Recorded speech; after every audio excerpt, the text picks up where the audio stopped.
T2. I'll be back.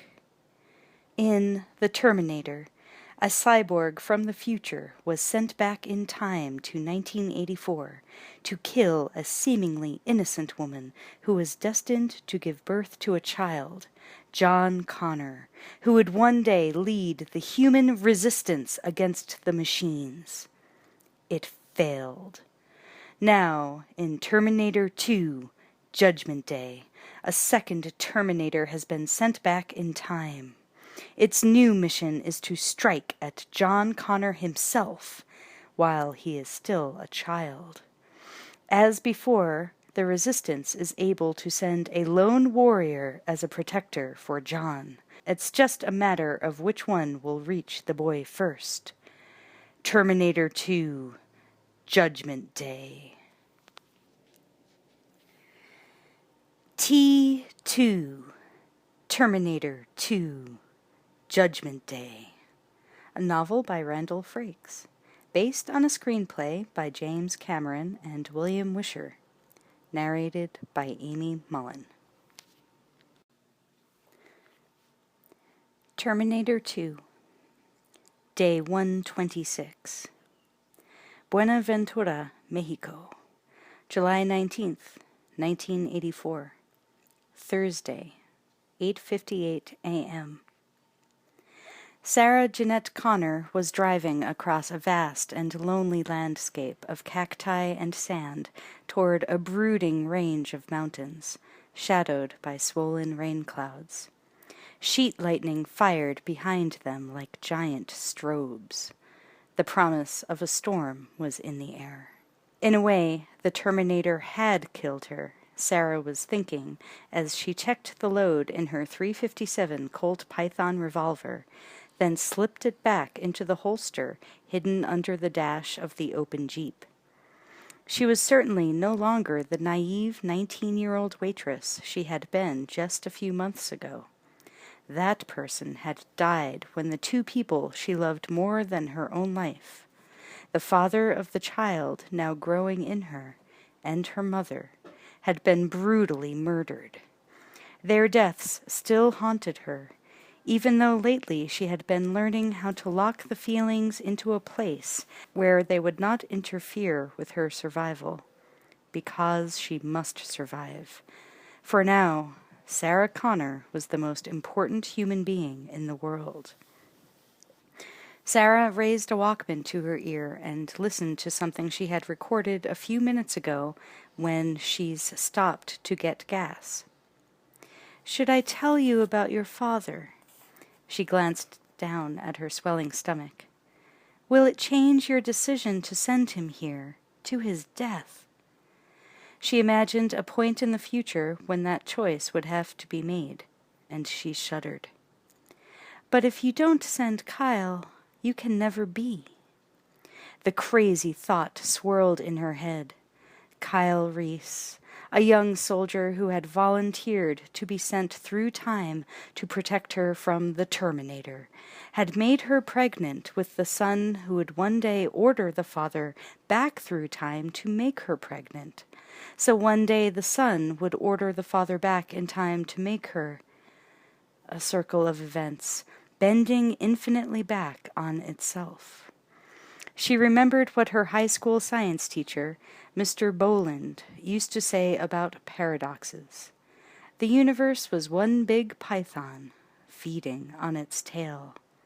It made her feel as if she were a puppet of fate, a mere link in the causal chain. On the other hand, her will to survive had seemed to determine the outcome of events. Or maybe human will was merely another element in the preordained design?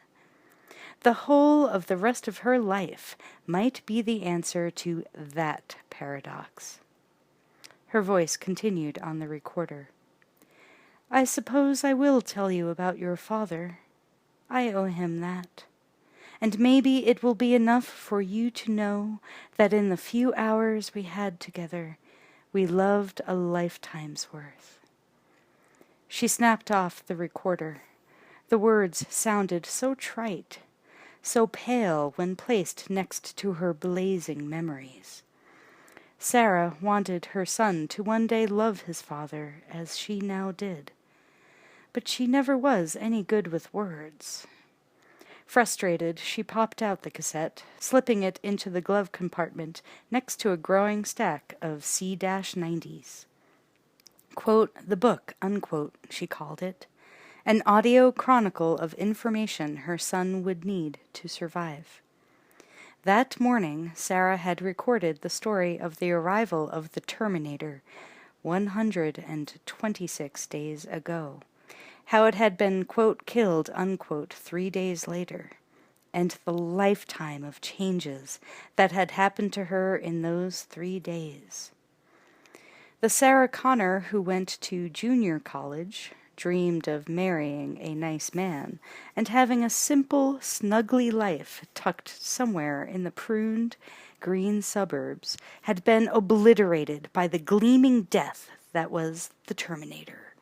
It had taught her to hate beyond any capacity she could have imagined by killing those she loved. Sarah had avenged herself by crushing the cyborg in a hydraulic press. But it gave her no pleasure to think of that, because when she had punched the button that sent the press crashing down like the iron fist of God, Sarah had died, too, and been reborn in blood and sorrow into a world where everyone was doomed to a future of mass destruction and universal suffering. She knew what no one else did.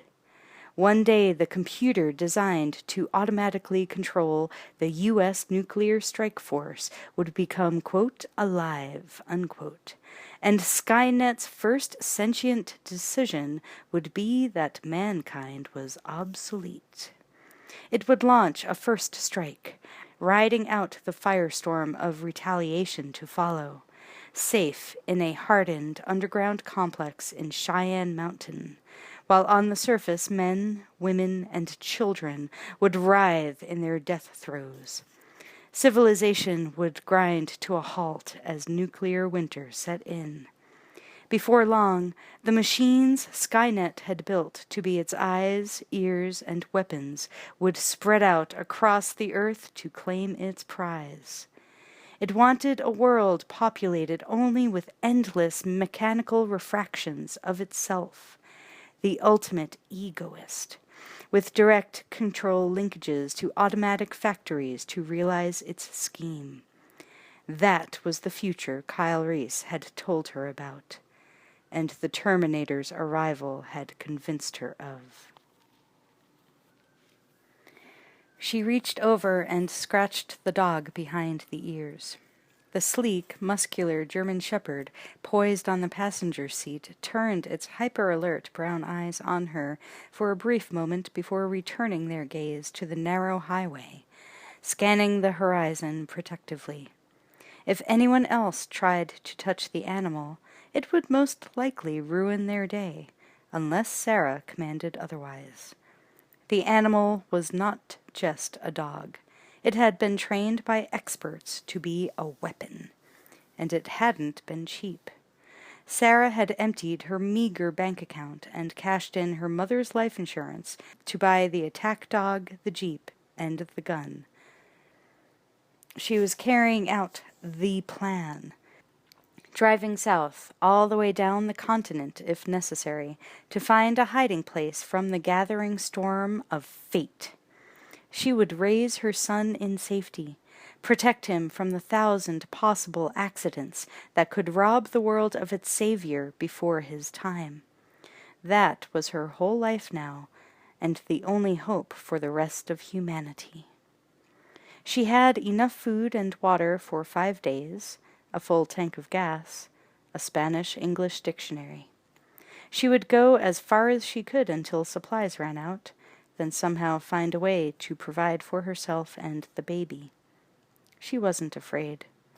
Sarah found in those 3 terrible days that she had hidden resources she never dreamed existed, a vast, secret cache of courage that had gotten her this far against impossible odds. The casualties had been devastating, but she had won the battle. and, even if there were other Terminators that had been sent back to finish what the first could not, she would make herself ready to fight them. Because no machine was going to hurt her son. The yearning, aching love she felt for him propelled her past the horrible knowledge that she could never trust anyone again. Because anyone could be a Terminator, programmed by Skynet to stride across eternity and rip her soul out. Kyle Reese had taught her this paranoia, learned from years of scrabbling in the post-war ruins, fighting off killer cyborgs and renegade humans. He'd been a soldier most of his life, he had said. It was the only way to have a life, up there in the future. Up then, he'd called it, where huge war machines rolled over the bones of millions.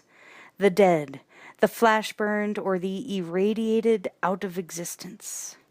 But John Connor had rallied the pitiful survivors into a threadbare resistance force, and little by little humanity began to take back territory from the Metal Masters, until one day the tide of battle turned, and Skynet, in a desperate burst of brilliance, devised time displacement, the first tactical time weapon. It sent a lethal emissary back through time to find and eliminate Sarah, so that John Connor might never be born. But John's forces took control of the time displacement device and sent Kyle through, to stop the Terminator, if possible. It was essentially a suicide mission, and yet he had volunteered for it. He was a simple soldier about to walk point into the gaping maw of history, because he loved Sarah. At first, Sarah couldn't comprehend how she could inspire such fierce passion. She was a relatively ordinary-looking girl, with brown hair and eyes, pleasant enough features, but nothing startling. Kyle, however, had worshipped her. No, that wasn't quite true. He adored what she was to become, the mother of John Connor, the tigress who would keep him safe through the cataclysm. So, Kyle had ridden the banshee maelstrom of time into an impossible world, so whole and rich and teeming with life, a world he could only half imagine from stories the old ones told him when he was a child. He snatched her out of the Terminator's sights and made love to her with gentle awe. And in that burning moment in each other's arms, Sarah had merged body and soul with Kyle, and only then did she believe his love was real. They had made it real, unknowingly seeding John Connor, who would grow up one day to send his father back through time so that Sarah could survive the Terminator and become pregnant with John Connor, who... The python circling back on itself. As the Jeep went into a turn, something fell off the dash into Sarah's lap. It was a Polaroid photo of herself. At the forlorn gas station a few miles back, a Mexican boy had run up and taken it, demanding $5. Taking pity on the poor waif, she had given him $4, then casually tossed it on the dash. She glanced at it now, surprised to see an older woman staring out at her. Her face was still creamy smooth with youth, made even more flush by the pregnancy, but her eyes were ancient, as old as the wrinkled gas station attendants had been. Ancient because she had looked back into the painful past and forward into the terrifying future. But what aged her even more than that was the sadness under the Mona Lisa smile. At the instant the boy snapped the picture, she had been thinking about Kyle. She wouldn't know until much later that this was the photo, the one Kyle said John Connor had given him a long time ago, when they were crouching in some dirty hole together, while the night sky thrummed with Skynet's aerial armada. Sometime in the future, Sarah would give it to John, and he would give it to Kyle.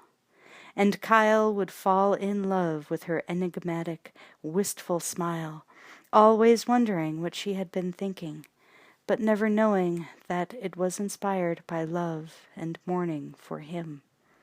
This, perhaps, was the beginning of the circle.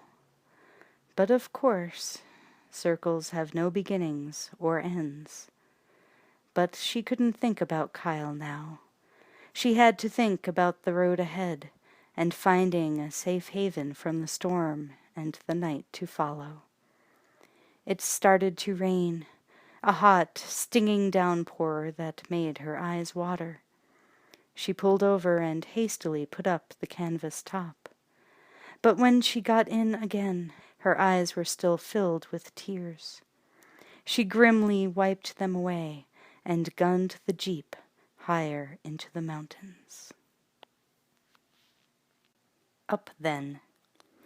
Los Angeles, California, July 11th, 2029. Wednesday, 9:01 a.m.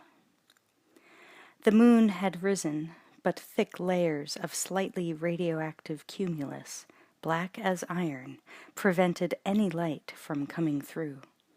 Cars were stopped in rusted rows, still bumper to bumper, a frozen sculpture that someone might have called, quote, the last rush hour, unquote. Buildings that once towered over the freeways had been shattered by some unimaginable force, like kicked-down sandcastles. Wind blew through the desolation, keening with the sound of 10 million dead souls. It scurried snow into drifts, stark white against the charred rubble. Here and there were heaps of fire-blackened human bones, and beyond, a vast tundra of skulls amid shattered concrete. At a nearby playground, intense heat had half-melted the jungle gym.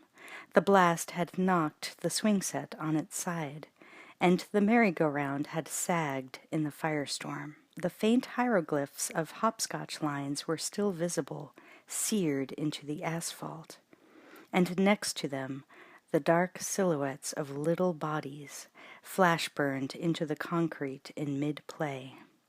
Near a burnt and rusted tricycle, the tiny skull of its owner stared up accusingly out of the drifts. 3 billion human lives had ended on August 29th, 1997. The tenacious survivors of the nuclear fire called the war Judgment Day. Those with endurance had lived through unimaginable hellfire and then Arctic cold, only to face a new nightmare. A metal foot crushed the child's skull like china, as a chromed skeleton stopped for a moment in the cold blast of air, hefting a massive battle rifle. The ruined city was reflected in the cyborg's hydraulically actuated endoskeleton that was the combat chassis of the Series 800 Terminator, unadorned by the usual covering of organic skin grown for camouflage. This was the primary anti-personnel weapon controlled by Skynet, designed to penetrate the warrens and hiding holes of the city, where the human prey huddled. The endoskeleton's glowing red eyes swept the dead terrain without emotion, all its intelligence focused through its visual and thermal sensors. Hunting. Suddenly, they locked on a target. It saw the distant running figure on a digitized geometric map overlaying its scanners. Symbols and graphics rapidly appeared on the center display as the machine's complex wafer circuit brain projected several possible trajectories for the target. The most likely path was highlighted. The endoskeleton swiftly raised its rifle, a Westinghouse M25 40-watt phased plasma pulse gun. a compact burst flashed from the barrel. The figure, a young boy in rags, was center-punched. His chest erupted outward, vaporizing into red crystals in the freezing air. He sprawled into a smoking heap on the blackened sludge. A guerrilla soldier, hefting a battered RPG rocket launcher, suddenly rose up behind the endoskeleton. As the cyborg started to snap around, the soldier fired the rocket, which screamed toward the humanoid machine, and in a bright blast of orgasmic energy, tore off the top half. The endoskeleton took a few uncertain steps, then toppled, its legs spasming in the snow. The soldier strode up and spat on what was now just a very expensive scrap metal, then motioned to someone hunkered down in the shadows. It was a shivering 10-year-old girl, nearly frozen in her tattered pullover sweater. She tentatively approached her father, glanced down with fear at the endoskeleton in the snow. He put a reassuring hand on her shoulder and said, "I told you, it's not over till it's over." She nodded gravely. It was a saying John Connor had used as a slogan for his army. It gave people hope and strength to carry on the fight. To Skynet, human stubbornness made no sense. They fought when logic told the synthetic intelligence they were beaten. They relentlessly poured out of the rubble like a bacterial plague, their patterns of counterattack clever and difficult to predict. And humans reproduced at an alarming rate, their sexual appetites evidently fanned high by the threat of total annihilation. Even though it took at least 8 years before the human young could be made ready for battle, they were beginning to outpace Skynet's manufacturing capabilities. And they were quickly learning to find the soft spots in the metal vanguard, decimating Skynet's army of killing machines. Soon, there would be more human soldiers than non-human. The hypercomputer had miscalculated gravely on something it was still furiously analyzing: human will.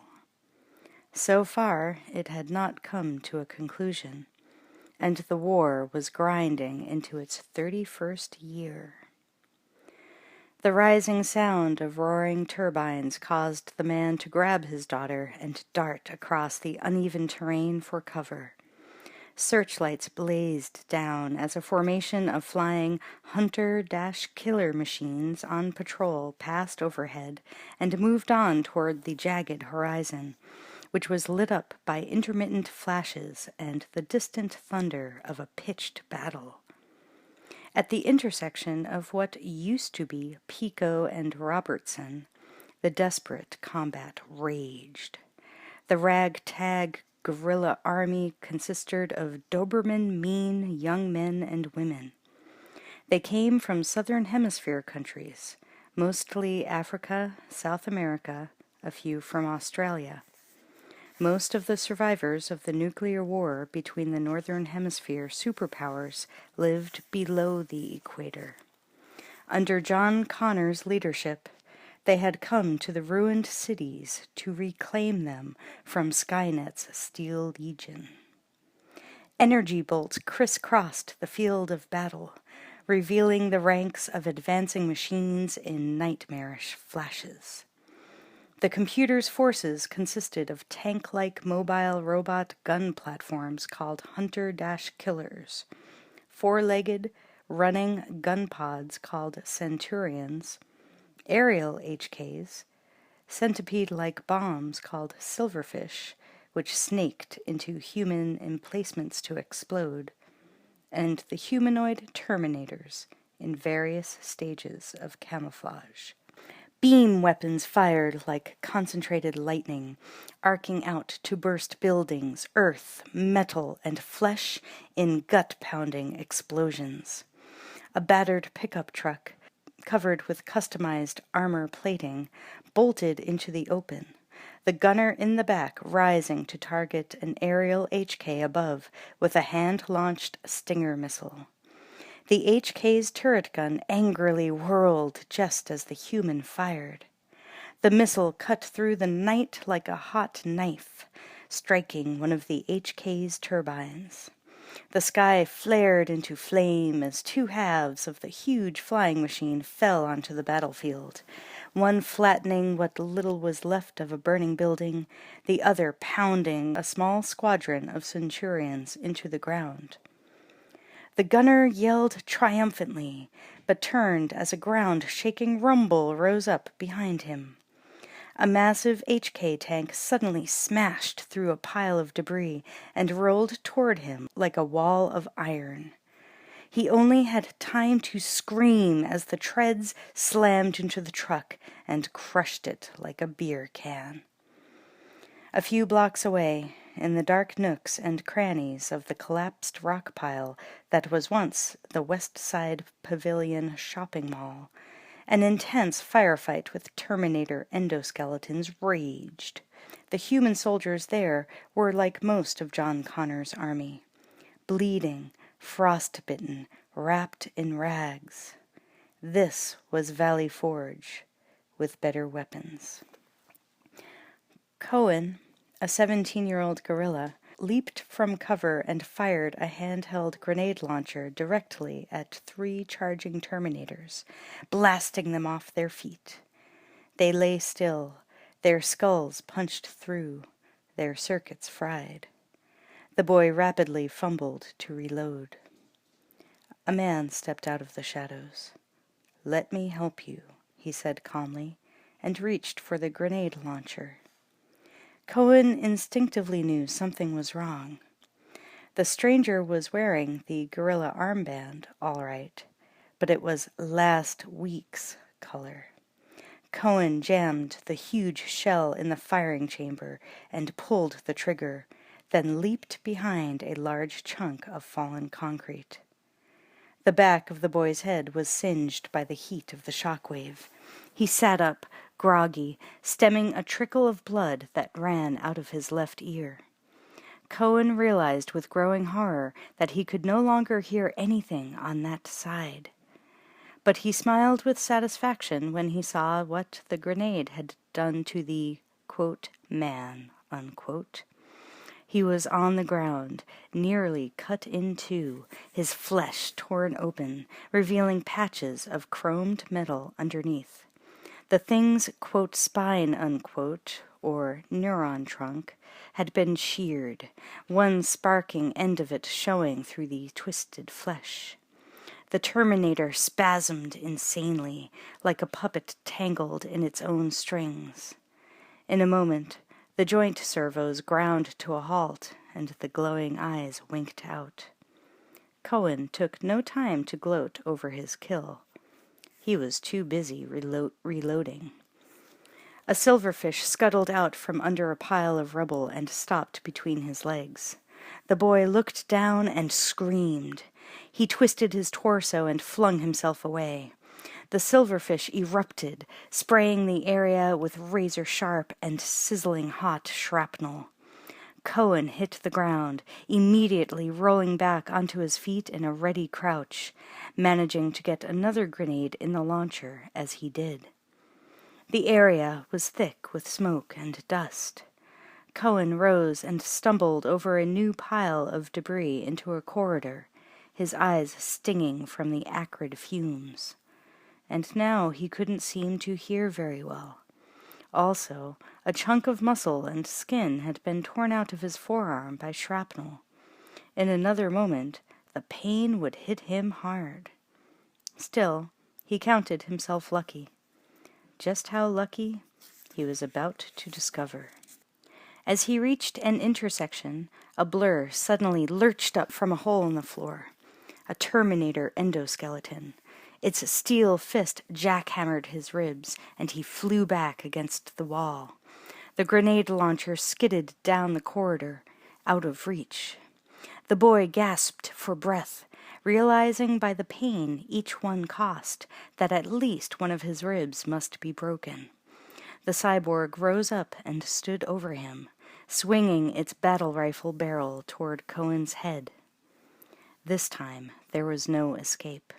The black cavity of the Terminator's barrel welled to an infinity of endings. This was death, then, the boy thought.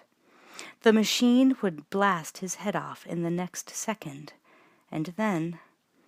But strangely, time seemed to slow to a crawl.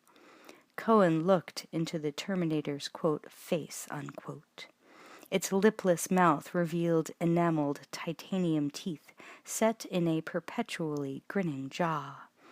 The gleaming skull seemed to be laughing at him. A high-tech reaper come for his soul.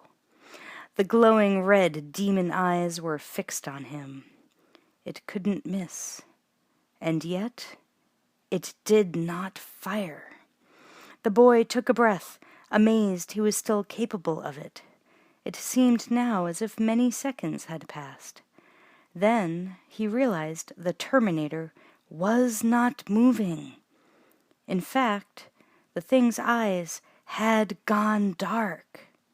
The boy painfully pulled himself up the wall to stand on shaky legs. The cyborg was still staring at the space where he had been sitting. Hesitantly, he stepped up to the chrome skeleton and pushed against its chest. The Terminator teetered, then toppled on its side with a loud thud. A guerrilla appeared at the end of the corridor. Cohen looked up. It was Bryn. They had fought together many times. But he could not say anything, only gape, his senses pounded by shock and the pulsing ache of his wounds. She cautiously approached and looked down at the inert endoskeleton. He finally managed to croak a few words. "It just stopped." "They never just stop," Bryn said. She put his arm around her neck and gingerly led him back toward what was left of their squad. A few minutes later, they would both discover the reason why the endoskeleton in the corridor had indeed just stopped.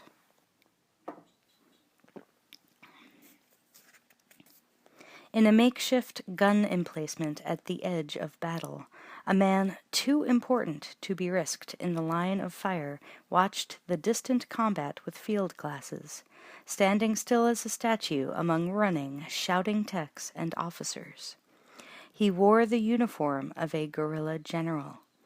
Sadly, he lowered the binoculars, revealing 45-year-old features made severe by constant stress. The left side of his face was heavily scarred. Yet he was still an impressive man, forged in the furnace of a lifetime of war. The name stitched on his jacket read, Connor. Behind him he could hear the scratchy chatter of radio traffic, the voices hyped with the adrenaline rush of combat, calling in position reports. They were coming in from other battlefields as well, from other cities, other states. San Francisco, Seattle, Albuquerque, Chicago. New York had been overrun by the machines years ago. The voices spoke in many languages: Spanish, Swahili, Japanese, and English. This was the first truly international army. The volunteers had come from countries least damaged by the war. They came together to survive. Today, there were battles against Skynet's forces all over the world, but the two most important ones were happening in Cheyenne Mountain, Colorado, where Skynet's mainframe was housed. The other was here, in the West Side, where the real prize was, the site of Skynet's second largest and most guarded underground complexes. The vast conclave was encircled with a lethal concentration of defensive machines. In the last 2 days, human casualties had been very high. But John knew that eventually they would win. They now had the firepower, and more importantly, the will. But the loss of lives tore at him. So many young men and women desperately needed to start over after the blood of battle had dried. To see the soldiers who had fought alongside him for years slaughtered by the metal motherfuckers so near the end of the battle was, to John, infuriating. It wasn't a fair universe, nor a kind one. If there was a God, his love and 45 cents would buy you coffee. No one seemed to be at the cosmic controls anymore. It was every man for himself, until Skynet became alive and filled the void left by a seemingly disinterested God. Its vision was very controlled. The ultimate dream of man, carried out by one of man's lowliest tools. Eliminate evil men. But there was a touch of evil in all men, and Skynet was having trouble separating the worst of them out. So the totality of humanity, with all its biologic messiness, wasn't wanted. And to this machine god, forgiveness just did not compute. Only cold retribution for the sins of the past. John ached to end this war and start over, to correct the mistakes of history. But, like other generals from other wars in the past, he wasn't sure what kind of world he was making possible. He had time only to strategize this war. It hadn't occurred to him until recently that there would be a life after the conflict. It seemed so far away, the horizon of it always out of reach, no matter how long you traveled toward it. Something was happening over on Pico and Robertson. John raised the glasses again and zoomed in on an aerial HK, suddenly spinning out of control like a frisbee, slicing down to burst into a massive fireball that lit up the ravaged terrain all around. Somebody had just made a good kill. If they survived, John would decorate them. But 2 other HKs suddenly tilted at a crazy angle and dropped to the earth without being hit. In the bright flare of the flaming debris, John saw a bizarre sight. A squad of endoskeletons, standing nearby, oddly frozen in place like toy soldiers, their metal surfaces burnished by the blaze. The flashing of beam weapons lessened, then, miraculously, ceased altogether. John's forces were cautiously emerging from their emplacements and approaching the frozen machines. Another aerial HK, about a mile beyond the battle, hurled down to a fiery death. John was astonished to see the sky suddenly clear of gunships. He scanned the battlefield. None of Skynet's machines were moving. And then an awesome thing happened. It grew quiet. Now all John could hear was the high wail of the wind. No guns, no explosions, no turbine whine or grumbling engines. Even the radios behind him fell silent until one voice spoke out, the odd emotion detectable under howling static. "This is New Orleans Division. They're not moving. They just stopped." Another voice came on the line, more excited. "This is Chicago. HKs are falling. My God, they all crashed." Another voice overlapped. "San Francisco reporting. I don't get it. The Terminators are just standing there." Another. "Nothing came out to stop us. We're inside the factory now, and—" Then all the radios from all the battlefields began to babble the news. But John already knew what they would say, had known it for most of his life. Lieutenant Fuentes approached and stood alongside John, gaping at the scene beyond. He spoke so softly John almost couldn't hear. "Just got confirmation. Skynet has been penetrated and destroyed." The two men looked at each other, their faces blank with shock and the awareness of how inane the monumental can seem. "The war is over, John. We won." Fuentes took a breath. For him, seemingly the first in a century. With the oxygen came emotion. It began as a trickle, then built up pressure until it tore through the restraints of duty and burst out his lungs as a triumphal shout.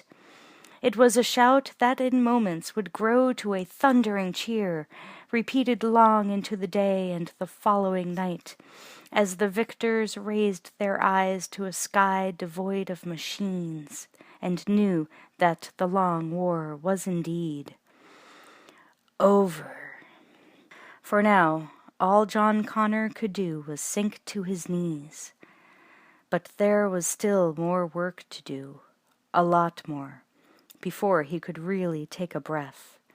And it would begin in the belly of the beast. He grabbed a radio mic and began to give orders. Orders he had been born to give. The Ministry of Fate. They didn't just walk in. Although the mainframe computer in Colorado had been destroyed, there were hundreds of autonomous Terminators not under direct link command, still free to seek out human targets and eliminate them. Their internal power cells would keep them lethal for over 100 years. John realized that the casualties would continue to mount, even after the war was won, until all the Terminators could be eliminated. They had to fight their way past a dozen wild-card Terminators into the complex. 3 hours later, the place had been cleared out. John's hand-picked sapper squad formed a protective phalanx for John and the tech team as they rode a huge freight elevator deep into the bowels of the building. They were tiny figures on the open platform that descended at a 45-degree angle into the concrete-lined tunnel, rapidly becoming a speck in the overscaled industrial landscape. Minutes later, the lift clanked to a stop, and the men stepped into a bizarre world designed by machines for machines. The architecture was alien, without aesthetics, without even such human basics as doorknobs and lights. And yet, John was thinking with a thrumming in his chest, "I've been here in my dreams many times. All my life I've tried to imagine what it would look like. Now I'm actually here." John led the uneasy men past statue-like Terminators, deactivated like the ones on the surface. Along the way they passed techs moving through the endless corridors with awe, stationing themselves like parasites in the guts of the now lifeless Skynet. When they passed John's team, they would grin as they saluted him, even though John wore no insignia of rank. Everyone knew him. He was one of the few commanders in all the wars that have been fought who truly earned his troops' respect as a man. When most of the survivors were cringing in the shadow of the colossus called Skynet, John Connor had stepped into the light with a pincer grenade and blasted the tracks of a rolling HK. Instead of darting back under cover, he stood in the flaming wreckage and siphoned off the unburned fuel to power his armored car. There was nothing John had asked his army to do that he had not already done, and more importantly, he knew with uncanny accuracy what had to be done. This created a loyalty and trust that no machine could ever inspire. Even so, John was a hard man to get to know. Fuentes, who had fought alongside his commander for the last 5 years, felt the distance between them. They were comrades who could trust their lives to one another, but they were not exactly friends. John had been more charismatic and accessible years before, when he was first forming the army, building a relationship between himself and a growing legion of strangers. One got the impression his friendliness was part of the recruitment technique, heartfelt, but expressed more out of necessity than desire. But when he was in his mid-20s, a personal tragedy caused him to withdraw even more into that gray prison of responsibility that had always been his. Fuentes had brought him the news. John had been crouched in a blast-hole crater, giving final instructions to a squad of soldiers still in their teens. They were bright, eager, and dispensable. They would all later die in a diversionary battle that would lead to a major victory. As he watched them snake out into the moonlit ruins, Fuentes turned to John, struggling to remain calm as he gave his nightly field report. The supply convoy from Mexico had been ambushed by a squad of HKs. There were no survivors. John had listened, then only nodded. After all, this was simply one more defeat in a war filled with them. The supplies were important, but there were backups the army could use, and John had steeled himself to loss over the years. People were always dying in this war. Like the squad of teenagers John had just sent out on patrol. Even the horror of death could become routine if it happened often enough. All this Fuentes knew, and in normal circumstances Fuentes would not have found John's reaction strange. When he wasn't needed, the general would often go off by himself to brood, especially after he had ordered hundreds of men into hopeless battle, just to buy time to build the army. But he would get over it quickly, eager to continue the struggle, driven by a certainty of their eventual victory. The loss of lives was necessary to achieve that victory. But Fuentes also knew what John knew. Sarah Connor had been leading that convoy. She had been ordered out of the action, but Sarah went her own way, and few people had the rank or the balls to stop her. Even John was in awe of her. Not only was she a superb combat soldier, she was also an expert tactician. But sooner or later, even the best soldier can be overwhelmed by superior firepower, as in this case. So Fuentes found it strange that John simply nodded when he told him his mother was dead. When the news became common knowledge, people who only knew and respected her by reputation would be weeping. Sarah Connor had been almost as legendary as her son. But all John did was thank Fuentes for the information and stride off. Later, Fuentes walked in on John, bent over his cot, sobbing. He quietly backed away, not wanting to intrude. It was the only time he had seen the great man cry. Since that time, John had never talked about his mother. It seemed his soul had seeped into the threads of his uniform. Fuentes loved John Connor, but he was not all that comfortable with him, and he certainly did not want to be him. When Fuentes looked closely, he could still see sadness in John's eyes, as if the price of victory were too high, the wounds suffered far too deep to easily heal. In fact, the deeper they went into this place, the more depressed John seemed to get, as if there were something down here that he dreaded, something terrible still to be done. They came to a huge, open, vault-like door. There was a bustle of hurried activity inside the vast chamber beyond. It was the size of a high school gym, comprised totally of incomprehensible machine surfaces. Techs knelt like priests in prayer before the altar of the machine god, inserting probes into the wafer circuit terminals, stacked like skyscrapers of thought throughout the enclosure.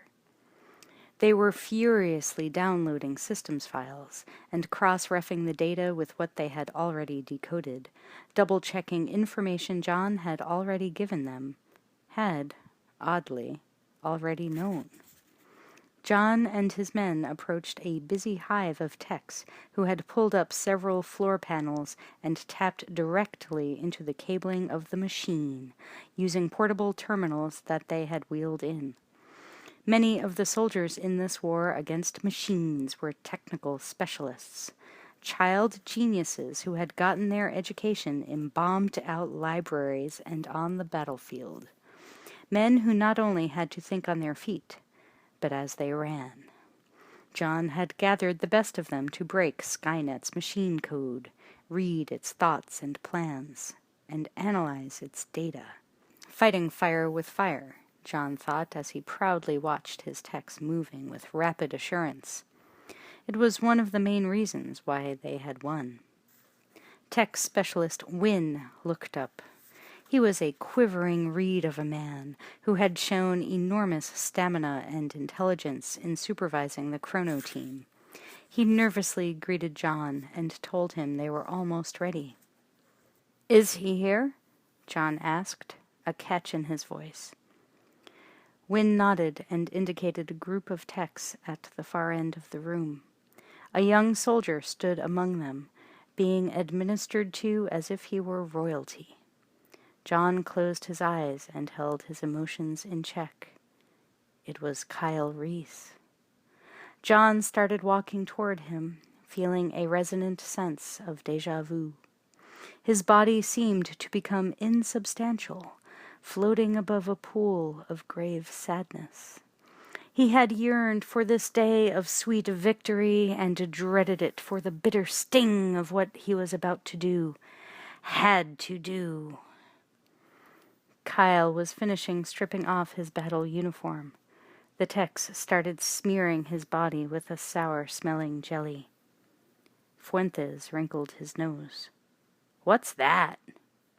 Wynne turned to him and answered, "Conductance jelly, so the time field will follow his outline." Fuentes didn't know what the hell that meant, but then he didn't know what the hell this whole time travel angle was about. John had tried to tell him, but it sounded like tech babble to him. Fuentes hated being here, surrounded by the machine he had fought so hard to defeat. He hated all machines, except the single device slung over his shoulder. Weapons were the only good machines. He knew his hate was irrational. John had patiently told him machines were neither good nor bad. People were. Skynet had been built by men. Men who had been too terrified of each other to trust themselves with their own weapons. So they built a tool that simply carried out their paranoia to the nth degree. Okay. Fuentes still wished they could get out of here. Up top, his squad was celebrating with homemade brew and the new cache of canned food they'd liberated a few days ago. His woman was probably up there now, too, waiting for him. John had said there was more work to do. Fuentes agreed. But it wasn't down here. It was up there, beside the warm fires of victory. But Fuentes, more than any man, had seen John's wisdom before and struggled to endure a growing claustrophobia. John was watching Kyle's face. It was so strange to look into the smooth face of a younger man and know that he was your father. Kyle was breathing deep and slow, showing supreme control, prepping for something that could never be prepared for. Time travel. Only John could sense the utter terror behind Kyle's grim expression as a med-tech hyped his arm, pumping his veins full of synthetic adrenaline, making his muscles pop out, combat ready. The techs moved aside, and suddenly John was beside Kyle. The two men looked at one another. They weren't friends. If there had been more time, perhaps they would have been. But John had only seen Kyle Reese 5 times before this day. And it wasn't until the second time they had met that John heard his name and realized with a shock who Kyle really was. He hadn't said anything then, although John's mother had told him about his father and what was destined to be. He hadn't really wanted to accept it. In fact, for a time, John had rebelled against the whole idea of, quote, his destiny, unquote, until the war came, that is, and the machines rose, and everything Sarah Connor had told him came heartbreakingly to pass, each horrifying event like the tick of a cosmic clock pounding out history with blind cruelty. And now the clock was beating out what was for him the most cruel tick of them all. There was so much he wanted to say, but if he said one thing, he would have to say the rest, and there was no time, no purpose. It would only confuse Kyle when the soldier needed to be most focused.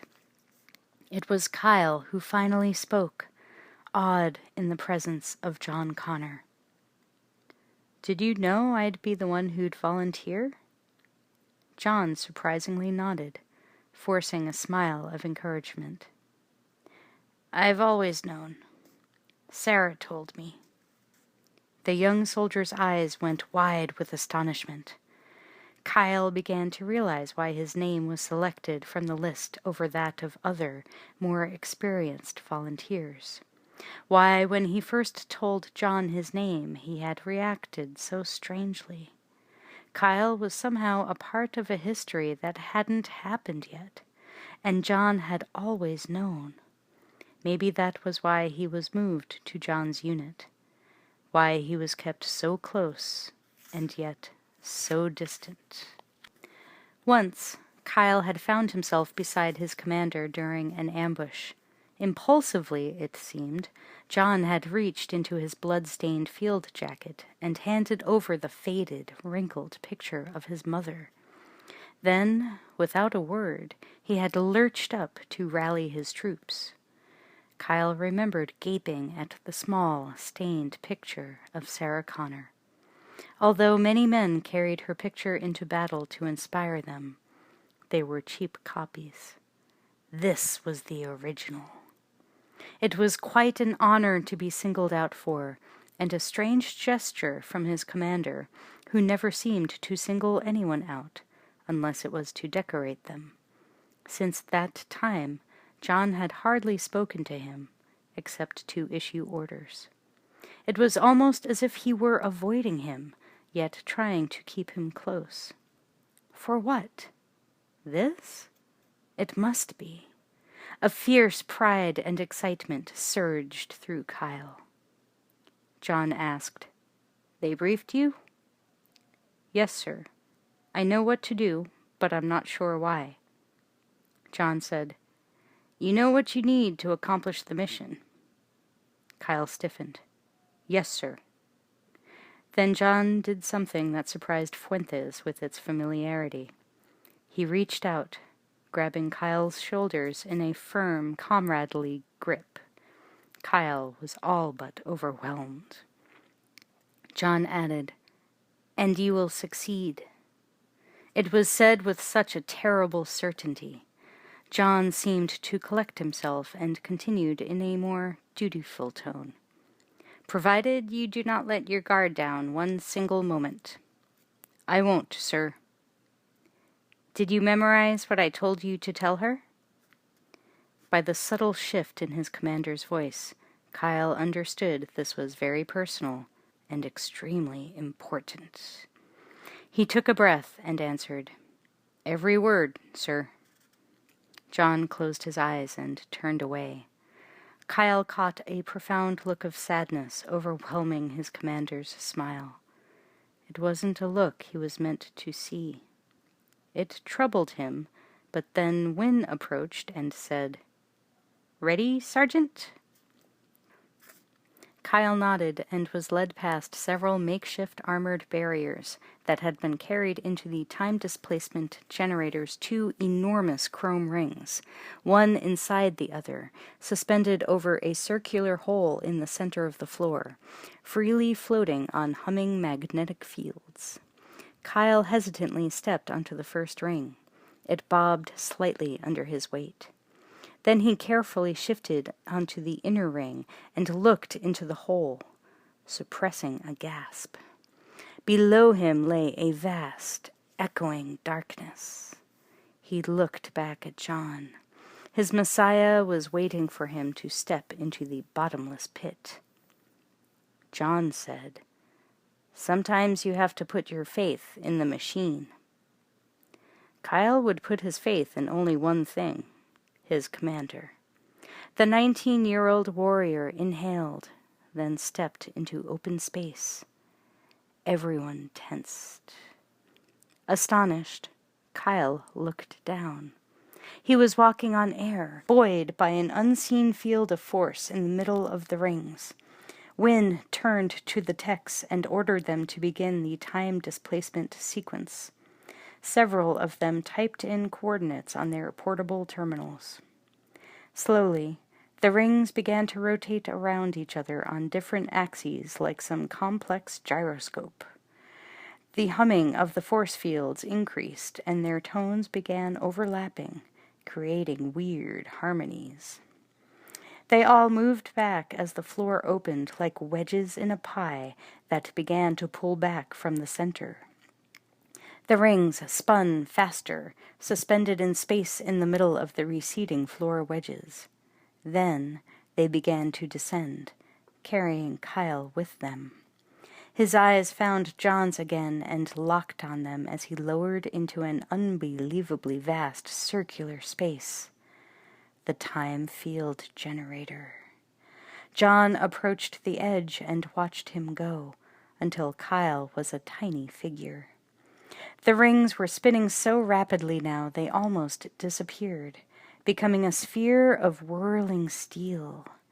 The humming harmonies rose several pitches, howling out an unintentional melody that raised the hackles.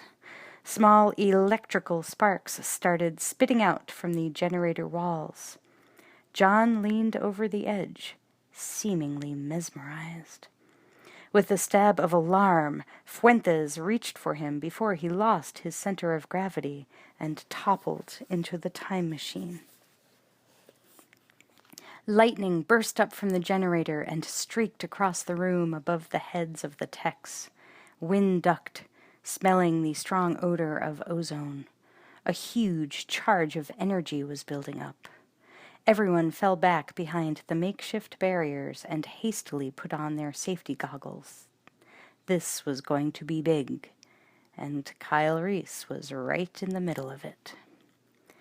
The chamber below had become a hell of energy with the young soldier at its center. The drone and crackle of the generator built to a pounding thunder. John's heart was racing as fast as the rings. There was a ripping scream, as if a god were being disemboweled. The room filled with hot white light. Without the goggles, they would have been blinded. When the glare faded, the floating rings were empty. They slowed to a stop, seared and smoking. In that endless instant of time displacement, Kyle Reese had vanished. Oddly, in its place was a sphere filled with whirling debris, crushed beer cans, faded yellow newspapers, dated 1984, and a slice of a dumpster filled with garbage from that year. Fuentes slowly lowered his goggles. Madre de Dios!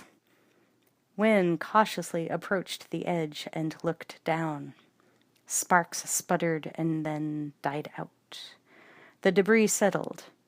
It works, Wynne said, excitedly, then continued. That's space from 1984. It's been displaced, swapped with the space from now. John stepped up, removing his goggles, his eyes still readjusting to the lack of light. Fuentes asked him, Now what happens to Sergeant Reese, sir? I mean, what did happen? John's gaze seemed far away from this time and place. He accomplishes his mission and dies. Fuentes nodded. He is a good soldier. There was a dark, despairing expression in his eyes as John solemnly added, And my father. Fuentes stared in amazement. Now he knew what John had been dreading down here, and why John had not been able to fully appreciate their victory. The price was too high. John turned from the smoking chamber, seeming years older as his features drained, sagging. He put a hand on Fuentes' shoulder for support. Fuentes realized this was the first time he had seen his commander lose strength. He'd seen him tired, lonely, and haunted before, but not like this. He shouted an order in Spanish to the sapper team behind him. Set your charges! Let's blow this place back to hell! John struggled to recover, shaking his head. Not yet. There's one more thing we have to do. He turned to Wynne. What's your reading? Wynne glanced down at a palm-sized power meter dangling off his belt, looked up at John with a puzzled expression. Just like you said. John took a deep breath, feeling the wheels of destiny grinding near. Then, mustering his courage, he abruptly strode out of the room. Wynne started to follow. Fuentes frowned in confusion and hurried after, grabbing the tech's arm. What reading? What are you talking about? Wynne indicated the meter. This is the energy signal put out by the time displacement. I recorded 2 other identical pulses as we were fighting our way in here. 2? Wynne impatiently continued walking. Fuentes stayed with him. What are you talking about? The first must have been the Terminator going through to 1984.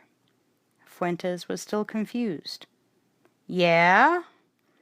Wynne careened into the corridor and quickened his pace to catch up to his commander. Fuentes dogged the tech. What was the second? Another Terminator, probably. John's footsteps clacked on the hard floor as he strode along the vaulted tunnel, followed by Fuentes and Wynne.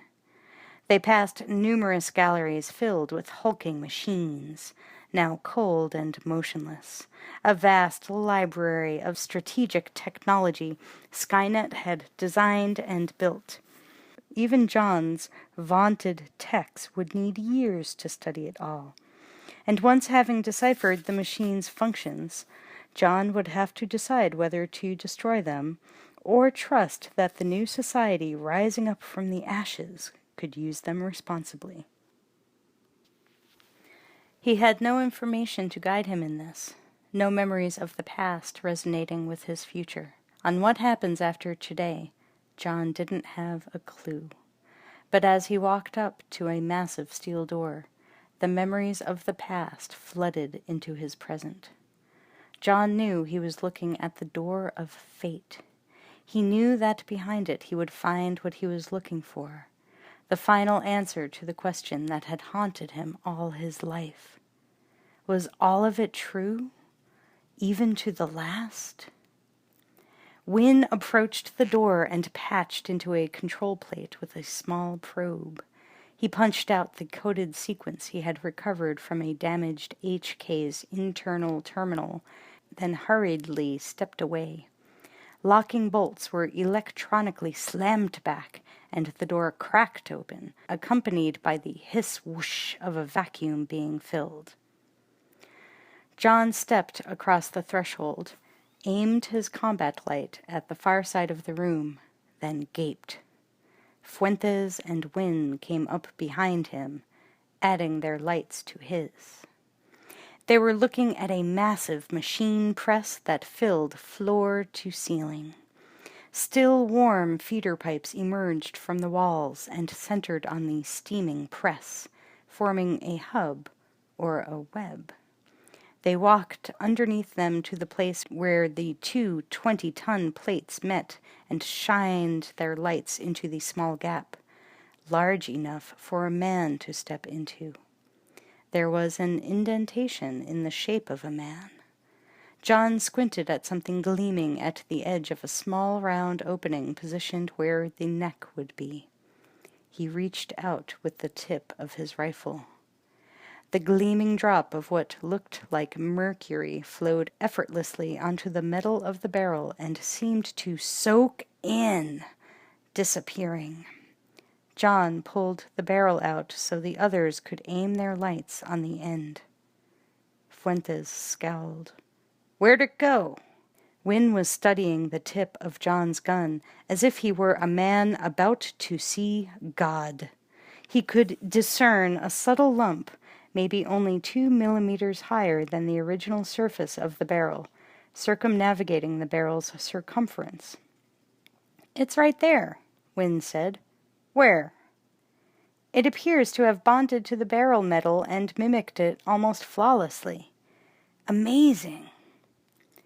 The last fragment of uncertainty in John's mind was blasted away. It was time to make the last move in the chess game he had been unwillingly playing with Skynet for 15 long years. He knew a lot of what would happen, but past a certain point in his memory, he wasn't sure of the outcome. A knife embedded in a weathered picnic table with the words, "No Fate," carved in them was the dividing line between what he knew had happened and what might happen. His very existence could be erased. Or maybe everything would still turn out the same. Or what? For the first time since he was a boy, John no longer had the answers.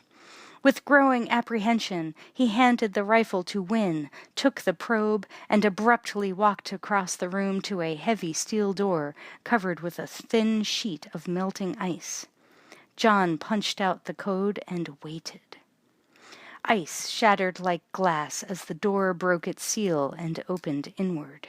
He started to enter when Fuentes stepped in his way, rifle at the ready, and moved inside ahead of him, scanning the room for a potential attack.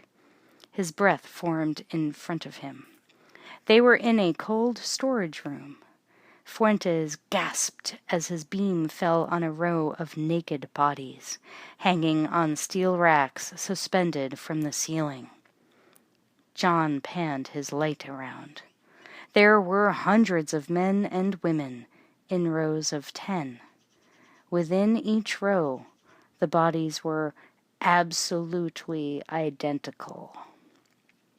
"Terminators," Fuentes whispered, his hand on his rifle butt, uneasy.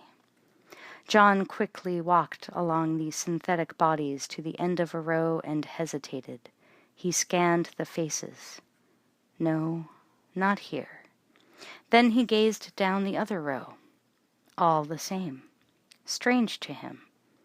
Then he turned to another row and stopped.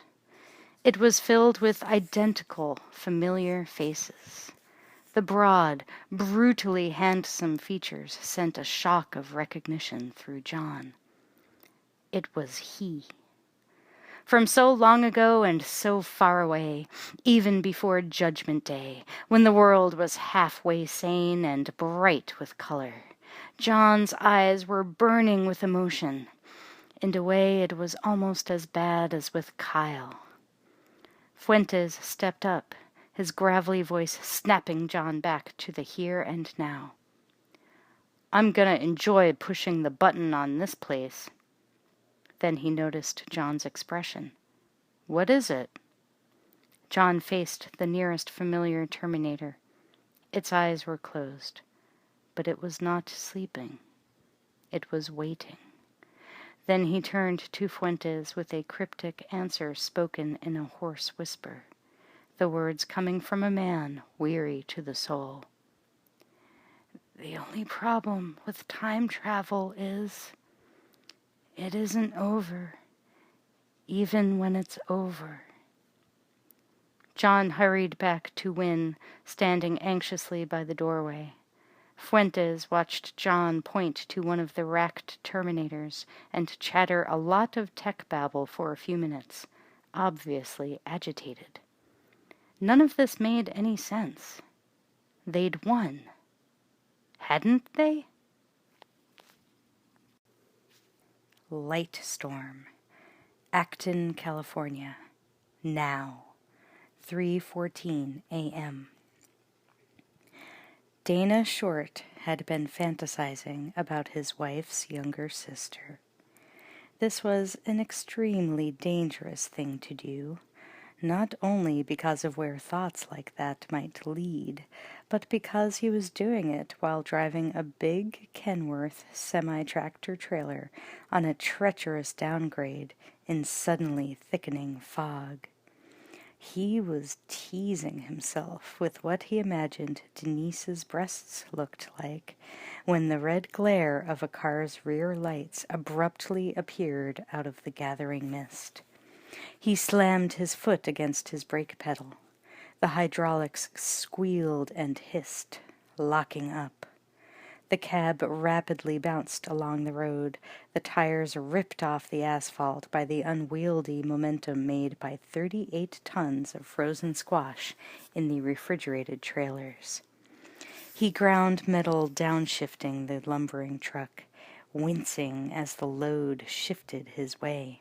In the explosion of adrenaline rush, he saw a clear vision of his truck jackknifing around like an angry scorpion, whipping the cab with tremendous force through the side rail and down the embankment of the 14 freeway to be dashed on the Vasquez rocks below.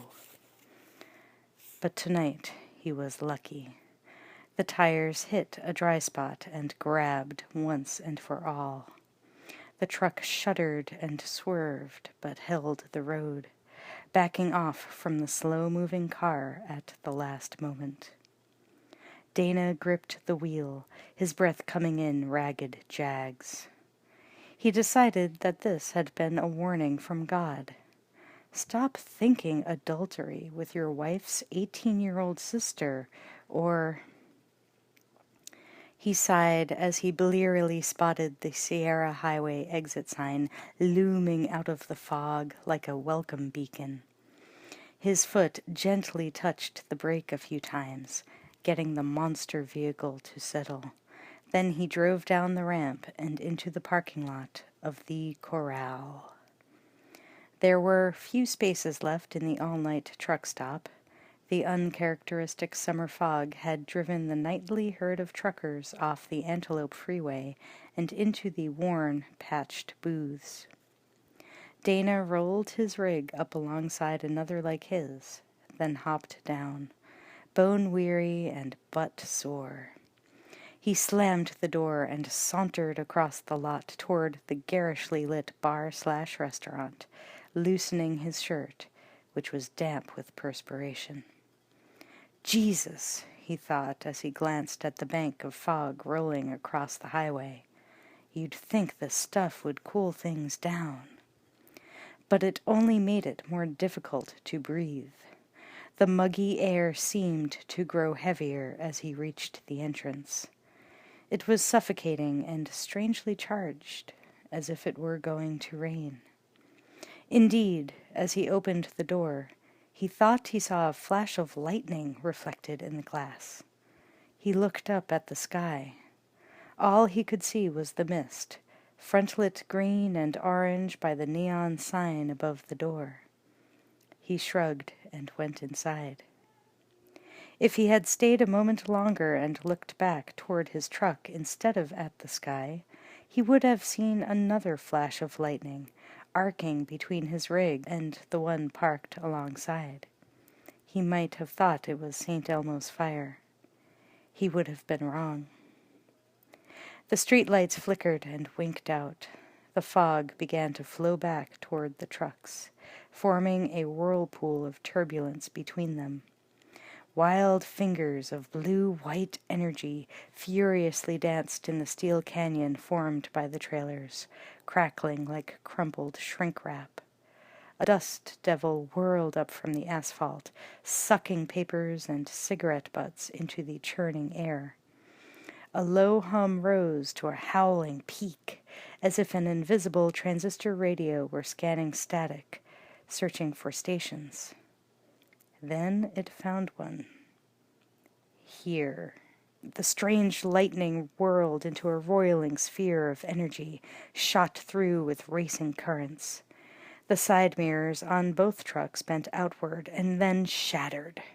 A flash like 1,000 Instamatic cameras going off. Then the static abruptly ended in a loud crack, like a muted cherry bomb. The light rapidly faded, and a cloud of vapor blew away, revealing something standing there where a moment before there had been nothing. It was a naked man. His massive body was sculpted with white ash that fell away like fine flour as he rose up and flexed his perfectly sculpted torso. His military short hair was smoking. His face was devoid of emotion. His eyes cobalt blue, alive yet dead, taking in but not giving out. The arms were a study in powerful symmetry, the angry curve of the biceps narrowing with precision at the elbow, then expanding with mathematical balance into corded forearms that flowed into almost gracefully thin wrists. The Promethean man inhaled, swelling the prodigious chest, tentatively tasting the atmosphere. He noted the high moisture content with no curiosity. It was a bald fact that had no meaning until it was joined with a dozen others, all of which gave a rapid overview of place and time. Behind him, a curved slice had been cut out of the rear railer of a truck, the edges touched by the ball of time displacement still glowing from the charge. The arc continued to the asphalt, forming a circular crater under his feet. The man was standing in the middle of what had been an energy ball. He stepped from between the trucks to scan the parking lot, pausing to note 3 polished, chopped Harley-Davidson motorcycles near the neon-lit entrance, precariously leaning on chrome kickstands, their extended front forks like metal sculptures of dogs stretching out their front paws. Muffled music from a jukebox thudded away. The man glanced through the windows. There were people inside, laughing and arguing and loudly ordering drinks and food. The man turned and strode toward the entrance. He knew he would find the owner of one of the cycles inside. Dana had just settled into a booth. The place looked like hell, but at least the food was okay. Next to him, 2 burly truckers were hunched over their chili sizes, cat hats pushed back on their heads. 3 scruffy, jean-jacketed bikers played a game of pool in the back, their Miller empties lining the table's rail. The dive's owner, Lloyd, was a fat, aging bear in a soiled apron, who stood grumpily behind the bar. On the far side of the room, an impromptu card game was going on among a gaggle of truckers, waiting out the fog. Dana glanced up as the waitress came over. He instantly scanned her features with interest. Too much makeup.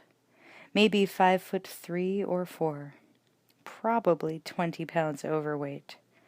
But she wore most of it up front, and well. Dana liked that. A lot. And she was chewing gum with that dazed, only half-conscious expression that indicated she probably watched a lot of TV sitcoms. Easy prey. His kind of woman. If he didn't already have a woman. Guilt welled up, and he tried to suppress his growing lust with thoughts of his wife. Carla was a religious woman who took her marriage vows very seriously, especially the part about being faithful. If she found out he had committed adultery, it would kill her. But he'd been married to Carla for over 6 years. He knew every nook and cranny of her body, and worse, every gesture and word she uttered in bed. Making love to Carla had become like watching an I Love Lucy rerun for the 20th time. Comfortably boring. Lately, the thought of new terrain obsessed him at every turn. He hadn't been this horny since he was in high school. He was painfully aware that half the human race was female. Strange females. Delightfully strange females. Like this waitress. Her nameplate read Claudia. He said hello as she handed him the soiled menu. She returned his smile with a saucy wink and trundled off to the kitchen. Dana rested his eyes on her behind as it rolled and undulated away, rocking her apron ties as if they were a cradle. He sighed, letting his mind play with that image. And running alongside the sensual flow of his private porno film was the border of his conscience, straining to dam up the Machiavellian plots he was furiously hatching to hide the hoped-for adultery from Carla. He was so engrossed with the fruits of his mental labors that he didn't notice the front door open and the big naked guy stroll in. Everyone else did, however, as the man calmly strode across the room, his emotionless gaze passing over the customers with seemingly little interest. What the quote man unquote saw was a 40,000-bit digitized display of the room, overlaid with alphanumeric readouts that changed faster than the human eye could follow. The faces of the gaping truckers, the wide-eyed owner, and the awestruck waitress were electronically fragmented, and each sector analyzed to interpret their emotional state and anticipate possible hostile behavior. No one was moving, except one of the bikers. Robert Pantelli ate bad times for breakfast and spat out trouble for lunch. Most things in life didn't surprise him. What he was looking at now did. He stopped puffing on his foul-smelling cigar and slowly lowered it, a dark smile spreading across his wet lips. The nude man saw a pulsing electronic outline forming around Robert's body. Thousands of estimated measurements rapidly flashed on and off in the man's internal visual scanner. The biker's clothing had been instantly analyzed and referenced with contemporary motorcycle riding gear. To Robert, this had taken perhaps 2 seconds. He showed his filthy teeth. A few in front were missing. His speech was slurred by alcohol. This guy knows how to beat the heat. Nervous laughter from his 2 friends. The man showed no discernible reaction for a moment, then spoke in a bland, neutral tone that indicated no particular emotion. I need your clothes, your boots, and your motorcycle. Robert's eyes narrowed, then glanced at his buddies. They watched him expectantly. Robert decided to give them a show. He took a long draw on his stogie, getting the tip cherry red hot, then turned back to the stranger. "You forgot to say please." More laughter from Robert's friends, louder and more relaxed this time. They sensed this guy wouldn't fight. Despite his imposing physique, he stupidly just stood there, a blank look on his puss. He must have been some kind of loony. Robert didn't like loonies. They reminded him of his asshole father. And besides, he wanted to get back to his game. So he lifted his cigar and ground it out on the stranger's chest. There was a soft sizzling, like bacon crackling on a griddle. Then a thick silence. It shook Dana out of his reverie, and he glanced over, registering the sight of the naked customer with a gasp. There was a smoking charred hole in the man's chest, and yet he was no showing the slightest indication of pain. What happened next went so fast, Dana almost didn't think it really happened. Almost. The nude man calmly reached out and clutched Robert by his meaty upper arm in a powerful hydraulic grip. The biker felt the impossibly strong fingers crushing his flesh like steel pincers and screamed at the top of his lungs. One of Robert's friend hefted his pool cue by the narrow end as if it were a Louisville slugger. The heavy end whistled in a powerful swing and cracked in two across the back of the stranger's head. Incredibly, the nude man seemed not to notice. Didn't even blink. Without releasing his grip on Robert, the stranger snapped his arm straight back and grabbed pool cue by the front of his jacket, then abruptly launched the heavy-set biker through the nearest window. Glass erupted as he arced onto the pavement outside, hitting it like a rack of beef. Next, the stranger lifted all of Robert's 230 pounds clear over the bar, through the serving window, into the kitchen, where he landed on the big flat grill. Steam squealed up as the hot metal flash-seared his skin. Robert howled, flopping and jerking until he rolled to the floor in a smoking heap. The third biker whipped out a knife with a 6-inch blade and slashed at the big man's face. But the stranger clutched the slashing metal with his bare hand, and gripping it by the razor-sharp edge, jerked it from the biker's hand. He flipped it in a rapid blur, then snatched it out of the air by the handle. Whirling like a fan blade, the stranger slammed the biker face down over the bar, then brought the knife whistling down, pinning the biker's shoulder to the bar top with his own steel. Dana had blinked 3 times, and it was over. Like the other customers, he was so stunned he simply sat there and watched as the naked man walked around the bar, pushed past Lloyd, and walked into the kitchen. It wasn't only that it happened so fast, or that the perpetrator was obviously a lot more vicious than 3 obviously very vicious men. That was certainly enough to give everyone pause. But it was the man's attitude that made everyone keep their seats. There was no reasonable motive, no acceptable explanation, no frame of reference for the cool violence of the nude stranger, which meant he was surely crazy. And someone that vicious and that crazy just wasn't meant to be fucked with. The Mexican cook was thinking along the same lines as he stumbled away from the stranger, who walked toward Robert, busy cursing in pain on the floor. The biker looked up as the shadow fell across him. Growling like a wounded animal, he struggled to get out his military-issue Colt .45 auto pistol tucked under his charred leather jacket. But his deep-fried fingers couldn't pull the trigger. The stranger's arm lashed out, and he grabbed the gun, like a man swatting a fly. Terror flushed through Robert as he watched the man raise the weapon.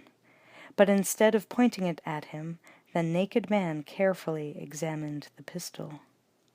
For an electronically stretched instant, The man analyzed its caliber and operating condition. The idea of aiming at the biker on the floor didn't occur to the man as an option. The target was temporarily disabled. Shooting him would have been an unnecessary use of force. All the man wanted was what he had initially demanded.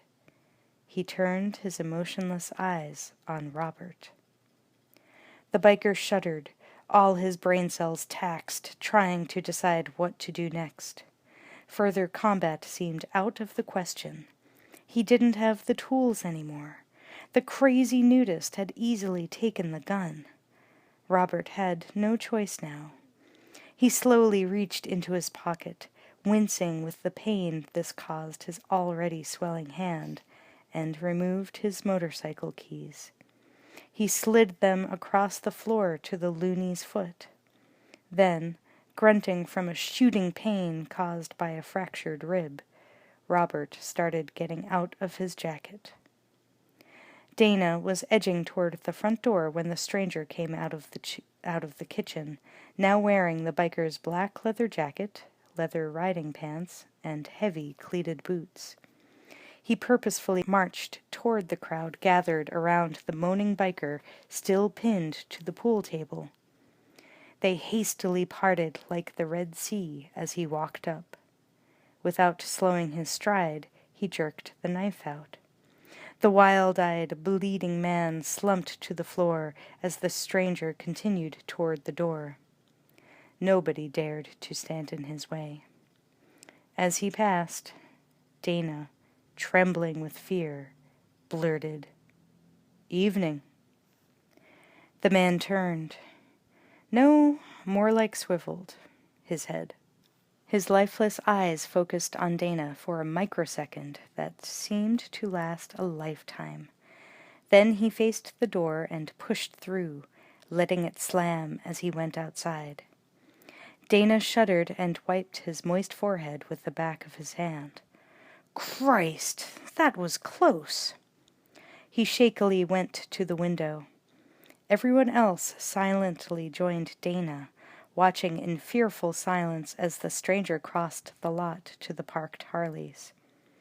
Everyone but Lloyd, who glanced outside, then down at the wounded biker on the floor. A growing pool of blood was staining the carpet. Lloyd threw his apron down and ran behind the bar, reaching for something in a hidden cubbyhole. Outside, the stranger approached the 3 cycles. Slipping the .45 in his belt, he inserted the key in the first. It didn't fit. Without concern or hesitation, the man simply turned to the next. The key went in. He swung one leg over the massive Harley 1380cc Fat Boy with a customized saddle and cherry black paint job.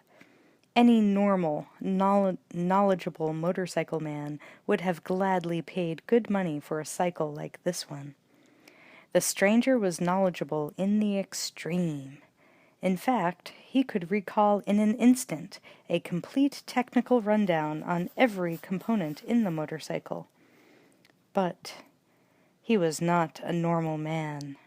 He picked this kind of vehicle for its potential reliability, flexibility, and speed, all vital requirements for the mission he was about to undertake. He slipped the dagger in his boot and kicked once, powerfully. The engine instantly caught with a throaty rumble that vibrated the cycle's metal frame. The stranger glanced around, penetrating the rapidly thinning fog, then slammed the heavy iron into gear with a clunk.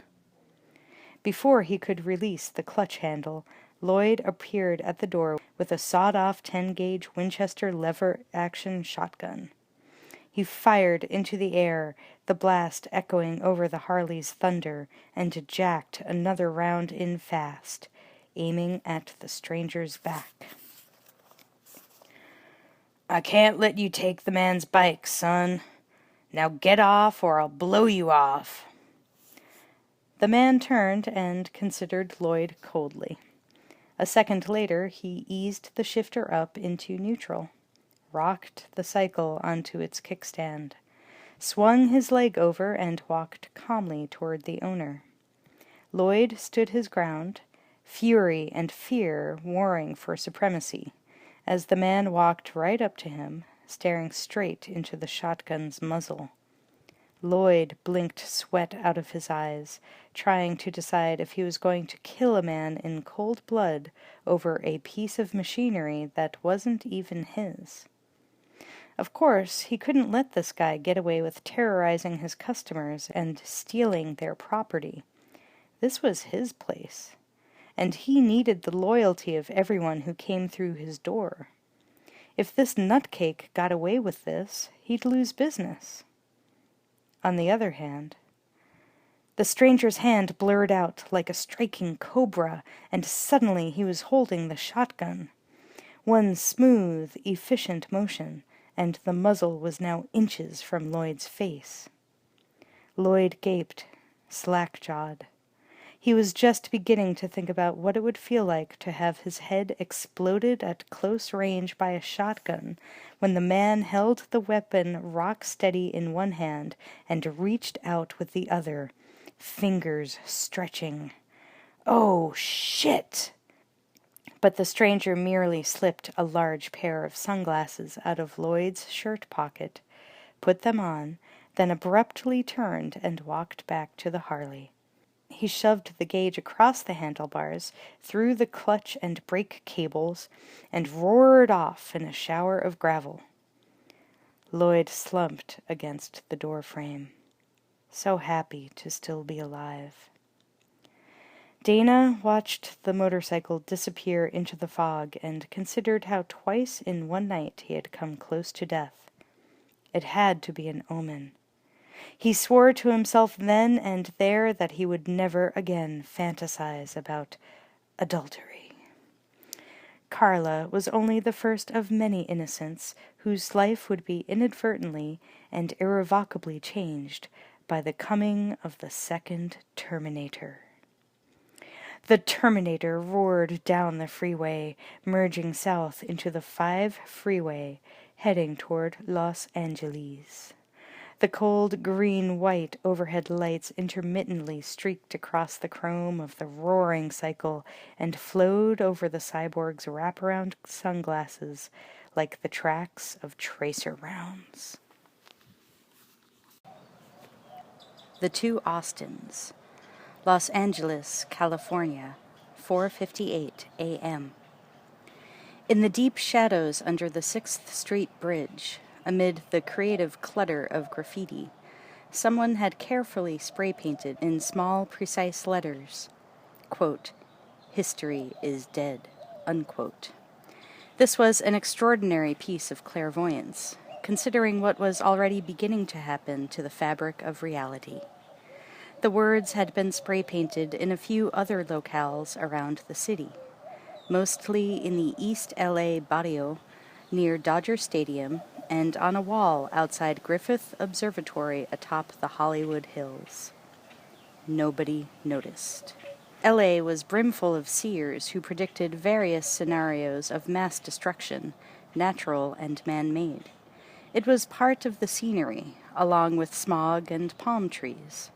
But whoever had painted those 3 words throughout the city knew.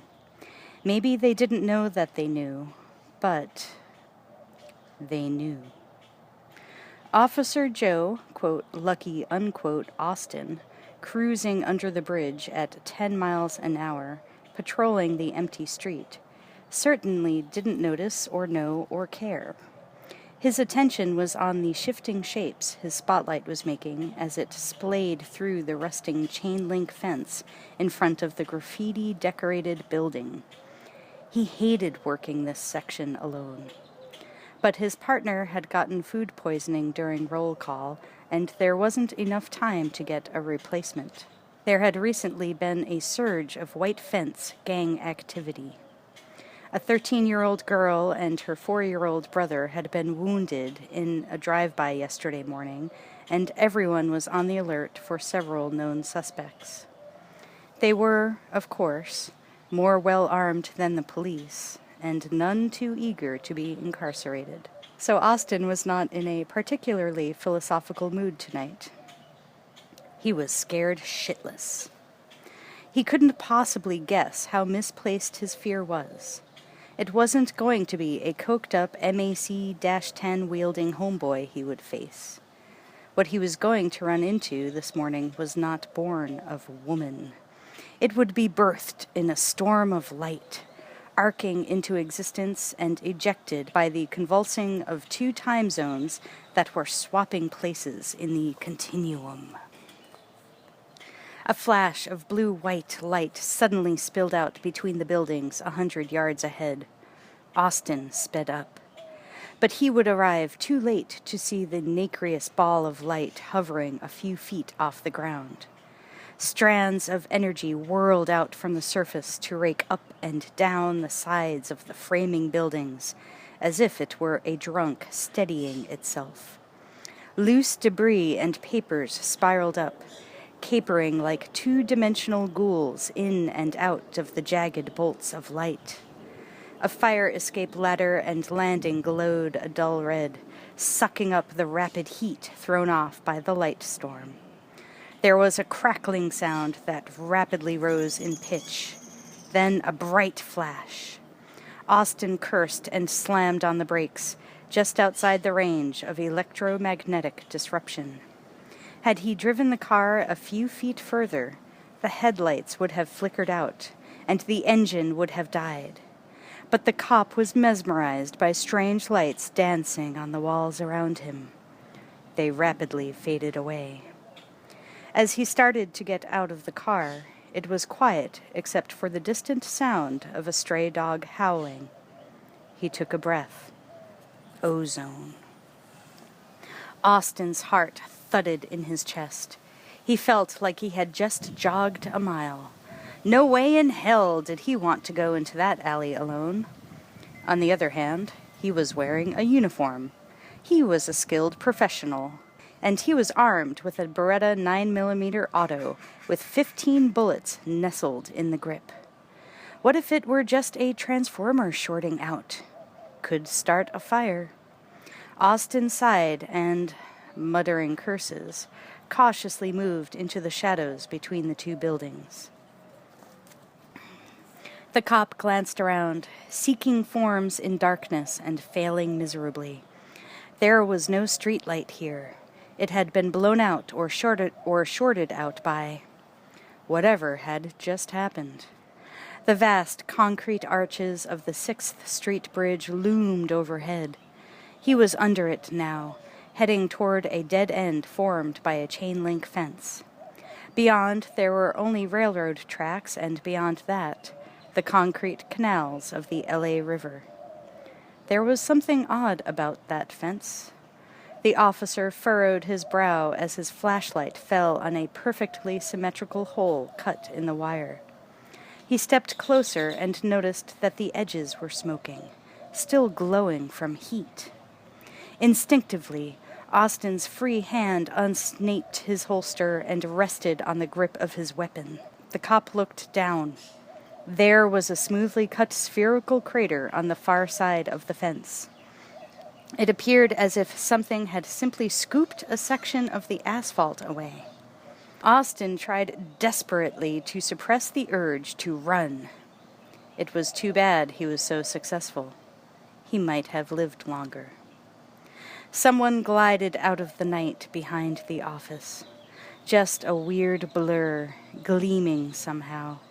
It caught Austin's eye, and he started to turn, sensing a presence. There was a sudden flash, as if someone had cut a single white frame out of his stream of his consciousness.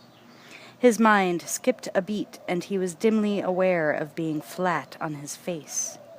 A dull pain welled from his left cheekbone, which had been fractured when he hit the cold pavement. Hands were gliding over his uniform. Something wet was flowing from his nose. Nothing felt right. His neck seemed to grate as if it were pivoting on sand. As his sense of self began to detach, he wondered idly why a member of the white fence would want his uniform. Whatever the reason, it couldn't have been good. But that was somebody else's concern now. He had other things to do, like die. A cat wandered into the alley and looked at the far end. It saw a naked man kneeling over the body of the policeman, touching the uniform. The animal's pea-sized brain could not possibly comprehend what was happening, but its eyes saw nonetheless. The naked man's body began to change, turning dark blue. A silver badge emerged from the chest. Uneasy, the feline darted away. A few minutes later, the assailant strode up to the police car, wearing Austin's uniform and badge. The man slipped behind the wheel of the black and white. He scanned the cruiser's interior, the instruments and controls. They were all familiar, deep in his memory, although he had never actually seen them before. An Electrocom MDT-870 computer terminal linked to the police network was mounted on the passenger side of the dash, its screen dark. He pondered it. It was the first time he'd laid eyes on it, but he remembered every millimeter of the generic model's circuits. He reached out and tapped on a key. The screen jumped to an online menu. Satisfied, the man turned the ignition, then looked in the rear-view mirror. It was a handsome face, with strong features framed by military short brown hair. His gray-blue eyes were furrowed with deep concentration, confident. The, quote, new, unquote, Officer Austin, badge number 473, put the car in gear and drove into the night. It was only appropriate that he had assumed this particular identity. After all, he was here to protect and serve. The General, Reseda, California, Saturday, 10:58 a.m. The Ramones' I Wanna Be Sedated blasted from a boombox in an open garage in a slightly run-down suburban neighborhood. Front lawns were being watered. Children were riding bikes in complex patterns, weaving around people washing their cars in their soapy driveways. The sky was a rare blue, the light wind coming in through the pass pushing the smog all the way back to San Bernardino. Inside the garage, half listening to the thudding distortion masquerading as music, John Connor expertly adjusted the carburetor on his Honda 125 dirt bike. His long, stringy hair framed a sullen mouth and eyes that revealed a surprising intelligence for a 10-year-old. Yet, from a distance, dressed as he was in a cut-off Public Enemy t-shirt and soiled, artfully ripped Levi's, no one could have guessed this 10-year-old was much different from Tim, his equally scruffy friend standing nearby, idly tossing a flathead screwdriver into the air and catching it one-handed. But if you stepped closer and bothered to look, you would see a slight, dazed expression in Tim's eyes. In John's, you would see knowledge and memories far too complex and severe for one so young. A 33-year-old woman appeared in the doorway of the garage. Janelle Voit used to be cute. She'd always had dates her senior year in high school, but she was never considered particularly smart. Unarmed with a savvy comprehension of the continual downpour of trivial day-to-day disappointments, her natural ebullience had been eroded with a harsh recognition that life wasn't going to get any better than it had always been, which had been mildly disappointing. She had no idea why this had to be, and it disturbed her. Janelle had become increasingly irritable over the years, until now her fuse was woefully short. In the process, her cuteness had melted away, leaving a firm, cruel set to her mouth, and a dullness to her eyes that sometimes reminded John of a cow absently feeding on the side of a hill. One of her disappointments had been her inability to bear children. That was why she had signed up for the foster parent program. That was why she was now John's guardian. And that was why she was standing there with a graceless scowl and frazzled hair. John Connor had seemed at first a vulnerable, shy youth, desperate for some basic affection. While that may have been true, he was also spirited, moody, independent to a fault, and mostly a brat. In the last few months, Janelle's patience had already worn thin. This morning it was tearing. The problem was, however much she wanted a child, she was emotionally ill-equipped to raise one. And, of course, she had no idea who the boy now prematurely aging her really was, or would be. The general of a vast, multinational army, comprised of people much like herself. But that was far away, and not yet. She had to shout over the music, "John, get in here right now and clean up that pigsty of yours." Tim heard, but John acted as if he hadn't. "John!" Janelle screamed, using the voice, sharp with ultimate authority, primed with all kinds of unspoken threats only an adult knows how to unleash. But John replied by turning up the volume on the boombox. Tim hid a grin behind his hand. "I know you can hear me! Turn that music off and get in here!" But John racked the Honda's throttle, racing the engine. Janelle caught Tim's expression and narrowed her eyes. "What are you laughing at?" Tim leaned closer to John, ducking out of sight behind the bike's gas tank. Janelle angrily gave up with a slam of the house's front door.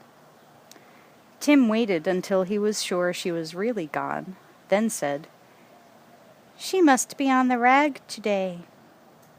John seemed to have no overt reaction, as if he had funneled his concern, if he had any, into a convenient storage compartment in his brain, ready to be taken out later for objective perusal. "Gimme that screwdriver," was all he said. Tim instinctively handed it to him. Although he was 2 years older than John, he was the follower.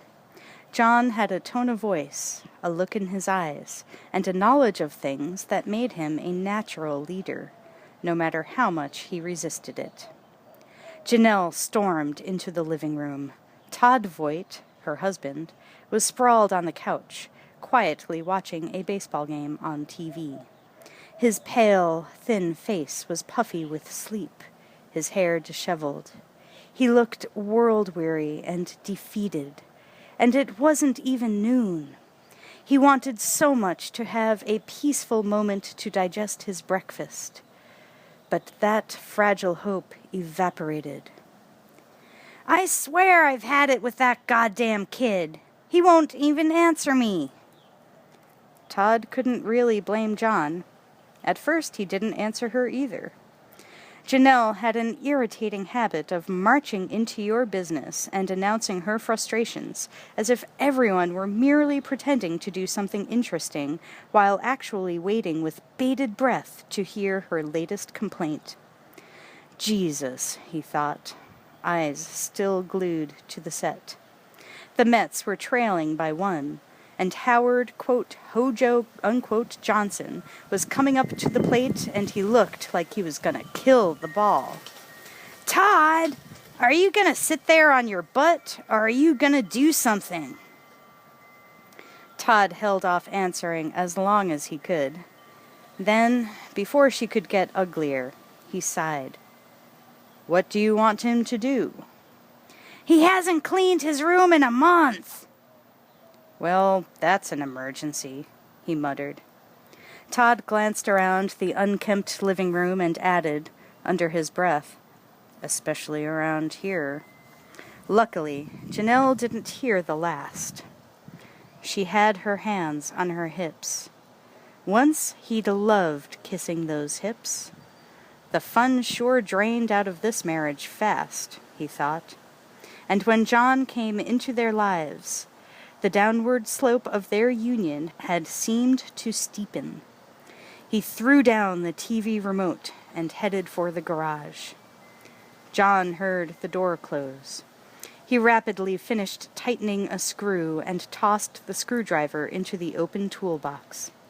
Todd walked into view just as John was kicking the toolbox, his toolbox, across the stained concrete floor. "Look at all this oil! I told you not to work on that thing in here." "Get my bag," John barked to Tim. The boy slipped onto the bike behind John, grabbing a nylon knapsack. John brought the engine up to redline.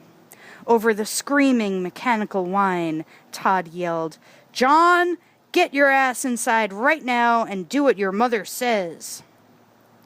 John pinned Todd with a defiant glare. "She's not my mother, Todd!" The boy released the clutch and peeled out of the garage, almost flipping Tim off the back. Todd dodged as they raced past him down the driveway. "Stay off the street with that thing until you get a license," he shouted as they accelerated away, making a couple of college students on 10 speeds scramble out of the way.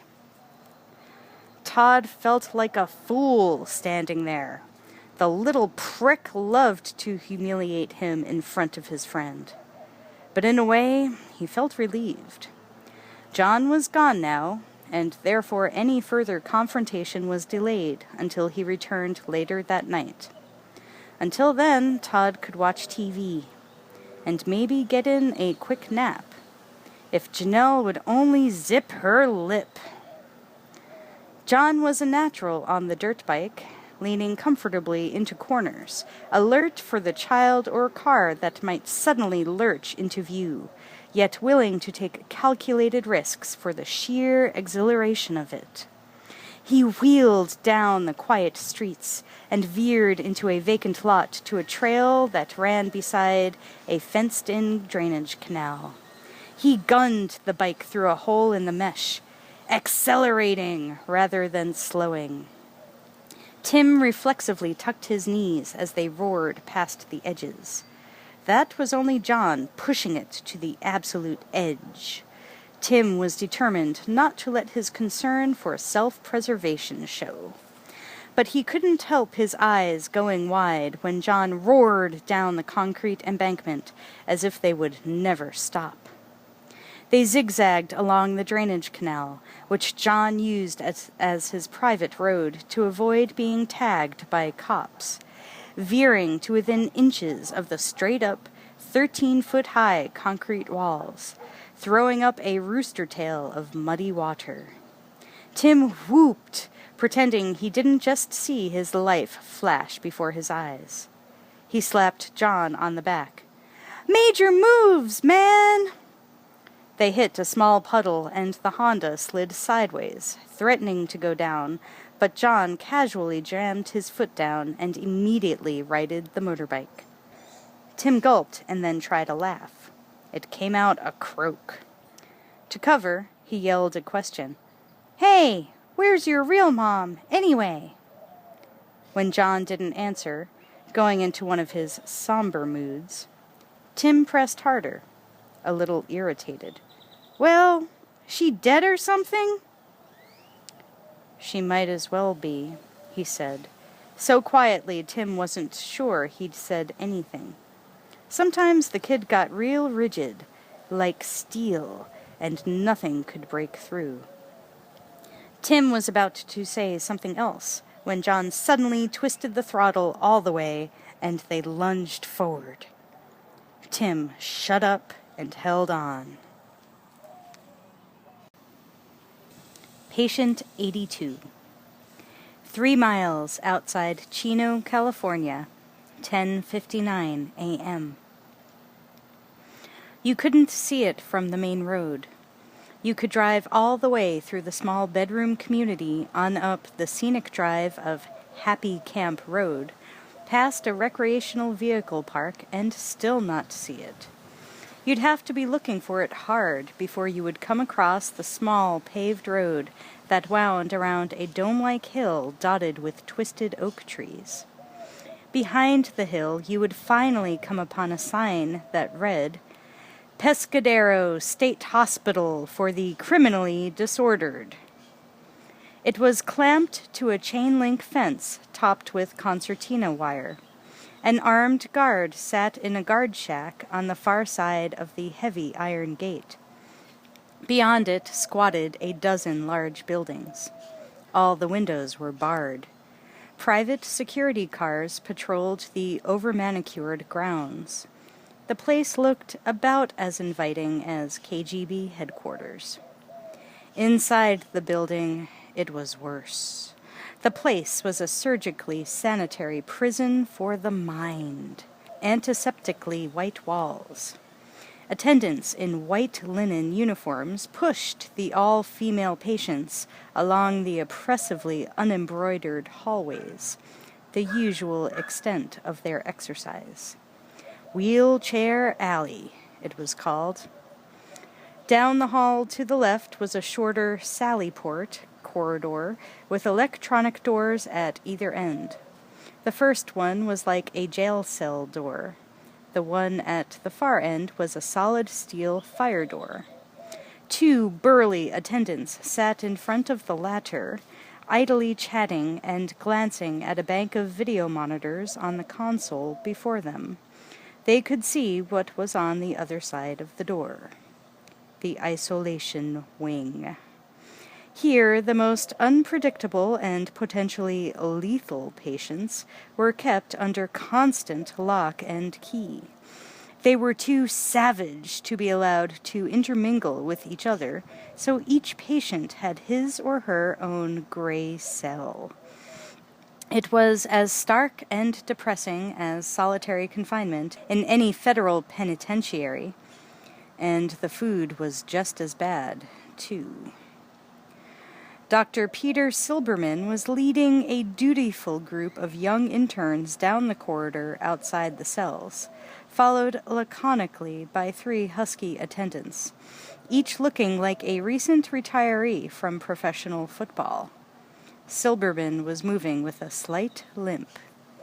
Each step caused the bandage around his knee to stretch the swollen, sensitive skin. He tried to compartmentalize the pain, concentrating on the task at hand. It wasn't too hard. He was comfortably in his element, waxing eloquently about a subject in which he felt expert. It was difficult not to suppress a tendency to flaunt his superior intellect to these callow young men and women, but most of the time he managed it. This was not one of those times. "The next cell," he was saying in a low, drawling voice suitable for a radio psychologist, "is occupied by patient number 82, a 29-year-old female diagnosed as acute schizoaffective disorder. She has shown the usual indicators: depression, anxiety, violent acting out, delusions of persecution." Most of the interns hung on his every word. Silberman's precise and dryly composed papers on various identity disorders had won him a certain reputation in his field. Not quite at the top, but a solid specialist in the hard-to-reach cases, although his cure rate was not particularly high. To a few of the more savvy interns, it was clear that Silberman had a woefully lackluster bedside manner. But he was not a stupid man. He had been a consultant to the Los Angeles Police Department for years and had conducted complex studies of dozens of the most extremely psychotic criminals, including some recent infamous mass murderers. Perhaps his largest failing was that he was a little too clever for his own good. Here we are. He stopped outside a cell door. It was soundproof, communication being carried out through a grilled two-way speaker mounted beneath the tiny plexiglass window. The door seemed somehow simultaneously medieval and high-tech. He peered in. Sunlight glared through a grimy window, creating a barred slash on the bare institutional wall. The room was empty of all furnishings, save a stainless steel sink, toilet, and a polished metal mirror. The latter had been dented. The bed has been stripped of the mattress and leaned upright against the wall, legs facing outward. Sweaty hands gripped one leg, and the tendons nodded and released as the inmate did slow pull-ups, blowing long hair that was tangled and matted with perspiration out of almond-shaped, mahogany-hued eyes. The young woman was wearing a tank top and hospital pants as she hung from the top leg of the vertical bed frame, her lithe body rigid and straight as a steel ruler. Her knees were bent so the feet cleared the floor. Her lean, muscular arms pulled up, lowered, pulled up, lowered. Absolutely no change in rhythm. Like a machine. He stepped aside so they could all look in and see. The woman was faced away from the door and so far acted as if she didn't know she was being observed. That was not the case. She knew. She had caught the movement of faces at the small window in the reflection of the dented mirror. But she was not going to acknowledge the indignity of being gaped at like a lab rat.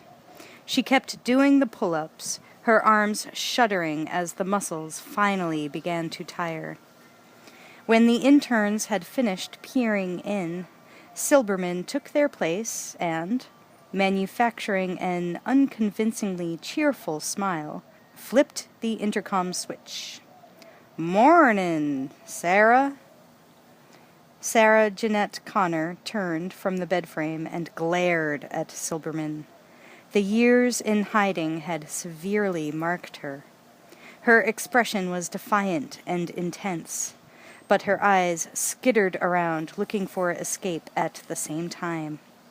She seemed perpetually on the verge of fight or flight. Her once softly curved cheeks were now hard and sculpted. She still looked beautiful, fiercely so, but also haunted, trapped, anguished, and very much like she belonged where she was. She spoke in a low, chilling monotone. It reminded Silberman of an animal softly growling. "Good morning, Dr. Silberman. How's the knee?" Silberman's smug composure dropped a second. He arched an eyebrow. "Fine, Sarah." He switched off the intercom and turned to the students.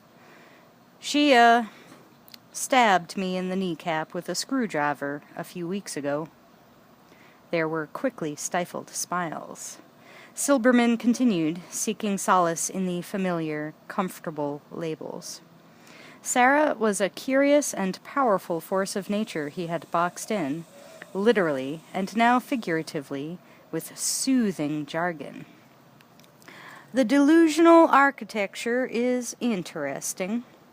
She believes a machine called a, quote, Terminator, unquote, which looks human, of course, was sent back through time to kill her.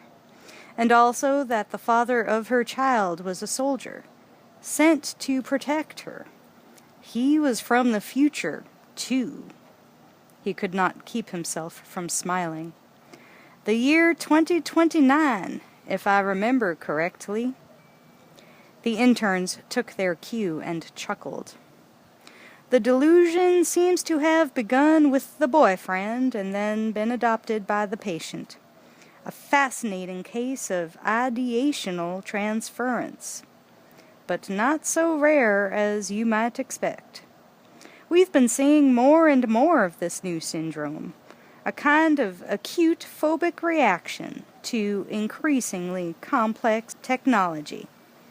It's perhaps an attempt to defend against the dehumanization of relationships in a modern society. If the patient's tremendous energy could be channeled into therapy rather than stubbornly maintaining the elaborate delusion, she'd have been released by now. Silberman paused, remembering the first time he had met Sarah, years ago in a police station interrogation room. She had been involved with a violent paranoic who later escaped with her and was eventually killed. She had vanished for a few years and, ironically, came back into his custody after attempting to blow up the local offices of some computer corporation. Since then, she had been his most uncooperative patient. She should have gotten better by now. It disturbed him slightly that he had not been able to motivate her cure. Struggling to regain control, he abruptly said, "Let's move on, shall we?" The interns glanced uneasily at one another, then walked to the next cell.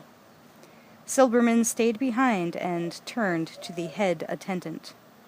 Douglas was 6'4", 250 pounds, and warm-hearted as a rattlesnake. Silberman spoke so the students couldn't hear. "I don't like the patients disrupting their rooms like this. See that she takes her Thorazine, would you, Douglas?" Douglas nodded and gestured for the other two attendants to stay with him. Silberman then turned and followed the interns out of the wing. Sarah looked up as the cell door opened. Douglas walked in slow, idly tapping his wooden nightstick against the door in an ominous rhythm. The other two orderlies eased in behind him. One of them carried something that looked like a sawed-off cattle prod. Sarah knew from experience this was a stun baton that delivered a nasty jolt. The other had a tray with cups of red liquid. "Thorazine." "Time to take your meds, Connor," Douglas said. Sarah faced him, weight-centered, her feral eyes darting from one to the other. She could feel the fury and fear intermingling and rising to a jagged peak. "You take it," she answered. Douglas grinned, casual as can be. But that stick of his went tap, tap, tap. "Now you know you got to be good, 'cause you up for a review this afternoon." "I'm not taking it. Now, I don't want any trouble." "Ain't no trouble at all." He whipped the baton in a whistling backhand that took her square in the stomach. She doubled over and dropped to her knees, unable to breathe. Douglas kicked the bed and it slammed down with a crash, inches from her head. She rolled away, hissing through the pain, "Do that again and I'll kill you, you fucker." He frowned, then took the stun baton from the other attendant and stepped closer to Sarah. She knew what was coming. "Get away from me, you psychotic son of a... Ah!"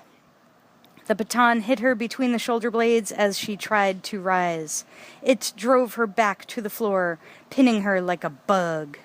Little electric arcs crackled as the baton made her convulse.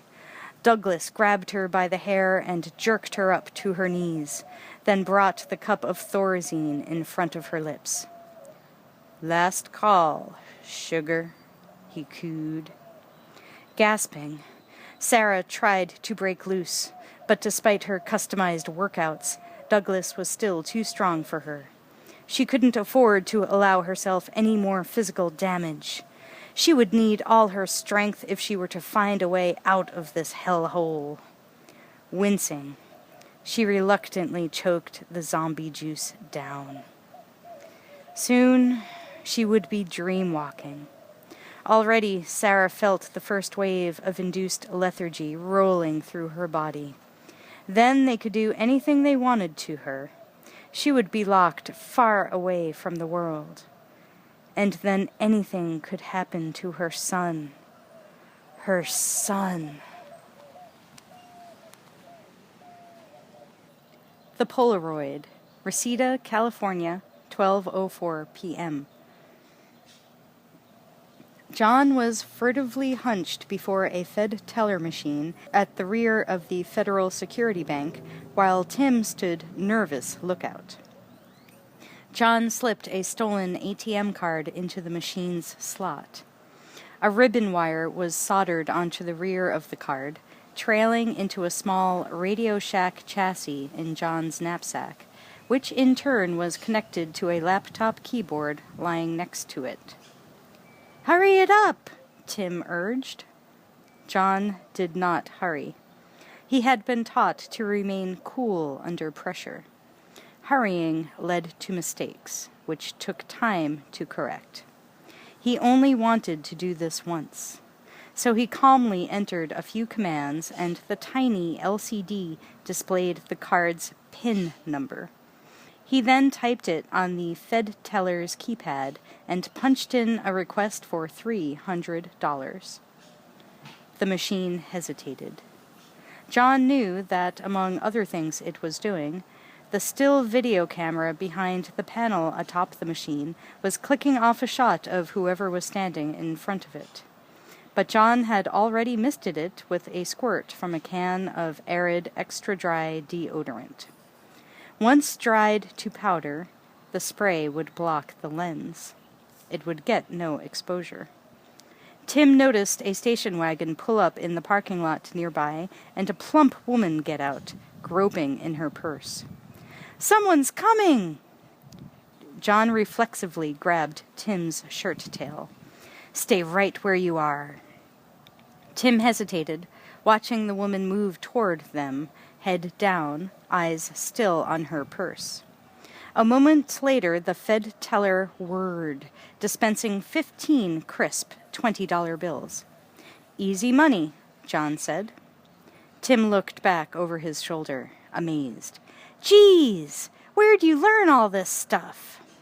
John reached up and wiped off the deodorant powder with his sleeve, then began scooping the 20s into his bag as the machine kicked them out. "From my mom. My real mom, I mean." "Come on, baby." Tim glanced at the approaching woman. She was looking at them now, but still too far away to see exactly what they were up to, he hoped. "Let's go!" They sprinted around the corner to an alley where the Honda was parked, and huddled behind it as John counted out Tim's share. 5 20s. Tim was slack-jawed. This was unbelievable. Every day John had something else up his sleeve. But this... When John opened his knapsack to put in his money, Tim noticed a picture in a plastic sleeve. "Who's this?"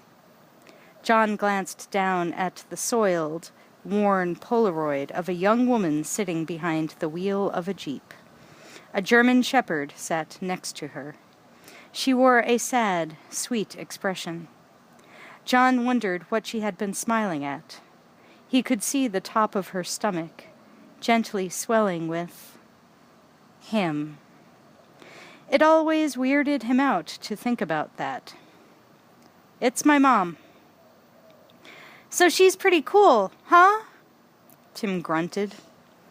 John frowned. A confusing mixture of emotions welled up, as they always did when he looked at her face. He couldn't begin to explain them to Tim, who was loyal but not too swift. So he simply said, "Actually, no, she's a complete psycho. That's why she's at Pescadero. She tried to blow up a computer factory, but she got shot and arrested." This sounded to Tim like a real load of beef bowl, but you never knew. "No shit!" "Yeah, she's a total loser." "Come on." John had tried to sound macho casual, and by Tim's becoming bored expression, he had probably succeeded. He slapped Tim on the shoulder, and they jumped onto the Honda. John fired it up, and they whined off down the alley.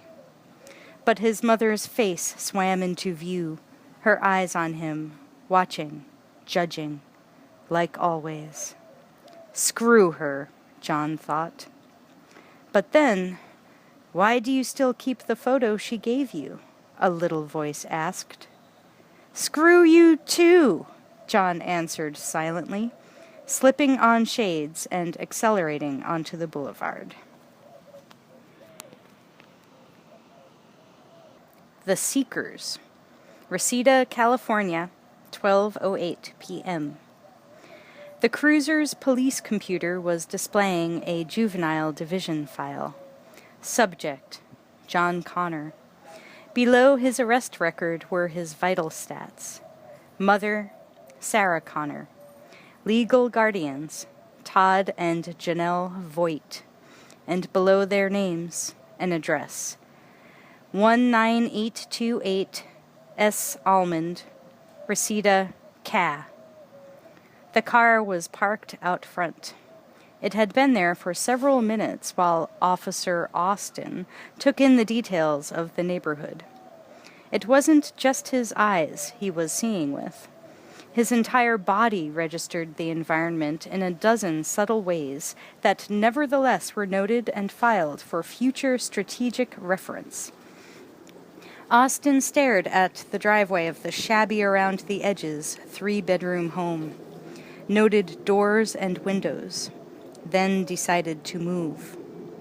As he got out of the car and walked up the driveway, he continued to scan the street, filling in the details, sensing no immediate danger. Except he heard the sharp staccato bursts of a dog barking coming from the backyard. Estimating the creature to be a medium-sized breed, Austin added that factor in and continued walking to the door.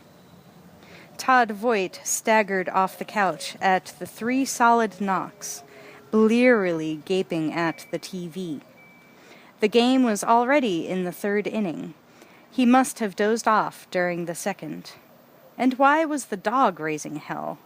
It sounded as if a whole army of strangers were invading its territory. Another 3 measured knocks. Somebody else at the door. Todd grumbled to himself, muttering curses. Why wouldn't the world leave him alone on Saturdays? So far it had been one goddamn thing after another. He thudded down the hall to the front door and angrily whipped it open on the unsmiling face of a uniformed police officer, his blank expression somehow chilling beyond the screen door.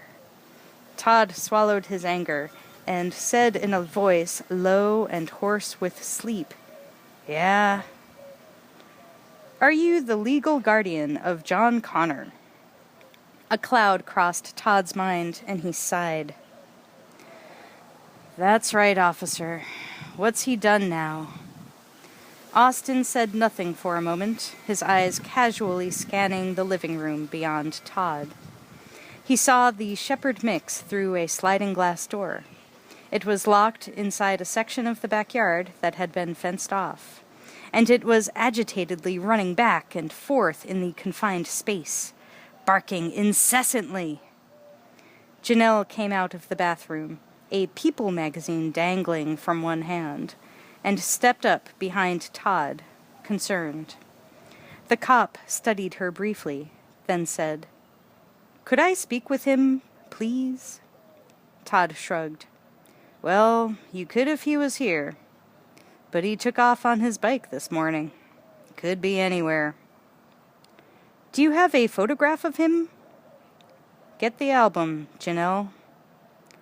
Janelle hesitated, frowning, then said, Just a minute.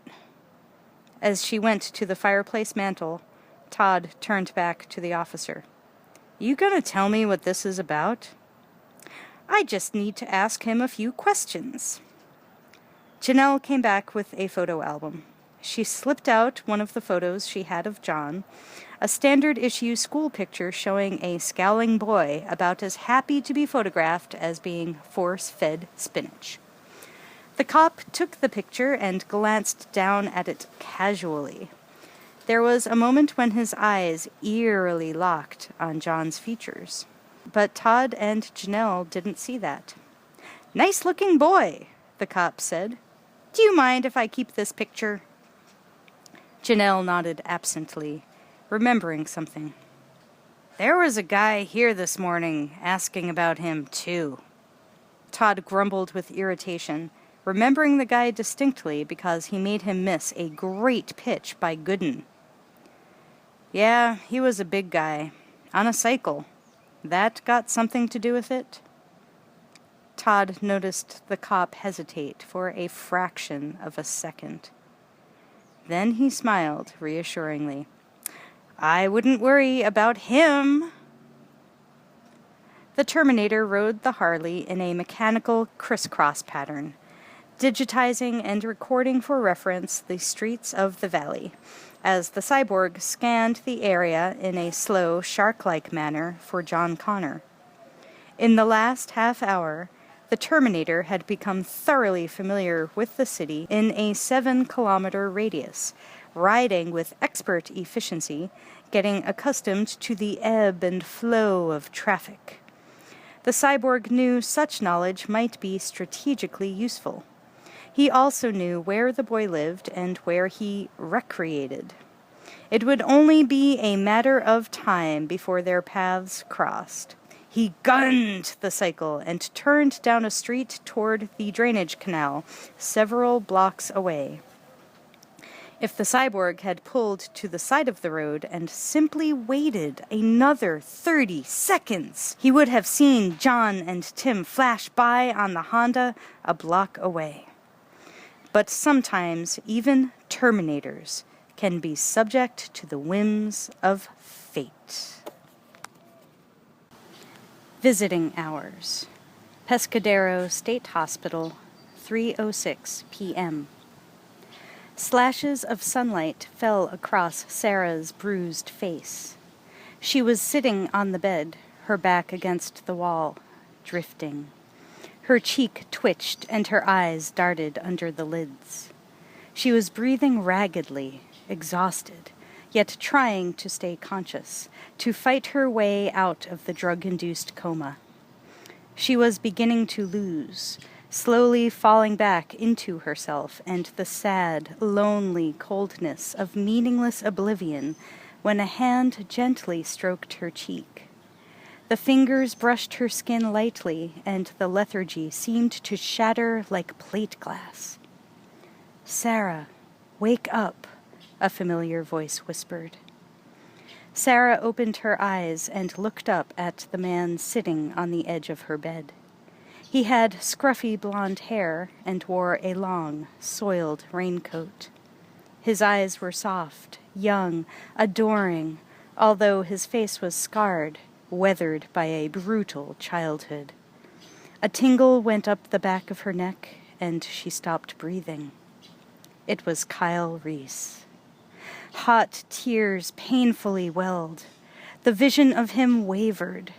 She wanted to see him clearly, but was afraid to blink, lest he disappear. "Kyle?" she whispered. He didn't answer at first, but he was no ghost. She could feel the heat of his hand against her cheek, and there was so much love in his expression.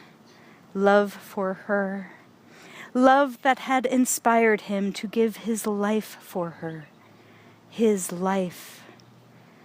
The impossibility of the situation hit like a hammer blow to her temple. "You can't be here. You're dead," she sighed. He nodded and answered in that high, soft voice that reminded her how really young this battle-scarred veteran had been. "I know. This is a dream, Sarah." "Yeah, I thought so. The Thorazine.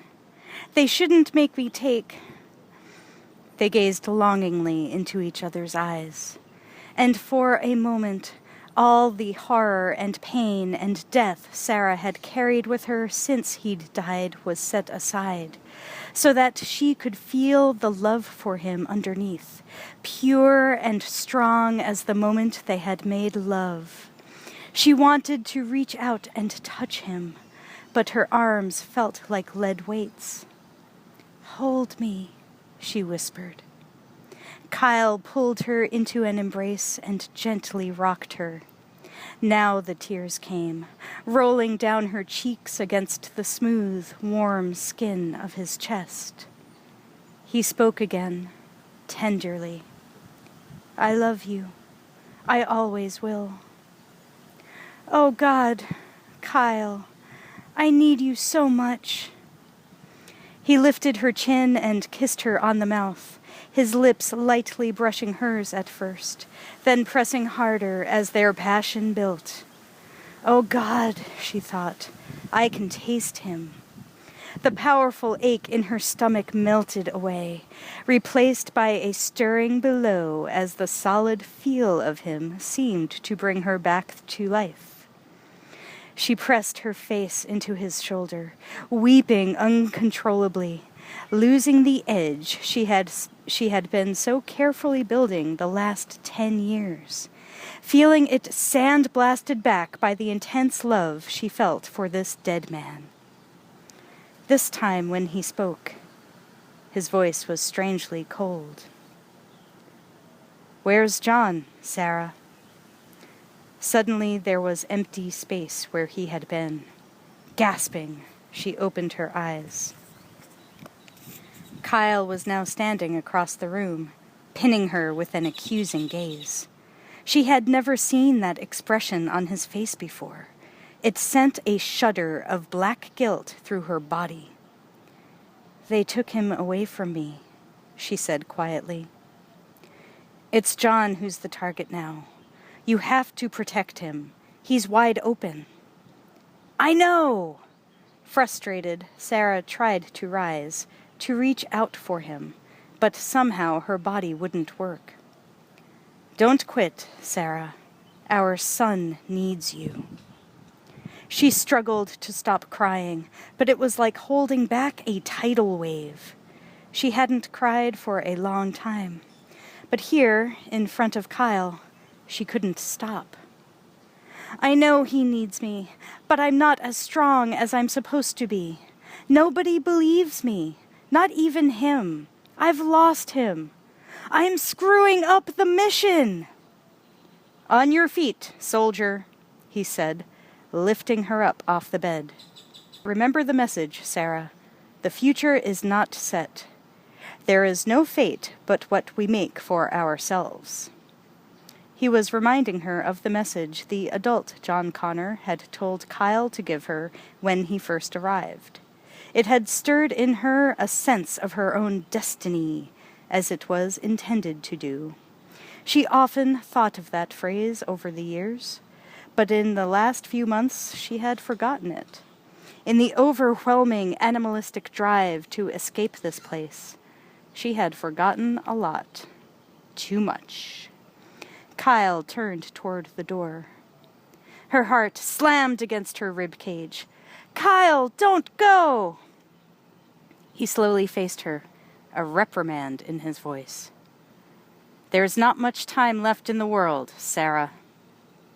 Then he opened the door and walked out. Sarah strained to move her legs, but they were like lifeless tubes. She looked up at the open door, frantic. With a sudden surge of adrenaline, she staggered across the room. She yanked on the closing door and slipped out into the corridor. She looked one way. Empty. "Kyle!" she shouted, panicked. She turned the other way. Impossibly, he was already 100 feet away, striding away down the dim corridor, silhouetted in raincoat, disappearing around a corner. Sarah ran after him, her bare feet slapping the cold linoleum, her hospital gown floating out behind her. It seemed as if the corridor were tilting upward, as if on a gigantic treadmill. The corner seemed to stretch away from her endlessly. With a surge of energy, she finally reached the corner and slid around it. Reese was just ahead, turning another corner. She came after him, hesitating at the intersection. Kyle stood at the end of the hall before a double door. He opened it and stepped through, emerging into a beautiful sunlit morning. Sarah ran along the corridor and burst out onto green grass. She looked around. It was a playground filled with giggling children, sliding down slides, clambering through a jungle gym, arcing high in swings. Reese was gone. An overwhelming sense of dread rose like screaming lava. She was about to see the worst thing in the world. She opened her mouth to howl a protest, but no sound came out. It was too late. There was nothing she could do but watch as a second sunrise blossomed on the horizon. The sky was suddenly bled of all color. Then everything exploded, followed by a searing shockwave of intense heat. Sarah could see it rolling across the horizon, blackening everything it touched, shriveling trees, houses, and roads into steaming slag. Then it reached the playground. In the unholy glare, hotter than 1,000 suns, the children ignited like match heads. Sarah, too, was burning, still trying to scream as she watched their flesh being blasted off to reveal gleaming white bone. There was no sound, no escape from the indescribably obscene images. And there was too much light. More light than was ever meant to be, mercilessly illuminating the death agonies of the children as they writhed like charred worms on the heat-rippled ground. She reached out, gripping the smoking fence, her hands flaming.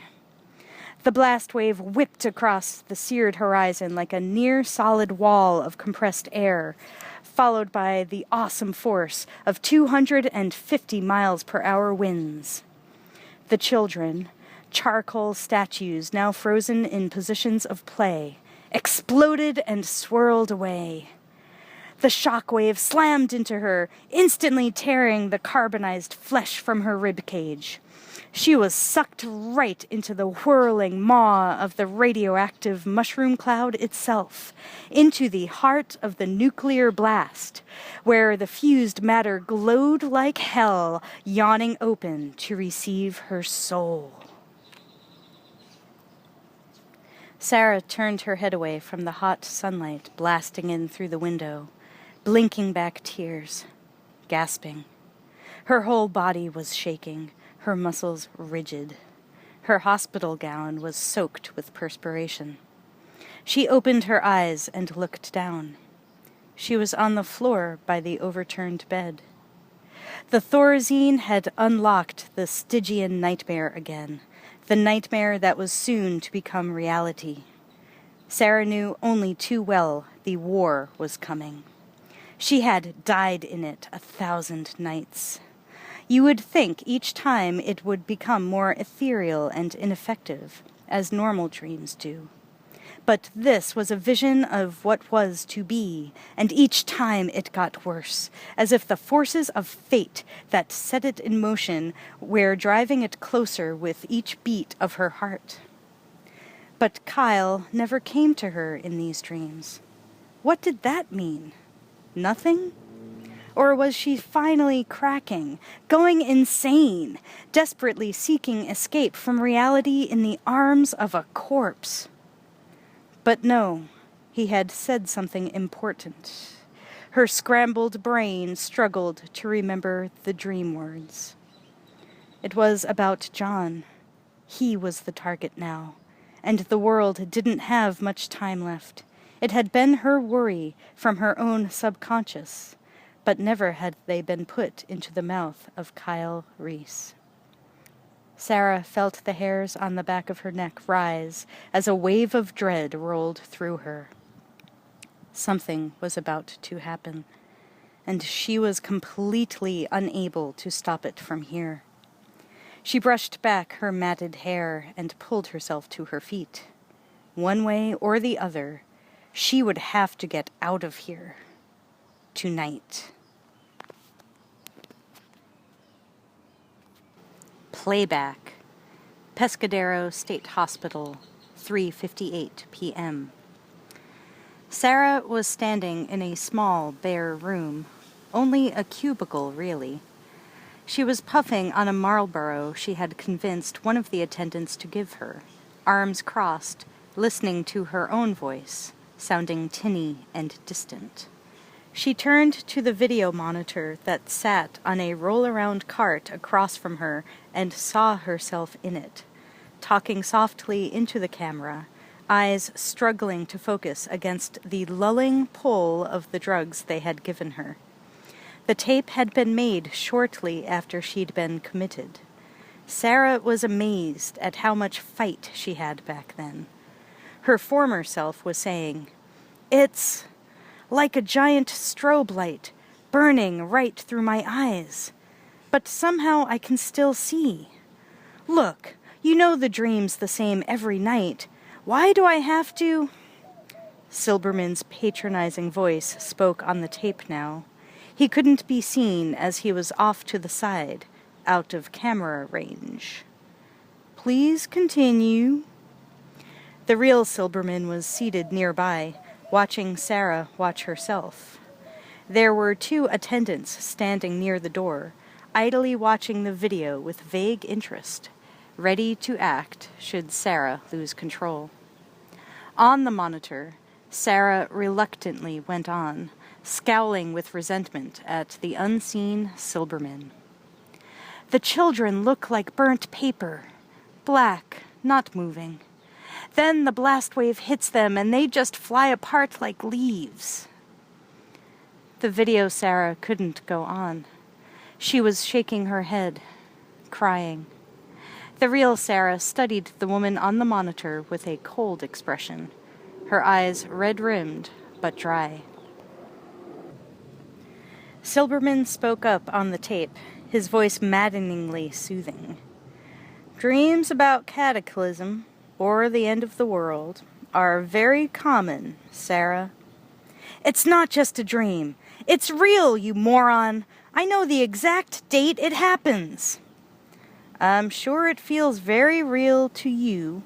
On August 29, 1997, it's going to feel pretty fucking real to you, too. Anybody not wearing number 2 million sunblock is gonna have a real bad day. Get it? Relax now, Sarah."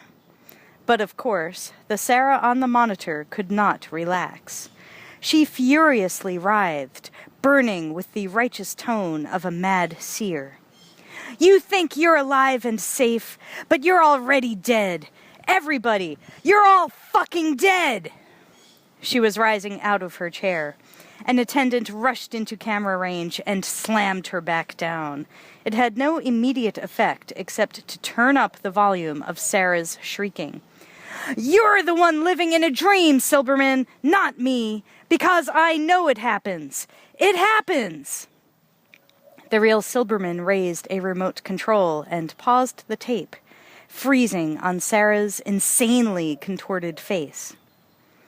Patient 82 turned away from the screen, her expression stony. She knew Silberman was waiting for an answer. She gathered up whatever sanity was left and presented it to the supercilious bastard, working up a smile that almost made her puke. She managed at last to say, "I was afraid and confused. I feel much better now. Clearer." Silberman nodded, mulling it over with a condescending smile, toying with his fountain pen. "Yes, you're much improved lately." Sarah noted with small satisfaction that Silberman absently slipped his pen into his jacket. The next thing she did was perhaps the hardest she ever had to do. Be civil to Silberman. It helps a lot to have a goal, something to look forward to. "And what is that?" Silberman asked, surprised again. Sarah hesitated. She glanced at what she guessed was a one-way mirror. She sensed that on the other side was another observation room where the interns from the earlier rounds and a couple of staff psychologists were smugly smoking and making occasional notes. If she could only grab a chair and ram it through the glass and their arrogant faces. She stopped herself. This was the most important day of the rest of her life. She had to do anything to get out of here. Crawl on her belly to these fools. Play their stupid games. They were judging her every move, noting every facial tic, measuring her sanity from their hidden rooms. If she just said the right words, like magic, they might let her go. She turned back to Silberman and strained to give him a steady, even smile. You said I could be transferred to the minimum security wing and have visitors if I showed improvement in 6 months. Well, it's been 6 months, and I was looking forward to seeing my son. Silberman slightly rocked back his chair, balancing for a moment, pondering, then said, I see. Let's go back to what you were saying about these Terminator machines. Now you think they don't exist?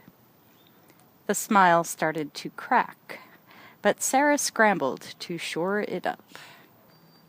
They don't exist. I see that now, she said as convincingly as she could. Silberman nodded again and scribbled something in a file, then looked at Sarah again, eyes boring into hers. But you've told me on many occasions about how you crushed one in a hydraulic press. If I had, there would have been some evidence. They would have found something at the factory. I see. So you don't believe any more that the company covered it up. The crucial moment.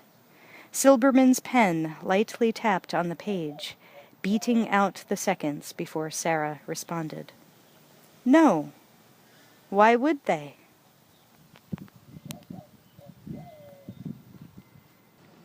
Rosetta Stone, Irvine, California, 4:01 p.m. Miles Dyson stood at the window on the top floor of the Monolith, a 3-story black basalt and glass building that was the sprawling headquarters and labs of Cyberdyne Systems, and watched the sun gleam off the tops of cars in the parking lot below. He yearned to return to his lab and the work waiting for him. The 3rd floor was the administration building, where the marketing and corporate executives worked. Dyson knew little of what they did and cared even less. He was a practical, pragmatic man, intent on dissecting his little corner of the universe with his wits and his quarterly budget. The latter was up for review by the Cyberdyne Executive Board, and this was causing the former grave strain. Dyson was never much good with people outside his field of expertise, but lately he'd had to come out of his pure research shell to deal with bureaucratic concerns. It was an intrusion he very much resented, however necessary. Miles Dyson was perhaps the most important man on the planet, perhaps even in history, although no one, not even Dyson, would ever guess such a thing. He was Special Projects Division Supervisor at Cyberdyne, a brilliant microphysicist and chemist. But all he'd originally wanted to do was play basketball. The 6'2", rail-thin youth had graduated from an inner-city high school in Detroit, hoping to win a sports scholarship to a university in the West. But he wasn't a good enough player. Uncertain of what to do next, he talked to a guidance counselor who sensed hidden talents. She had him retake his SATs. He scored so high on math, he won a special federally funded scholarship to Caltech in Pasadena. This was a time when the United States was hungering for brilliant mathematicians to eventually compete with the Japanese. They bent over backwards to get anyone who showed any math talent into higher education. Dyson had been extremely dubious at first. Sure, He was comfortable with algebra, but it didn't juice him like a good game of hoops could. But after his first year at Caltech, he had realized a tremendous affinity for equations and formulae. At first, his professors had viewed him with skepticism. His social background, mediocre SAT scores in English and biology, and his still colorful inner-city colloquialisms branded him as a freak, an idiot savant. Perhaps there had been a touch of racism. At that time, Dyson walked, talked, and looked like the black youth from Detroit that he was. But later, as Dyson's facility expanded with his fascination for science, he became accepted into the inner circle of young geniuses on campus. He was wooed out of graduate school by Cyberdyne recruiters and put to work as a lowly lab tech, but on a remarkable and very secret project. Only 2 years later, he had shunted aside all his competitors and risen to project coordinator. And now Cyberdyne had grown from a small, aggressive microchip firm to a mega-million-dollar corporation on the verge of a major breakthrough in artificial intelligence. Right now, Dyson just wanted to get back to work. The owner and CEO of Cyberdyne strode into the large glass and steel office. Greg Simmons had not aged gracefully in the 10 years since he'd founded the company. Beating off competitors and struggling to maintain control over the other board members, who were merely investors, had driven a couple of nails into his coffin. He was only 51, but he looked a decade older. His once thick shock of dark hair had turned thin and gray. Liver spots dotted his pale skin, and he walked with a slight limp from arthritis in his hip. He would live a lot longer and become a lot wealthier before he died, but you wouldn't know it to look at him. Cancer patients looked healthier. The major blow to Simmons' peace of mind had happened 5 years ago when his partner, a squirrely but brilliant young man named Jack Kroll, had died from a brain tumor. Kroll had been the real driving force behind the company's original success and was on the verge of developing a completely new form of microchip called a wafer circuit. It would revolutionize the computer industry and make Simmons a billionaire. But the poor kid died before he could complete his research. It had taken years to find the right replacement. Now Simmons thought he had it in the man who stood by the window. Dyson still looked like he was in his 20s, although he was 33. Despite his blue-collar appearance, Dyson had finally deciphered Kroll's latest complicated notes and was now carrying the research forward into new areas on his own intellectual steam. Instead of discovering the workings of individual circuits, Dyson was developing an understanding of the whole device. The only problem was the man was a sieve with money. He wanted more and more staff members, and Cyberdyne had to pay top dollar to steal them away from the other top R&D firms. And the more people on the staff, the more difficult it was to maintain security. Dyson was well known for being casual in this regard. Many times, Simmons had him on the carpet for security infractions. It was like scolding a child who held all the aces. For Dyson knew by now that Simmons was more salesman and money-raiser than scientist.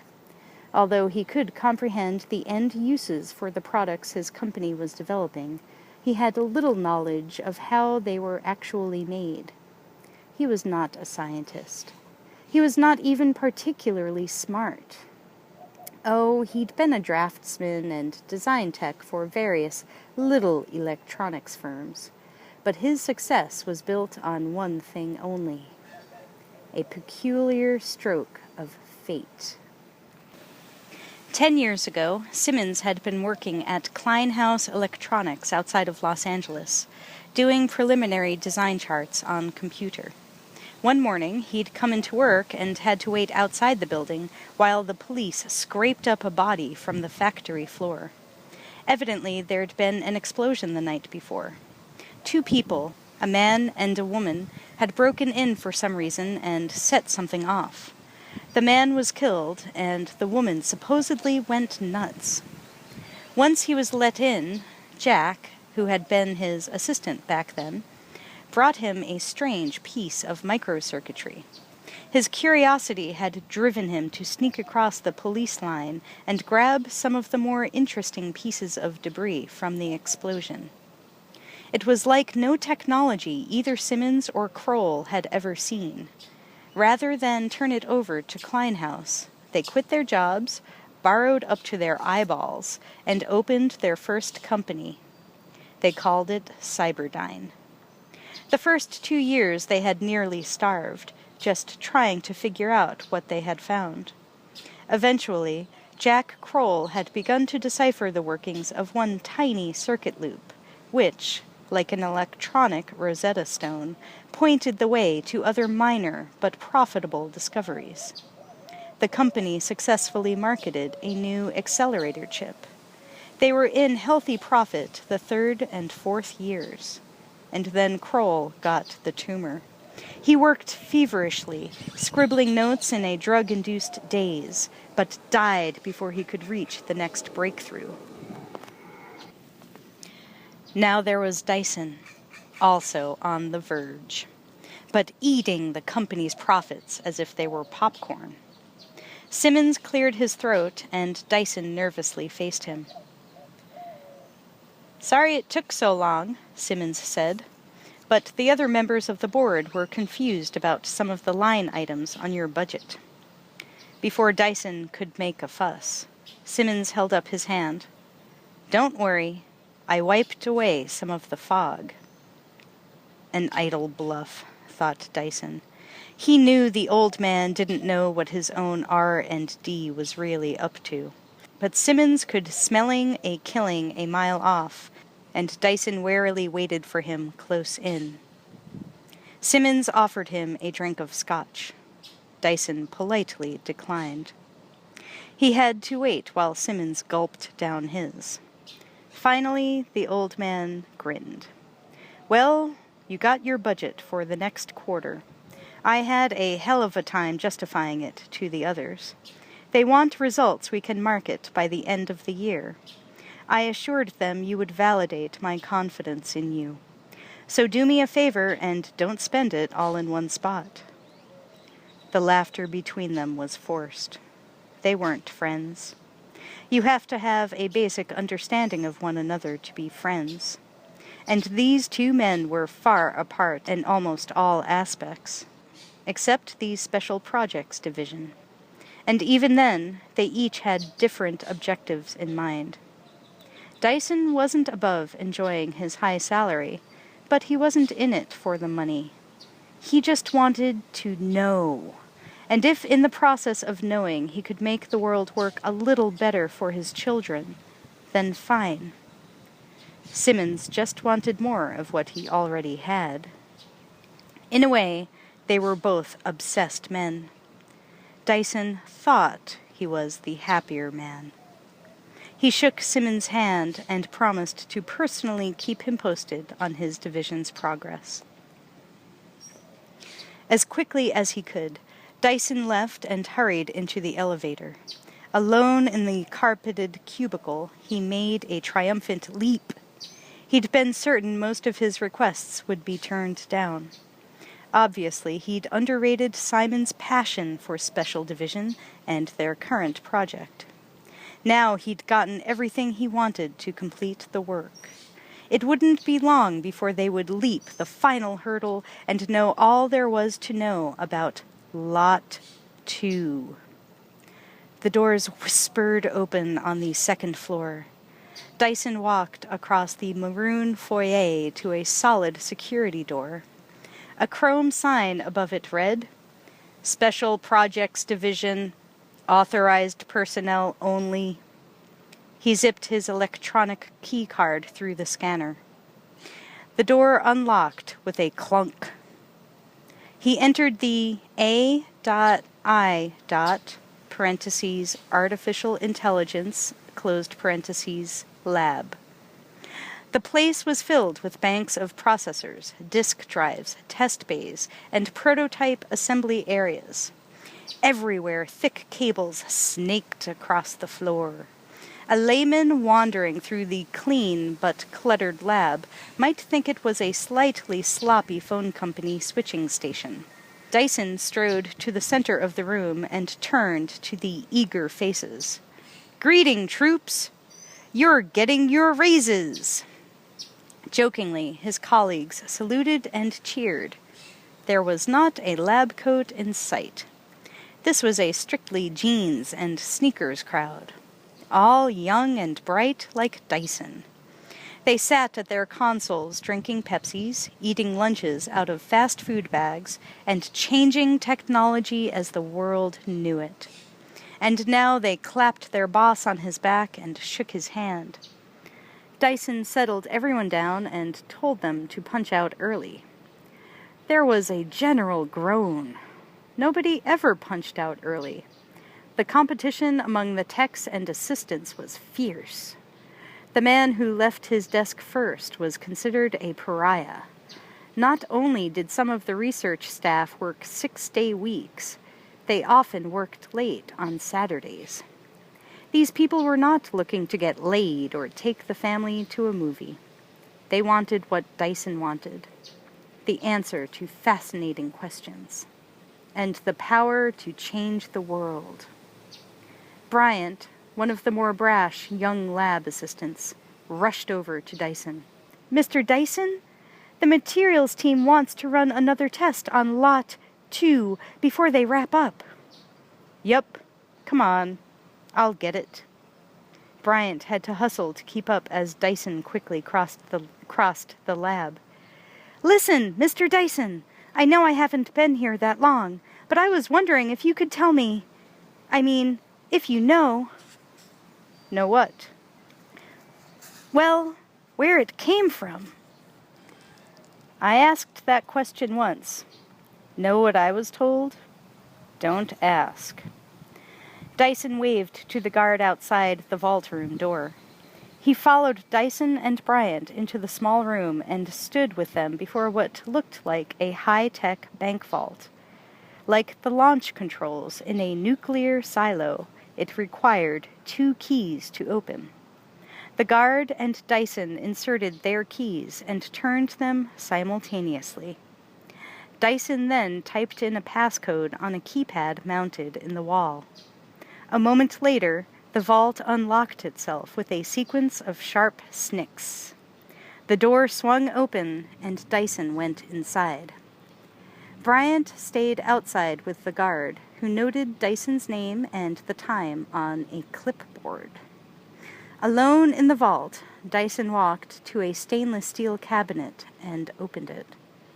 Inside was a small artifact in a sealed container of inert gas, marked Lot 2.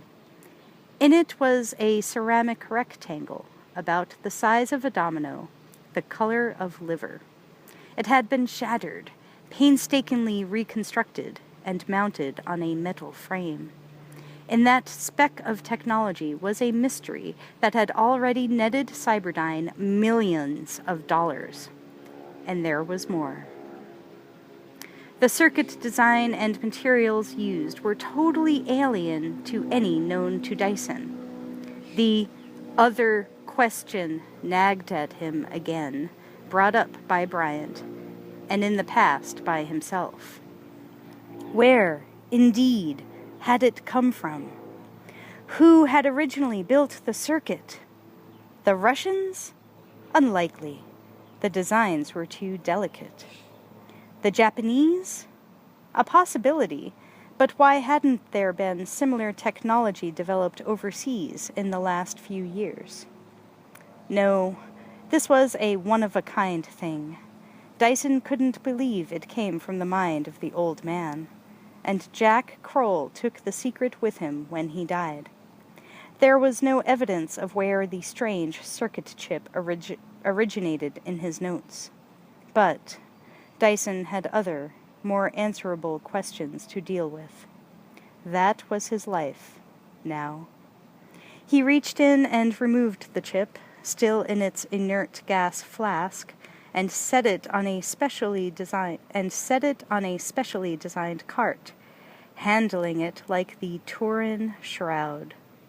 As he closed the cabinet, his eyes fell on the adjacent one. It was labeled Lot 1. If Bryant and the others only knew what was behind that door. Only 3 people did. One was dead. The other was the owner of the company. The third was Dyson. He impulsively unlocked the cabinet and glanced inside at a larger object, a mechanically intricate metal hand and forearm. At the elbow, the metal was twisted and crushed, but the forearm and hand were intact, although the chromed surface was slightly scorched and discolored. It stood upright in its vacuum flask, as if saluting. Dyson stared at it, lost in thought. Who the hell made this? Don't ask. A moment of dread passed through him like indigestion. Lot 1 and 2 could have been stolen. He didn't trust Greg Simmons. What if... But then the rational part of his mind balked. The doubt was reduced to its component parts and locked in a compartment for later contemplation. Maybe they were stolen. Maybe they were created under a secret government contract. Once he had opened up the final secret of Lot 2, he thought he might know. Until then... Reluctantly, he closed the cabinet and locked it up tight.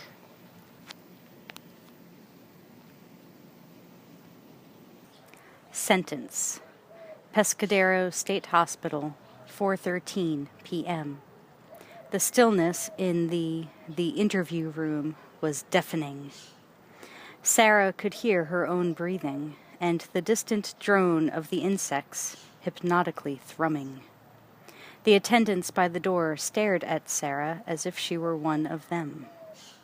Behind the mirror, the doctors and Silberman were comparing notes on her. She sensed their objective eyes still on her, knew they were deciding her fate. She'd been so strategically inept. She had told them too much, and the truth had not made her free. But she'd been carrying the secret with her for so long. When they first caught her, they were so damned understanding. She trusted them, trusted they knew their jobs and could tell she wasn't crazy. She had been wrong. They were doctors whose worldview was filtered through a psychologist's eye. The only, quote, handles, unquote, they had on reality came from study of abstracted human behavior. They couldn't accept that she was a perfectly sane woman in an insane world. Even though she was in a mental hospital, Sarah knew the razor-sharp dividing line between reality and fantasy, between dream and prophecy, between imagination and experience. While at Pescadero, she had crossed that line many times, but she always knew where she was. Silberman could never understand that. He saw everything from one perspective, his, and he had science and philosophy on his side. And this was his territory. The hospital was filled with women with messianic complexes. She realized she fit the profile perfectly. After all, her son's name was John Connor. J.C. Jesus Christ. And he was fathered by a phantom from the future. Her son's birth was as close as you get to an, quote, immaculate conception, unquote. And his sacrifice would save the world. Oh, yes, she had broken laws, destroyed property. It was clear to her that from Silberman's point of view, she was crazy. Who wouldn't be, knowing what she did? knowing that civilization was about to slip over into the abyss, that millions of innocent people would die horrible deaths. And even if she could get out and keep protecting John until he rose up out of the ashes with his rebel army, there would still be mass death and destruction incomprehensible even to the most ruthless warrior. Win or lose the war, the children would still die. And if she was kept inside these walls, and John was somehow killed, it would be the end of mankind. Of course she was insane. But she knew what she was doing. Silberman came back into the room, wearing his reptilian smile, and sat opposite her at the table. He scratched his nose, then absently stroked her file cover. Finally, he said, "You see, Sarah, here's the problem. I know how smart you are, and I think you're just telling me what I want to hear. I don't think you really believe what you've been telling me today." Sarah knew she had always been a shitty liar. Playing him hadn't worked. There was nothing else to do but beg.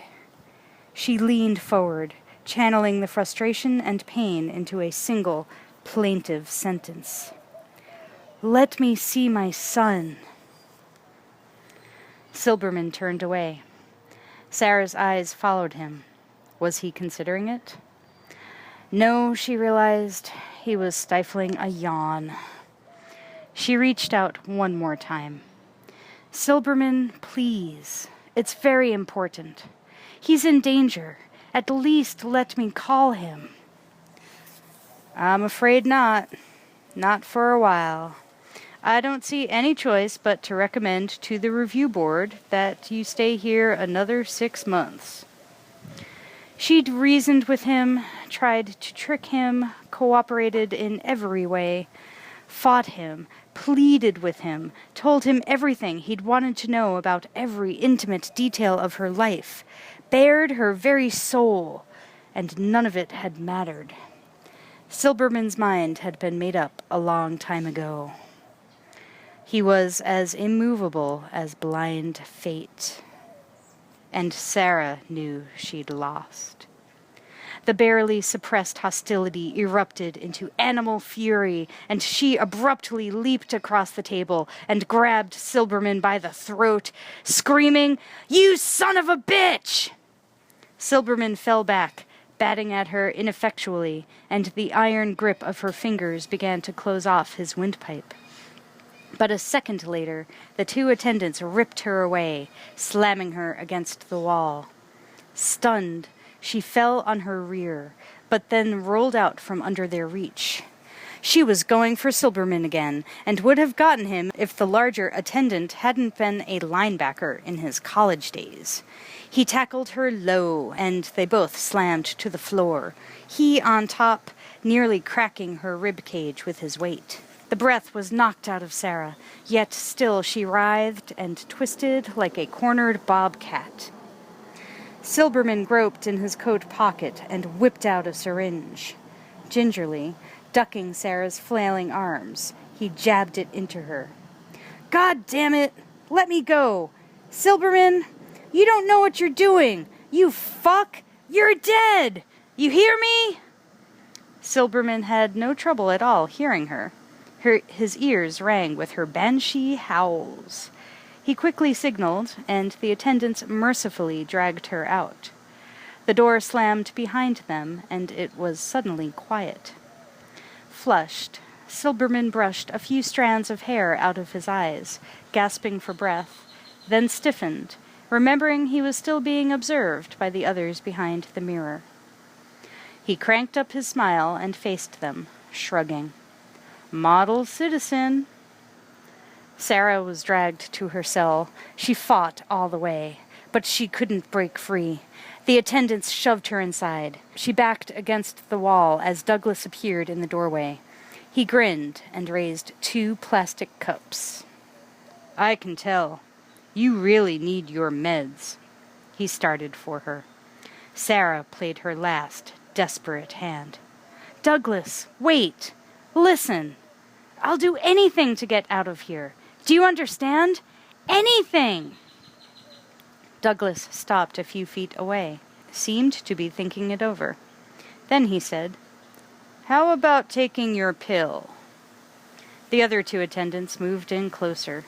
One of them was carrying the electric prod. Douglas added, "I'm a married man. What kind of slime do you think I am?" And then he offered the cups. Numbly, she reached for it. Her eyes dulling over, she mechanically swallowed the pill from one cup and water from the other, then handed them back. Douglas nodded, handing them to one of his assistants. "Open up," he commanded Sarah. She obeyed, and he ran his finger around the inside of her mouth, searching for the pill. It was difficult for Sarah not to bite down with all her might. Douglas withdrew, winking at her. "See, I'll bet you're feeling better already." Then he led the others out. Sarah waited until the face disappeared from the little window, then hurried to the toilet. She stuck her finger down her throat and forced herself to throw up the pill. She quickly flushed it away. She took a deep breath, trying to center all her energies, and went over to the bed. She flipped it up against the wall and began to pull herself up by her arms. 1, 2, 3, 4. Mindless mechanical movement. A place for the frustration and fury. Into her muscles, making her stronger, one day strong enough to fight them off. She wasn't going to give up. Not ever. Target acquisition. Reseda, California, 4:26 p.m. The two 10-year-old girls stood in front of the Subway sandwich shop and shyly studied the photo the policeman had offered them. He was leaning out the cruiser window with a broad smile that would have been warm had it not been so forced.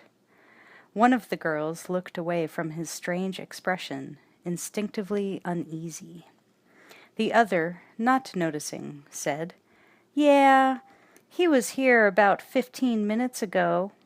I think he said he was going to the Galleria." "The what?" Officer Austin asked. She pointed toward a massive concrete complex visible above the houses several blocks away. Austin turned and stared intently. Abruptly, he snatched the photo back and screeched out of the parking lot toward the Galleria, startling the girls.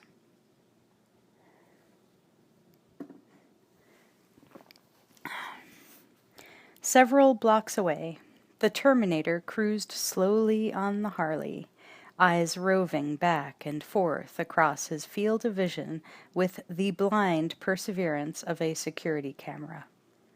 A matter of time. And the Terminator had all the time in the world. There was enough energy stored in the power cells, buried deep in his hardened inner chassis, to keep him going for at least 100 years without stopping.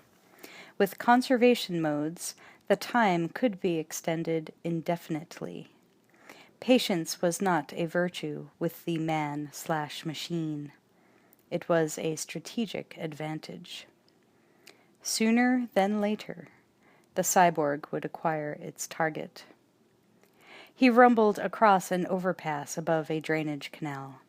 The Terminator was scanning not only with its eyes, which of course saw an extended range of visible frequencies, but also with its ears, one of which recorded the full, unequalized range of external sounds, while the other automatically filtered all wind and traffic noises until it narrowed the range down to one auditory signature: a 1990 Honda 125 dirt bike. The command to listen and watch for this particular vehicle was locked in priority memory under target profile. Sooner than later. In the last 3 hours, it had locked onto two possibilities. One was ridden by a teenaged girl, the other by a middle-aged man, neither of which fit the profile. Then it happened again. The Terminator's head suddenly swiveled. It had heard the signature again. His eyes darted in a shotgun pattern, quickly pinpointing the source of the sound. 2 kids on a 125 down in the canal below. The zoom servo behind the false front eyes rotated, snap magnifying the image by 15 times, then digitally froze on the driver's face.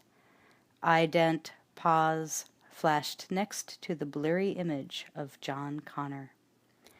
The Terminator wheeled the big Harley around, cutting onto a street that ran parallel to the canal. The target was racing along in the concrete canyon. Terminator had to accelerate to keep it in sight.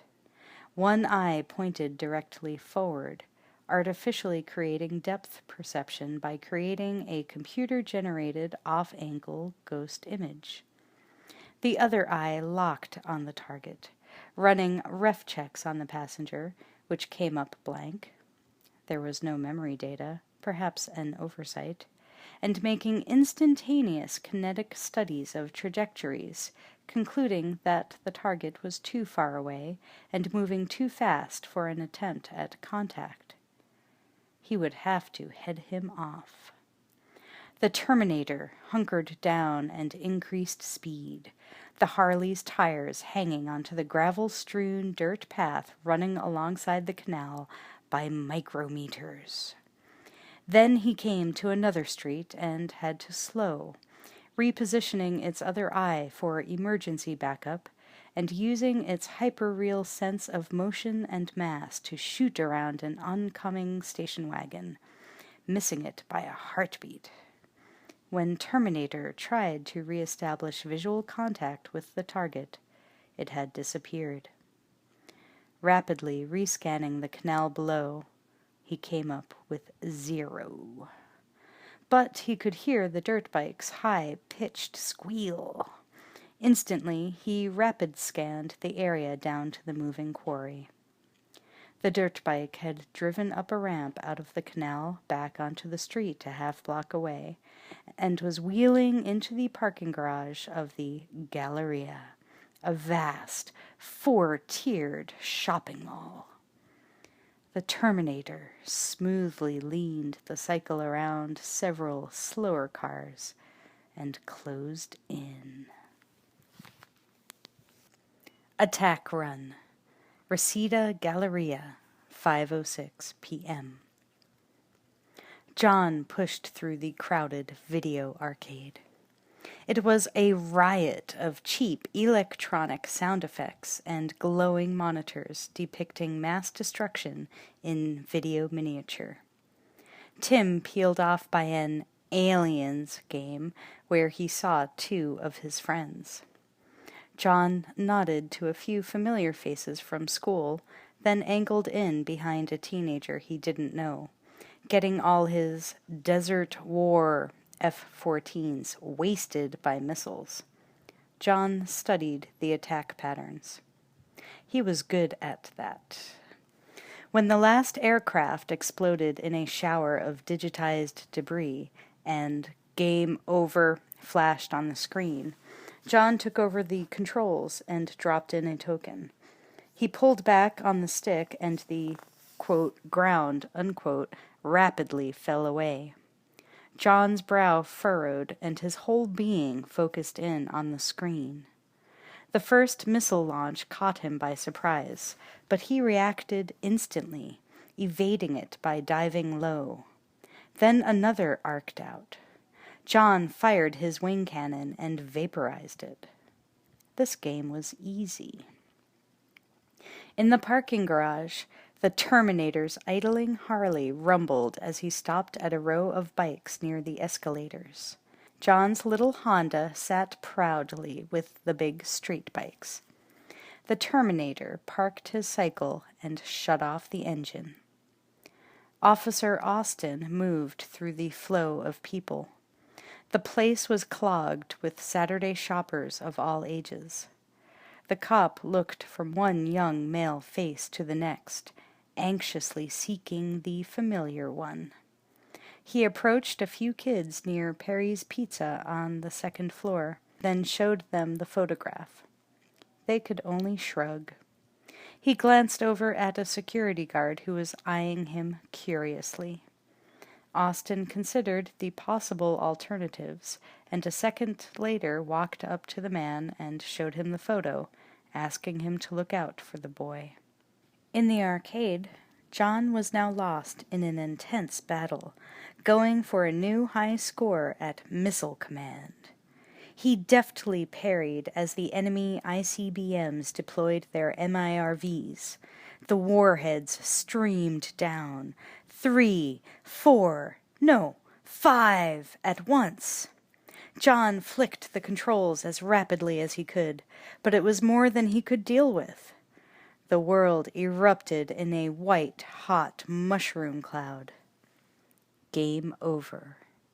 His score appeared. It was in the upper third percentile range, but he had lost the war.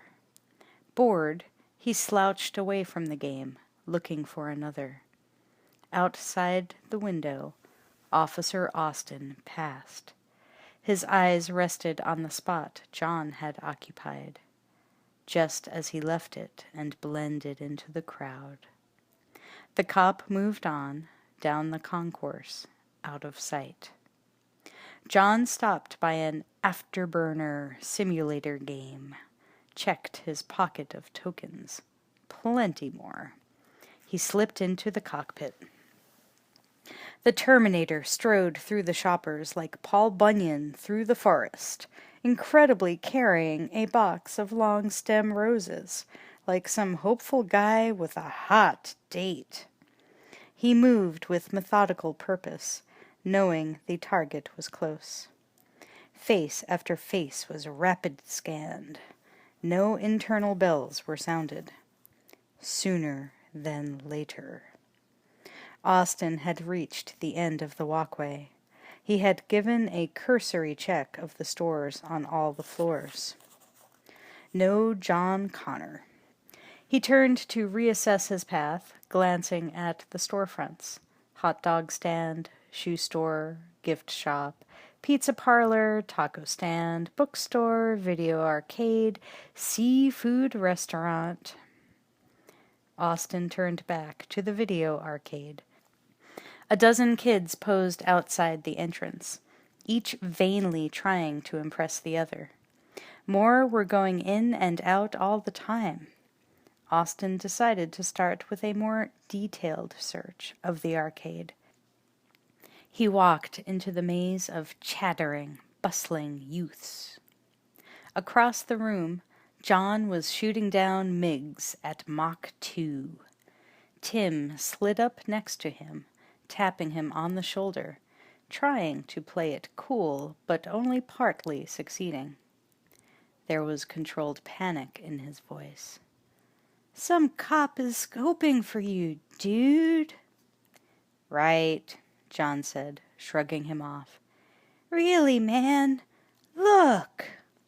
John knew this was bullshit, but glanced around the corner of the Afterburner ride anyway. A tall, lean, uniformed cop was showing a picture to a group of kids nearby. They were gaping at it, frowning. One of them pointed his way. Adrenaline kick-started John's heart, and he ducked just as the cop glanced over. John scrambled out the other side and headed for the back of the arcade, instinctively retreating. One early lesson his mother had taught him was that cops were bad news. Austin approached the ride and caught a glimpse of John moving down a row of arcade machines. Austin lunged after. John glanced over his shoulder and saw his worst fears take shape as the cop began pushing through the crowd. The boy increased his pace, darting around a short, fat teenager. The cop was closing in, slamming the fat kid to the floor. An eddy of outrage began to build behind him as he started running right for John. John needed no more incentive. He broke into a dead run. So did the cop. Kids scattered like 10-pins as Austin charged through them. John sprinted through the arcade's back office and storerooms, dodging the assistant manager, and burst out a fire door into the service corridor. The long, underlit tunnel led directly to the parking garage and escape. If only he could make it. Heart hammering, John burst into a flat-out dash for the far door.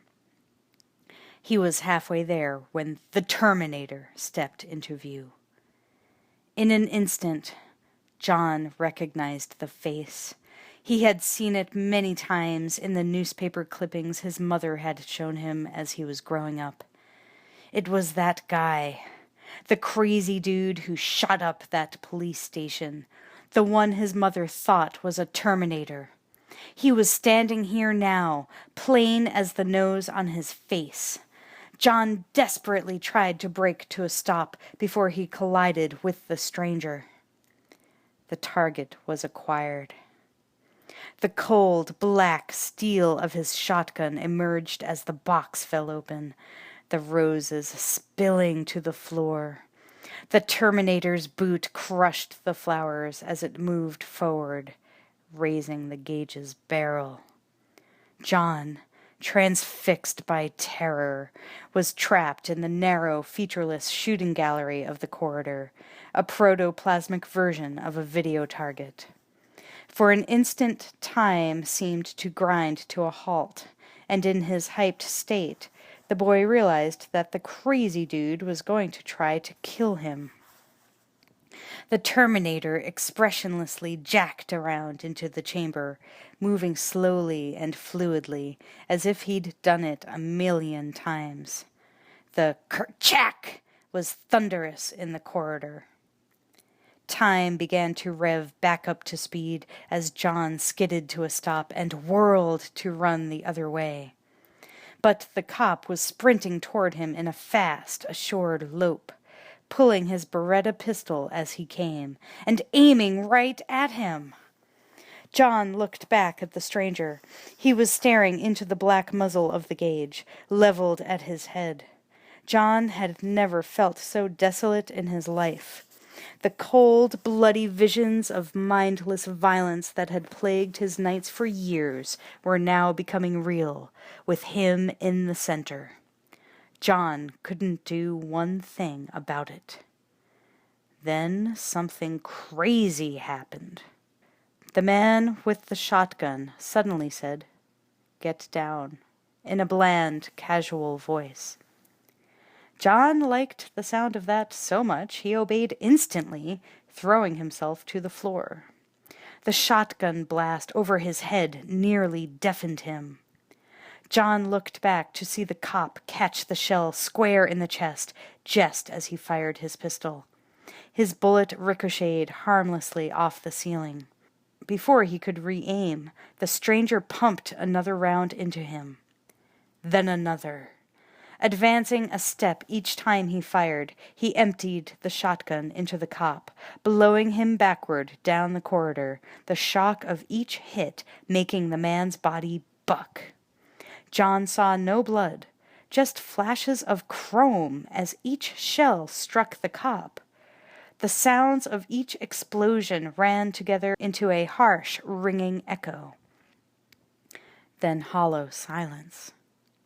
John sat up, eyes wide, not breathing, just gaping at the dead man at the other end of the hall.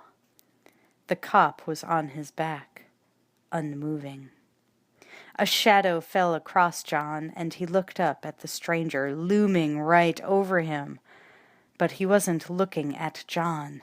He was watching the far end of the corridor. John turned back. The cop slowly sat up. John frowned, thinking he was back in the nightmare. The officer rose to his feet as if he'd just tripped instead of been shot with 5 10-gauge rounds. It didn't make any sense to John. It did to the Terminator. He grabbed John roughly by his jacket and clutched the kid to his chest, then spun around as the cop opened fire with the Beretta. He coolly pulled the trigger so fast it almost seemed like a machine pistol. The 9mm slugs slammed into the Terminator's back, punching bloody holes in the motorcycle jacket. A startled man emerged from a restroom and stepped right into the line of fire. He was instantly cut down by the fusillade. Then the Beretta clacked on empty. John looked down, shaking, and realized with relief he wasn't hit. The crazy dude's body had taken all the impacts, but he seemed to show no pain whatsoever. John gaped at the bleeding wounds as the man lifted him with one hand and then shoved him into an electrical utility room. He dropped the empty shotgun and started walking toward the officer. The cop dropped his spent magazine. It clattered to the floor. He rapidly, but calmly, inserted another one and in a continuous motion snapped back the slide. The Terminator still had 20 feet to go. He didn't break his purposeful stride. The cop opened fire. Bullets raked the cyborg's chest, raising miniature red geysers of blood and tissue as they impacted. The Terminator didn't even flinch. 10 feet to go. Blam! Blam! Blam! Blam! Neither the cop nor the Terminator showed the slightest change in expression as the gun ripped the Terminator's jacket to shreds. The pistol emptied again. The Terminator stopped 2 feet in front of the cop. They appraised each other for a second. The cyborg towered over his lean, uniformed opponent. It looked as if the former could snap the latter in two like a matchstick. The Terminator did multi-scans and knew instantly what he was up against. But there was little detailed technical information other than nomenclature and basic operational strengths and weaknesses. The programming for this information had been hastily made by a man who had only memory to go on. The cyborg began racing through tactical probabilities, a dozen a second, and none of them was coming up positive. One thing the cyborg concluded quickly was it was better to be on the offensive. It lashed out an arm, grabbing the cop in its massive hands, but Austin snapped back with a surprisingly powerful countergrip. John peered around the door and gawked at the two combatants as they slammed each other into the walls on both sides of the corridor. The thin plaster was smashed in. The smaller man lifted the Terminator into the air as if he were a toy and flung him through the wall, then leaped in after. John sat on his haunches, frozen with shock. His mind could not form a frame of reference for what had just happened, and then another adrenaline rush kicked in and he staggered to his feet, remembering to run. His legs felt like limp rubber and he almost tripped, but the muted thuds of the two men thrashing around on the far side of the wall stiffened them. John picked up speed as he ran down the hallway, rammed the door, and burst through into the parking garage. The security guard was on the first floor of the mall promenade, still scanning the crowd for someone who looked like the suspect the cop had shown him when he heard a loud crash high above him. It came from the third floor. A shower of plate glass was raining down. People were screaming. The guard danced back as the shards pincushioned a large planter, shredding the topiary tree in it, and reached for his .38 revolver, fumbling with the holster strap. When he glanced up again, a man crashed through the third-floor metal and glass railing and arced out in an ungraceful backflip, as if he had been flung like a rag doll. He hit like a sack of wet cement amid the screaming crowd. Officer Austin appeared at the railing, swatting aside a store mannequin that had gotten entangled around his leg, and glanced down. The security guard lowered the gun, uncertain, as he saw the cop abruptly turn and walk out of sight.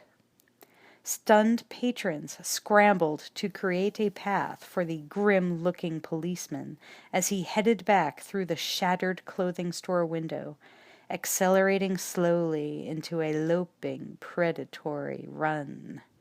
He was vectoring the target's possible escape trajectories in what would have felt like a fluid rush of meaningless digital codes to a human mind. Because, of course, quote, Austin, unquote, was as far from human as you could get. Within 6 seconds, it had careened back into the service corridor and was running down it like a humanoid locomotive on a downgrade to destruction. As it ran, the thing reloaded the Beretta, almost as an afterthought. On the first floor, the Terminator lay totally still amid glass shards. A man who had been snapping off pictures of his girlfriend near one of the planters whirled and curiously stepped forward, jaw dropped, and impulsively took a picture of the body. Then the dead man's eyes suddenly snapped open. The man blinked and backed away as the Terminator sat up and looked around. His internal sensors indicated he had had a consciousness discontinuity for approximately 4 seconds, brought about by massive simultaneous shock to the complete system. But immediate damage assessment indicated all systems were back online. All servos were within operational parameters. He rose smoothly to his feet. The amazed man's camera whirred as the motor drive ran on by itself, taking shot after shot, the owner unknowingly depressing the shutter, his eyes on the large corpse pushing through the confused crowd. The Terminator ran toward the escalator, racing up them in a blur. Fearing the usual endless delay of the elevators, John had run all the way down the stairs to the garage level where his bike was parked.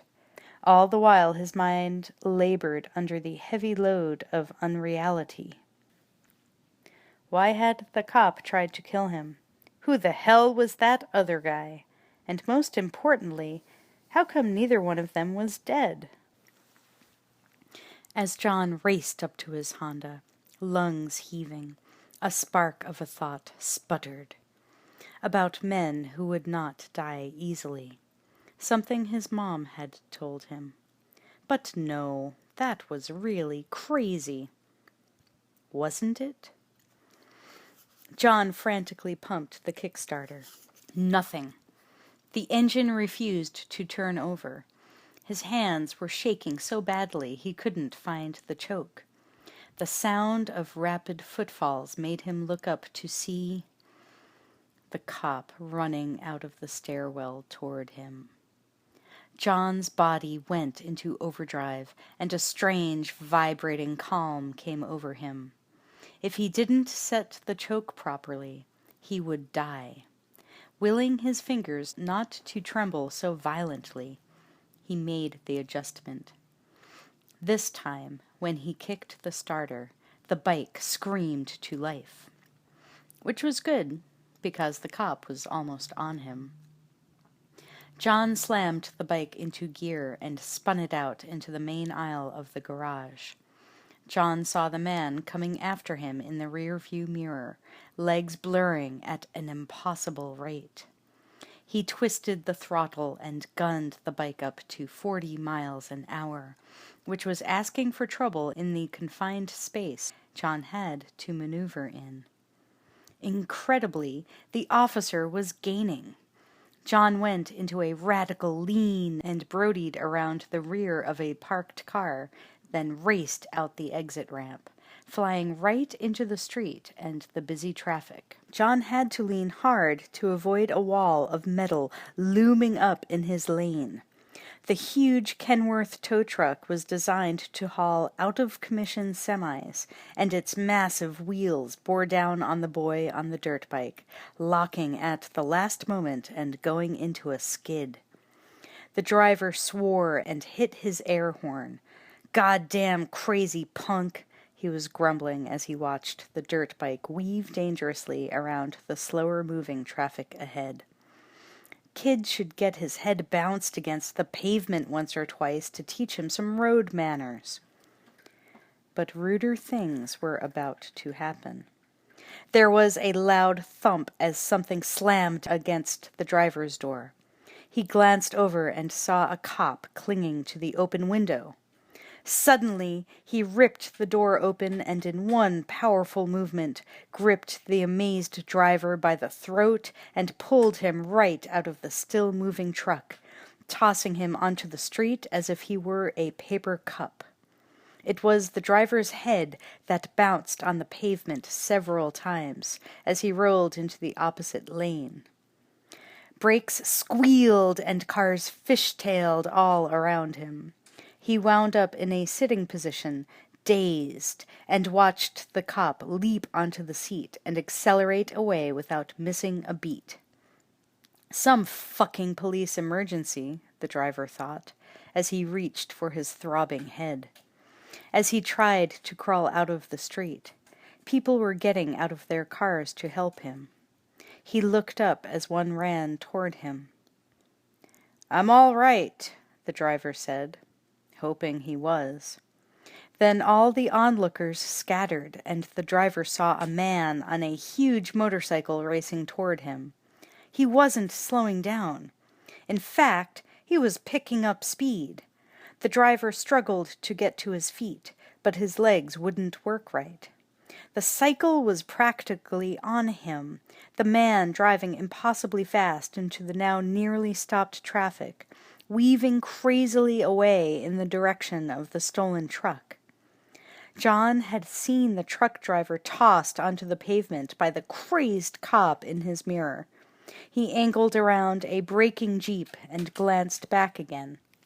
The cop was now behind the wheel of the huge tow truck and gaining on him by smashing through traffic like a drunken dinosaur, slamming into one car and driving it onto the sidewalk into a small tree, side-swiping another, bouncing it into oncoming traffic.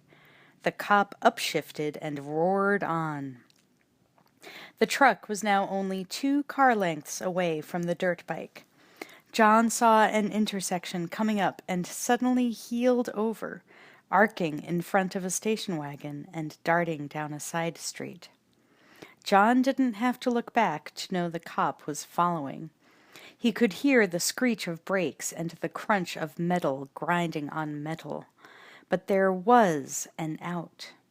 A place where this nightmare couldn't follow, especially in that truck. John's private little road. He downshifted and brodied his bike down the service ramp to the drainage canal faster than he'd ever done it before. Feeling the tires beneath him losing traction, he slammed his foot down to prevent a slide-out. Then he leaned over the handlebars and opened the throttle all the way.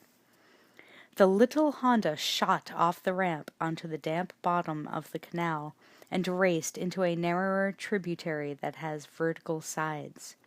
Now no one could see him from the road, and he was on a direct route back to his house. If the cop hadn't gotten his license plate, maybe he was home free.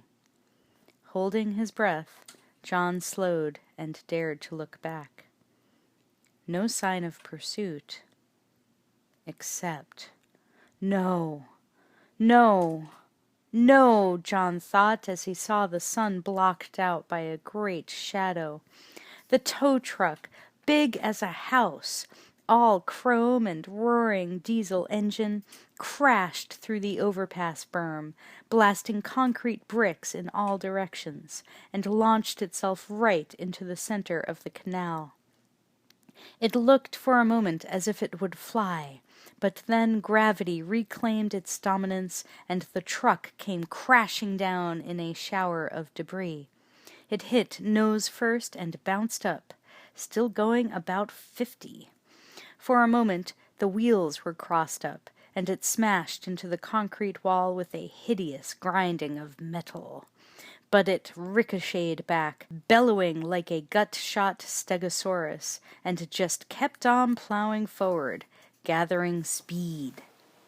Right for John. The boy twisted the throttle, milking every last bit of power the 125cc engine had. The Kenworth was all muscle, tearing along the canal like a train in a tunnel. Its big tires sent up huge sheets of muddy spray, backlit in the setting sun. It looked like some kind of demon, hungry for his soul. John could feel it creeping up, see in his mirror the canal behind him cut off by the looming truck. It looked as though he could reach back and touch the tow truck's grill. But the throttle would not turn any farther. The Honda's RPM gauge was nearing red line. The bike was going 64 miles an hour, blasting through pockets of water and slashing through small mounds of debris. And still the tow truck was gaining. John was too busy trying to stay ahead of the truck to notice, but above them on the service road running parallel, a Harley was roaring along not far behind. It was the Terminator, fighting to overtake them. The cyborg saw John and the tow truck from hell, now only about 20 feet behind him, closing the gap. The Terminator pulled the shotgun he had retrieved from the service corridor from inside his leather coat, aimed one-handed, and fired. The shot punctured the chrome exhaust pipe near the driver's side. The cop didn't turn, his eyes only on the small target just ahead of it in the canal. John hit a pool of water and slewed momentarily, losing speed. The massive push plate on the front of the truck slammed into his back fender. The rear wheel almost broke loose. The truck's diesel engine was howling in his ears, and the push plate began to close in on the Honda's rear wheel again. The Terminator retargeted and fired again, but the uneven gravel and dirt surface caused his aim to deflect 0.5 millimeter, which was enough to throw the shot so far off it took a chunk out of the concrete wall behind the truck. The cyborg concluded it could not complete its mission under these conditions, so it altered the conditions. The Terminator cut the bike suddenly hard to the side, leaving the road and hitting an earth embankment just right. The cycle vaulted into the air, flying over the fence bordering the canal. The big Harley was the least aerodynamic vehicle possible, but the cyborg made rapid shifts in his position relative to the gravity vectors to force the cycle to stay upright as the 700-pound machine sailed out into space and plummeted 15 feet into the canal. It hit hard, bottoming out, an explosion of sparks shooting out from under the frame. Only the ultra-fast reflexes of a machine could have kept it from sliding out. The Terminator fought for control, and won. The cyborg gunned the throttle, and the powerful motorcycle shot between the tow truck and the wall, inches from either, then blasted through and roared up beside John's tiny Honda. This is so exciting.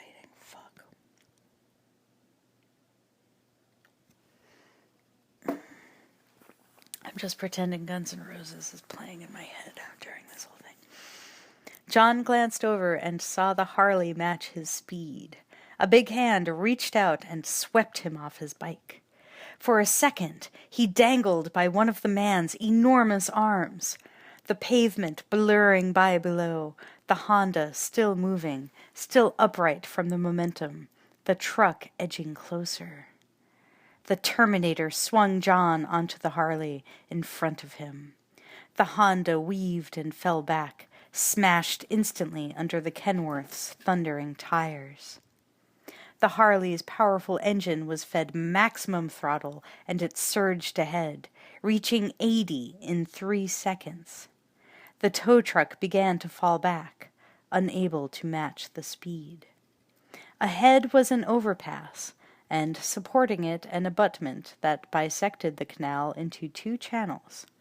The Harley thundered into one channel, essentially a short tunnel. Officer Austin rapidly calculated that the truck couldn't fit on either side. Neither would its mass and speed allow it to stop in time. However, the damage to itself could be minimalized. Tires locked and slid on the muddy concrete and plowed into the concreted abutment at 65 miles an hour.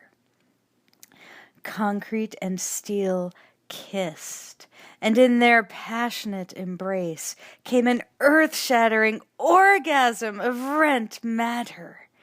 The cab of the truck rode up the abutment for a few feet before the rest of the mass crumpled it like a cardboard box. Gasoline spurted out from the ruptured tank. A loosened battery cable dropped into a pool of it, and the Harley emerged from the tunnel, looking back to see a fireball blasting through behind them as the truck's side-mounted gas tanks exploded. The Terminator went into a slide and stopped the cycle. John peered around his body to see the destruction. It was a blast furnace in the tunnel. Yet something was moving in it, and it was coming their way. The stranger reached into his jacket and started to pull out the shotgun, then hesitated. A burning wheel wobbled out of the tunnel and flopped comically in the mud. John saw the hungry flames engulf the truck and send black smoke into the air. There was no way anything could have walked away from that hell. The Terminator revved the bike and they sped away down the canal, disappearing around a bend. Flame boiled from the tunnel as if a living thing reaching after them. Then it did become, quote, living, unquote, as a figure moved in the blaze. Just an outline, walking slowly, calmly. The humanoid figure emerged from the tunnel, its smooth, chrome-like surfaces reflecting the conflagration behind it. It looked like liquid mercury poured into a human mold. Its joints didn't bend or fold. They flowed around angles. It was not a servo mechanism like the Terminator was underneath, with its complex hydraulics and cables. Its face was simple, unformed, devoid of features. Unruffled by the 1,000-degree heat, it walked out of the tunnel. With each step, detail began to return. First, the shapes and lines of its clothing emerged from the liquid chrome surface. Then finer details. Buttons, badge, facial features, ears. But it was all still metal, like mercury, the Mercury Man. With its last step, the color returned to everything. It was Officer Austin again. Handsome young face, cold eyes. Those eyes focused on the drainage canal ahead, where the target had gone. It didn't have a wafer circuit brain to think with. It was something on a completely new level of artificial intelligence. The molecular brain acted like the rest of the thing, a liquid. And now it bubbled with possibilities. All of them lethal. The distant sound of approaching sirens reached its auditory sensors, which could have been formed anywhere on its body, since every molecule had the, quote, genetic, unquote, blueprints for all needed parts programmed into them, but were now in the shape of human ears. It climbed out of the canal in the cover of the suffocating smoke as several patrol cars arrived. Policeman jumped out and pushed the gathering crowd of amazed onlookers back, keeping a path open for the first of the fire engines that were racing to the scene. One of the cops who pushed back the crowd had a handsome young face and cold eyes. There are always cops at disasters and scenes of violence. The Mercury Man's choice of protective mimicry was, of course, perfect. Perfect because it was here to protect and to serve. To protect and serve Skynet.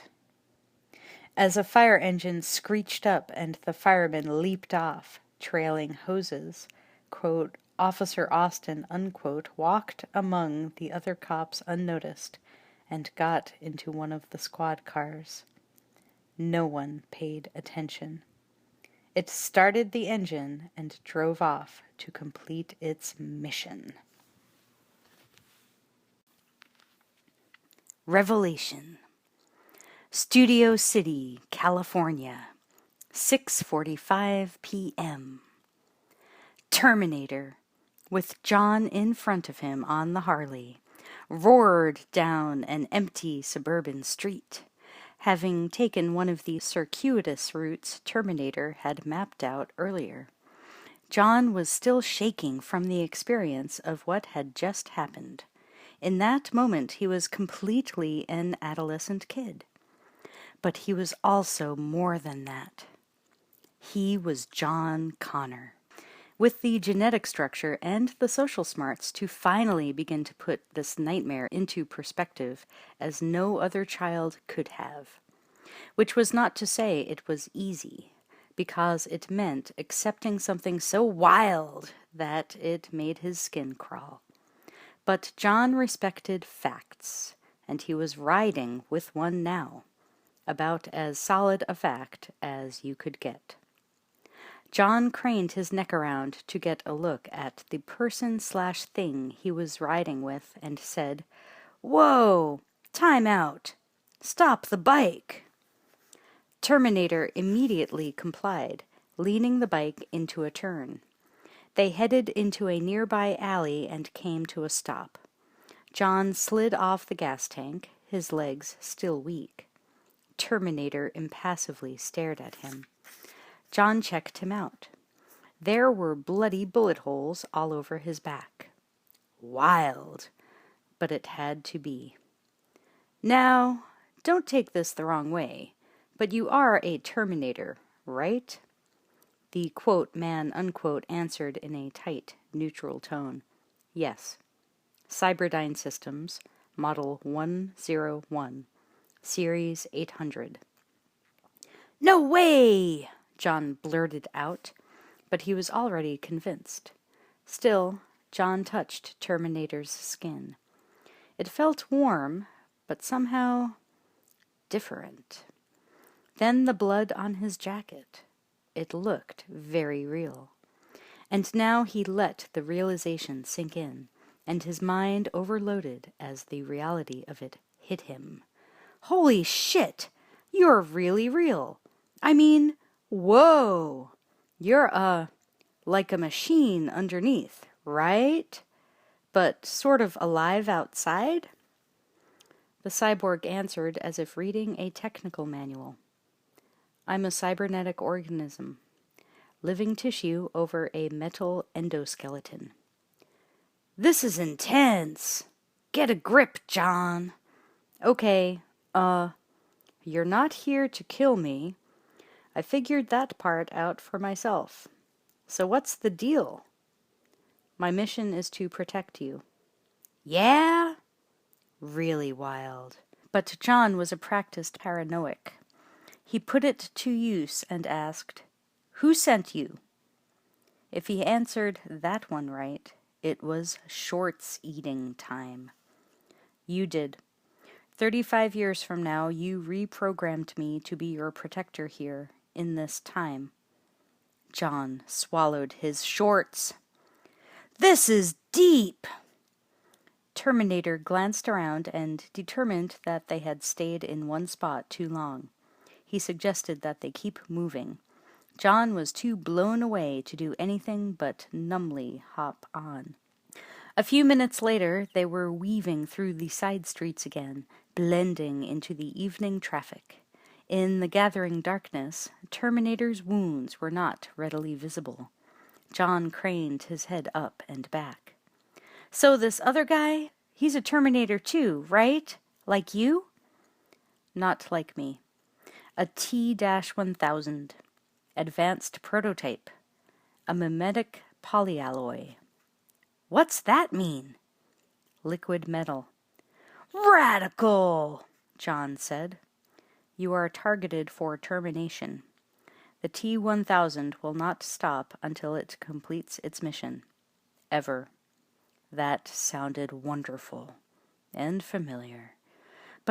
But John couldn't let himself think about that yet. They were turning onto Ventura Boulevard, and traffic was thickening as dates sought the many restaurants on the street. Where are we going? We must leave the city immediately and avoid the authorities. Can I stop by my house? Negative. The T-1000 will definitely try to reacquire you there. You sure? Terminator looked down at the boy through the dark sunglasses, his expression unreadable, and said, I would. John realized something with a shock and shouted, We got to get to a payphone! Terminator saw one a block ahead and accelerated to it. John leaped off the cycle and ran to the battered booth. He quickly went through his pockets for change, pulling out a huge wad of 20s, but no coins. Shit! He turned back to Terminator. Look, Todd and Janelle are dicks, but I gotta warn them. You got a quarter? Terminator dismounted and walked up, reaching past John to smash the cover plate off the phone's cash box with the heel of his hand. A shower of change tumbled out. Terminator handed a quarter to John. Thanks, John said, and started dialing. About 7 miles across the valley, Janelle Voit picked up the kitchen phone and cradled it with her shoulder while she continued to chop vegetables with a large knife. Hello? She said sweetly. Janelle, it's me, came through the receiver. In the backyard, the German Shepherd was going bonkers, barking viciously at something. John, where are you, honey? It's late. You should come home, dear. I'm making a casserole. John could barely hear her over the noise of the dog. Even so, he knew she didn't sound right. He covered the phone's mouthpiece and whispered to Terminator, Something's wrong. She's never this nice. Todd came into the kitchen from the hallway, sleepy-eyed. He'd been asleep in the back bedroom, totally out of it until the dog's barks had yanked him back to consciousness. He passed Janelle, ignoring her as usual, and fished around in the fridge. Shit. Out of beer, he said to nobody in particular. There was a half-filled carton of milk. Reluctantly, he took a sip and turned toward the backyard. The dog was running back and forth behind its fence, hardily taking a breath between yaps. What the hell's the goddamn dog barking at? Shut up, you mutt! Todd started to walk out of the kitchen behind her. Janelle calmly switched the phone to her other hand and reached out. Her arm started to melt into liquid metal, then harden into a gleaming spike. Todd looked down at it incomprehendingly. He was about to smile, thinking this was some kind of impossibly screwy joke, when the cold metal shaft penetrated the milk carton in his hand and on through to his throat and the back of his brain with a sharp, sluicing sound. At the payphone, John cupped the phone again, turning to Terminator. "The dog's really barking. My mom used to say that dogs could spot Terminators. Maybe it's already there. What should I do?" Terminator took the phone from John's hand and listened. Janelle was saying, "John? John? Are you there?" Terminator answered in a perfect imitation of John's voice. "I'm right here. I'm fine." Then he turned to John and whispered, "What is the dog's name?" "Max." Terminator nodded and spoke into the phone. "Hey, Janelle, what's wrong with Wolfie? I can hear him barking. Is he okay?" The answer came back without hesitation. "Wolfie's fine, honey. Where are you?" Terminator unceremoniously hung up the phone. John frowned expectantly. The cyborg said it like a weather report. "Your foster parents are dead. Let's go." Terminator headed for the bike. John, shocked, stared after him. In the Voit kitchen, Janelle hung up.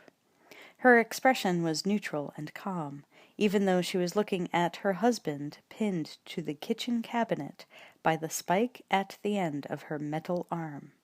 His eyes were glassy and lifeless. She rapidly withdrew the spike, and Todd stood there a second before slumping to the floor amid a pool of blood-streaked milk. The spike smoothly changed shape and color, transforming back into a hand.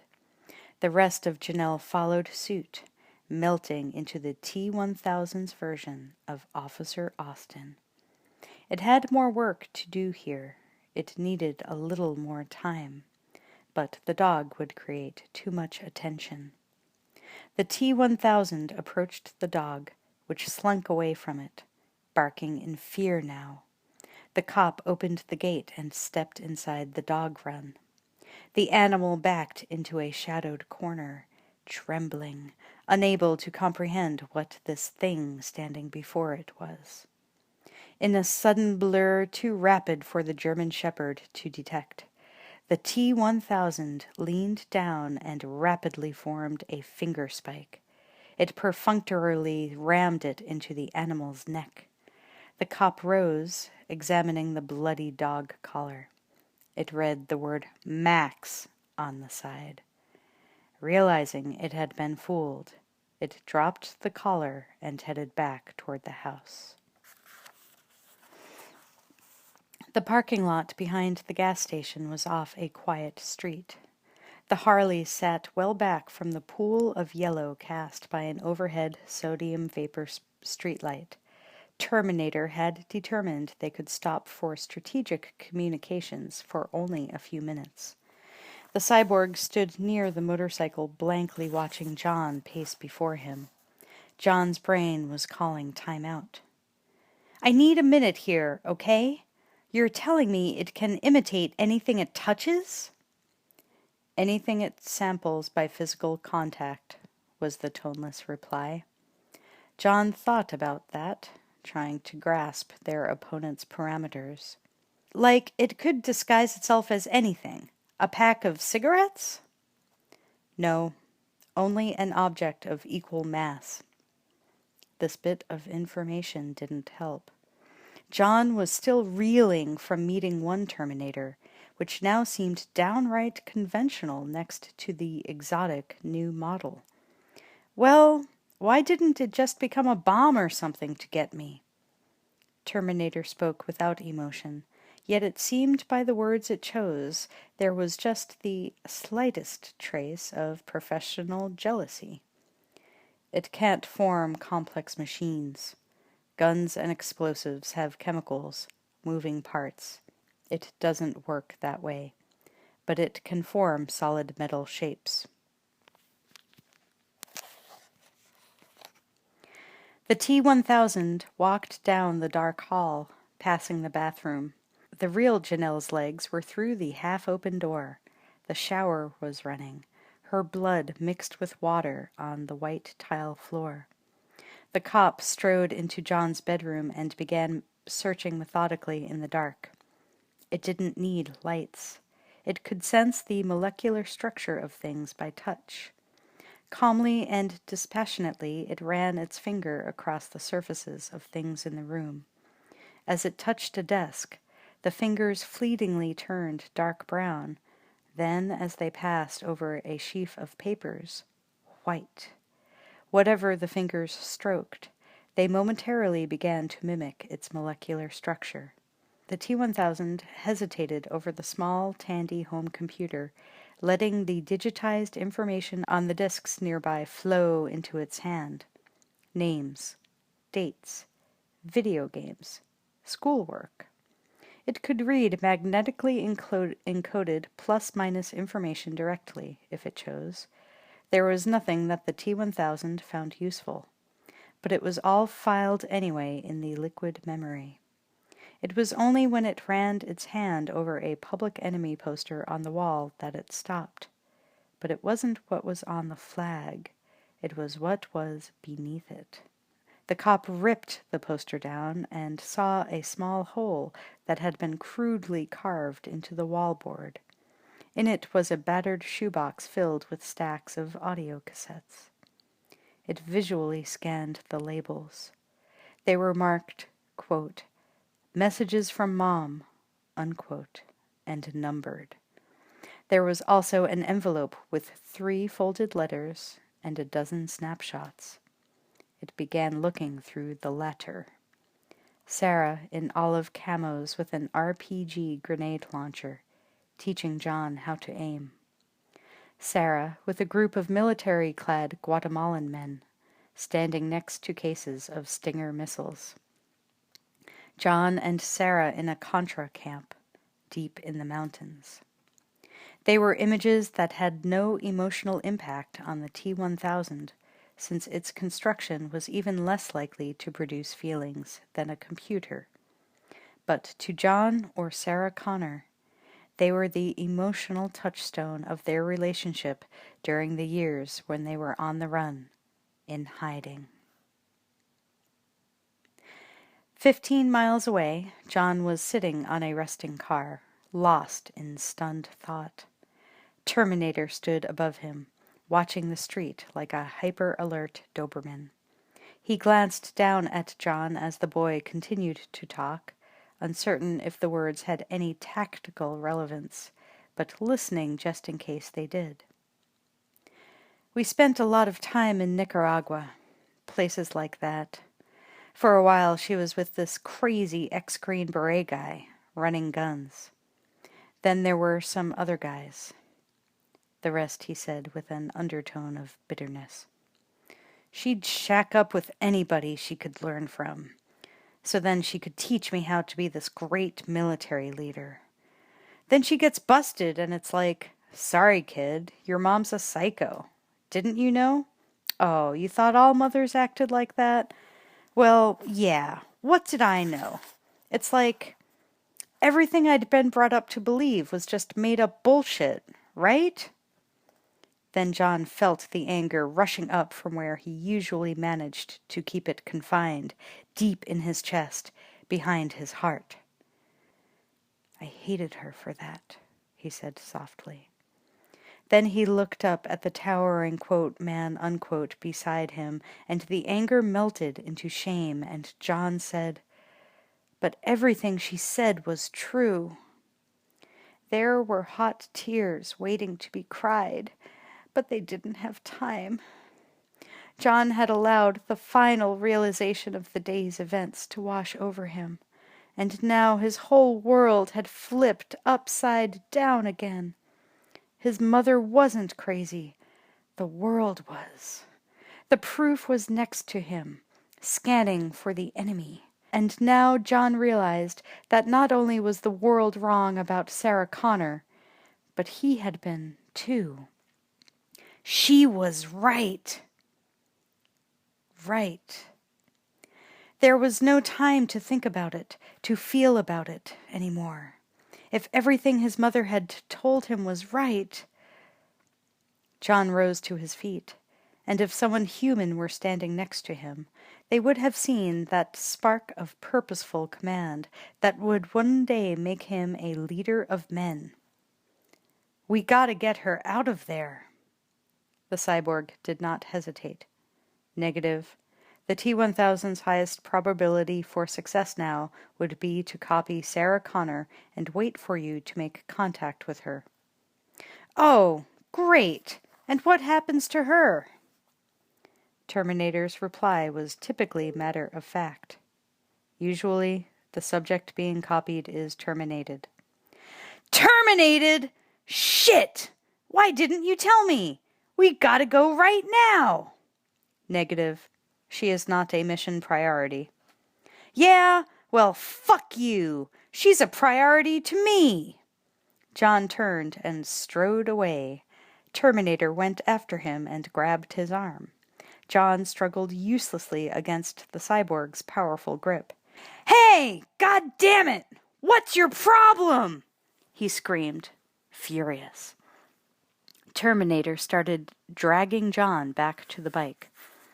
The boy spotted 2 college-age slab-o-meat jockstraps across the street and started yelling to them. "Help! Help! I'm being kidnapped! Get the psycho off of me!" The 2 glanced at each other, then smiled. "Goddamn molester! Let's go get him!" They started crossing the street, eager to be heroes. John yelled at the top of his lungs at Terminator. "Let go of me!"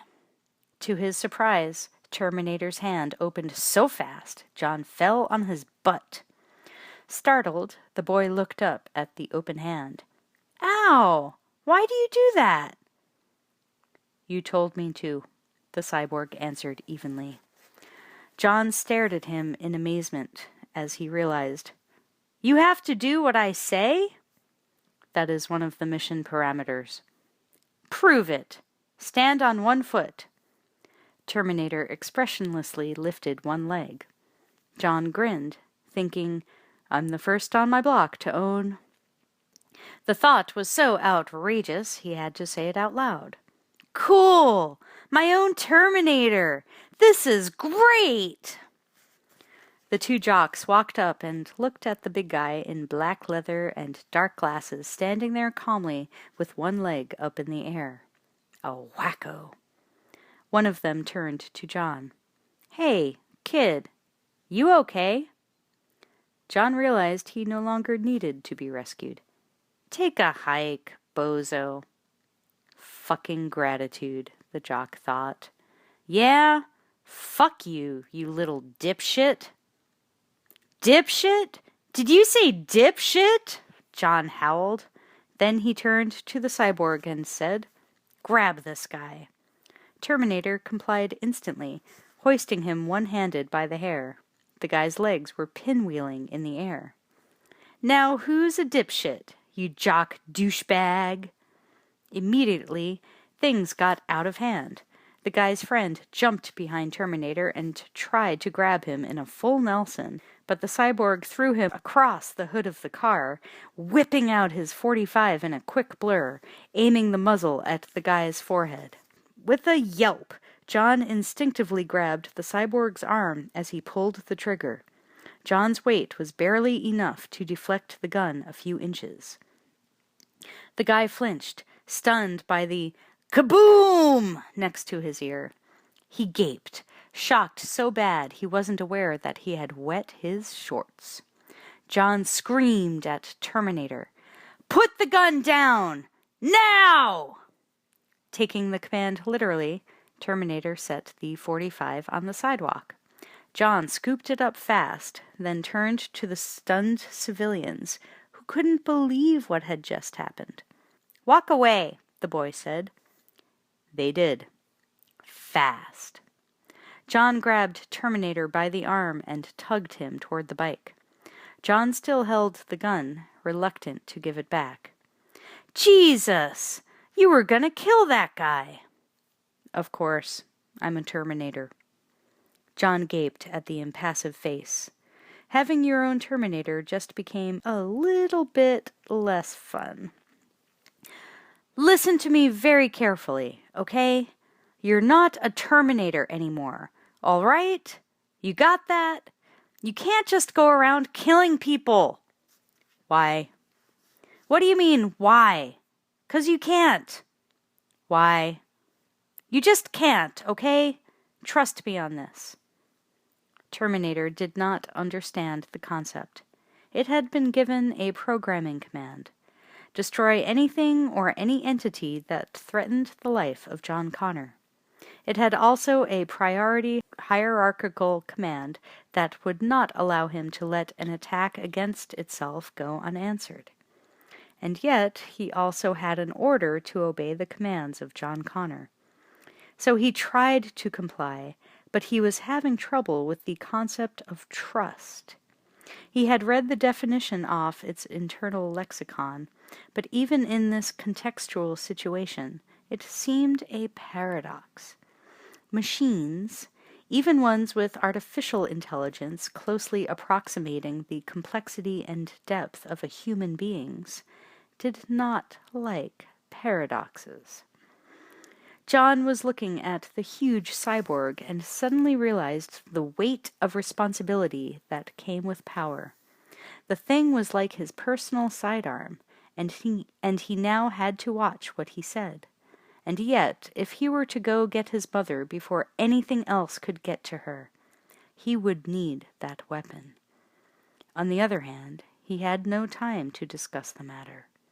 He handed the .45 back to Terminator, who put it away. "Look, I'm gonna go get my mom. I order you to come with me." John started to walk away. Terminator stuck his .45 in his waistband and followed the boy over to the Harley. He had no choice but to obey.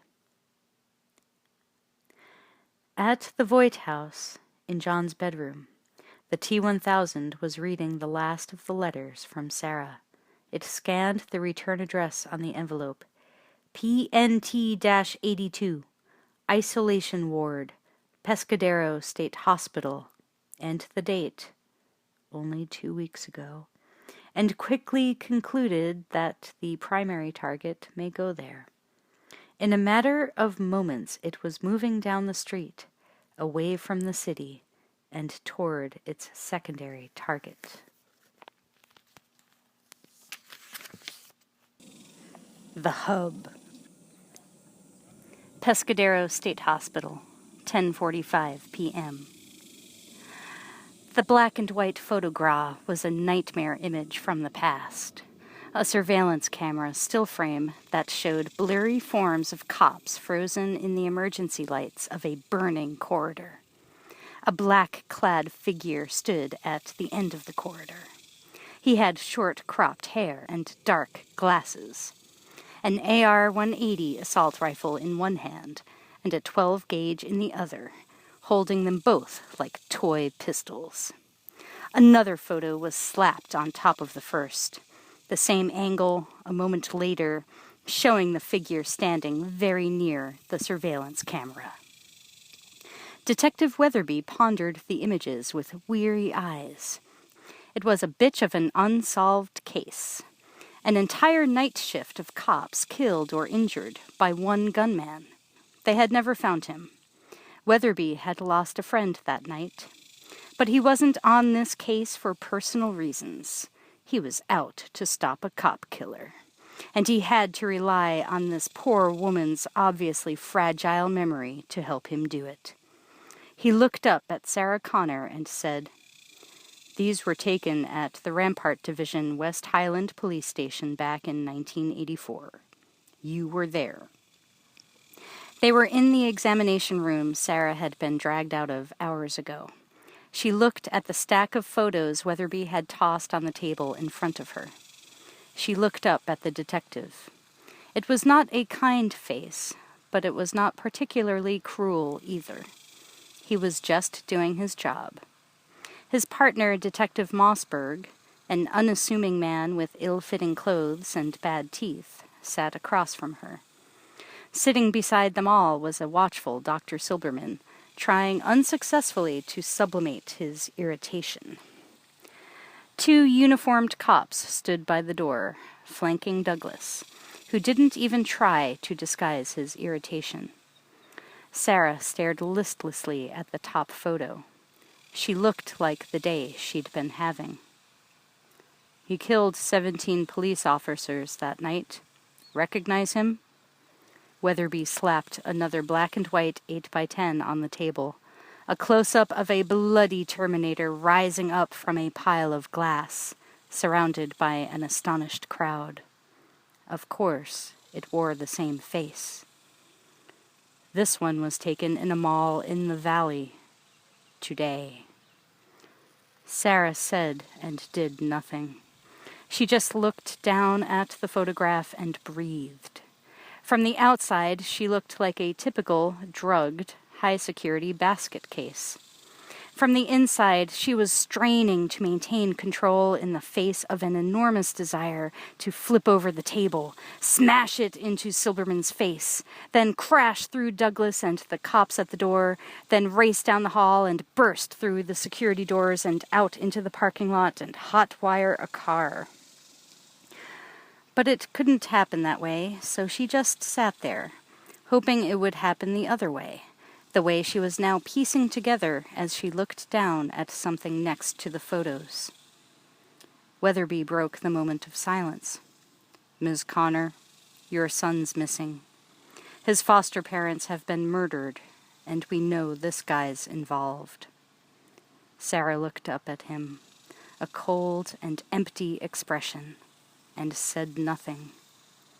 Weatherby scowled and said, "Talk to us."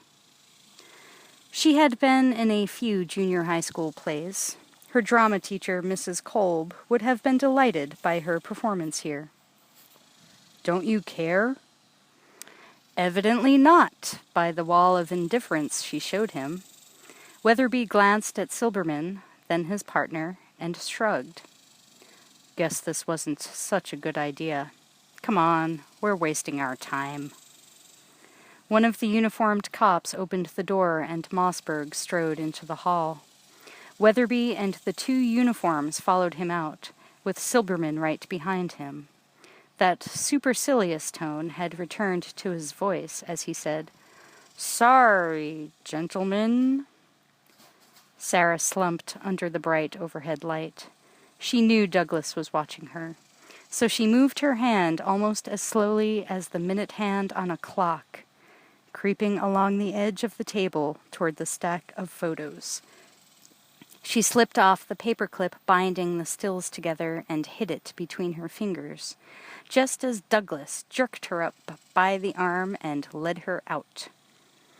In her cell, Douglas cinched up the last of Sarah's restraints, then leaned over her, studying her.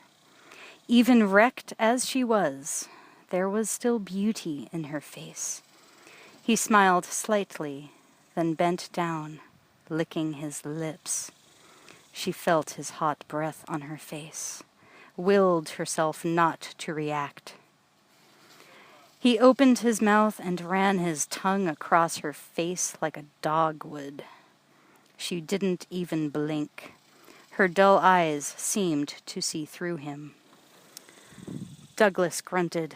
Not much sport messing with a brain-dead loser, even a pretty one. She didn't blink an eye.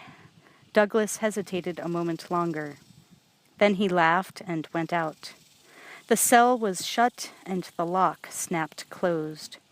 Sarah could hear the sound of his nightstick tapping its way down the corridor, growing fainter. Sarah's eyes snapped into an alert intensity. She spat the paperclip out onto her chest, then groped for it, awkwardly spreading it open into a straight piece of wire. With slow, painful concentration, she moved it toward the lock of the restraints that bound her wrists to the bed. This is not an easy thing to do, but Sarah had taught herself a lot of things in her years of hiding. This was one of them. Handy for getting out of police cuffs, she never thought she'd have to break out of asylum restraints. With a final, agonizing twist, she managed to open the lock. She rapidly worked on the other wrist, all the while eyeing the cell window just in case Douglas or the night watch should stroll by. 38 seconds later, Sarah sat up and released the Velcro straps on her ankles. She rolled off the bed and hit the floor a new person, almost feral in her movements. At the main gate, in the clean, blank confines of the pristine guard shack, the bored security guard glanced up. An LAPD black and white pulled up, its headlights blazing. He activated the barricade motor and nodded at the officer as he drove through onto the grounds. The cruiser pulled into a parking space next to Mossberg's unmarked car. The T-1000 got out, scanning the lot, and instantly determined the tactical possibilities with a surge of liquid awareness. This was the hub of the energies it was seeking. Here it would find the center of its existence, the termination of its target. It moved toward the main entrance of the hospital. Sarah was still in her cell, using the paperclip on the door lock. She wasn't moving in a panic now. She was calm, focused, intent on the lock. An echoing tapping sound distracted her. It was getting louder, coming her way. She went back to work on the lock, moving more quickly, but still with a steady hand. Douglas was tapping his stick along the wall, strolling down the dimly lit corridor. He carried a little mag light that he shined in the cell windows as he passed, barely slowing. There was no reason to make a more thorough check. All the patients were deep in Thorazine stupors, weakened, disoriented, near vegetables. Even Ms. Hardcase was tamed tonight, Douglas thought, bemused. He rounded the corner, his footsteps echoing in the dark hallway. The tip of the stick hit the wall. Tap, tap, tap. He reached patient 82's cell and stopped, about to shine his light in. But his eye had caught something across the hall. A utility closet door was half open. Maintenance getting sloppy again. Douglas sighed and went to shut it, absently flicking his light into the dark closet. There was something strange among the buckets and cleaning supplies. A mop lay on the floor, its handle snapped off about halfway up. The other half was missing. Douglas pondered that for half a second, then heard a door open behind him and spun around. Sarah's cell door hung open. Before that thought could register fully, the missing 2 feet of mop handle filled his vision as it cracked viciously across the bridge of his nose. Sarah watched with great satisfaction as the 250 pounds of doughy attendant hit the floor with a resounding thud. She then expertly slammed the makeshift baton down across the back of his head, bouncing him off the linoleum. For Douglas, the world suddenly fell away for a while. He was in his own stupor now. Sarah dragged the limp body into her cell and locked him in with his own keys. Then she grabbed his heavy nightstick, hefting it like she knew how to use it better than the mop handle, laid back along her forearm, police style. She moved down the dark corridor, cat-stepping in her bare feet, definitely armed and dangerous. Past the main entrance doors, there was a long corridor that ended at a reception area, which was closed, and beyond that a night receiving desk, which was behind a glass window where they could buzz you in through an adjacent heavy door. The night nurse, an ordinary-looking woman named Gwen, typed at a desk nearby. She looked up at the sound of footsteps and saw the young cop walking toward her. Compared to the others already inside, she thought this one was very nice-looking. She worked up her best smile. It had little effect on most men. The T-1000 wasn't very interested either. It spoke with a soft, pleasant voice designed to modulate the listener's subconscious resistance to strangers. "You have a Sarah Connor here?" "Running late, aren't you? The others have been here some time." She turned to the inner door to buzz him in, but saw Silberman and the cops coming toward the door from the other side. "Your friends are on their way out now," she said, turning back to the officer. But he was no longer standing there. Puzzled, she went to the counter and leaned out to see if he was at the drinking fountain. No. Reception was empty. And so was the long corridor beyond. She frowned, remembering the stories her cousin used to tell her about her policeman husband. Maybe all cops were that weird. Silberman came through the solenoid-operated door with Weatherby, Mossberg, the two uniformed cops, and a hospital security guard. As the latter retrieved his Browning 9mm pistol from a lockout box behind the night desk, Silberman faced him. "Lewis, see these gentlemen out and then lock up for the night." Lewis nodded deferentially and said, "Yes, sir." Silberman walked back through the door into the secure area of the hospital, while the cops walked down the long corridor to the entrance. Weatherby was mumbling. That was productive. Mossberg added, "Yeah, I just love staying up all night." Lewis locked the entrance doors behind, then slowly walked back. The light at the night desk far ahead was like a sanctuary. His footsteps rang hollowly on the tile floor. His keys jingled. He was thinking of nothing in particular, idly noting the black and white checkerboard pattern of the floor tiling. As he passed one spot, it began to shiver and bulge upward like a liquid mass, still retaining the two-tone checkerboard of the tile. It hunched up silently into a quivering shadow in the darkness behind the guard. The night nurse had her back to her typewriter, working diligently on a report. The guard stopped at the coffee machine, punched out a selection, turned to the nurse. "Hey, Gwen, want some coffee?" "How about a beer?" she kidded. Lewis laughed and took his coffee cup from the machine. It was covered with drawings of playing cards, each with a different number. Some kind of game. He squinted at the bottom of the cup, spilling the hot fluid, trying to read the game rules. "Hey, maybe it's my lucky day." Behind him, the fluid mass had reached 6 feet of height and began to resolve rapidly into a human figure. It lost the color and texture of the tile and turned to the gray of the guard's uniform. The T-1000's mass had been spread out 1/4 of an inch thick over several square yards of floor. When Lewis walked over it, his structure had been sampled in that instant. Now it was drawing in and pulling up to form a mirror image of the unwitting guard. The feet were the last of the, quote, liquid floor, unquote, pulling in to form shiny black guard shoes that detached with a faint sucking sound from the real floor as the T-1000/guard took its first step. The real guard whirled at the sound of footsteps to see himself. Not only someone who looked just like him, but someone wearing his uniform, complete with his name tag.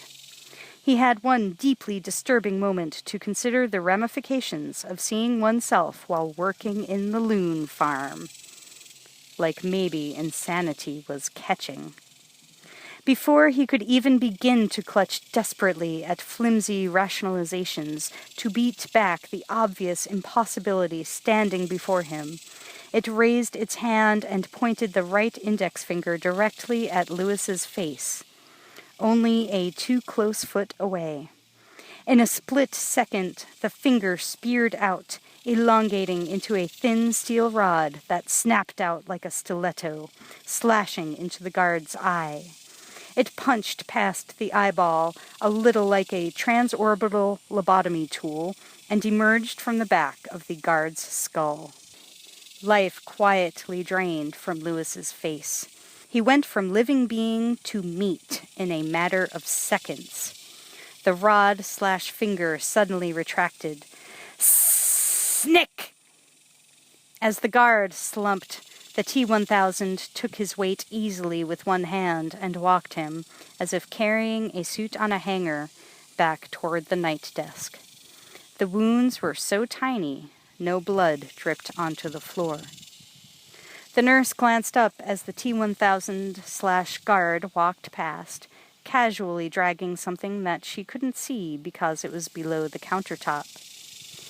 "What you got, Lewis?" "Just some trash," he answered cheerfully. She nodded absently, disinterested. As she went back to typing, the T-1000 moved past, dragging the limp guard toward a closet door a few yards from the night receiving station. It removed the Browning 9mm pistol and the keys from the guard's belt, then stuffed the body into the utility closet. The T-1000 came back and glanced at the nurse. "All set," he said with a smile. She glanced up and saw the pistol in his holster. "Gotta to check the gun first, remember?" "Yeah, sorry." The T-1000 opened the locker and blocked it from her view with its body, then mimed putting the gun inside. Actually, it was inserting the pistol into its own chest, where the gun disappeared inside as if dropped into a pot of hot fudge. As T-1000 withdrew its hand, the chest was once again a surface that looked like cloth, buttons, and name tag. T-1000 slammed the locker door and waited as the nurse hit the button, unlocking the door with a buzz clack. The T-1000 went through. It moved through the halls, looking for the isolation ward. A few minutes later, it reached the isolation ward security checkpoint. The two board attendants barely looked up as the T-1000/guard approached them. It glanced at a chart near the door that indicated PNT-82 was in cell number 19. The T-1000/guard went into the isolation ward through the two doors, which locked behind it. The T-1000 passed the nurse's station, which looked like a cage, walled in by heavy metal mesh. Silberman, leaning in the open doorway, was talking to an attendant inside. He didn't even glance twice as, quote, Lewis, unquote, passed by.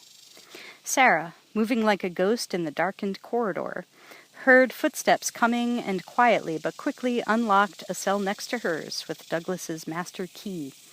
She slipped inside and waited as the footsteps passed. She glanced at the far side of the room. A wild-eyed female inmate, strapped tightly to the bed, watched her with bird-like eyes and quivering lips. Was she about to scream? Sarah hesitated, heart pounding, then grasped at a straw.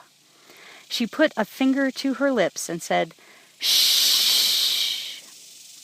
The inmate slowly nodded with a knowing expression. Sarah sighed with relief, then peered out the cell window, seeing the back of the security guard as it turned a corner. She waited until she couldn't hear the footsteps, then she moved. Silberman was yawning as he reviewed the medication allotments with the night attendant. It had been a long Saturday. He was contemplating sleeping in late Sunday. Then he remembered that damn symposium on female violence he had promised to lecture at. He was glancing at his watch, trying to remember when he was supposed to be there, when he saw movement out of the corner of his eye. Sarah Connor slammed into him, hurling him through the door into the cage and following him in. The orderly jumped up, going for his stunner baton, but she nailed him first with Douglas's nightstick. His legs folded, and he did a great imitation of an inanimate object. Silberman lunged for the alarm button, but she cracked down hard on his arm. He cried out and grabbed his wrist. Sarah grabbed him by the hair and shoved him face down on the desk, smacking him behind the knees expertly with the baton. His legs buckled, and he dropped to his knees with his chin on the desk. She pinned him with one hand. His expression was all outraged disbelief. "You broke my arm!" Sarah's voice was chilling to hear. "There's 215 bones in the human body, motherfucker. That's one. Now don't move." Moving rapidly, she whipped open a medication drawer and grabbed a syringe. She jammed it into the stunned attendant's butt and fired the whole shot. Still holding the empty syringe, she saw what she needed next. They kept the toxic cleaning supplies in the cage so the inmates wouldn't try drinking the Drano. She grabbed a plastic jug of liquid plumber and slammed it down on the desk inches from Silberman's eyes. She jabbed the empty syringe into the plastic jug and drew back the plunger. His horrified eyes racked toward the 15 cc's of blue death filling the cylinder. "What are you going to do?" he gasped. She removed the needle and jammed it into Silberman's neck. Her thumb hovered over the plunger. Jerking him to his feet by the collar, she got a tight grip on him, then hauled him through the door. The T-1000 stopped outside cell number 19 and looked in the window. Douglas, his face a bloody mess, yelled to be heard through the soundproofed door. The T-1000 didn't have to hear. It could read lips. "Open the door! The goddamn bitch is loose in the halls!" Douglas was shouting. To his amazement, the guard impassively turned and walked away, leaving him inside, face pressed to the glass, furious. Outside, Terminator and John were approaching the guard gate on the Harley. The cycle pulled over and stopped nearby. The noise of the big engine idling caused the guard to look up. John said, "Now remember, you're not going to kill anyone, right?" Just the slightest hesitation before the cyborg answered, "Right." John was not convinced. "Swear." "What?" "Just say, 'I swear I won't kill anyone.'" John held his hand up like he was being sworn in. Terminator stared at John a moment, running all the possibilities through his wafer-circuit brain. There was nothing in there that covered this human gesture. Uncertain of its usefulness, Terminator mimicked the gesture, then said, "I swear I will not kill anybody." The Terminator slid off the cycle and walked toward the gate. The guard, sensing trouble, had his gun drawn as he came out of the shack. Terminator continued toward him, his scanners rapidly checking all the lethal strike zones in the human anatomy and excluding them as target factors, then extrapolating where the non-lethal ones were. He smoothly drew his .45 and shot the guard with surgical accuracy twice in the knees. The guy dropped, screaming and clutching his legs. John couldn't believe his eyes. "What the hell are you doing?" Terminator kicked the guard's gun away, then smashed the phone in the shack with his fist. He pushed the button to raise the gate and walked back to the Harley. He read consternation on John's face and said, "He'll live." Terminator climbed on the cycle and released the clutch. They moved through the gate and headed down an ambulance ramp into an underground emergency receiving area. John turned back and yelled at the groaning guard, "Sorry, mister!" On the isolation floor, the attendants at the security checkpoint looked up at the monitor as someone entered the corridor. They saw Sarah, holding Silberman at syringe point. Sarah spoke to them through an intercom on the wall. "Open it, or he'll be dead before he hits the floor."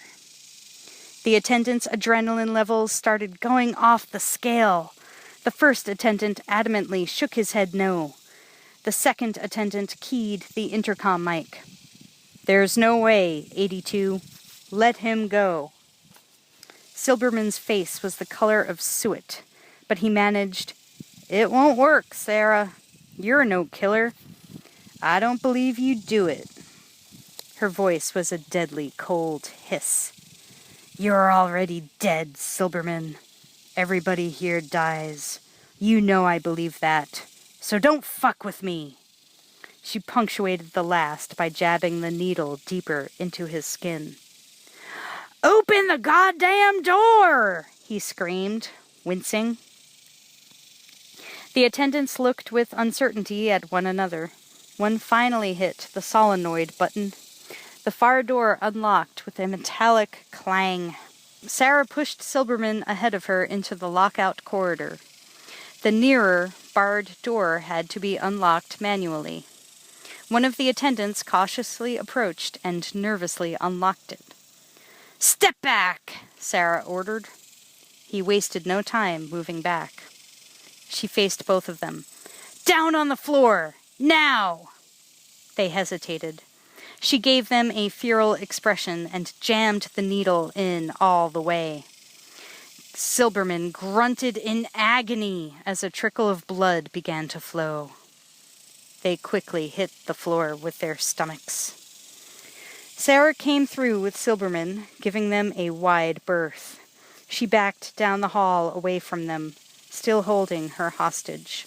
It suddenly occurred to her in the middle of her own adrenaline rush that she was actually going to pull this off.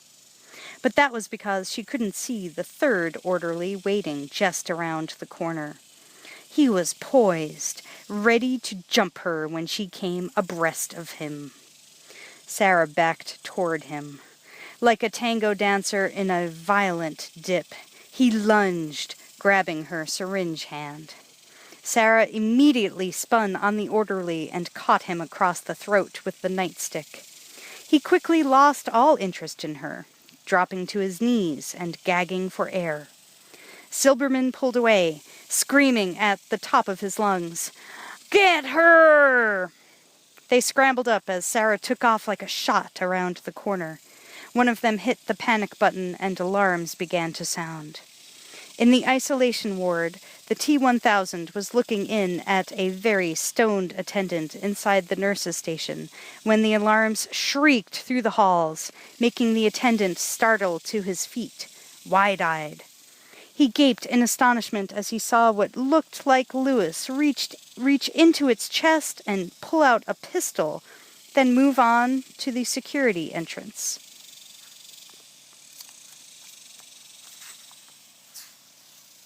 In another corridor in the maze of the vast hospital, Sarah ran like an animal, her bare feet slapping on the cold tiles. The orderlies were charging after, not far behind her. She turned a corner, caroming off the wall, and sprinted on without slowing, slamming into a steel door. Locked. Footsteps pounded behind her. She fumbled with Douglas's keys, breathing hard, jammed the master in. The orderlies were bearing down on her at full tilt, rapidly closing the gap. Sarah got the door open and dove through, slamming it and turning the deadbolt knob just as the first orderly grabbed the latch on the other side. He was 1 second too late. Sarah saw them through the little window, fumbling with their keys. Gasping from exhaustion, she turned. She was in another Sally Port corridor. A jail cell-type barred door was between her and the corridors of the ward beyond.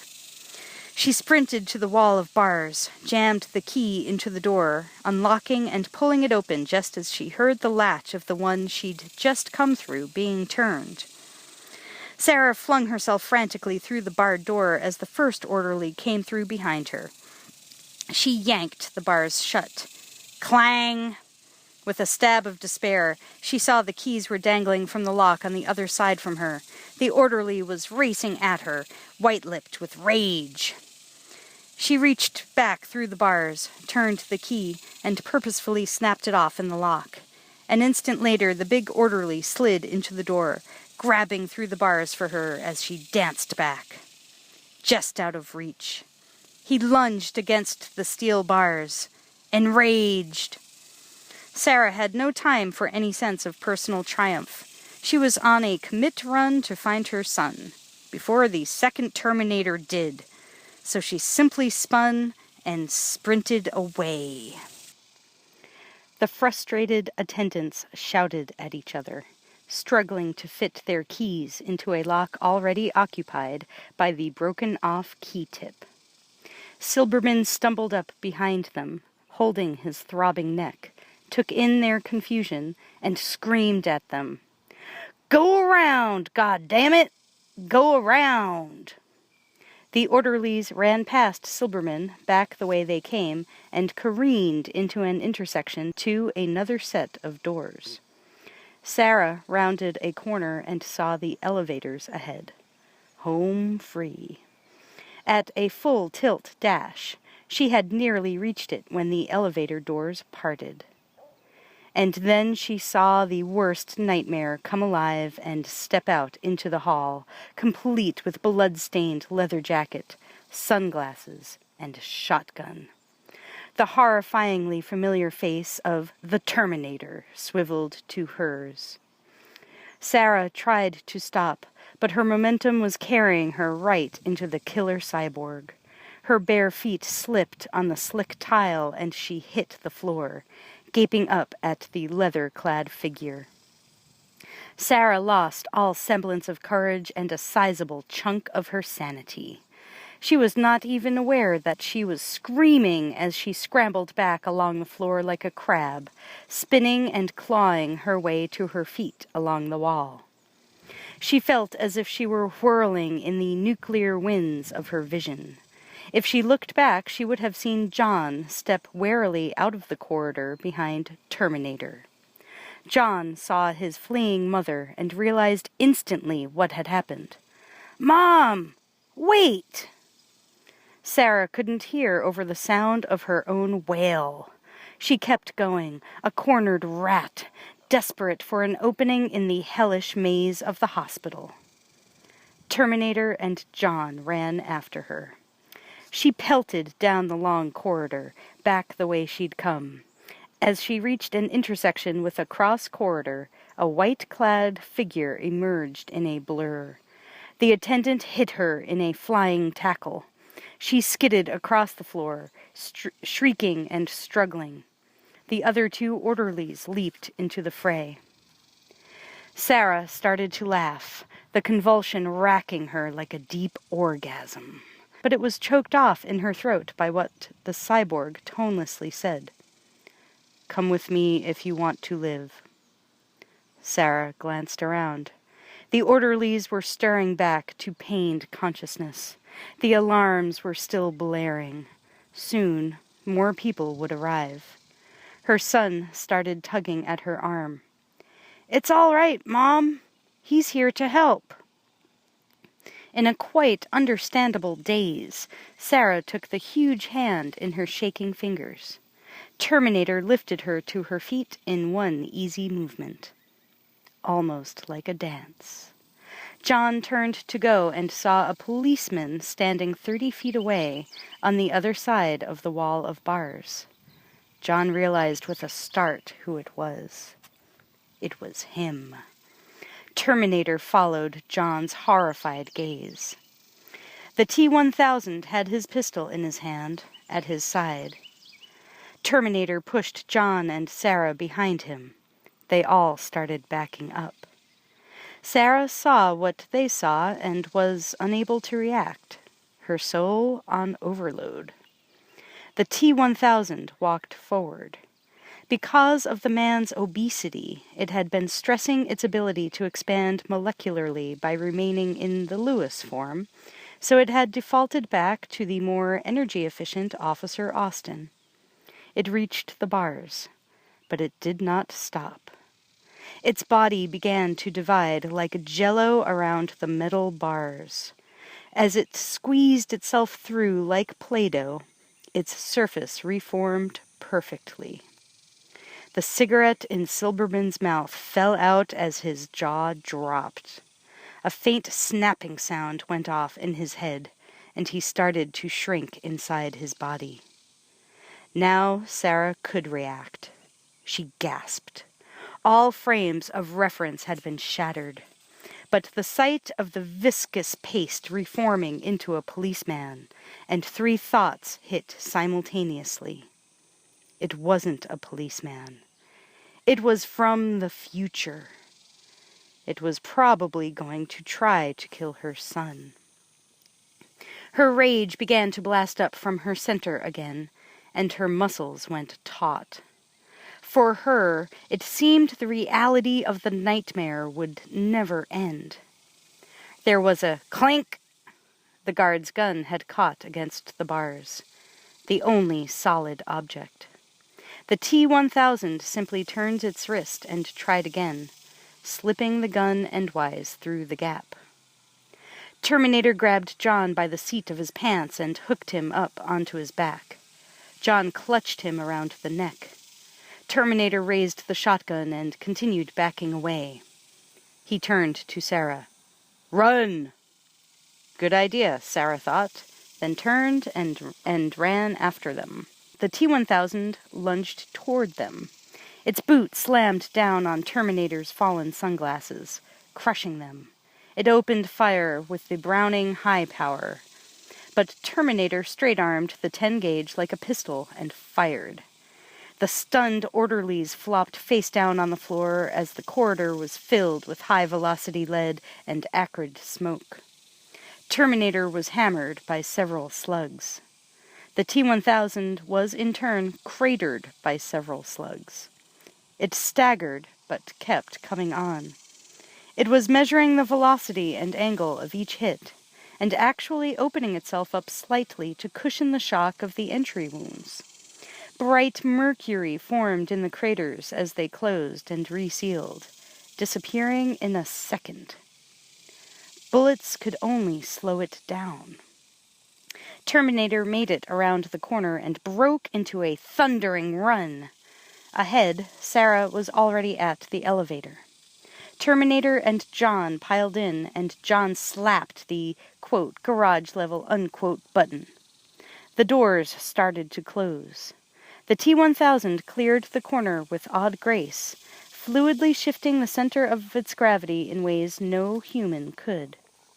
Terminator slammed John and Sarah back against the sidewalls as the T-1000 charged them, rapid-firing the Browning.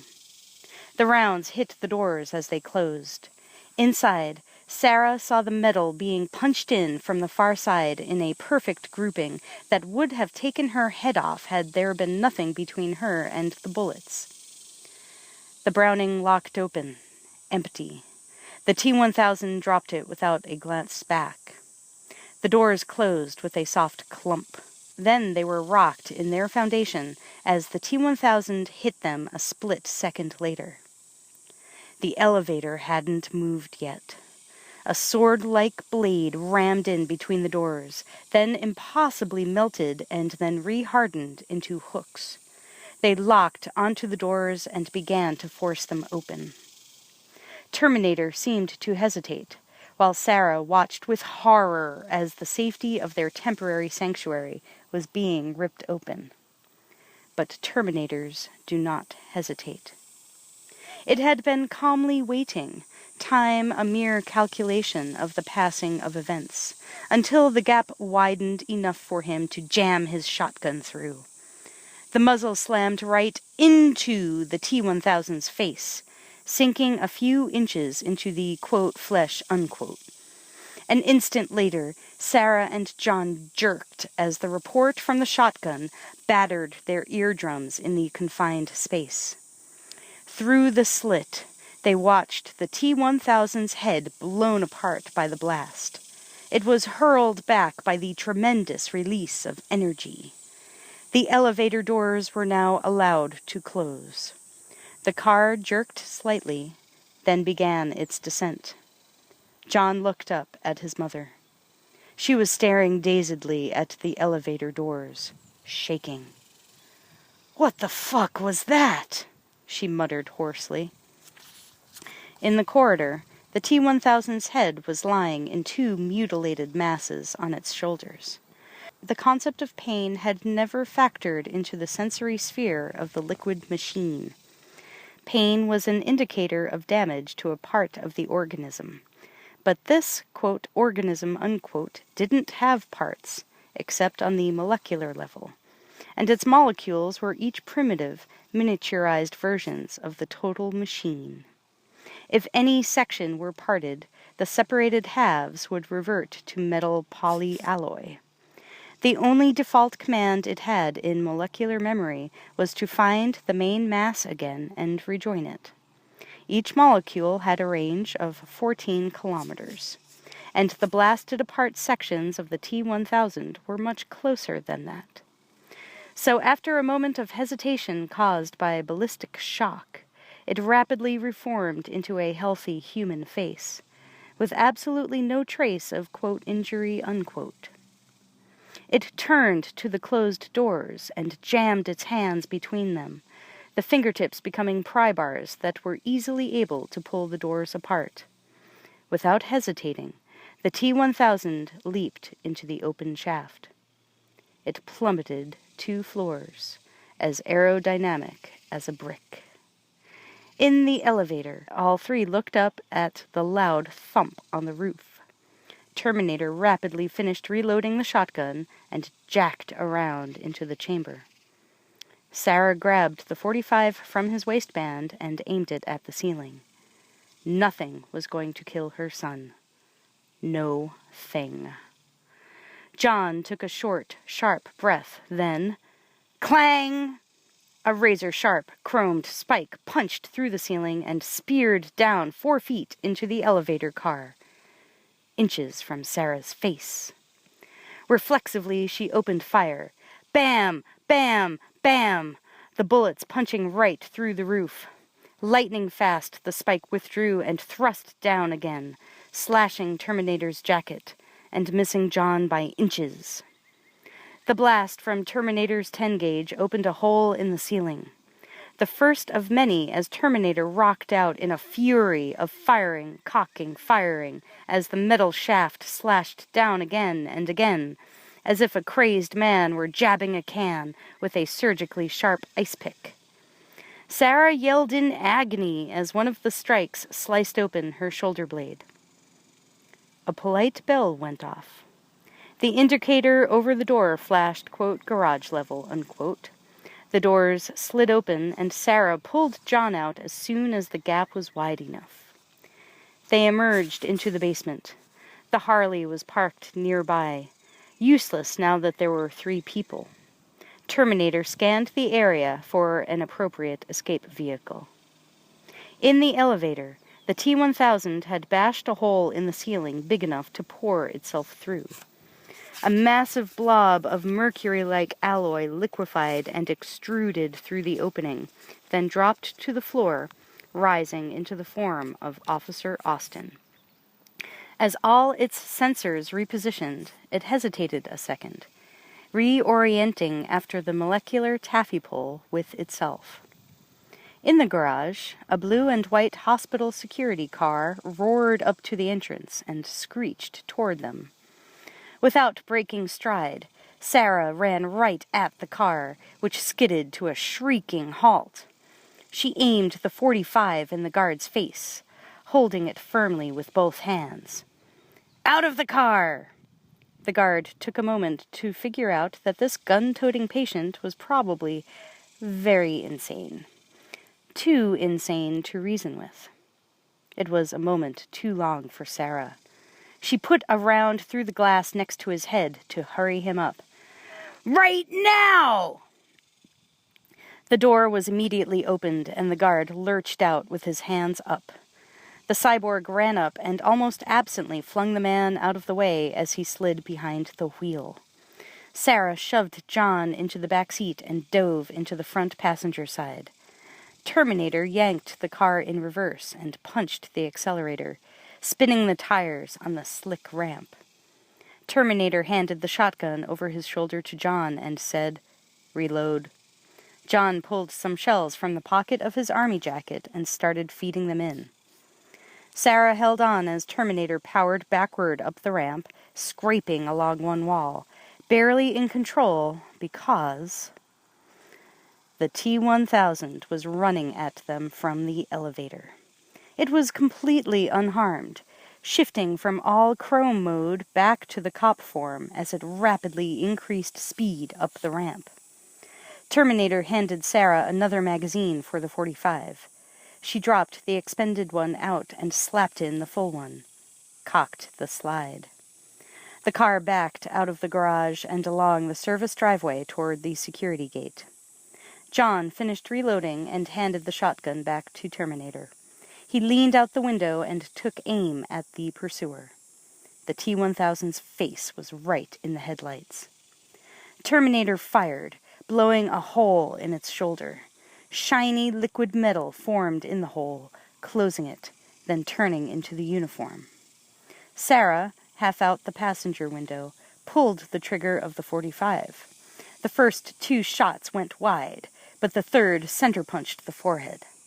It only made the T-1000 break stride for a moment. She fired again and again. Bullet strikes cratered the thing in the chest and head.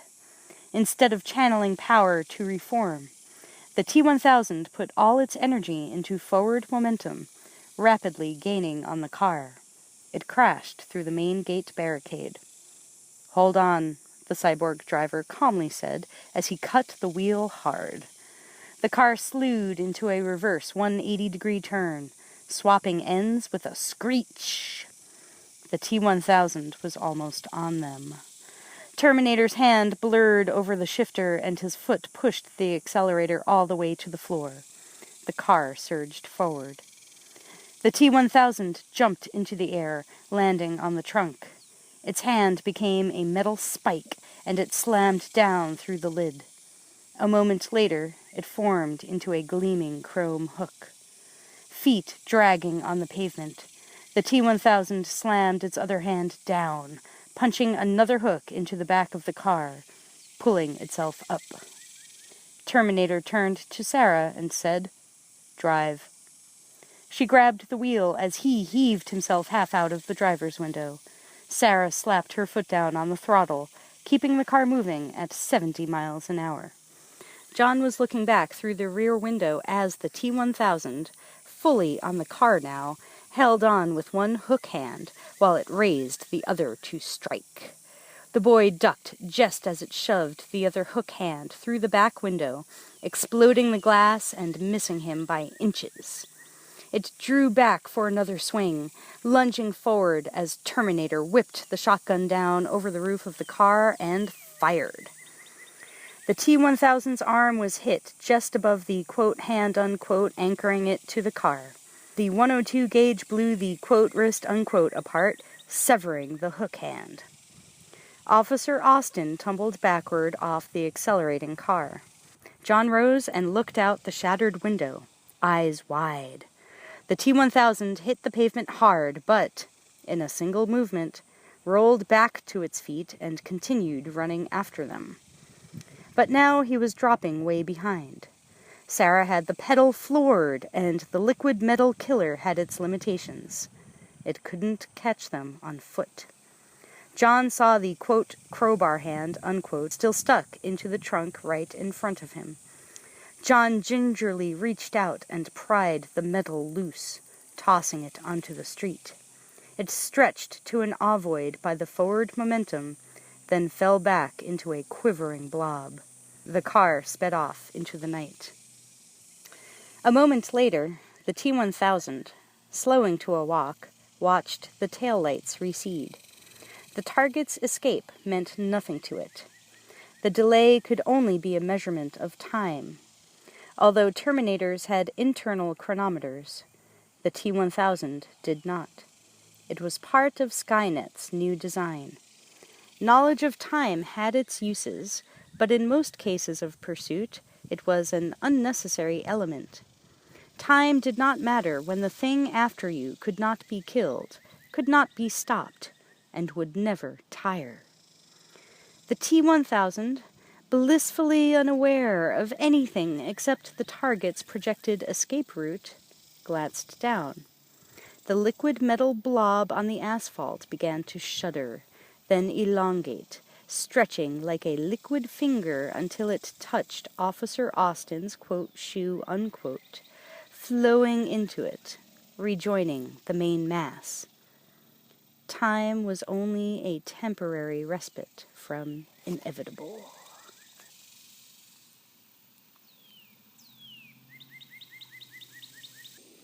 Hightailing. Heading south on Highway 33, 12:06 p.m. The hospital security car blasted across the lonely stretch of moonlit highway, headlights off, a ghost car punching a hole in the wind. Air blasted in the shattered window as Terminator drove, easily staying aligned with the dotted dividing line. John could see the cyborg's eyes glow faintly red in the rear-view mirror. "Can you even see anything?" Terminator's real eyes behind the prop human ones were on night vision mode, probing the view ahead, drinking in the reduced photons to form a monochrome image of the highway that was bright as noon on a sunny day. Various readouts flashed by, giving Terminator a holistic sense of motion and mass that made him the safest autopilot in creation. Terminator replied in a matter-of-fact tone that would have sounded like bragging if Sarah and John didn't know their companion was a machine. Everything. "Cool," John said, somewhat comforted. Sarah was studying Terminator, still not quite believing this was happening. The Sarah who was always a few minutes late to her waitress job at Big Buns so many years ago needed to spend only another second or two dealing with the unbelievable. Then she turned to the most vital priority of her life. She faced John in the back seat. "You okay?" He nodded. She reached out for him. John's heart raced in his chest. His mother had never taken much time to show affection. There'd been too many other priorities. But now she was actually pulling him into an embrace. Maybe she'd changed.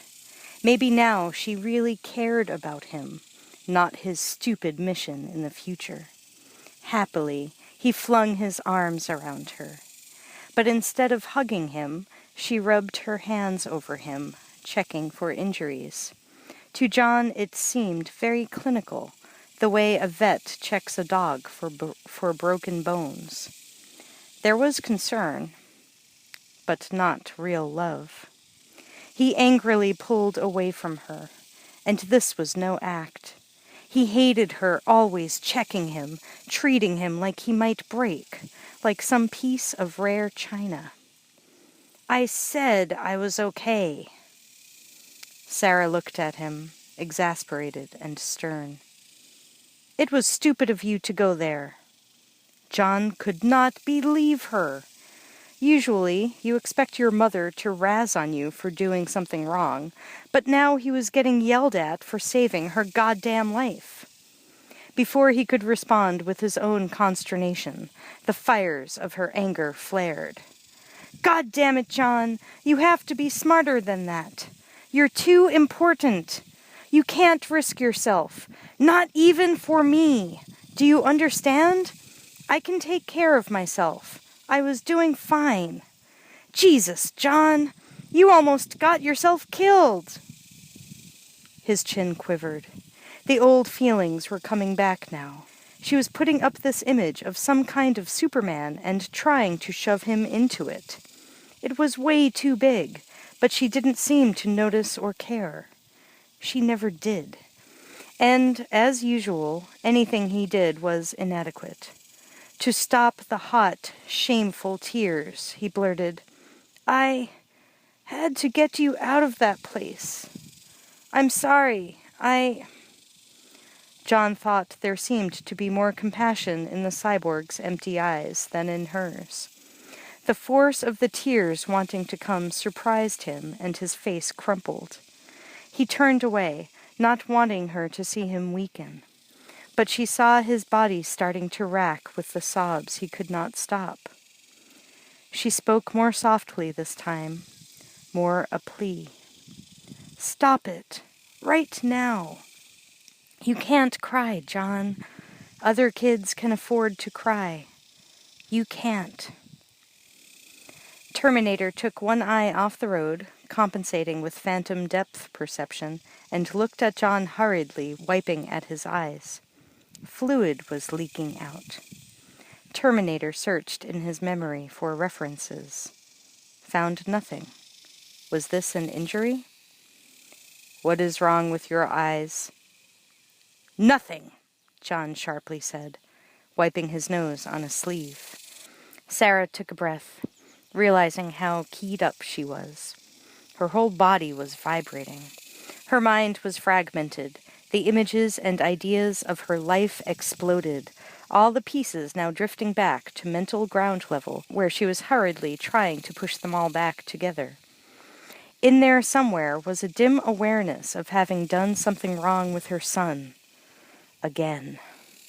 It was hard enough raising a child as a single mother, but impossible when the child was to become the hub of destiny, a great leader of men, a man who would literally save humanity.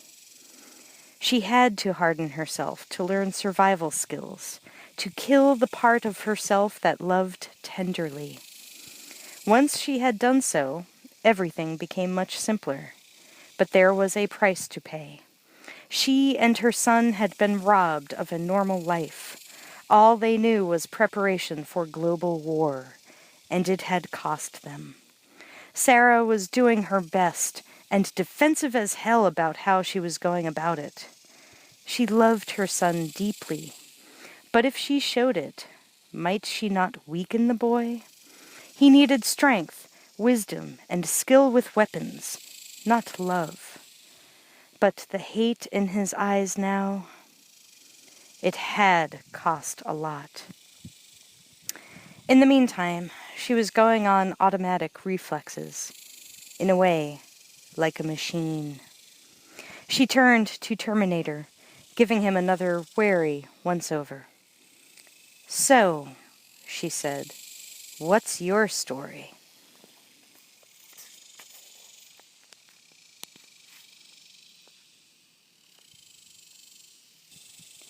Destiny's Jester. Pescadero State Hospital, 12:23 a.m. Black and whites were everywhere on the lawn, their Christmas lights whirling. Amid the flashing red and blue colors, it looked like a convention of flatfoots. Ambulances were shouldering their way through the throngs of confused staff and some wandering patients. Dr. Silberman muttered as the attendants dragged him toward an ambulance. His words ran together into an excited babble, but it wouldn't have made any sense to anybody, even if slowed down to normal. He was saying, "It was all true, and we're all going to die, and the guy changed. I saw him change, right before my eyes. He walked right through the bars like they weren't there. You have to believe me. I'm not having a psychotic episode. I'm a doctor, and I know these things, and I'm telling you..." His ramble was muffled as he was strapped onto a gurney, and they closed the doors on him. His days as a psychiatrist were over. Leonard Silberman, one of the lucky few to survive the first Terminator's assault years ago, was now the inadvertent victim of the second. Fate does love a jest. The T-1000 strode toward the main gate and the milling cops. A motorcycle cop going in the other direction slowed when he saw Officer Austin. "You okay?" The T-1000 spent 14 microseconds pondering the man's motorcycle. Then he said, "Gee, that's a nice bike." The 28 police officers and detectives on the grounds did not see the T-1000 drive away on the motorcycle. They wouldn't find the real policeman's body until a few hours later, stuffed unceremoniously into a trash dumpster. No one would ever suspect Officer Austin had anything to do with it.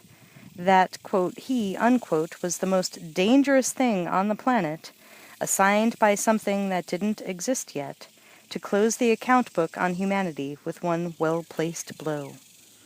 They were too busy taking down the names of possible witnesses.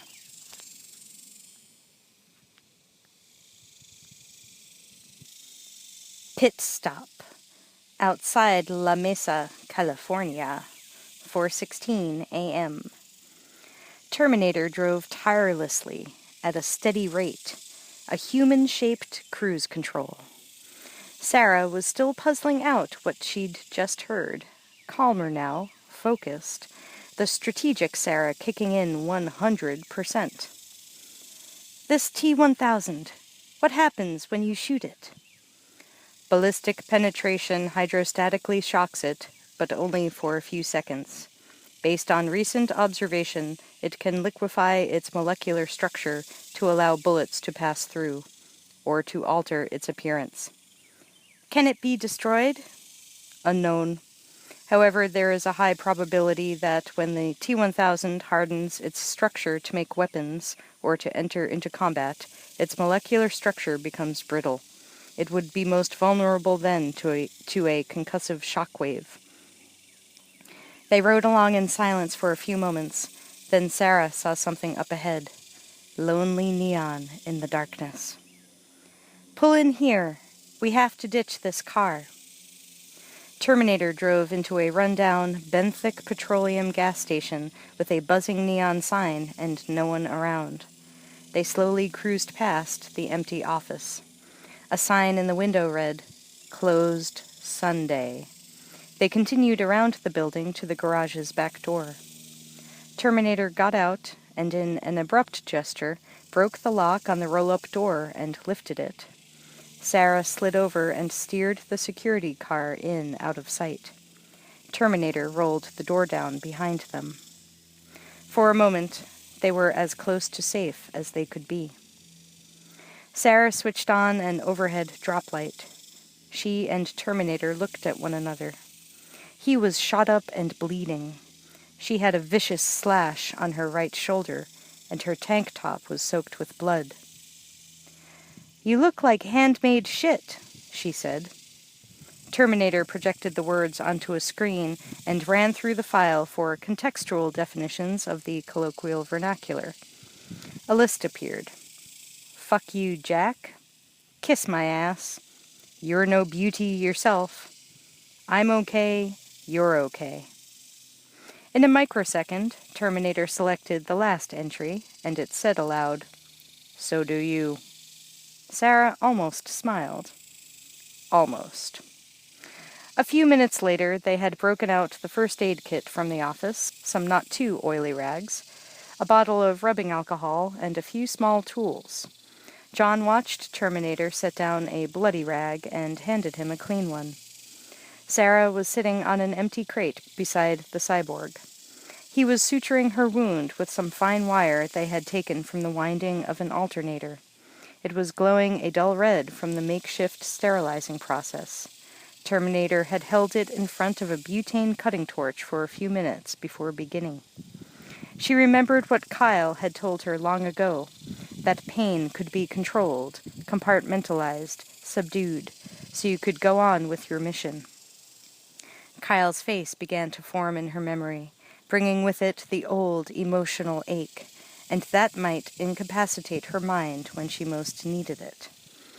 She slammed a door on the face and kept hold of the concept of controlling pain as she turned back to her arm. Using a pair of needle-nose pliers, Terminator threaded the wire through her pale skin with machine precision. She had a little trouble finding compartments for all the pain. Terminator picked up the slightest wince in her face and mechanically adjusted what he was doing to alleviate her discomfort. She felt the pain lessen, But even if she knew what the cyborg had done, she wouldn't have thanked him. He said something intended to reduce her stress and lower her heart rate, thereby reducing the loss of blood. I have detailed files on human anatomy. It didn't quite work. Sarah stared into his face, inches away, her pulse still raging with barely suppressed hostility. She didn't like him being this close to her to begin with, let alone carving on her. I'll bet. Makes you a more efficient killer, right? Terminator said. Correct, as he continued to stitch. John was watching, grateful to Terminator for tending to his mother, but wondering why she could see only the dark side of the cyborg. After all, it was just a tool, wasn't it? Programmed by himself in the future to protect them now. Terminators weren't inherently evil. They just were. It was how you used them. Sorta like a gun. He wanted to explain this to Sarah, but she didn't seem anywhere near in the mood. A few minutes later, it was the cyborg's turn. The leather jacket was riddled with bullet holes. Sarah and John pulled it off, revealing Terminator's broad, muscled back beneath, marred with a dozen oozing holes. There were other wounds on the backs of his arms and legs. Fortunately, they were all 9mm. The entry wounds were small, and the damage only cosmetic. Does it hurt? John asked. I sense the injuries. The data could be called pain.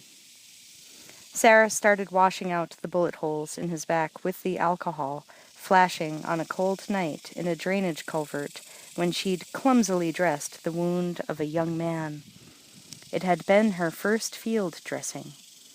He had complimented her. And that face again, finding other doorways to her heart. She slammed them all. It was much worse agony to do that than the throbbing in her now bandaged arm, but it was necessary.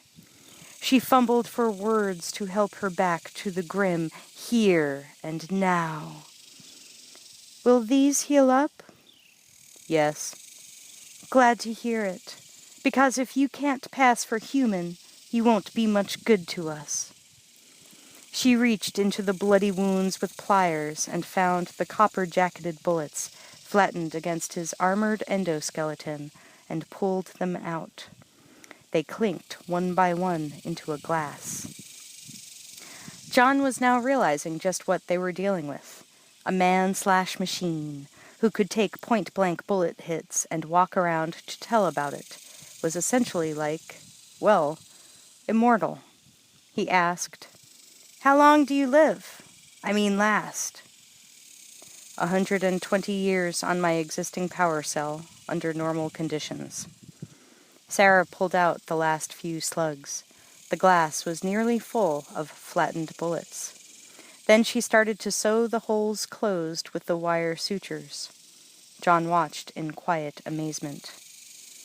Two warriors calmly fixing each other.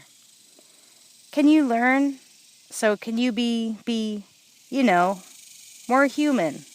Not such a dork all the time. My CPU is a neural net processor, a learning computer. But Skynet presets the switch to, quote, read only, unquote, when we are sent out alone. Doesn't want you thinking too much, huh? There was no irony in his reply, only fact. No. Hey, can we reset the switch? Sarah looked at the Terminator, arching an eyebrow. Yes, the cyborg answered. After Terminator gave her preliminary access instructions, Sarah found an X-Acto knife and was now cutting into Terminator's scalp at the crown of his skull. His voice was even and unaffected by her ministrations as he directed her to spread the bloody incision and locate the maintenance port for the CPU in the chrome skull beneath. Now open the port cover. John used a rag to dab away some of the excess blood.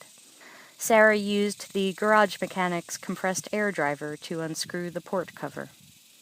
Terminator saw a digitized image as he watched her work in a mirror John had taken from the washroom.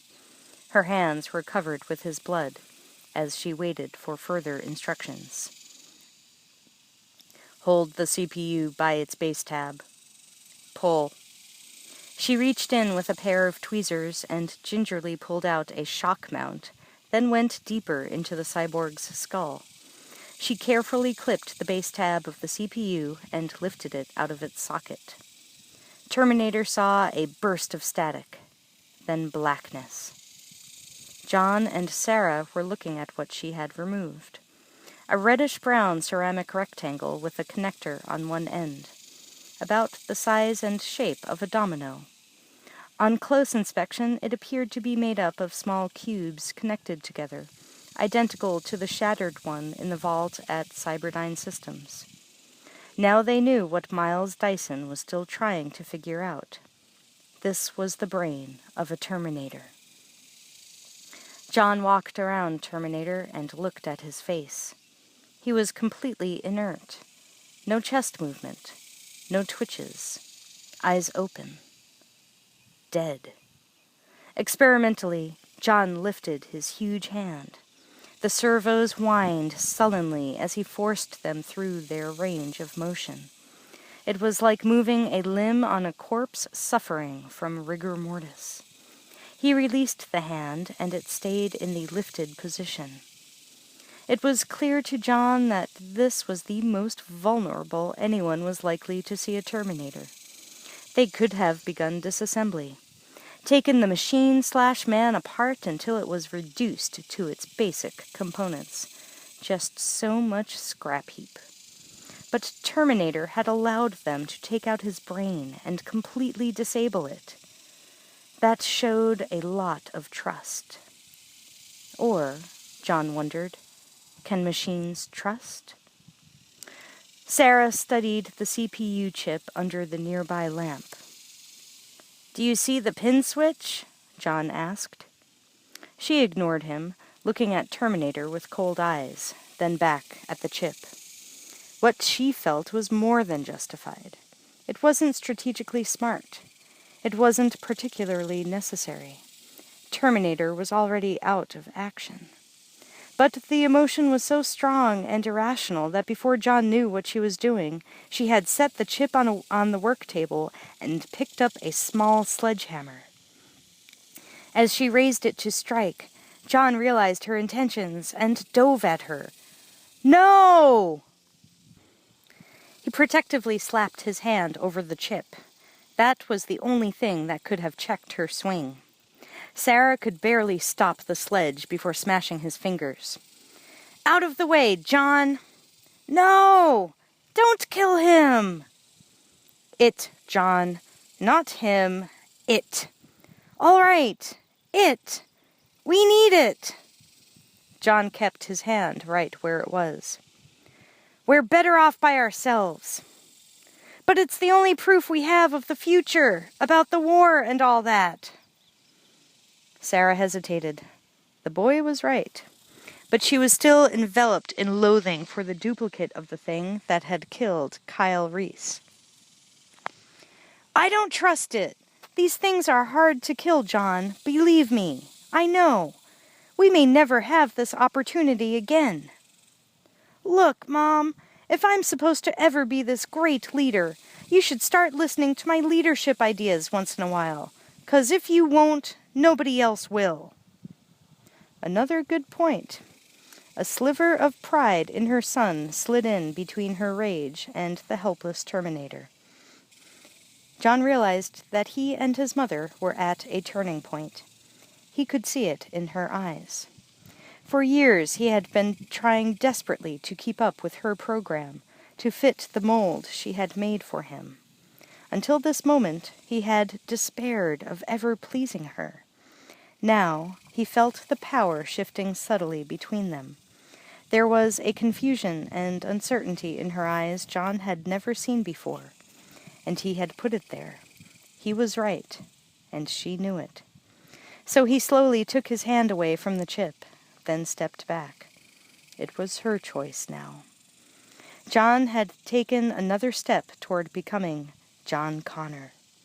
For in his wisdom, he had done the right thing. Sarah's fury was still at a high pitch. Her head said lower the hammer. Her heart said smash it down. So she did, an inch away from the CPU. All right, we'll do it your way. John palmed the chip and examined it carefully, his forehead furrowing with a child's intense scrutiny. He found what he was looking for and picked up a safety pin, using it to move the almost invisible switch to the other position, putting the CPU in the, quote, right, unquote, mode. Grimacing, he gingerly inserted the wafer circuit back into the slot in Terminator's blood-spattered skull. Out of a timeless blackness, light flared back to life in another burst of static. To Terminator, it had just been a single glitch, his consciousness otherwise uninterrupted. He could see the digitized images of Sarah and John standing behind him in the mirror. It didn't, quote, feel, unquote, any different. Internal scans indicated no damage. All systems were nominal. Except his time clock indicated more time had passed than was necessary to complete the task. Was there a problem? Terminator asked them.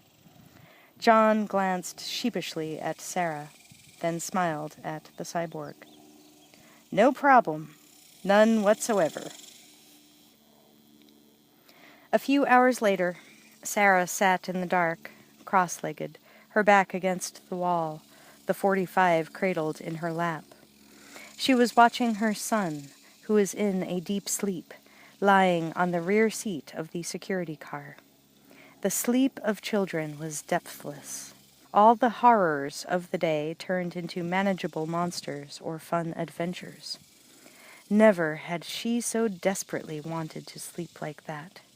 She ached all over, and when she moved, her joints felt like they had been filled with sand.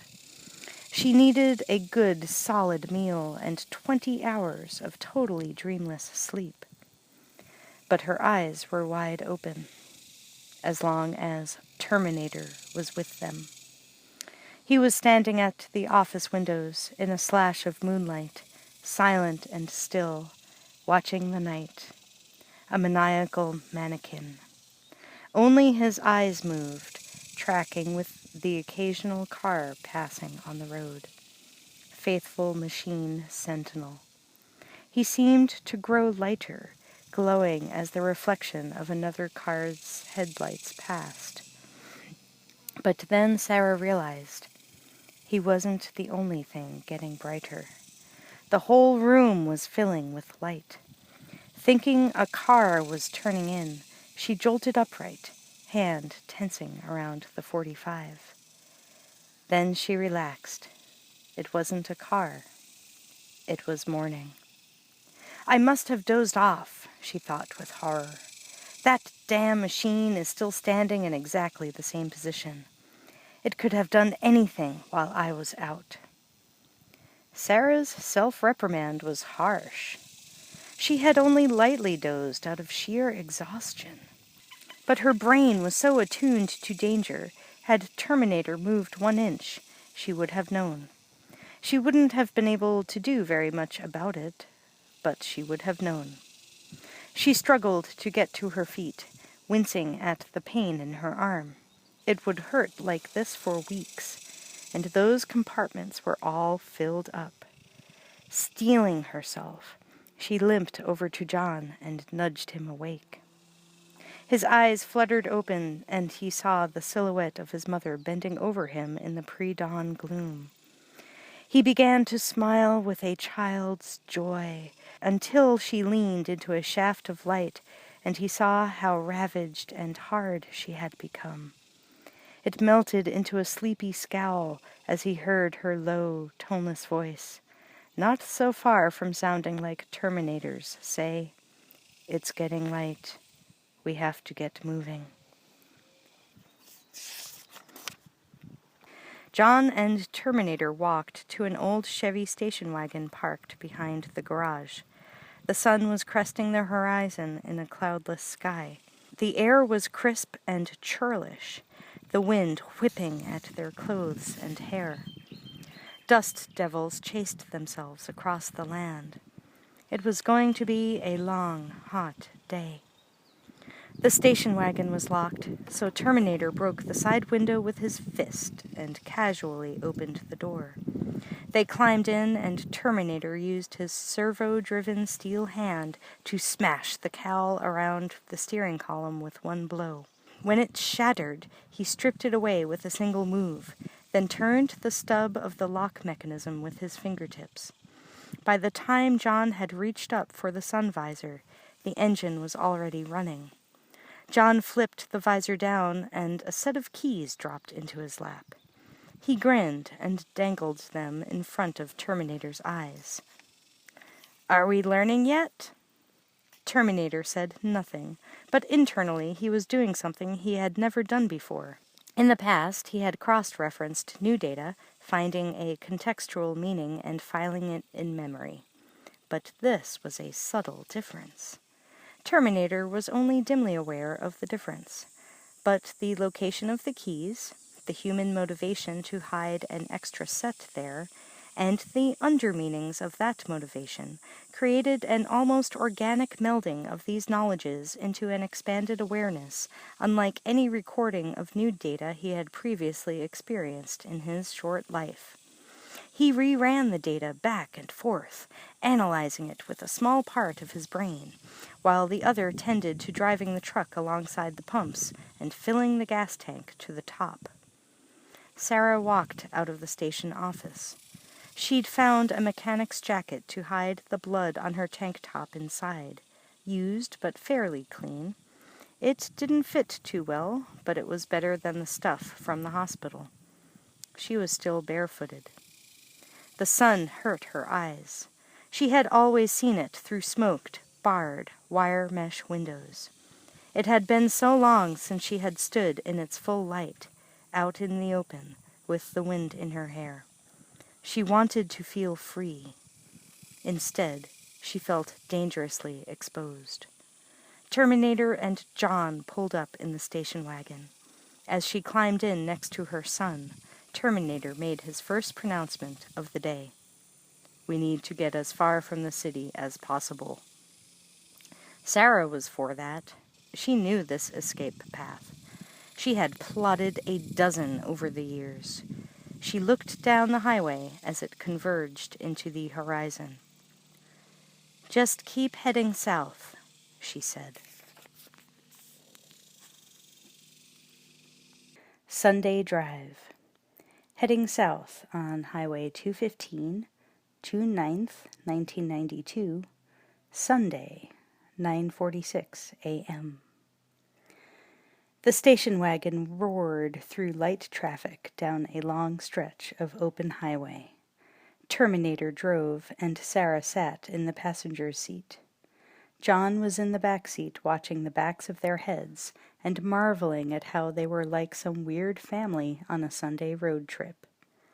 Sarah leaned over to get a look at the speedometer. "Keep it under 65. We can't afford to get pulled over." Terminator slightly backed off the throttle, saying, "Affirmative." "No, no, no," John scolded. "You gotta listen to the way people talk. See, you don't say things like affirmative or some robot shit like that. You say, no problemo. See?" Terminator nodded, filing away the information, again in that slightly different way, seeming to pick up phantom ghosts of undermeanings and cross-references that were not readily apparent. Sarah was ignoring the lesson, lost in thought. John elucidated further, a professor of current colloquialisms. "If someone comes off to you with attitude, you say, 'Eat me.' If you want to shine them on, it's 'Hasta la vista, baby.'" "Hasta la vista, baby?" Terminator asked. uncertain of the boy's pronunciation, but sensing contextual appropriateness. Yeah, or later, dickwad. Or if someone gets upset, you say, chill out, like that. Or you can do combinations. Within seconds, the concept registered in Terminator's synthetic mind, and he said, chill out, dickwad. That's great! See? You're getting it! No problemo, Terminator added. John grinned widely with the pride of a successful teacher.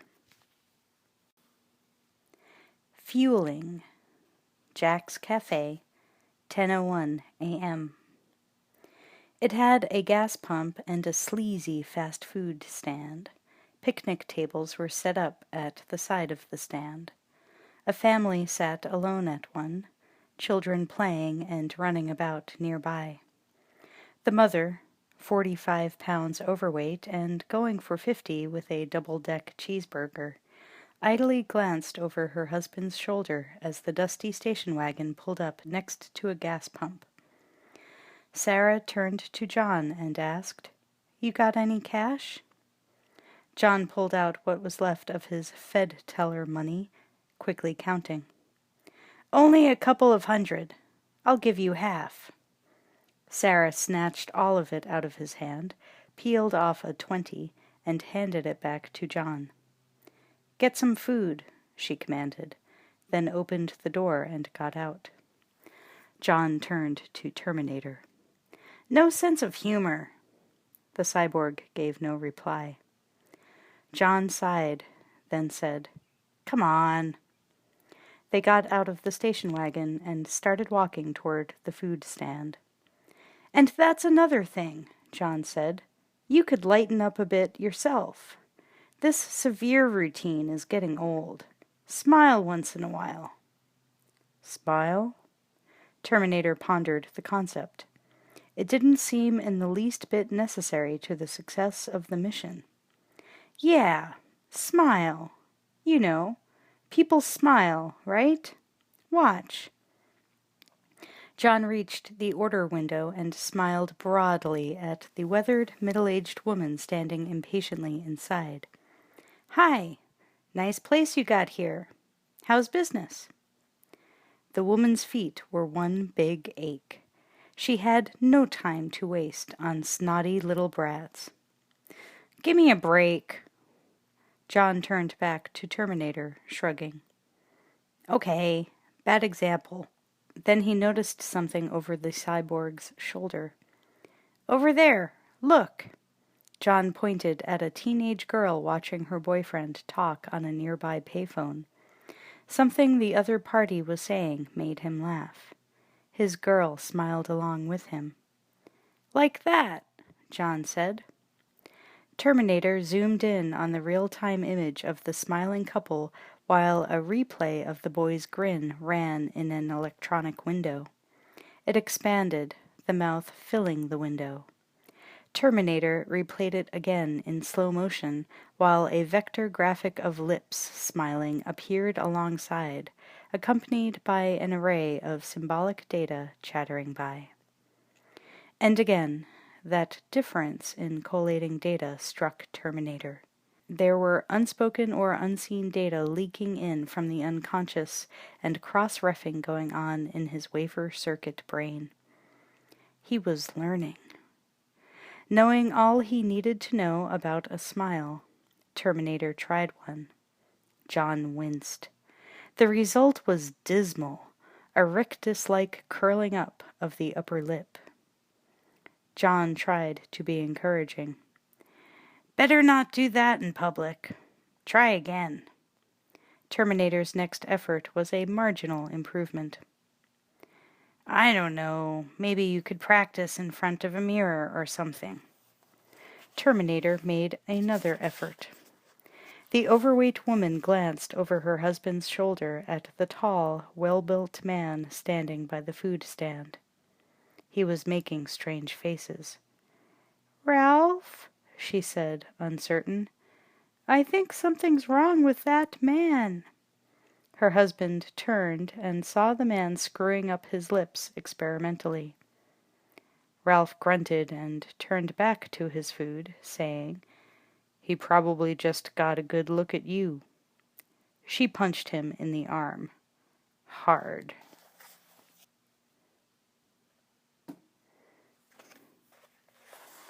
When Sarah came out of the restroom, John and Terminator had already brought the cheeseburgers and Cokes over to the car. She joined them and grabbed a bag of fries, ravenous. They were parked away from the other families at the end of the gravel parking area. Terminator, completely disinterested in food, was pouring coolant into the radiator. Sarah was mechanically chewing the cheeseburger, deep in thought, turning and turning the whole thing over in her brain. What was after them? What Skynet's strategy was? What they could do to stop the T-1000. She was feeling a little better, more in control. She knew now what they must do. What she had tried to do a long time ago. What had gotten her committed. It was an idea that she had abandoned, but thanks to the existence of the T-1000 in her time, she knew now it must be acted upon. Skynet had provided the proof she needed. It believed time travel could change history. Supposedly the most complex mind in history, it would develop time travel as a tactical weapon to alter history. In fact, Skynet was so certain that time displacement could save it from defeat that it had sent 2 Terminators through, one in 1984 and one now, to terminate the mother, and if that failed, the child. Remove 2 human beings like pieces out of a puzzle, hoping the new historical pattern that emerged after will be more in its favor. Editing the past to change its present. Okay, Sarah thought, an adrenaline rush pouring through her. Why can't I do the same thing? Why not find a way to alter my present to change the future? It was what she had tried to do years before when she had first attacked Cyberdyne. She realized now she needed to focus in more on one crucial person. At the exact moment that history could be pivoted away from nuclear war. John wanted to talk to her, not about strategies, or weapons, or the future. Just talk. A million things. Nothing. The tone was more important. Trivial nothings that had no end use other than a pleasant feeling between mother and son. But he could see the dark clouds in her eyes. They had always been there. He had never known the other Sarah, of course, the one before he was born, before Terminator. He had no idea how this woman was once a young, impressionable, pretty girl, whose only serious decision in life was what to major in at college. All he saw was the brooding, haunted Sarah, her life turned into a mission, with him as its objective. The food was turning to lead in his stomach, and he couldn't deal with her silence, so he stood up and went around to where Terminator was working. John saw 2 kids playing with machine gun water pistols nearby, viciously squirting each other between giggles. "You're dead!" "Am not." "Are so." The ancient game of pretend combat and fake death. The rehearsed final falling into the bottomless abyss, sensed but unimaginable to a 10-year-old kid. Unless you're John Connor. Sarah rounded the front of the car and saw John sighing, solemn. He looked up at the cyborg, not seeing her, and asked, "We're not going to make it, are we? People, I mean." Terminator glanced at the battling children. "It is in your nature to destroy yourselves." John nodded. He had seen real people with real guns playing the game of death. Violence seemed to come in many forms. On television, the movies, in newspapers, in jokes, between lovers and friends. There were enemies everywhere, and blood ran freely. Other children could see all this and find a way to laugh around it, because it was so unreal, so far away, unless you were at the center of it, unless your mother made you aware of it, rammed your face in it until everywhere you saw skulls instead of faces. The future. It was all true. There would be a war, and millions would die. And he would lead the survivors against the machines. And there would be nothing left to win back from them but mutilated bodies and vast ruins. That's what he felt. What he finally said was, "Yeah, drag, huh?" But Sarah guessed what he was thinking. She had worn the same expression of despair for years.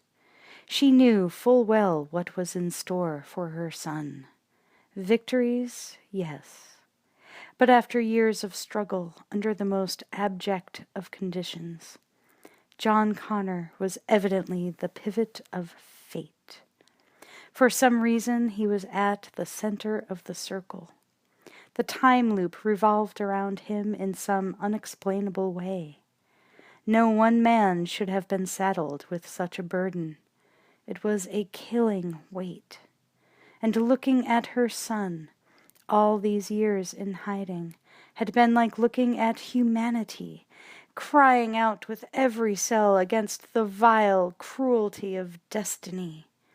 His lot in life was to be the savior of the world, but at what cost to him and to her? It had already scarred their lives. She had been willing to accept that, to save the millions of other children. Yes, she would sacrifice herself and her son. But while finishing her bag of French fries, Sarah was ready to act. She approached Terminator and said, "I need to know how Skynet gets built. Who's responsible?" Terminator searched his memory. There was a basic history of his time embedded in the circuits. Data useful as a basis for cross-reffing and scaling events in this time. Terminator gained access to it with prioritizing it as tactical information. Another first. He answered her. The man most directly responsible is Miles Dyson, Director of Special Projects at Cyberdyne Systems Corporation. Why him? In a few months he creates a revolutionary type of microprocessor. Then what? Terminator closed the hood and got back into the wagon as he spoke. In 3 years, Cyberdyne will become the largest supplier of military computer systems. All stealth bombers are upgraded with Cyberdyne computers, becoming fully unmanned. Afterward, they fly with a perfect operational record. Sarah hopped in behind John, and Terminator began to drive out of the parking lot. Uh-huh, great. Then those fat fucks in Washington figure, what the hell? Let a computer run the whole show, right? Basically, the cyborg answered, after interpreting her colloquialisms. As he accelerated back onto the highway, Terminator continued. The Skynet funding bill is passed. The system goes online August 4th, 1997. Human decisions are removed from strategic defense. Skynet begins to learn at a geometric rate. It becomes self-aware at 2:14 a.m. Eastern Daylight Time, August 29th. In a panic, they try to pull the plug. And Skynet fights back? John asked. Yes, Terminator answered. It launches its ICBMs against their targets in Russia. Why attack Russia? They're our friends now, aren't they? Because Skynet knows the Russian counterstrike will remove its enemies here. Sarah began to see a microthin beam of hope in a dark sky. How much do you know about Dyson? She asked. I have detailed files. I want to know everything. What he looks like. Where he lives. Everything. John saw that old, grim expression of defiance return to her face. Mom was up to something.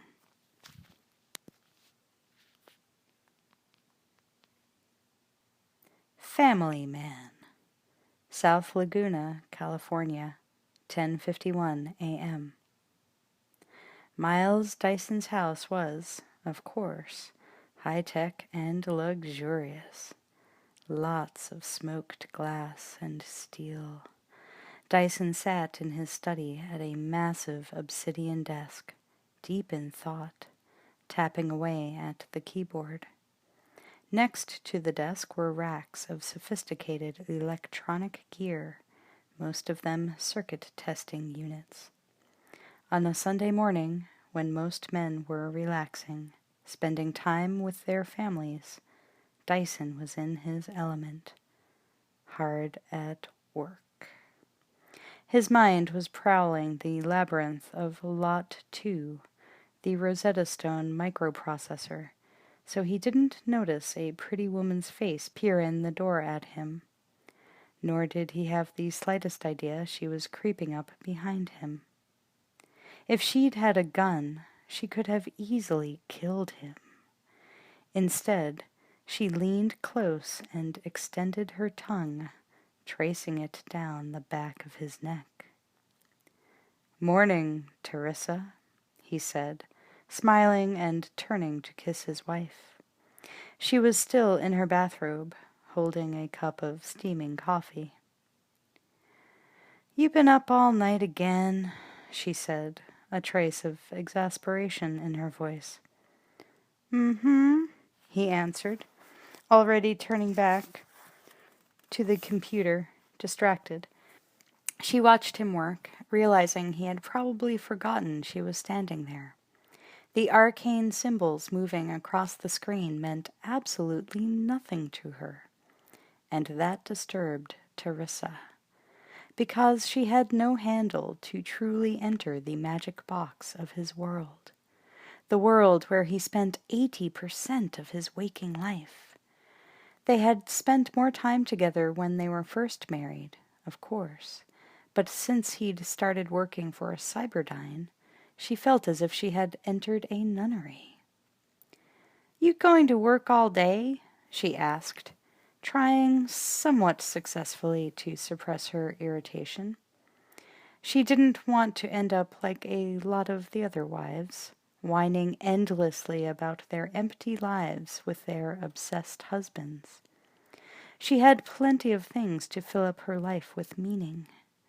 But she married Miles Dyson because she loved being with him, and wanted to make it a 24-hour-a-day proposition, minus, of course, the 10 to 12-hour workdays he routinely put in. But the 14 or 15-hour days were replicating into one-night-a-week sleepovers at the lab. Dyson, of course, knew vaguely that his wife was unhappy, but he assumed it was a problem that could easily be fixed. Once he solved the puzzle of Lot 2, he would spend more time with the family and take some of the stress of child-rearing off his wife. And then things would be peachy. It didn't occur to him that you don't prioritize wives behind work and not create permanent scars in the skin of a marriage. "I'm sorry, baby. This thing is just kicking my ass. I thought we had it with this one."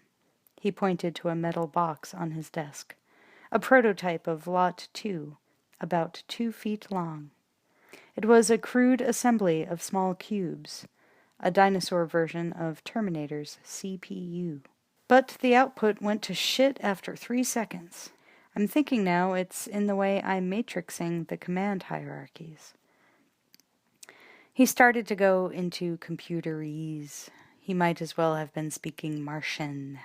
It was sweet of him to try to explain it to her, but he would drone on like that for minutes at a time, forgetting she was very intelligent, but no genius in arcane jargon as he was. Not wanting to remind him, she tried a gentle diversion, breaking in during a pause in his recitation. You need a break. You'll see it clearer when you come back. Safe, generic advice. Of course, he rejected it. I can't. Now she let a fraction of the irritation show through. Miles, it's Sunday. You promised to take the kids to Raging Waters today. Oh, I can't, honey. I'm on a roll here. He took her hands in his, enthusiasm bubbling up. She saw the childlike excitement in his face. He wants so badly to share the almost orgasmic thrill of discovery, the satisfaction of creation, she thought. And in a way, she could understand. Baby, this thing is going to blow 'em all away, he continued. It's a neural net process. I know. You told me. It's a neural net processor. It thinks and learns like we do. It's superconducting and room temperature. Other computers are pocket calculators by comparison. She took her hands away. But why is that so important, Miles? I really need to know, 'cause I feel like I'm going crazy here sometimes. There. Now it was out in the light. She had held it in until she began to feel like a Stepford wife. She hadn't planned on making an issue of it today, but she hadn't realized he would refuse to live up to a promise to his kids. I'm sorry, honey. It's just that I'm this close. He held up his thumb and index finger, a fraction of an inch apart. She pursed her lips and picked up the prototype. It didn't look like much. Imagine a jetliner with a pilot that never makes a mistake, never gets tired, never shows up to work with a hangover. He tapped the box in her hand. Meet the pilot. All fine and well and noble. But she had wanted to ask this question so many times before. It came tumbling out now, surprising Dyson with its directness. Why did you marry me, Miles? Why did we have these 2 children? You don't need us. Your heart and your mind are in here. She indicated the prototype and delivered the punchline. But it doesn't love you like we do. Sighing, he took the anodized box from her hands and set it down. Then he placed his hands on her shoulders and kissed her gently. At first resisting, at last she gave in to his soft touch. When they parted, her expression had been transformed. Her eyes glowed with affection for him. It wasn't just the kiss. It wasn't even the way he kissed her, all masculine and sexual while being tender and sweet. It was the look in his eyes. She had forgotten, as she sometimes did lately, that despite how little he saw of her, he truly loved her. I'm sorry, he simply said. And she believed him. She could still reach him. He wasn't totally lost. Yet. He started to kiss her again, but Teresa stopped him, nodding over his shoulder. He looked back toward the doorway. 2 children stood there in their PJs, their hair rumpled, their faces adorably puffy with sleep. Danny and Blythe, the sun and the moon, the physical end result of his love for his wife. He was a driven, compulsively obsessed scientist, but he wasn't dead to the world. Dyson wilted at their hopeful expressions.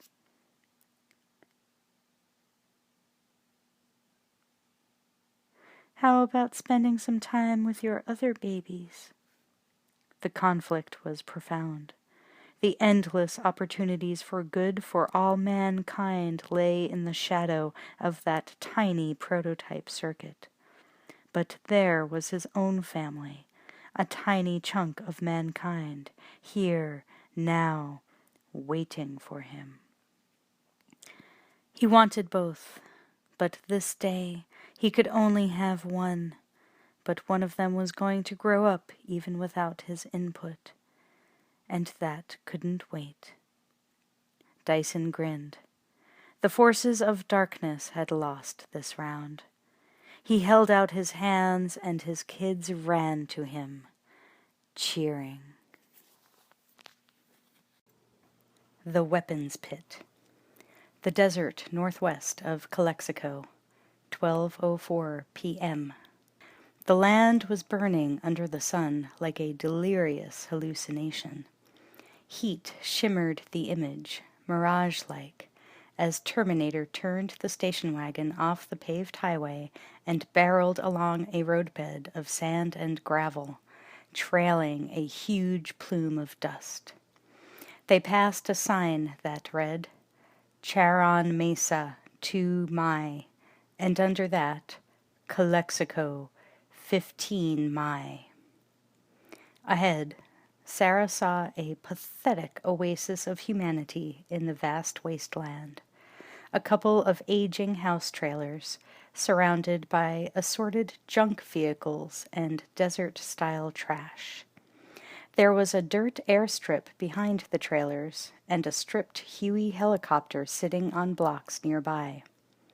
Whoever lived here didn't much care for the city life, or the niceties of a planned community.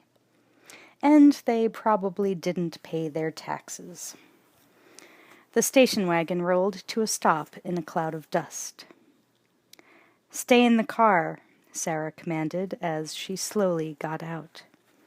She could see that somebody was trying to make it look as if no one was home.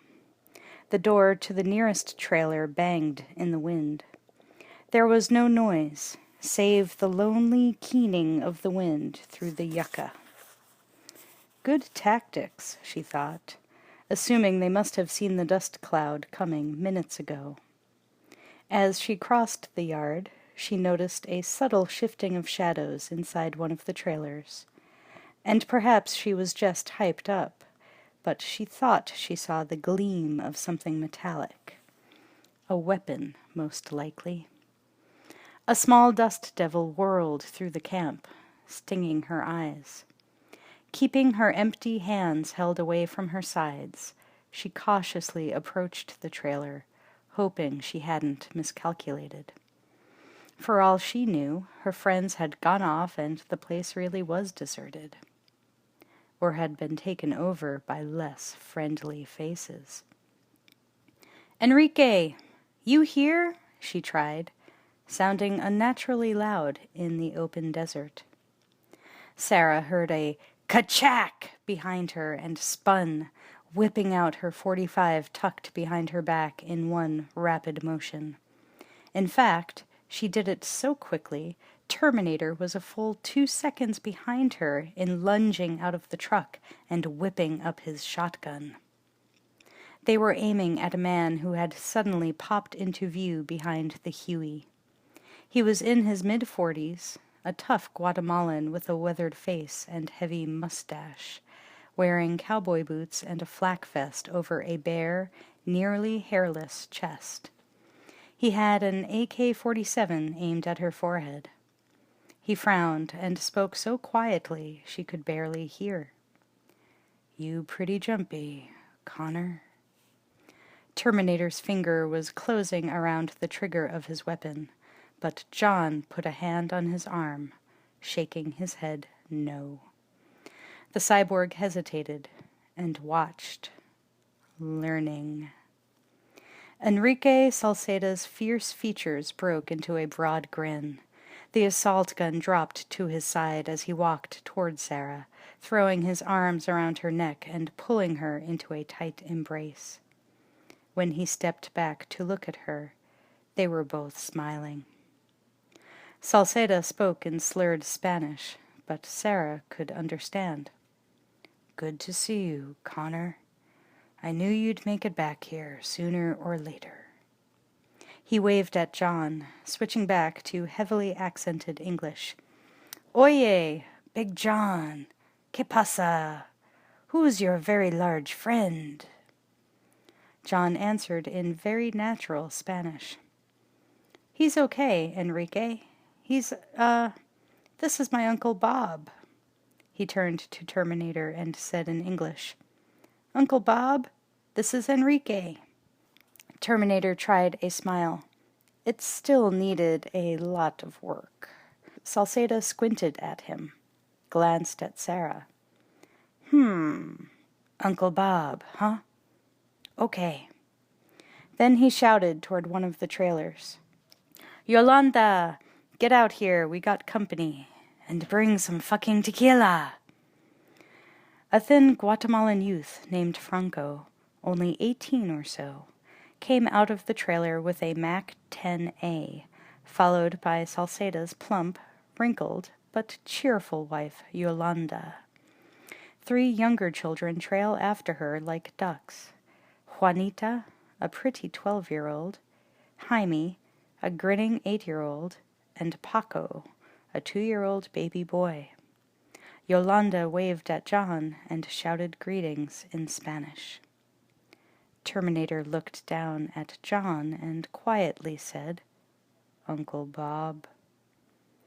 "So, Sarita," Salceda said, "you getting famous, you know that?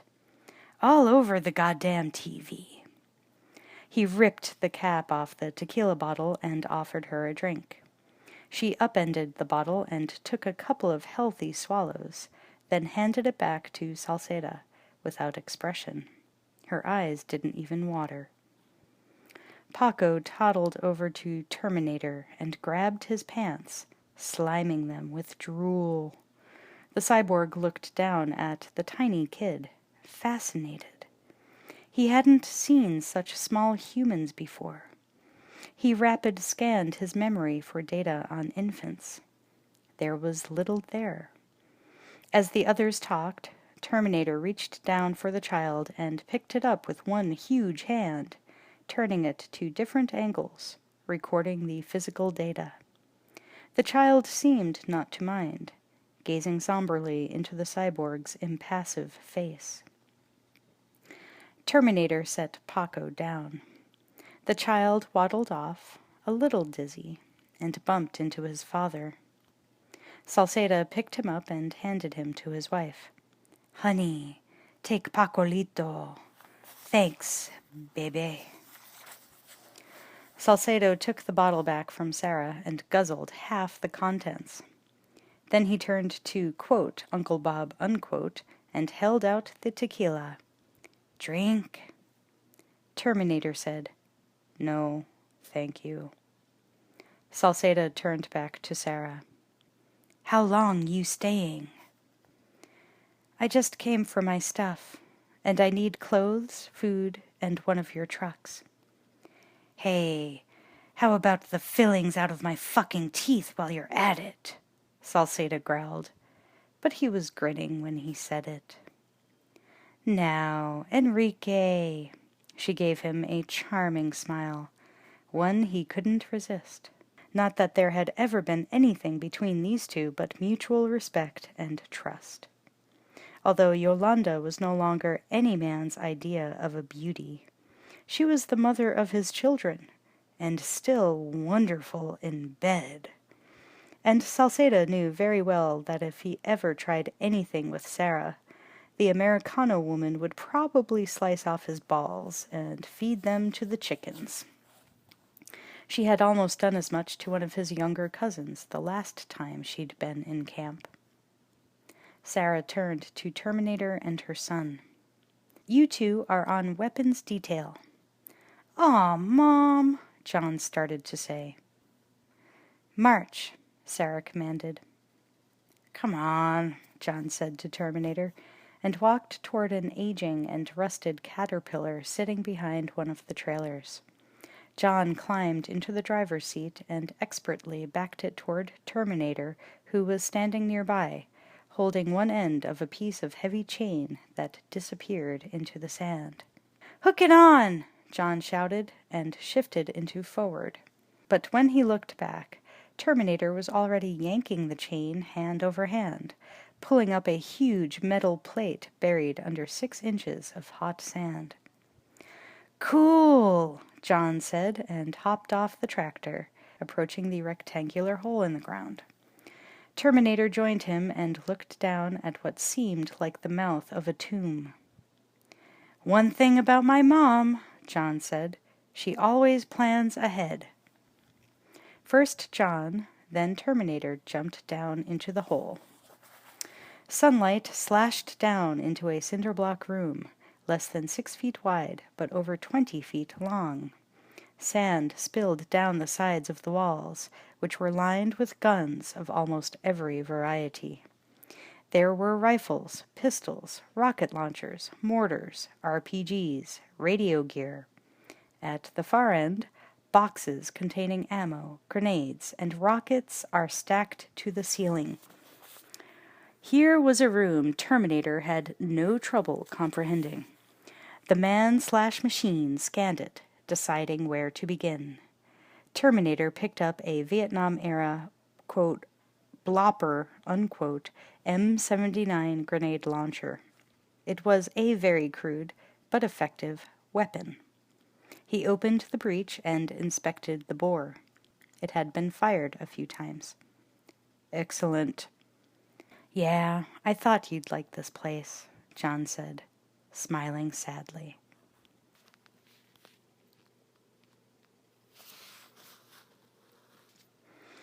Sarah emerged from a trailer, wearing boots, black fatigue pants, t-shirt, aviator shades. Now her outward form reflected her inner one. She was all caught up to speed. She'd had food and was now among the few people on the planet she could trust. Not only was she regrouped and resupplied, she was beginning to get ready for a counterattack against the blind forces of Skynet and fate itself. Which is not to say she was not still terrified. Her son was still a target of something that made the Terminator seem ineffectual, something she had never imagined possible. But she had been getting used to the impossible lately. Locked in an insane asylum, one thinks all sorts of impossible things. Now that she was out, and the T-1000 had made its appearance, she was going to see if some of those impossibilities could be ones she manufactured. Salceda was nearby, packing food and other survival equipment with Yolanda. He looked up as Sarah approached, slapping the side of a big 4x4 Bronco next to him. "This is the best vehicle I got, but the starter motor is blown. You got the time to change it out?" "Yeah, I'm gonna wait till dark to cross the border." She gently steered him out of Yolanda's earshot, not wanting to worry her with what she was about to say to Salceda. "Enrique, it's dangerous for you here. You get out tonight, too, okay?" He narrowed his eyes at her, almost as if she had insulted him, then revealed a gold-capped tooth in a cockeyed grin. "Yeah, Sarita, sure. Just drop by any time and totally fuck up my life." She clapped him on the shoulder. "I'm sorry." "Don't," he answered. "I know the drill. You'd do the same for me." He turned back to the packing. Sarah watched him for a moment, working alongside his wife, and thought about the human race. The evil men and women who fumbled desperately for themselves in the continuing crisis of their lives, ruthlessly elbowing aside anyone remotely in their way.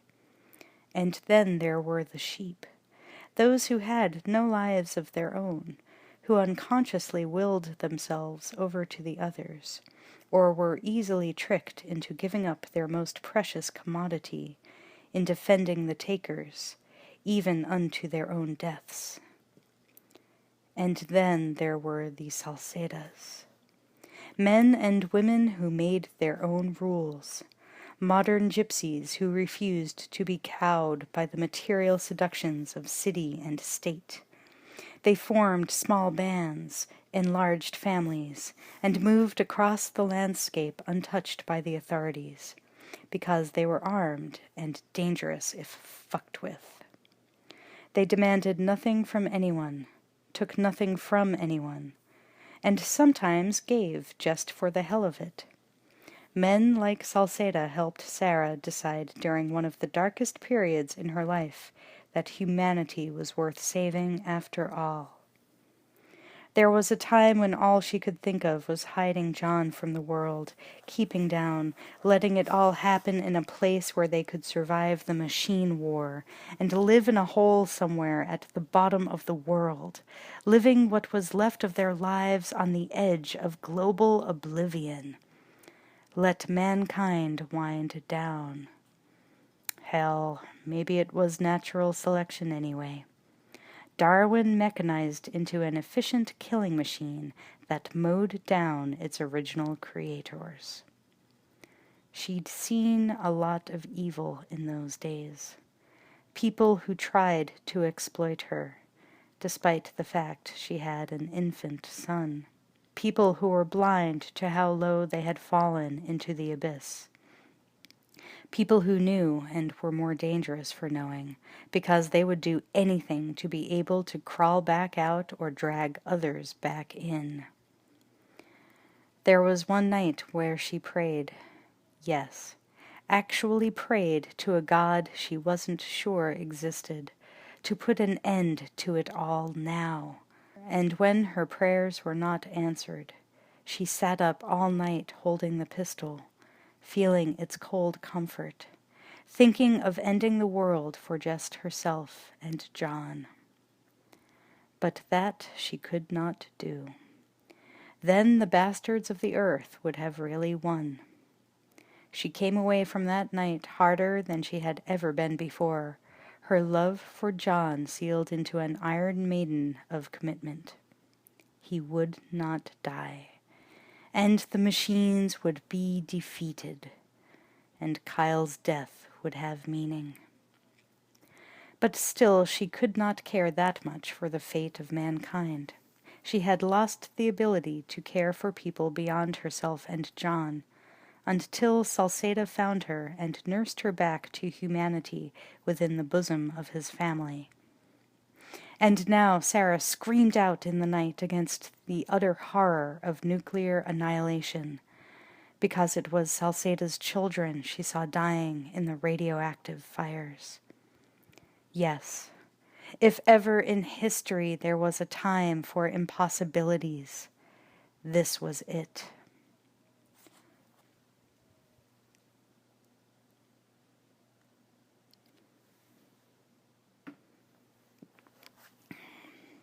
Down in the weapons pit, John was selecting rifles from a long rack. Terminator returned from carrying out several cases of ammo. John continued his train of thought, as if uninterrupted. See, I grew up in places like this, so I just thought it was how people lived, riding around in helicopters, learning how to blow shit up. John grabbed an AK-47 and racked the bolt as if a humanoid extension of the gun, inspecting the receiver for wear. Some subtle wrongness in it made him put it back. His movements were efficient, professional, disinterested. Terminator was listening to John, as no human could. Every tonal nuance factored into the words for added meaning. Not one moment passed over, every syllable recorded for later restudy, if necessary. Then, when Mom got busted, I got put in a regular school. The other kids were like, into Nintendo. Games. John thought about how up until recently he thought it had all been a game. As he stood surrounded by this arsenal of death, he realized how close he and his mother had come to death. "Are you ever afraid?" John impulsively asked the cyborg. Terminator paused a second. Afraid. The thought never occurred to him. He dutifully searched his mind for the answer. No. Fear was a detriment to total mission commitment. And yet, around the edges of that pre-programmed fact, a tiny insight sparked. Humans had fear because they were mortal. And yet, in spite of, or even because of the fear, they would sometimes sacrifice their lives for another useless emotion to Terminator. Love. It was an interesting paradigm. Terminator siphoned part of his mind off to contemplate it while he slung the M79 and started looking for the grenades. Not even of dying? No hesitation in the answer. No. You don't feel anything about it one way or the other? Terminator gave the automatic answer, although it was still processing through the paradigm. I have to stay functional until my mission is complete. Then it doesn't matter. John idly spun a Sig Sauer 9mm pistol on his finger, backwards and forwards like Bat Masterson. Yeah, I have to stay functional too. Then, in a sing-song mimicry of his mom, I'm too important. The litany of his life. And he was pouring his heart out to a walking death machine about it. That was the pitiful part, John thought to himself. He often did that. Thought to himself. He had never had any real friends, except here with Salceda's family. Back in the world, what could he say to guys his own age? He had tried several times to tell people things. They gave him the strangest looks. John remembered Tim. That was the closest he had come to a real friend. But he was really just someone to unconsciously share the loneliness with, a chum to hang out with. Even Tim had given him that look when he had mentioned his crazy mother. No, to John Connor, the world was a cold place, even in the warm spots. And here, among the guns and dirt, talking to a machine from the future, he actually felt listened to. Was Terminator a friend? He had saved his life several times in the last 24 hours. He gave advice. He took it. He didn't make a lot of stupid mistakes. Yeah, John thought, maybe it's silly, but Terminator was a friend. A synthetic man who, by default when measured against his mother's relentless drive, was actually a pretty nice guy. Terminator pulled back a canvas tarp, revealing a squat, heavy weapon with 6 barrels clustered in a blunt cylinder. A GE minigun. Rate of fire was 6,000 rounds per minute. 7.62 millimeter shells on a linked belt feed from an ammo canister nearby. The most fearsome anti-personnel weapon of the Vietnam era. Terminator stuffed the ammo canister into a nylon bag and then hefted the heavy gun. John nodded gravely and said, "It's definitely you."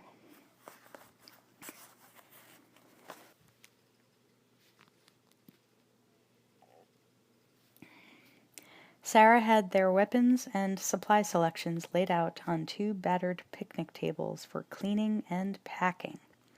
Maps, radios, documents, explosives, detonators. Just the basics. The next time the T-1000 came crawling, they'd be ready. She was field stripping and cleaning guns, very methodically. Absolutely no wasted motion.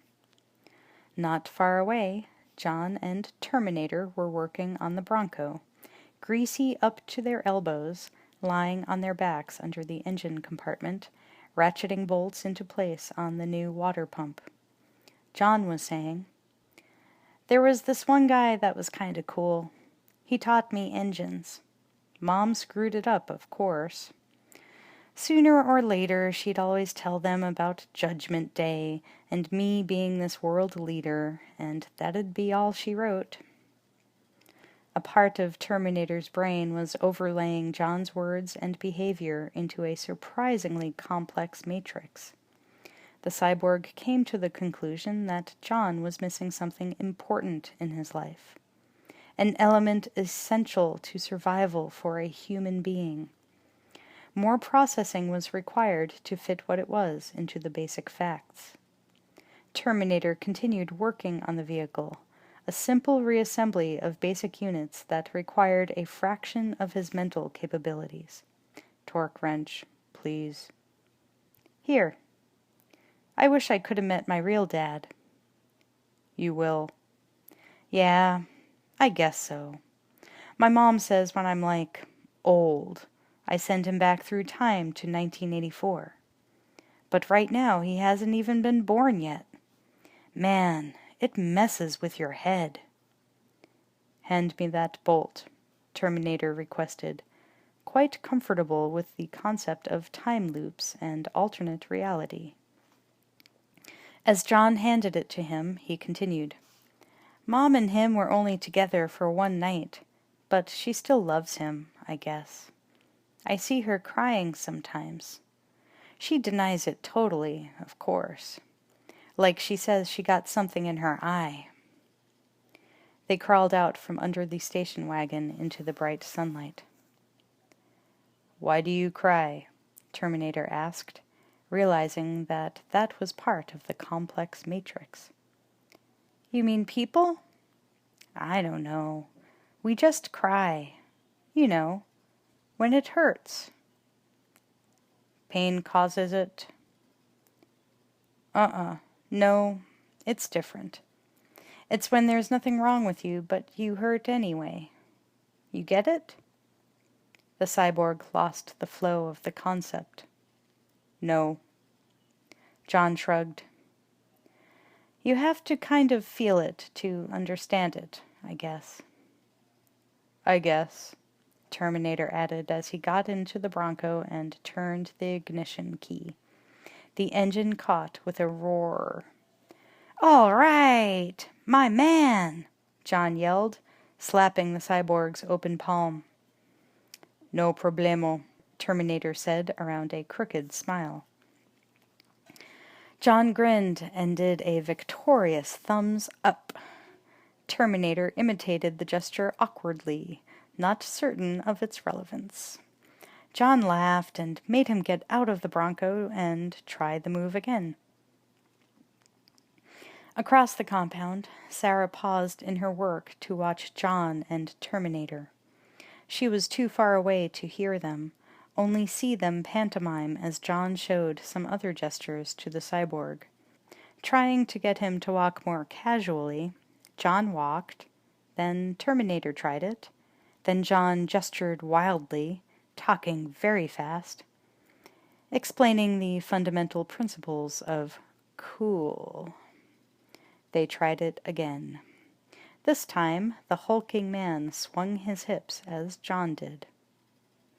As Sarah watched John with the man/machine, she realized she had found a solution to the one chink in the plan she had been formulating. Terminator would never stop protecting John. It would never leave him. It would live out John's lifetime for that purpose only. And it would never hurt him, never shout at him or get drunk and hit him, or say it couldn't spend time with him because it was too busy. and it would die to protect him. Of all the would-be fathers who came and went over the years, this machine, this thing, was the only one who measured up. In an insane world, it was the sanest choice. Sarah clenched her jaw and went grimly back to work. A strong woman burnished into iron by years of hard choices.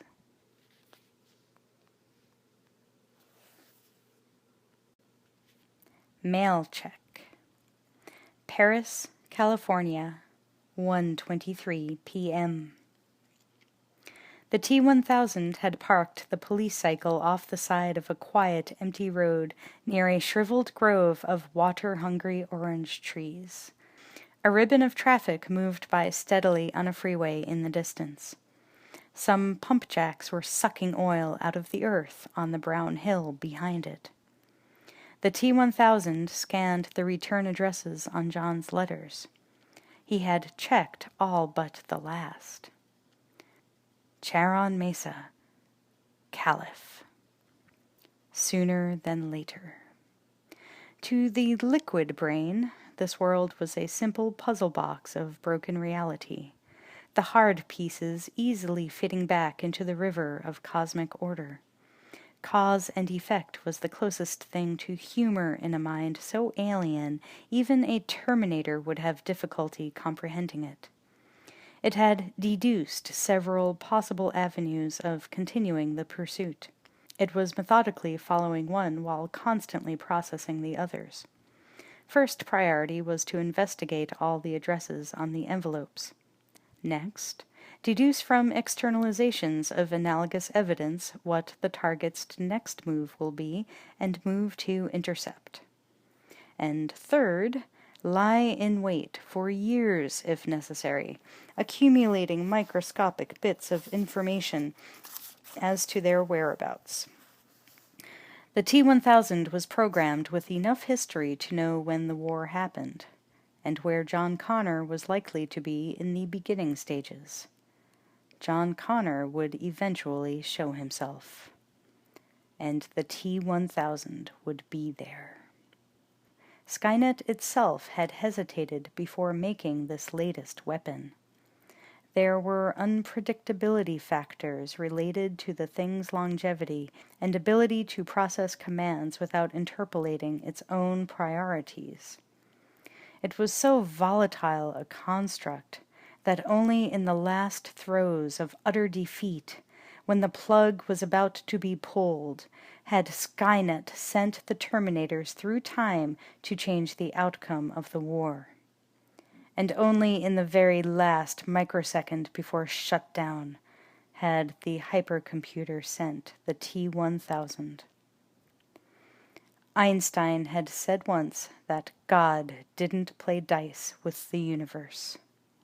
Skynet had no choice. The T-1000 revved the engine. The Kawasaki 1100 quickly accelerated out onto the highway, doing about 120. It was a metal blur, moving almost out of time, on a track of its own, that led directly to its target.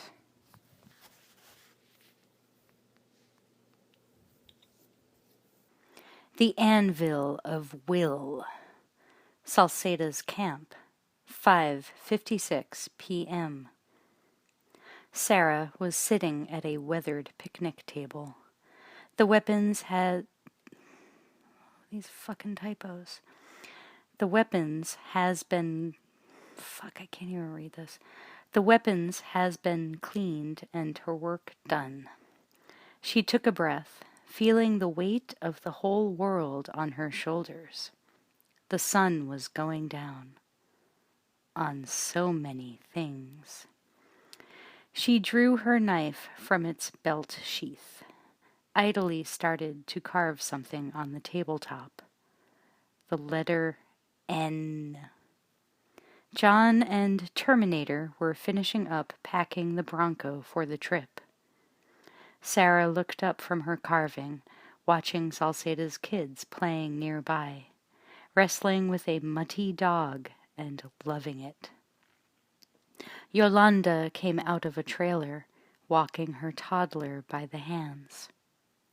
Here was the balance.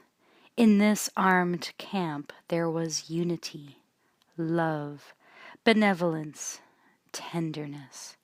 The balance she seemed to lack. There was only so much she could do, cope with. No human had ever done what she had. How could she not make mistakes?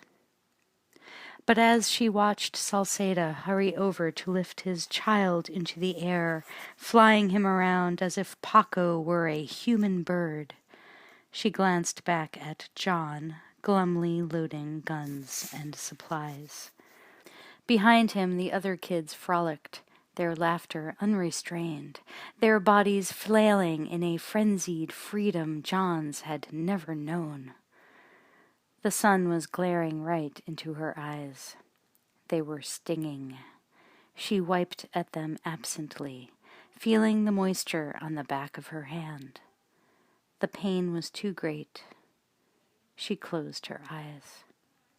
Just for a moment. That was a mistake.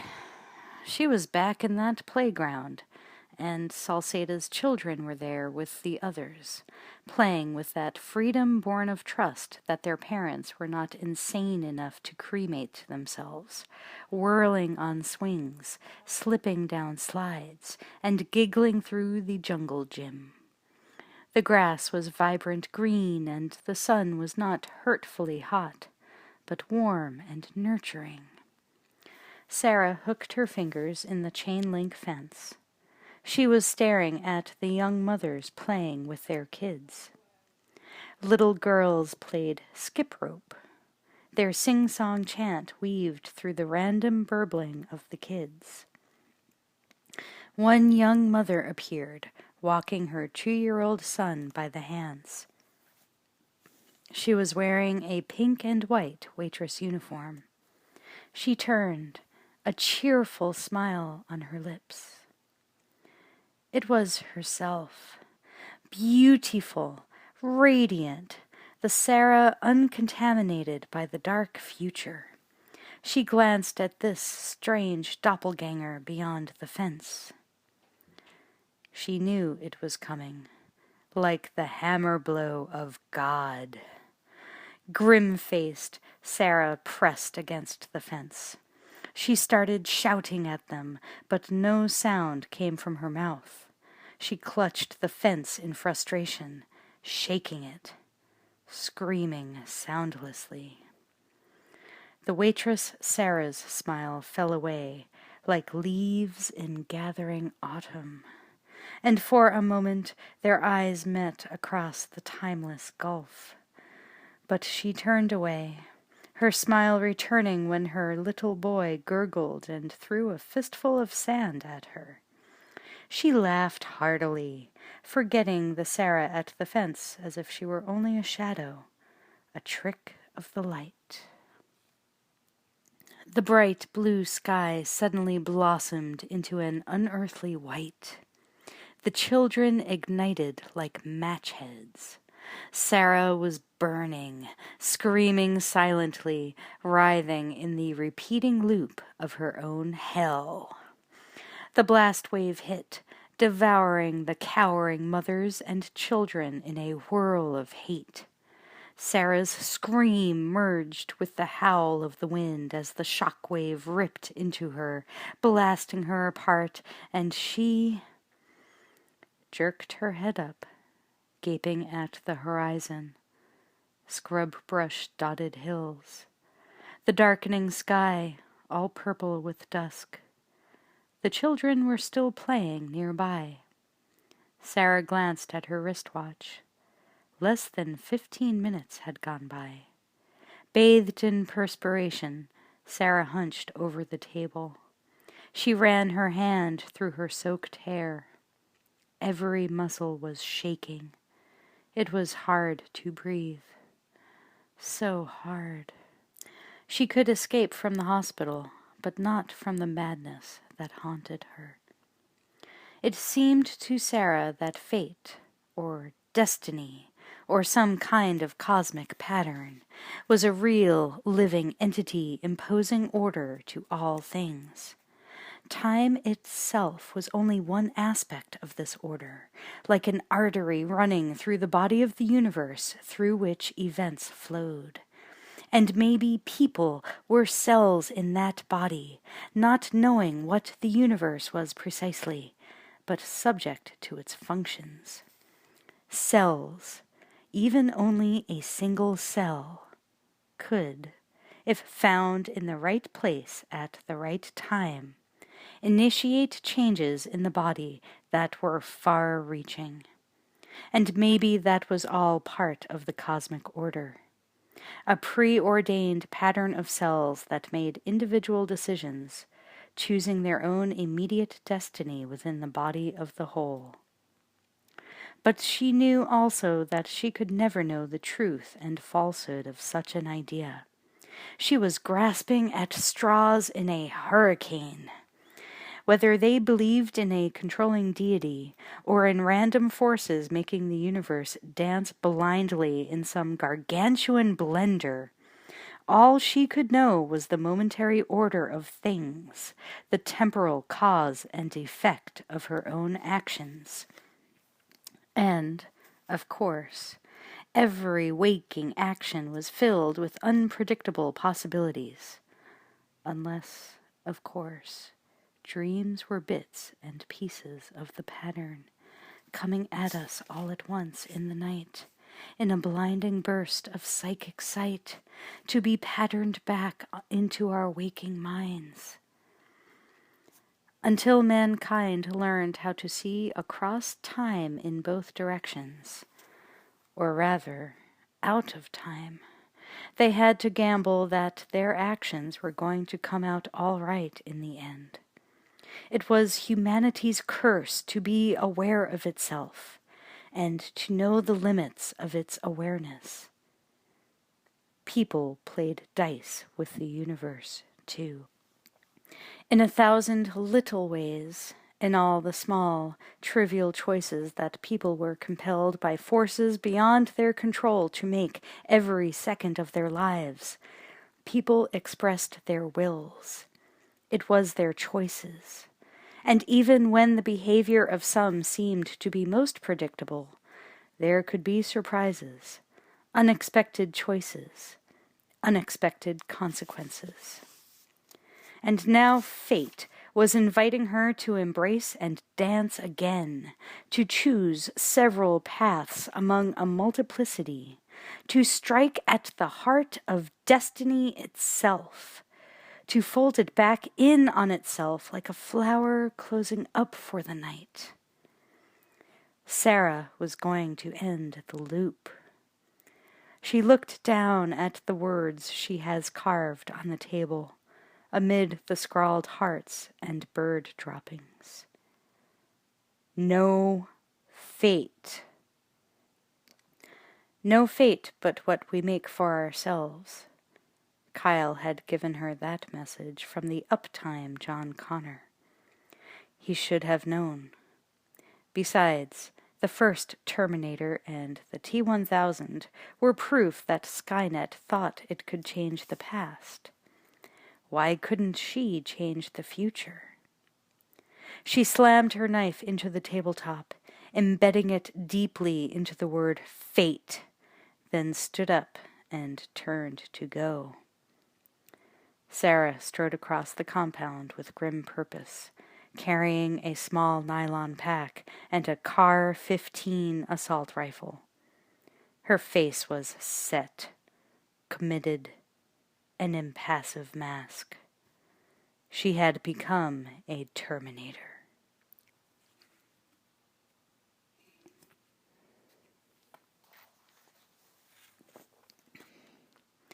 John glanced up from his work at the Bronco in time to see Sarah throw the rifle behind the seat of their stolen station wagon, jump in, and start it. Salcedo walked up to John. "She said you go south with him," He pointed at Terminator, standing nearby. "Tonight, like you planned. She will meet you tomorrow in—" Sarah jammed the car in gear, and it lurched forward. John suddenly bolted across the yard, running after her. "Mom! Wait!" Sarah heard her son and glanced in the rearview mirror. He was a rapidly dwindling figure, yelling after her. She turned onto the gravel road and drove away from the compound, dust marking her passage. When she reached the highway, she turned onto it and accelerated to 75. Until she reached her target, she wouldn't slow down.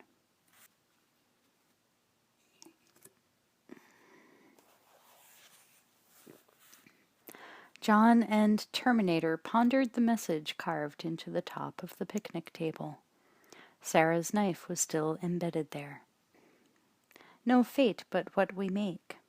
My father told her this. I mean, I made him memorize it, up in the future, as a message to her. Time disorientation again. The brain-tangling perplexities of time paradox. "Never mind," John said, giving up. "Okay, the whole thing goes. The future is not set. There is no fate but what we make for ourselves." Terminator had no trouble interpreting this information. The subtextual cues and free associations were increasing exponentially. All he said, however, was, "She intends to change the future somehow." "What? How?" "Unknown." John snapped his fingers as it hit him. "Oh, shit!" Dyson. Terminator waited with the patience of a clock. John was dancing around, more scared than he had been in the previous 2 days. "Yeah, gotta be. Miles Dyson. She's gonna blow him away." John motioned to Terminator to follow him as he broke into a run. "Come on! Let's go! Let's go!" Terminator hesitated 1 second, processing. Then it corroborated what John had said. It was as good as fact. Sarah Jeanette Connor was on a mission of death. Terminator started running, easily overtaking John and jumping behind the wheel of the Bronco. Already several miles ahead, Sarah sped through the darkening desert, expressionless. In her dark glasses, she looked as pitiless as an insect. Terminator and John headed north toward L.A., the cyborg coolly whipping the bulky Bronco, which was overloaded with heavy artillery, around slower traffic. He could sense radar scans, so whenever a police beam was detected, he would slow to precisely the speed limit until out of range. They couldn't afford to get stopped now. Terminator made his first pronouncement of the evening. "This is tactically dangerous." John anxiously glanced over and said, "Drive faster." "The T-1000 has the same files that I do. It could anticipate this move and reacquire you at Dyson's house." "I don't care. We've got to stop her." Terminator had come to the same conclusion the T-1000 probably had. Killing Dyson might actually prevent the war. In frustration, John punched the seat next to the cyborg. "I don't care! There's got to be another way. Haven't you learned anything? Haven't you figured out why you can't kill people?" Terminator made no response. "Look, maybe you don't care if you live or die. But everybody's not like that, okay? We have feelings. We hurt. We're afraid. You gotta learn this stuff, man. I'm not kidding. It's important."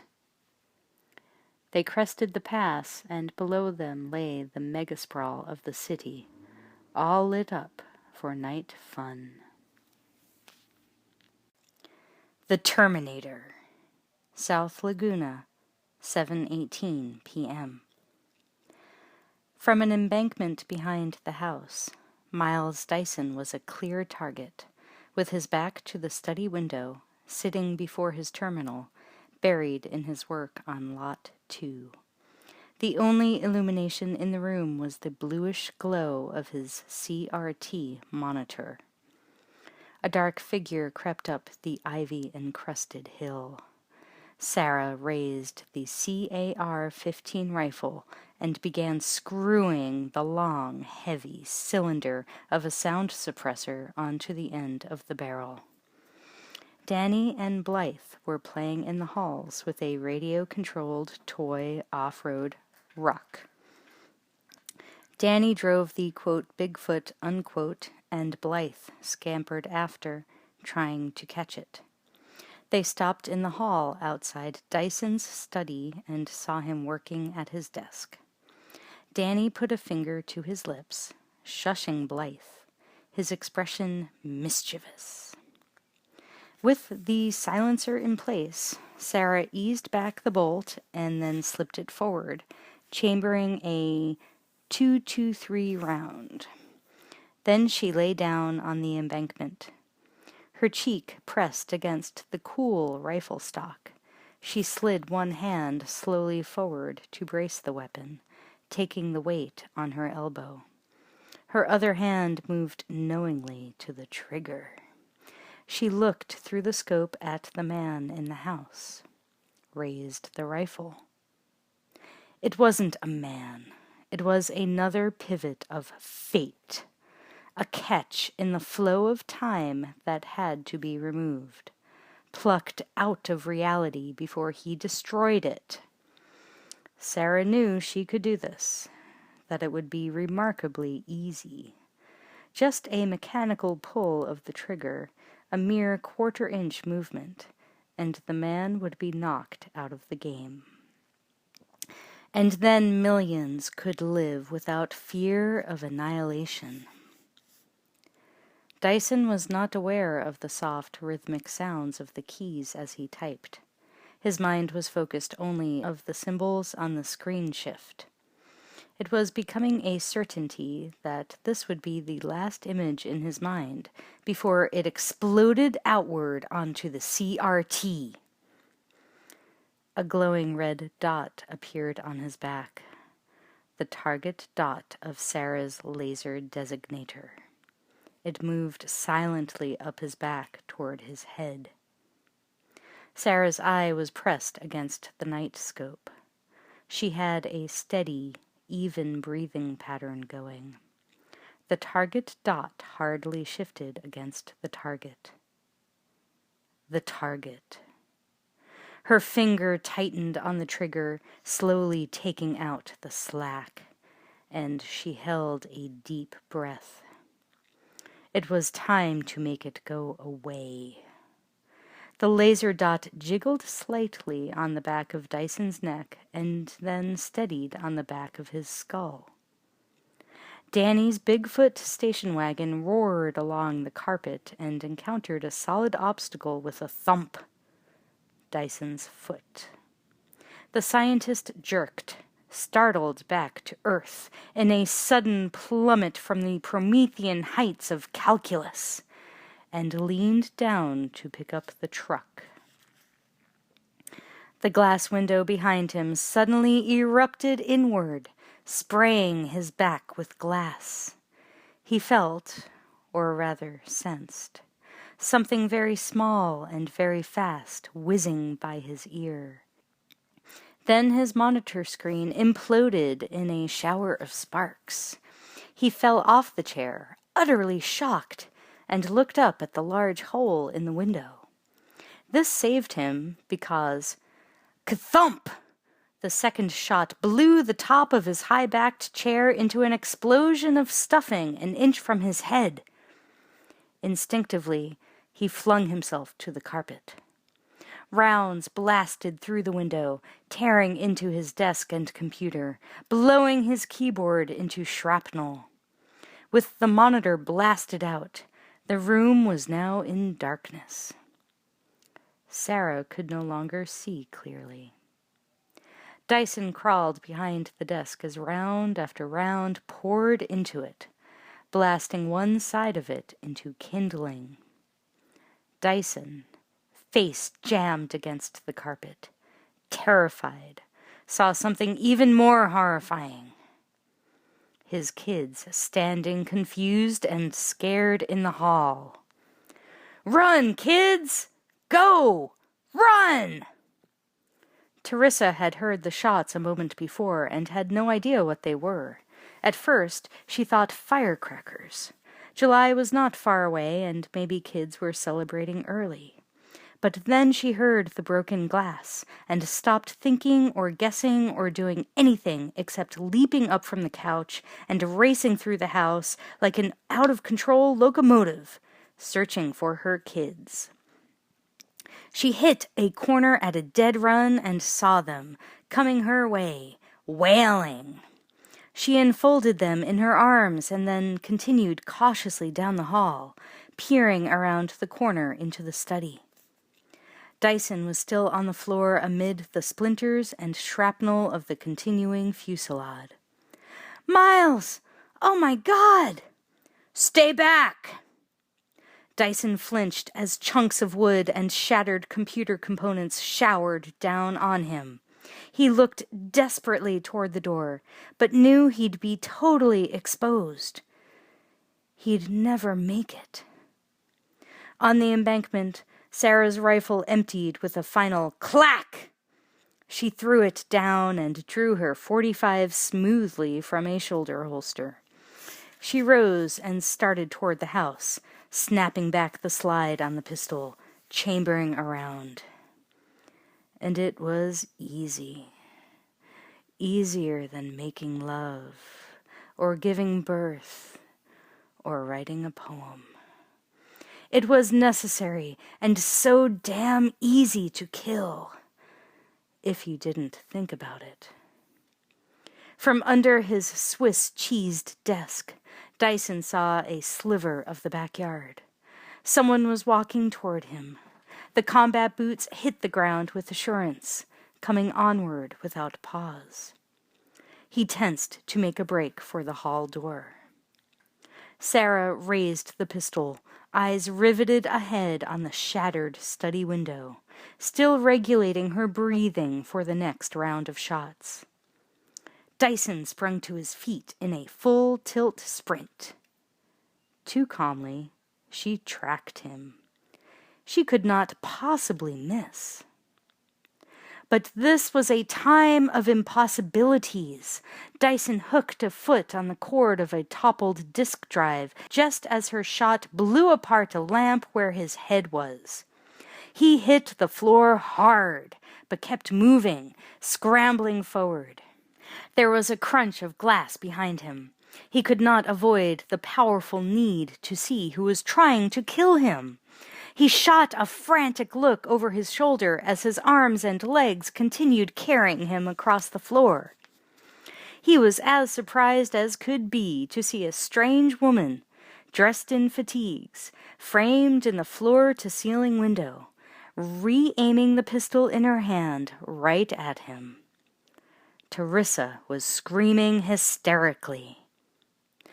His sense of reality was rupturing along the fault lines of fear. It propelled him toward the hall in a sudden, powerful lunge. Her next shot plowed into him and threw him forward onto the floor in the hallway. Dyson struggled forward, stunned.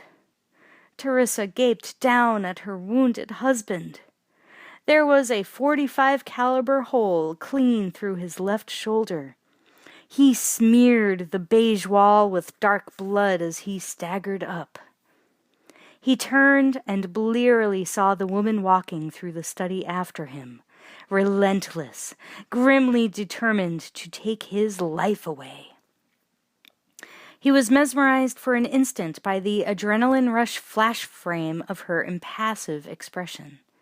He wasn't even human to her. He was meat, and she was the tenderizer. He almost wanted to take the bullet, compelled by a lockup in his hyperbiological reaction to the threat. Fight or run.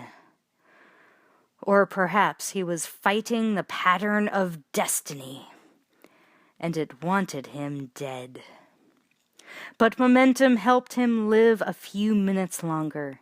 He toppled through a doorway as her shots tore away the molding where he just was. Outside, Terminator and John roared up onto the grass of Dyson's house and leaped from the Bronco, sprinting toward the house. John despaired when he heard several shots ring out, muffled from outside. "Shit! We're too late!" Teresa held the children close as she backed into the living room. Sarah was following Dyson as he stumbled down the hall toward them.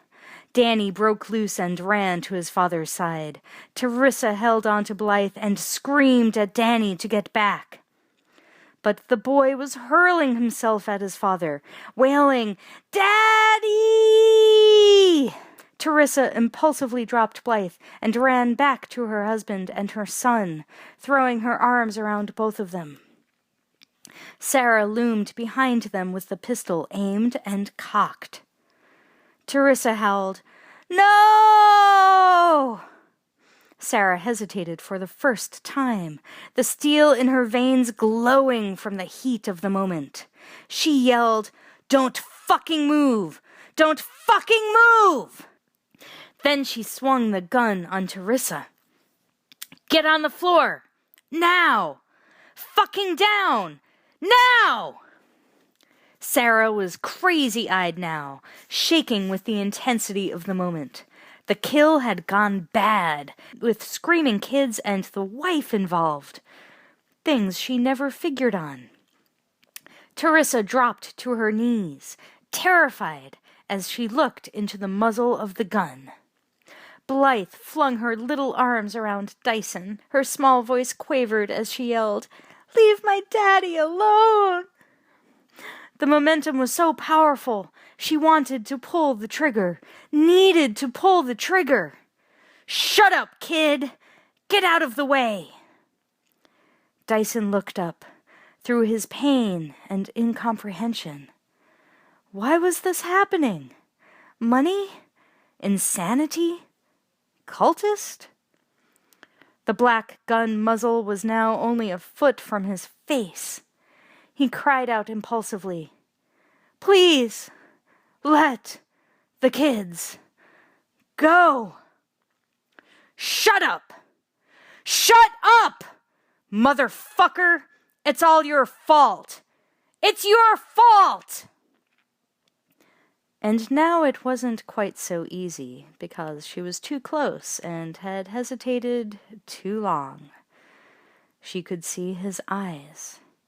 And he was no longer the target. He was a human being, like her. She needed something the Terminator never needed. Hate.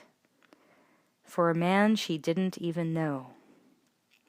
Blinking, she rapidly wiped sweat out of her eyes with one hand, then got it back on the gun. The .45 was trembling. She registered the faces of Dyson, Teresa, Blythe, Danny. The family, cringing in terror at their fate. And she was its executioner. Sarah took a sharp breath, and all the muscles in her arms contracted as she tensed to fire. But her finger wouldn't move. The cold steel and the hot fire simply evaporated, and she was left with nothing to carry her through the awful moment. Very slowly, she lowered the gun, dropping it to her side. It was over. All the breath and energy streamed out of her, and she weakly raised her other hand in a strange gesture, as if to say, "Stay where you are. Don't move." As if, should they move, the fragile balance might tip back the other way. She backed away from them, panting, as if backing away in terror from what she almost did. She reached a wall and slumped against it, sliding down to her knees. The gun fell limply from her fingers, thudding onto the carpet. She rested her cheek against the wall. It was all really over, and there was nothing she could do. Nothing.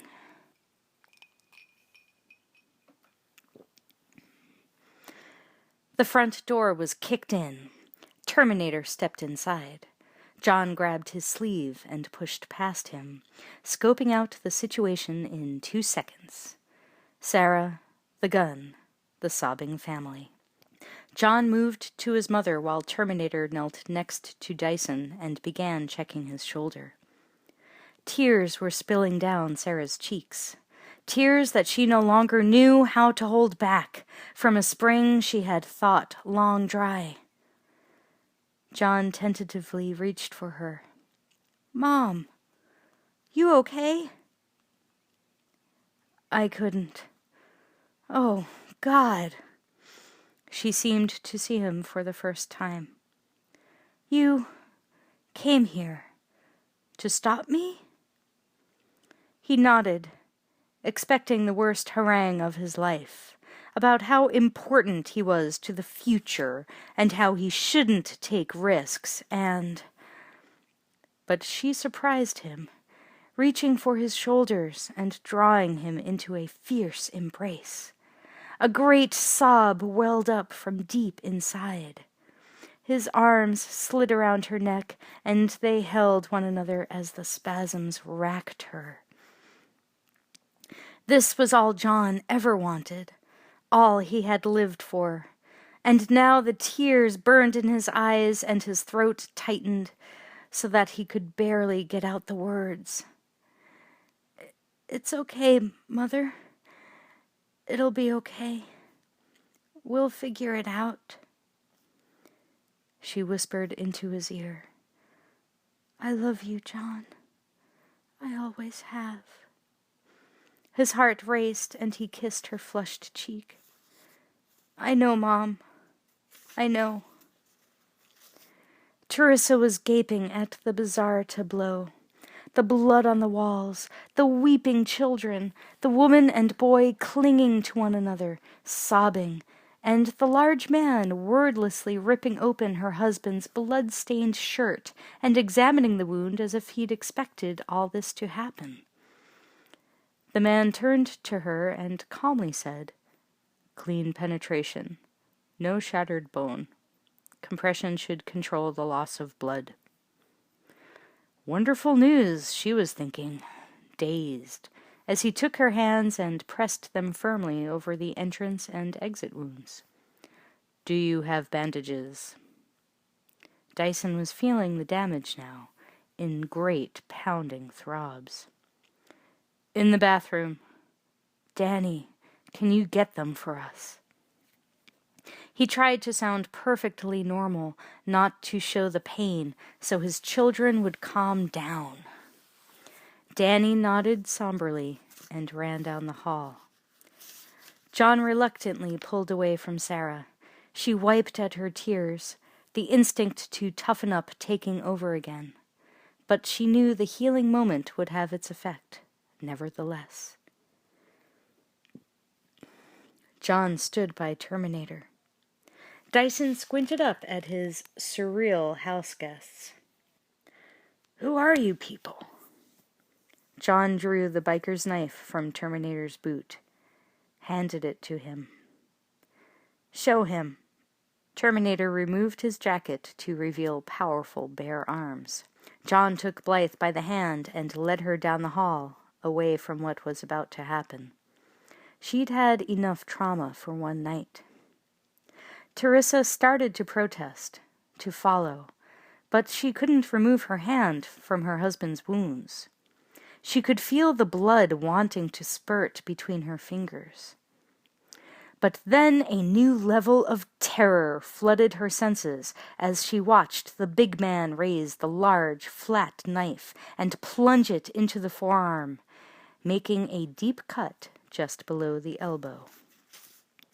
In one smooth motion, Terminator sliced all the way around his arm. With a second cut, he split the skin of the forearm from elbow to wrist and quickly stripped it off like a surgeon ripping off a rubber glove. It came off with a sucking rip, leaving a bloody skeleton. Teresa bit her bottom lip, straining to hold back a scream. Dyson gasped. The skeleton was made of bright metal and laced with hydraulic actuators. The fingers were as finely crafted as watch parts. They flexed into a fist and extended. Terminator held it up, palm out. And Dyson knew now what Lot 1 was. Because there was another metal arm held in almost the exact position as this one, in the vault at Cyberdyne. "My God," he said quietly. Terminator lowered his arm.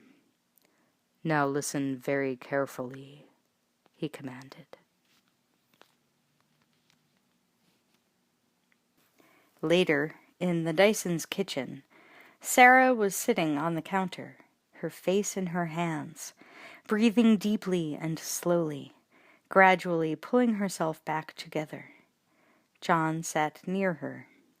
She could feel the heat of his body, and it was what she needed to ground her.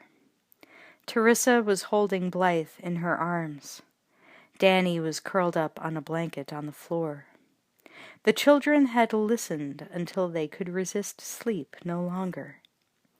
Dyson was listening, face lit from the single overhead light, looking like that guy on the Sistine Chapel wall, the damned soul, eyes fixed and staring with terrifying knowledge. His shoulder was bandaged. Terminator's arm was wrapped with a blood-soaked bandage below the elbow. The steel forearm and hand gleamed in the harsh kitchen light. Dyson listened while Terminator laid it all down. Skynet. Judgment Day. The history of things to come. It's not every day you find out you're responsible for 3 billion deaths. He took it pretty well, considering. Finally, Dyson said, "I feel like I'm gonna throw up." He looked at them, clutching the table as if he were about to blow away. His face, his posture, his ragged voice expressed soul-wrenching terror. He had been ripped out of normal life into their grim nightmare. His voice was pleading. "You're judging me on things I haven't even done yet. Jesus. How are we supposed to know?" Sarah spoke from the shadows behind them. She was looking right at him, but really through him, thinking of most of the men she'd known, excepting Salceda and Kyle, and the words came tumbling out, fired by the long-repressed rage she felt for the outrageous human slaughter that had been going on since the beginning. "Yeah, right. How are you supposed to know? All you know how to do is thrust into the world with your fucking ideas and your weapons. Did you know that every gun in the world is named after a man? Colt, Browning, Smith, Thompson, Kalashnikov. Men built the hydrogen bomb, not women. Men like you thought it up. You're so creative. You don't know what it's like to really create something, to create a life, to feel it growing inside you. All you know how to create is death. You fucking bastards! John touched her trembling hand and said, Mom, we need to be more constructive here. I don't see this as a gender-related issue. He turned to the Dysons. She's a little tense. Then he turned back to Sarah. We still have to figure out how to stop it all from happening, right? But I thought, Teresa said, confused. I mean, aren't we changing things right now? Changing the way it goes? Dyson sat up. That's right. There's no way I'm going to finish the new processor now. Forget it. I'm out of it. I'm quitting Cyberdyne tomorrow. I'll sell real estate. I don't care. That's not good enough. Dyson's voice was pitiful. Look, whatever you want me to do, I'll do. I just want my kids to have a chance to grow up, okay? No one must follow your work, the cyborg said. All right, yeah, you're right. We have to destroy the stuff at the lab, the files, disk drives, and everything I have here. Everything! I don't care. Teresa took his hand, and he looked at her. She had never seen such love there. Later, in Dyson's backyard, a fire roared in a metal trash barrel. Stacks of files were dumped onto it. Terminator poured lighter fluid liberally over the fire, which flared up, lighting his face demonically. Sarah, Dyson, Teresa, and John returned from his office with more stuff. Files, notes, optical discs. Even his kids were carrying stuff. It all went into the fire. Dyson dropped the prototype processor onto the fire, his eyes hollow and distant. He stared into the flames, watching his world burning. Then has a sudden thought. Do you know about the chip? What chip? Sarah asked. They have it in a vault at Cyberdyne. He turned to Terminator. It's gotta be from the other one like you. The cyborg turned to Sarah. The CPU from the first Terminator. Son of a bitch! I knew it! She hissed. They told us not to ask where they got it. I thought, Japan? Hell, I don't know. I didn't want to know. It was scary stuff, radically advanced. It was shattered, didn't work, but it gave us ideas. It took us in new directions, things we would never have thought of. All this work is based on it. It must be destroyed, Terminator said. Sarah grabbed Dyson's arm, her eyes reflecting the flames. Can you get us in there, past security? I think so. Yeah. When? Dyson looked at her, Terminator, then John. Saw his answer in their faces. Now? He took a breath. Yeah, right. He turned to his wife. Her face was streaked with tears, but her eyes were strong and clear. She put her hand on his arm and said, Miles, I'm scared. Okay. But the only thing that scares me more than you going is you not going. He nodded. She was right, of course. Sarah turned to Terminator. Is it safe for them here? For an answer, Terminator turned to Teresa and said, Take your kids. Go to a hotel. Right now. Don't pack. Then he turned to the others. Let's go.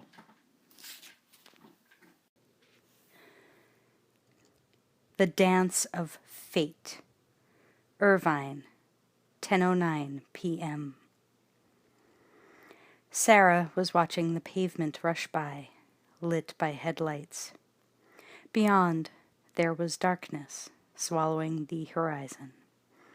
She was thinking that the future, always so clear to her, had become like a black highway at night. They were in uncharted territory now, making up history as they went along. She felt for the first time that she had taken fate's hand and was now leading the dance. What they did next would either change the future or destroy it. She looked up as a vast rectangle of light loomed ahead. The Cyberdyne building. Dyson zipped his security card through the ID scanner slot in one motion. There was the sound of a servo lock clacking open, and he entered the spacious lobby, followed by Sarah, John, and Terminator, who was wearing his bullet-riddled jacket and a black glove over the exposed endoskeleton arm. The guard at the front desk was a calm, relaxed man named Gibbons. He was reading Westways magazine and actually enjoying the article on yucca trees and their origin when he looked up to see Miles Dyson moving toward him, pale and sweaty, but smiling warmly, speaking well before he reached the desk.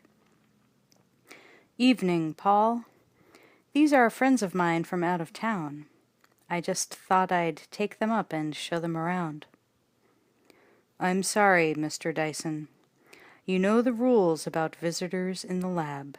I need written Kachak! Gibbons was staring down the barrels of Sarah's and Terminator's weapons. Terminator said, "I insist." Gibbons was too stunned to move. His eyes went to the silent alarm button on the console, but Sarah, following his eyes, said, "Don't even think about it." Gibbons nodded, remaining as still as his hammering heart would allow. Terminator circled quickly and pulled the guard out of the chair. John pulled a roll of duct tape from his knapsack and tore off a piece. A few minutes later, the second-floor elevator doors opened, and Terminator led the group warily into the corridor. They had a cart piled high with gear in nylon bags. Dyson motioned down the corridor to the right. As they walked, he continued to fill them in. "The vault needs 2 keys to open. Mine and one from the security station." They stood in front of a wide security door. A sign above read, "Special Projects Division. Authorized personnel only." Dyson zipped his keycard through the scanner, and the door unlatched. A roving guard named Moshier strolled down the long corridor from the first-floor office block. A punch clock swung at his hip, and he'd just completed his circuit of the building. He passed the bank of elevators and rounded the corner to the front desk, calling out, "Honey, I'm home." Moshier saw the desk was deserted and frowned. Gibbons must be in the can, so check that first before getting alarmed. Sighing, he walked to the restroom around the corner. As he pushed through the door, "Hey, man, you shouldn't leave the—" Gibbons was handcuffed to the urinal, trying to mumble something through the gaffer's tape over his mouth. Moshier spun on a dime and sprinted to the desk, where he slapped his hand down on the silent alarm button.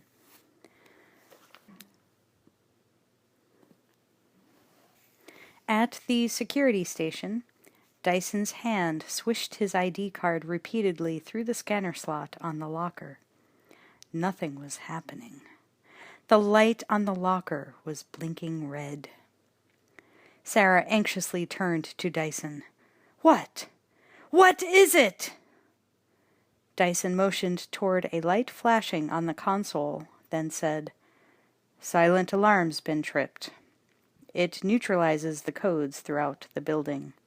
Nothing'll open now." Dyson took that in, and his nerve snapped. "We should abort." Sarah grabbed his collar. "No! We're going all the way! You got that, Dyson?" He saw the fire in her eyes and thought of his work burning in his backyard. She was right. There was no turning back now. Moshier had gotten Gibbons loose, and now the guard was hanging over the desk phone, talking to the local police. "Multiple armed suspects. Look, I think it's the guy from that mall shootout, and the woman. Yeah, her. Pretty sure. Just send everything you've got in the area." On the second floor, John jumped on a desk next to the wall-mounted locker. Dyson stared in amazement as John started pulling his counter-electronics gear out of his knapsack. It was just another Fed teller to him. "You guys get started on the lab. I can open this." Dyson led Terminator and Sarah to the main lab doors. Another servo lock. He tried his card. Nothing. Terminator stepped in and said, "Let me try mine." He unslung the M79 grenade launcher, pulling it over his shoulder in one motion. Sarah grabbed Dyson and dragged him back down the hall. Terminator opened the breech and slid in one of the fat 40mm HE grenades. He flipped the thing closed with a snap of the wrist. Sarah yelled as they ran, "John! Fire in the hole!" John dropped what he was doing and covered his ears. Terminator fired at inhumanly close range. The door exploded into kindling. The concussion blew his jacket open, and flying shrapnel whizzed all around him. Before the thunderclap had faded, Terminator was walking into the fire and smoke. John went back to work without missing a beat. Sarah and a stunned Dyson stepped through the burning doorframe into the artificial intelligence lab. A baleful siren began wailing. The Halon fire control system had been triggered. The invisible gas roared in, snuffing out the flames. Dyson yelled, "Fire's set off the Halon system! Here! Hurry!" He ran to a wall cabinet and pulled out some breathing masks. He handed one to Sarah and donned the other. Then he reached out to hand one to Terminator. "Here!" "No, thank you," the big cyborg said as he removed his massive backpack and opened it. Terminator didn't need a mask, as his oxygen requirements were so low. Dyson shrugged and tossed the mask on a desk, turning to Sarah. "We'll have to keep these on a couple minutes, till the gas clears." As planned, Terminator strolled down the hall and pulled 3 5-gallon drums of solvent from a storage room. Sarah started pulling out book-sized, olive-drab claymore mines, taping them to the top of the drums. Dyson stared. Part of him couldn't believe they were really doing this.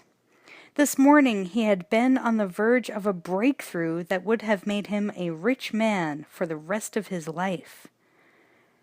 Now he was in the middle of a war to destroy that breakthrough. And considering what they were saving, it was exhilarating. Across town, the T-1000 moved slowly through Dyson's ravaged study, analyzing what had happened there. He walked down the dark hallway. The place was deserted. The flames from the backyard bonfire were smoldering. The T-1000 stood in the dying glow, processing.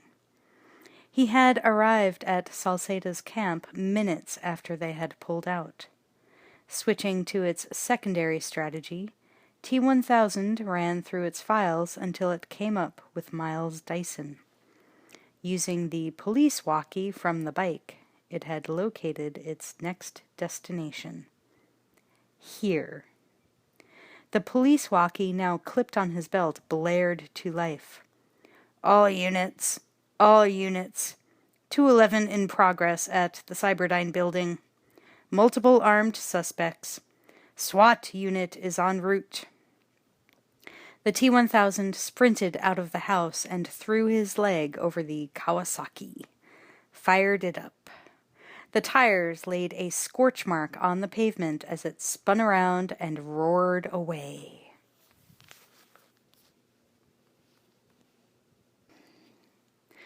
On the second floor of the Cyberdyne building, a fire axe smashed down through the housing of a large, state-of-the-art disk drive, shattering it. The entire room was a scene of high-tech pillage. Terminator beat the disk drive into junk and stepped to another. Wham! Same routine. He'd already demolished half a dozen. Sarah toppled a file cabinet, scattering the files. Dyson staggered up with an armload of heavy M-O, magnetic optical, discs, and dropped them on a growing stack in the middle of the floor. He and Sarah had their breathing masks hanging down around their necks, as the halon gas had by now dissipated. Dyson turned to Sarah, panting. Yeah, all that stuff. And all the discs in those offices. Especially my office. Everything in my office. Sarah went into Dyson's office and started hurling everything out the door onto the central junk pile. Books, files, everything on the desk. A framed photo of Dyson's wife and kids landed on top of the heap. Teresa, hugging Danny and Blythe, all grinning. The glass was shattered. Terminator was cutting a swath under Dyson's direction, exploding equipment into fragments with his inhuman swings. These, too! This is important. It was carnage. Millions in hardware and all the irreplaceable fruits of years of research. Shattered, broken, dumped in a heap for the big bonfire of destiny. Dyson stopped a second, panting. Give me that thing a second. Terminator handed him the axe. Dyson hefted it one-handed. He turned to a lab table. On it was another prototype processor. I've worked for years on this stuff. Swinging awkwardly, but with great force, he smashed the axe down onto the processor prototype, exploding it into fragments. His shoulder was in agony, but he looked satisfied. In the security station, John tapped away at his little laptop, which was running code combinations into the card key lock. Suddenly, the green light on the locker went on, and it unlocked with a clunk. Easy money! He whipped it open, revealing a rack of keys. But the vault key was distinctive, a long steel rectangle on a neck chain. John grabbed it and started to run toward the lab. He was stopped by a bright light blasting through the window. The thump of rotors announced the arrival of a police chopper that hovered in close to the building, raking its xenon spotlight through the second-floor offices. John whirled to the bank of video security monitors nearby and saw various angles on the front parking lot. Headlights swarmed. LAPD black and whites poured into the lot, turning the area into a disco of whirling blue and red lights. Sarah and Terminator were working like a crack team, rigging the explosives. She finished taping the claymores to the drums, turning them into powerful incendiary bombs. Terminator was attaching claymores and blocks of C-plastic explosive to the large mainframe computer cabinets nearby. All the claymores were wired back to one detonator that had a radio control relay switch. "How do you set them off?" Dyson asked. Terminator showed him the remote detonator, a small transmitter with a red plunger. Radio remote. He made a plunger-pushing motion with his thumb and an accompanying, quote, click, unquote sound. Dyson nodded gravely. John came running in, holding up the key. "I got it. Piece of cake. And we got company." "The police?" Dyson asked anxiously. John nodded. Sarah turned to the windows. "How many?" John shrugged. "All of them." Sarah turned to Dyson. "Go! I'll finish here." Terminator hefted the minigun and the ammo backpack. "I'll take care of the police." John anxiously turned to the cyborg. "You sure you won't kill anyone?" Terminator said, "Trust me." Then he smiled. This time he got it right. Moshier and Gibbons were carrying out the company mandate to provide absolute security for the building by cowering behind cars in the parking lot in front of the building. More police were arriving by the second. On the second story, John and Dyson dashed through the security station, heading for the vault. Terminator crossed the office toward the floor-to-ceiling windows. He was outlined starkly by the chopper's spotlight as it slashed through the dark offices. Without breaking stride, he kicked an executive desk toward the window. Glass exploded outward and the desk toppled, falling to the sidewalk below. Terminator, standing at the edge, fired a long burst, which strafed the police cars lined up below. Cops ducked as front windshields shattered. Terminator, with his superb aim, hit no one. But notice was served. The cops, of course, seeking to validate their existence, as well as preserve it, fired back. Terminator calmly re-aimed and plotted a firing pattern that crisscrossed the parking lot.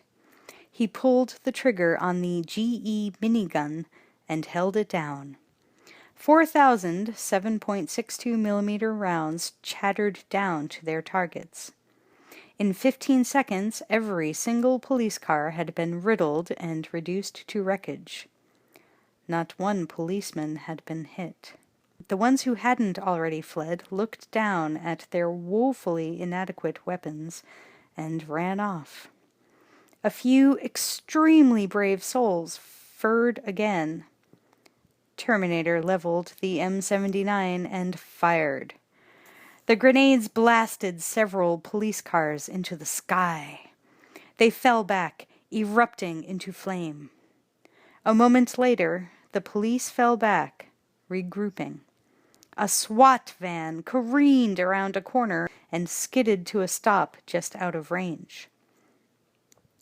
In the vault antechamber, John and Dyson stood poised, hands on keys. The boy said, "And let's see what's behind door number 1. Dyson nodded, and they turned the keys together. The vault grumbled to itself, withdrawing its locking bolts with a final clonk. Together, Dyson and John swung the huge door open. In the lobby, the varsity took the field as the SWAT troopers sprinted forward by squads. They flanked the lobby and worked their way inside, deploying rapidly, moving and freezing behind cover, quivering with adrenaline. They had body armor, gas masks, Keckler and Koch MP5 assault rifles, tear gas launchers, ropes. Can't do the job right without the right tools. They made a lot of hand signals and kept their mouths shut. The Roman generals would have been proud. Outside, the police began firing tear gas grenades through the broken windows into second-floor offices. In the vault, John and Dyson were isolated from the world in the silent steel womb. Dyson opened the cabinet containing the Terminator relics. John stared with uneasy déjà vu as he saw the Terminator hand and CPU. Then, in one vicious move, he swept his arm behind the inert gas flasks and hurled them to the floor. They shattered. John snatched the CPU and the metal hand out of the broken glass. Got old Skynet by the balls now, Miles. Come on, let's book. Clutching the steel hand and pocketing the chip like it was a Mars bar he'd just bought, John ran out. Dyson followed. On the first floor, the advance squad of SWATs made it to one of the stairwells. They started up, 2 at a time, covering each other ritualistically by the numbers. John pelted into the lab with Dyson stumbling along behind him. Sarah had just finished wiring all the charges to the central detonator. Ready to rock? Ready. John tossed her the metal hand. She caught it and bent to put it in her empty backpack. Sarah zipped the pack and started to shuck into it. Dyson stood in the middle of the lab, saying goodbye to it in his mind. He was running out of steam. The bandages at his shoulder were soaked with seeping blood. Terminator strode into the lab behind him. Time to go. Right now. He and John headed back the way they'd come, through the security station. Sarah finished her work and turned to the detonator, 20 feet away, near where Dyson was standing. Miles, hand me the detonator. Let's go. He gingerly picked up the detonator, started toward her. Then, crash! The doors at the back of the lab were kicked open. The SWAT leader and 2 others opened fire. Their rifles raked the room. Sarah dove behind a computer cabinet. Dyson was hit several times, slammed to the floor by the impacts. In the hall, John heard the firing and spun to run back. Mom! Terminator grabbed him as bullets blasted into his broad back. He lunged around the corner with John, out of the line of fire. In the lab, bullets raked over Sarah's head, smacking all around her, clanging into the machine protecting her as the SWATs poured on the fire. She saw Dyson slumped on the floor. The detonator was clutched in his hand. He rolled to face her, his eyes bulging from the pain of his torn-up guts. Go, he whispered. Sarah hesitated a split second, her eyes meeting his, then snap-rolled and fast-crawled through broken glass and debris into the nearest doorway. Big mistake. This was the, quote, clean room, unquote, a sanitized, windowless, and perfectly sealed room. There was no exit except for the door she came in by. Bullets rained in. She dove behind a desk. Terminator ran down the hall toward the gunfire, but hesitated by the bank of video monitors. One was trained on Sarah in the clean room. Terminator instantly calculated her situation and location. He abruptly turned and strode back the way he came.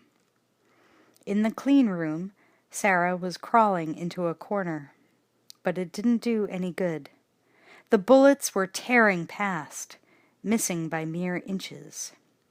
Suddenly, the wall behind her burst open, and Terminator reached in, grabbed her by the collar, and yanked her into the hall. Bullets blasted into the walls behind them as they raced forward and around the corner. John met them, and they ran on together through the security checkpoint. John reached the outer door first, and tried it. Locked. Terminator smoothly unslung the M79 blooper, opening the breech. "Get back," he commanded, as he pulled a grenade from the bandolier over his shoulder and slid it into the bore. He flicked his wrist, snapping the breech shut. Sarah and John had only a split second to duck and cover. Terminator turned and aimed, saying, "Cover your ears and open your mouth." They did, just as the cyborg pulled the trigger. 20 feet away, the door, and half the wall around it, erupted outward. The back blast hit Terminator full force, but he strode through the smoking hole before the debris had hit the floor. Terminator led John and Sarah down the dark corridor. Tear gas seeped under office doors and hung in the air. They started to cough. She pulled off her breathing mask and handed it to John. Terminator moved ahead of them, reloading the blooper as he walked. Up ahead was another security door. He closed the breech with a wrist snap and fired one-handed. The door vanished in a thunderclap. Plaster chunks and burning debris showered around him. He, of course, didn't flinch or slow down. John and Sarah followed the man/machine into another corridor. Terminator reloaded the grenade launcher. In the now quiet, smoke-filled lab, the SWAT leader moved cautiously through the room. Cat-stepping, he circled around a desk, then crisply leveled his rifle at Miles Dyson, who was not quite dead. He knew he would be very soon. He had propped himself up against the desk, holding a heavy technical manual right over the plunger of the detonator, sitting upright on the floor. The message was clear. "Shoot me, the book drops on the plunger. Adios." Dyson wheezed, trying to draw enough breath to talk. "Don't know how much longer I can hold this thing." The SWAT leader saw the wires, the claymores, the gas cans all around him for the first time. Even wearing a gas mask, the sudden fear in his eyes could be seen. He made an emergency command decision. He abruptly spun and motioned his squad to retreat. "Fall back! Everybody out! Move it! Out now!" They obeyed so fast they crashed into the next group coming up the stairs. Terminator reached the main elevators and hit the button as Sarah and John were close behind, coughing and stumbling in the smoke-filled hall, buddy breathing with the single mask. The doors opened. They all got in the elevator and headed down. Dyson was lying amid the ruins of his dream, sprawled on the floor, his back propped up against the desk, bathed in his own blood, which ran out in long fingers across the tiles. His breathing was shallow and raspy. He still held the book, trembling, above the switch. He saw something nearby on a pile of now very expensive junk, the photograph of his family. He reached for it, balancing the book as he leaned over and put it in his lap. His wife and children smiled up at him through the broken glass. A tear trickled from his eye. He was not going to be able to live any longer. His whole body told him that. And a voice in the back of his head, his voice, but somehow different, calmer, said simply, "You can leave now." But he wanted to see his kids one more time and explain to them why he was going so soon.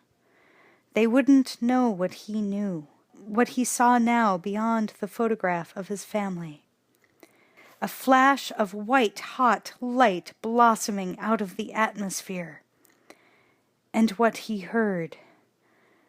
The megaphones, the helicopter, distant sirens, all became fainter, replaced by a roaring that swelled as the white flower in the sky became a roiling cloud of red and black. Blood-red fire boiling up through a cloud mass black as iron. It was the cloud column of a hydrogen bomb, shaking the earth with its unimaginable power. But then Dyson saw it begin to recede. The thunder rolled away, dying into a wind that was like the last winds of a great storm, ebbing into a soothing breeze as the iron clouds were swirled away, giving way to a soft, gauzy light. And out of it came Danny and Blythe, running toward Dyson, laughing. Teresa was behind them, smiling. They were in a bright sunlight, running down a green field, right into the ruined lab. Dyson drew on this slice of memory, so vivid and precious, so he could face eternity. Or was it a gift from the outside? He didn't know. He could sense a deep connection with the things of this earth beginning to slip. And the yearning to see his family once more began to seep away, and a droll sense of irony rolled in after. It was almost funny, it seemed to him, lying there like a stuck pig, the sacrificial lamb bleeding on the debris of his life's work. Silly people, that they had to go to such extremes to save themselves from their own tools of war. And he saw himself in his own past, a serious man with a mission, coming out of the chaos of the ghetto into the bright light of knowledge of things. And for a moment he understood the necessity of playing the material game while here. He had done it very well, he had to admit.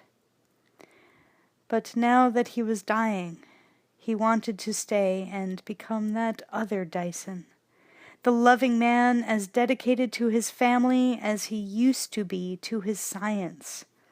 Dyson wanted to laugh, but he thought he would break apart and make a bigger mess than he already was. So he didn't. Instead, he looked up again to see his family. Their hair was blown by the wind. The wind he knew now was blowing through history itself, changing it forever from what it was. And he thought, men can will their destinies, if the fates allowed. Life would go on, but history was dead. Miles Dyson's gaze was fixed, seeing what no living man could see, and because of that dying vision, there was the faintest hint of a smile. But the instant the light faded from his eyes, his arm dropped, and the book hit the switch. The police outside were still waiting tensely for the expected bloody climax, guns out, crouched behind their cover. They expected bodies to come out on stretchers, or they expected suspects to be escorted down to the patrol cars, or they expected the SWAT teams to retreat, to rearm and regroup. What they didn't expect happened. The whole gleaming face of the building exploded in an eruption of glass and fire. The second-floor windows showered the parking lot, and a huge fireball shot out like the devil's tongue, leaping into the sky. The helicopter rapidly banked away from the heat. Burning debris fell among the cop cars, and a number of officers broke ranks, pulling back in barely controlled panic.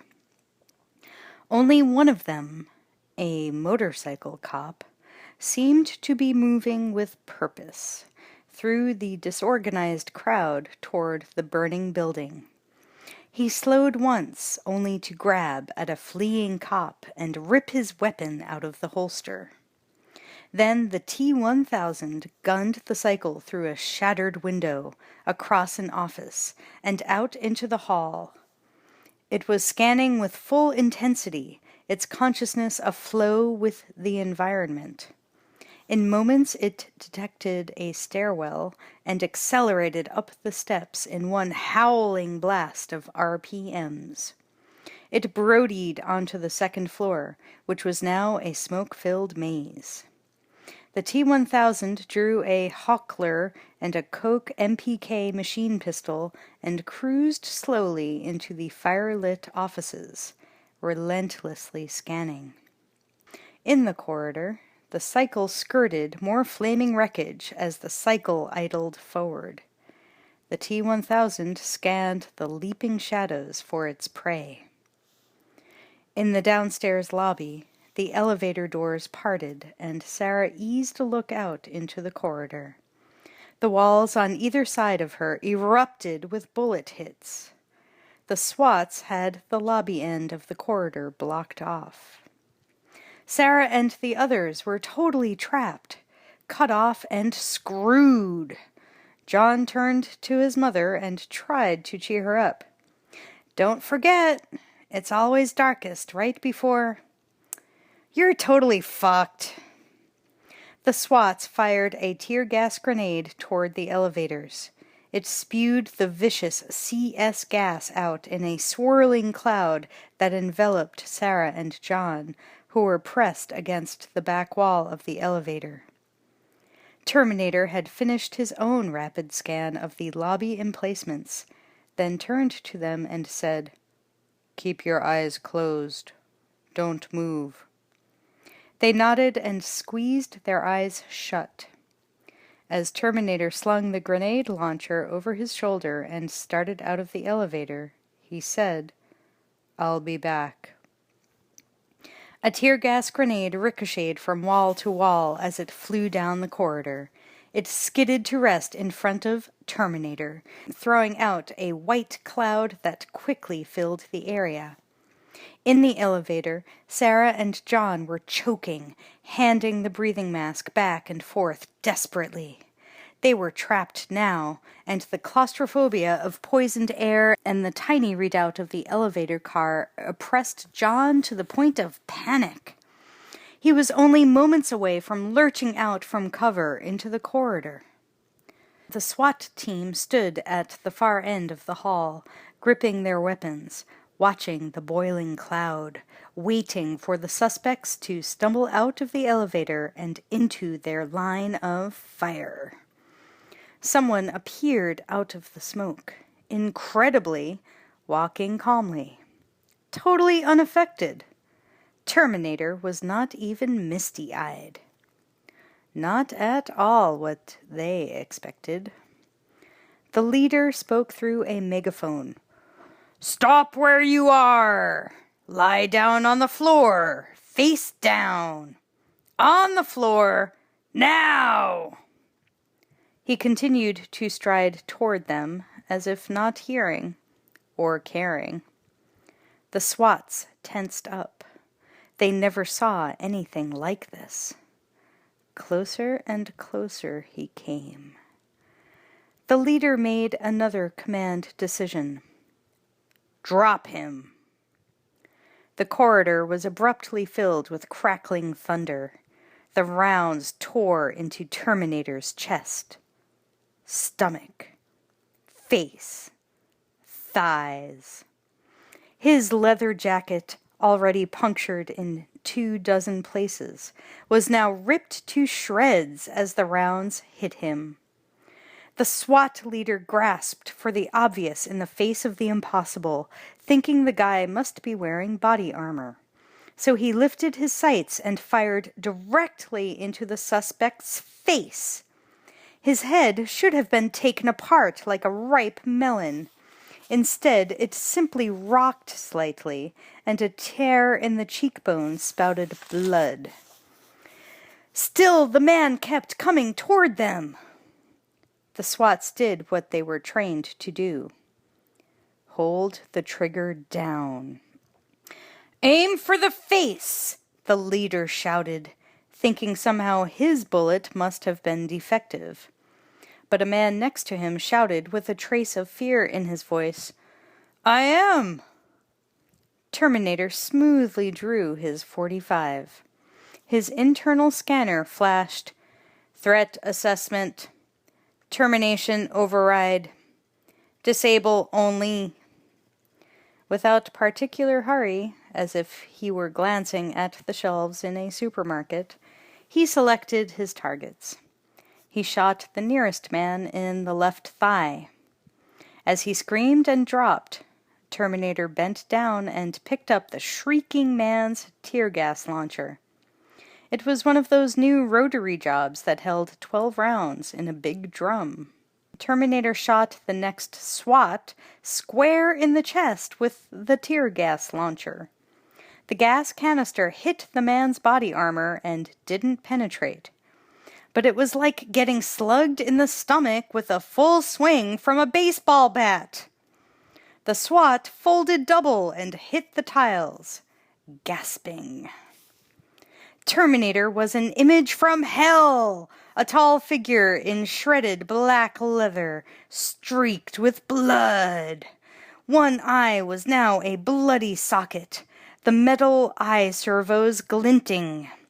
The flesh of one cheek hung down in tatters, revealing the chrome cheekbone beneath. The whole front of his jacket was blown open, revealing his metal chest. Some of the remaining SWATs were close enough to see all this. It was too much to see. Even in the heat of battle, even against the grain of their training, they began to fall back. One turned to run and... Kapow! A gas canister nailed him in the back, sending him sprawling. Terminator fired 3 gas grenades into the lobby.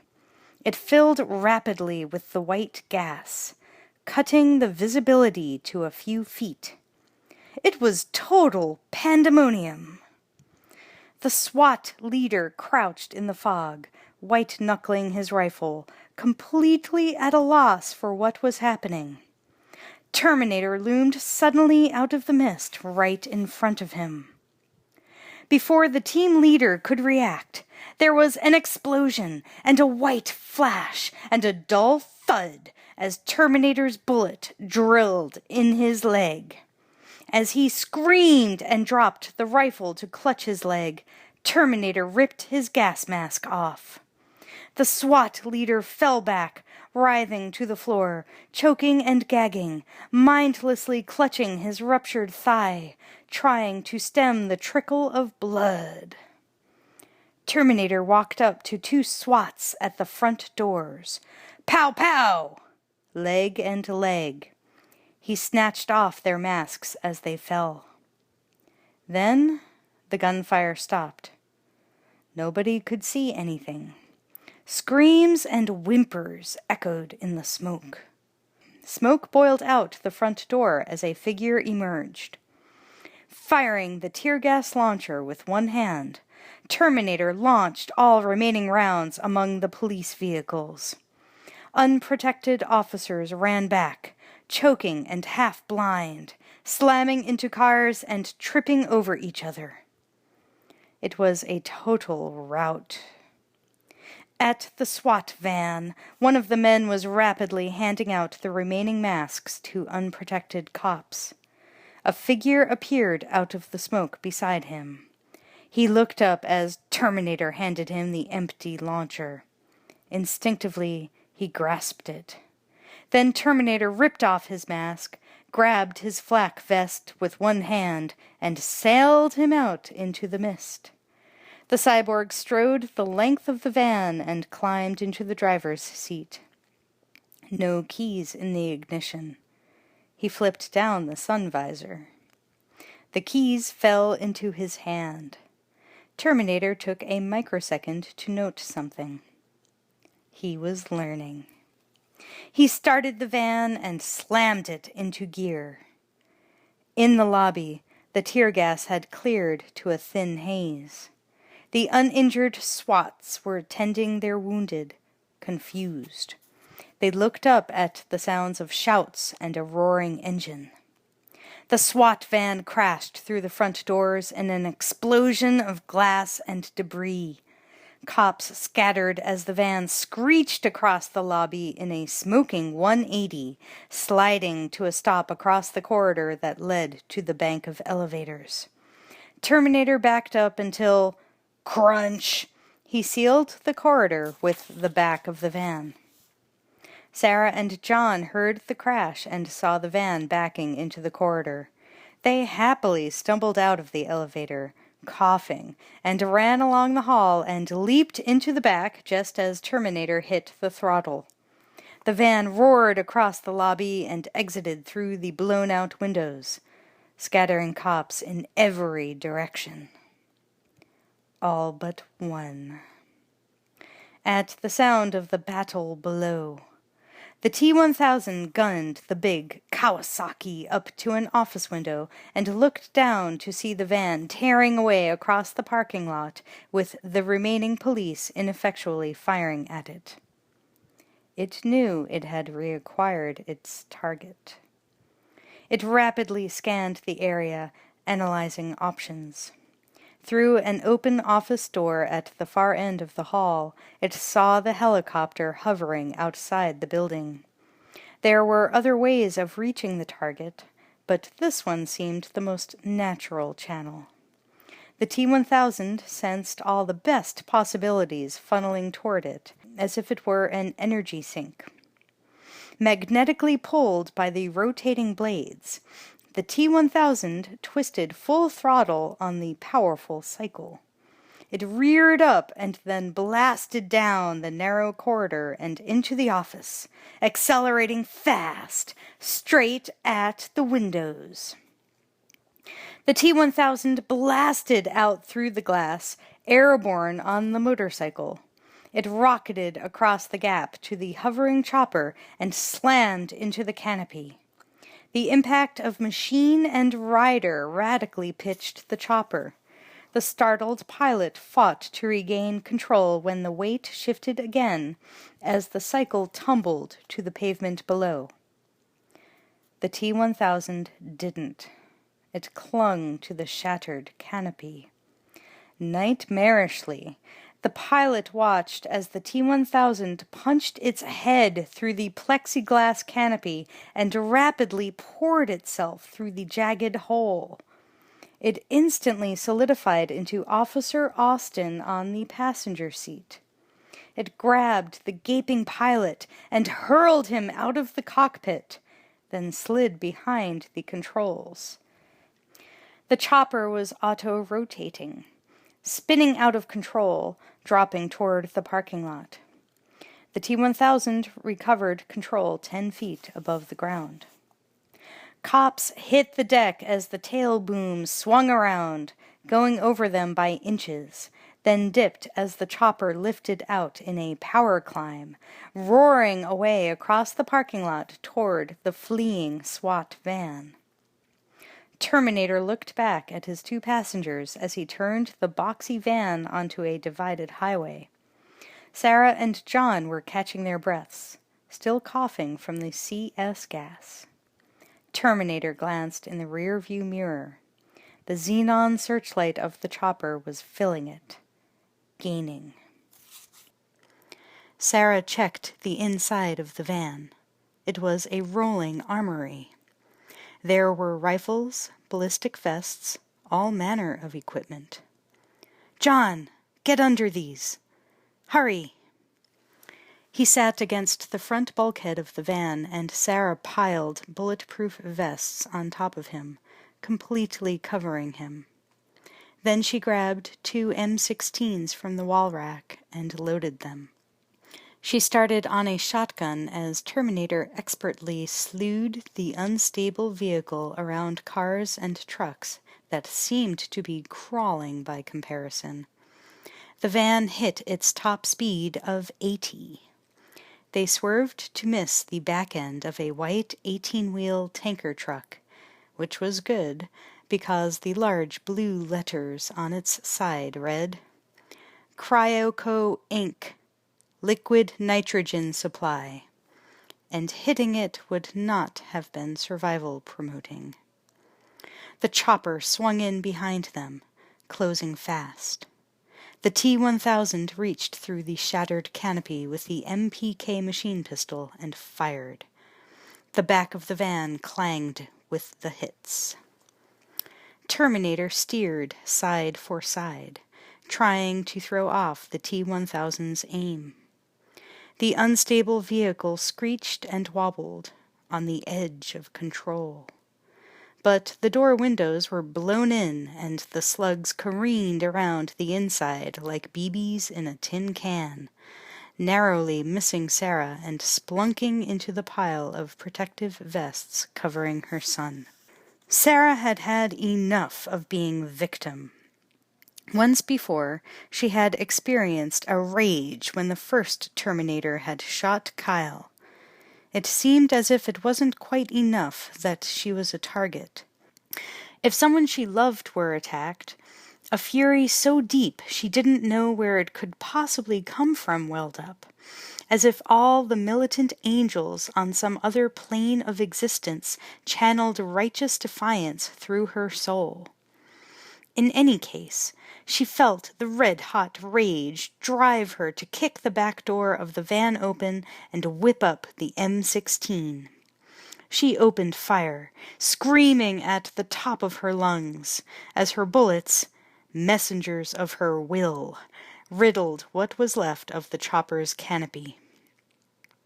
The T-1000 returned fire, stitching the van with hits. Holes were punched through the thin sheet metal walls, ripping up the interior. The vests covering John were hit repeatedly. Sarah ducked behind 2 Kevlar vests on the inside of the back door as bullets whizzed around her.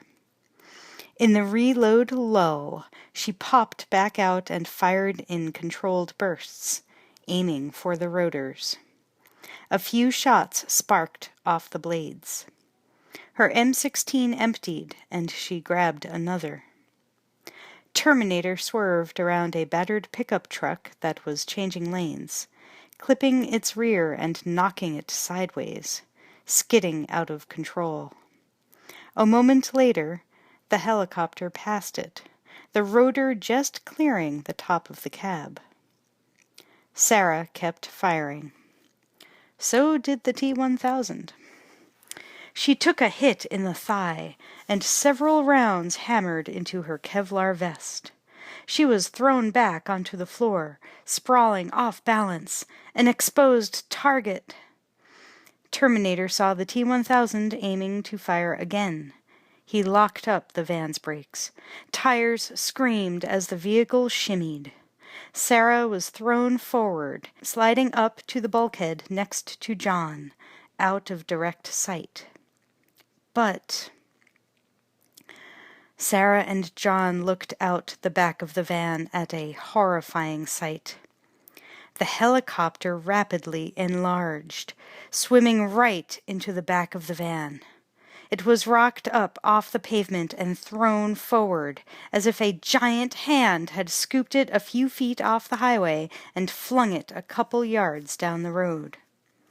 The rotor disintegrated.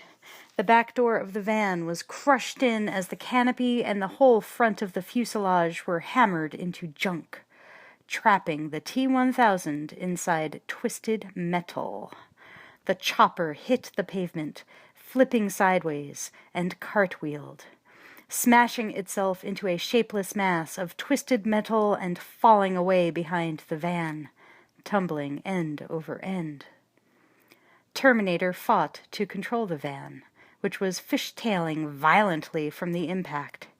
It smashed against the center divider, screeching along the concrete, then pulled away. Terminator pressed the accelerator to the floor, and the van climbed back up to 80. He swerved to avoid an ugly pickup, moving like a constipated snail ahead. The right front fender of the van, crumpled by slamming the wall, was sawing into the tire. It suddenly sheared open, peeling clean off the rim. The steel wheel ground across the pavement, striking trails of sparks, and the van slid sideways and toppled. Steel screamed on pavement as the van ground to a stop on its side. Inside, John crawled to Sarah, who was groaning and holding her bleeding leg. She was white with shock.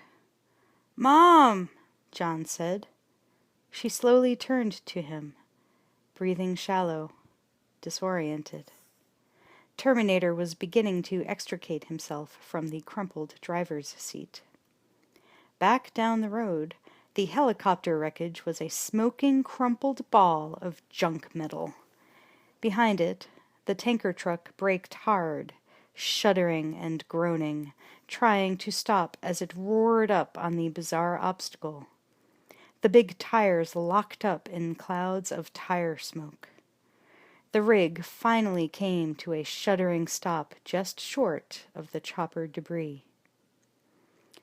Dana Short jumped down, totally awed, his blood pounding through his body. After his near scrape with the crazed psycho, he had been too nervous drive that same route the next day, so he'd asked for and got a trade with Wilson. He preferred hauling vegetables. He was going north now, instead of east and south, and the route had gotten him away from the desert crazies. But now he was beginning to doubt the wisdom of his choice. He had already seen 2 other accidents tonight. He had been idly allowing his mind to drift, and the waitress's face had come into view, the one from the roadside dinner. What was her name? Claudia. Her breasts. Then the pile of debris in the road had suddenly loomed, and he'd had to lock all his brakes. He'd felt the tons of pressurized and extremely cold liquid nitrogen surge toward the cab, and he panicked, imagining it blasting through the tank wall and instantly turning him into a human popsicle. Dana glanced around, looking, with welling nausea, for signs of survivors. From behind the wreckage, a cop emerged, walking toward him, looking remarkably healthy. "God damn! Are you all right?" Dana managed to get out before... Shk! The T-1000 drove a blade through his abdomen and walked on past without slowing, or even looking at him. Dana sank to his knees, reaching for the hot furnace of pain that his stomach had just become. He could feel things loosen and shift as he slapped his hands over the gushing tear in his belly. Before it really hit him that he had been badly cut open, he watched, dumbfounded, as the policeman with the harpoon hand calmly climbed into the open cab of his tanker, then released the brake. The huge vehicle bellowed and rolled forward, churning out exhaust like a berserk dragon. Dana thought that God could be a very unforgiving fellow as he pitched face forward on the pavement, falling into a welcomed unconsciousness that he would never climb out of. Farther down the road, John and Terminator were carrying Sarah out of the overturned van. Terminator had the M79 slung over his shoulder, the bandolier of grenades, and his reloaded .45 stuck in his waistband. John had borrowed a 12-gauge riot gun from the van's arsenal. At the sound of a metallic crash, Terminator and John looked back the way they'd come. In the distance, they saw the helicopter wreckage knocked aside by the accelerating tanker truck. John gripped Sarah's arms. "Holy shit! Come on, Mom! We gotta keep moving! Come on!" The pickup truck they had passed seconds earlier screeched up to them. The astonished driver was a Hispanic in his 50s. He leaped out of the cab to offer them help. Terminator approached and said, "We need your vehicle." Without waiting for a reply, Terminator stepped past the driver and slid Sarah into the front seat and climbed behind the wheel. John ran to the passenger side.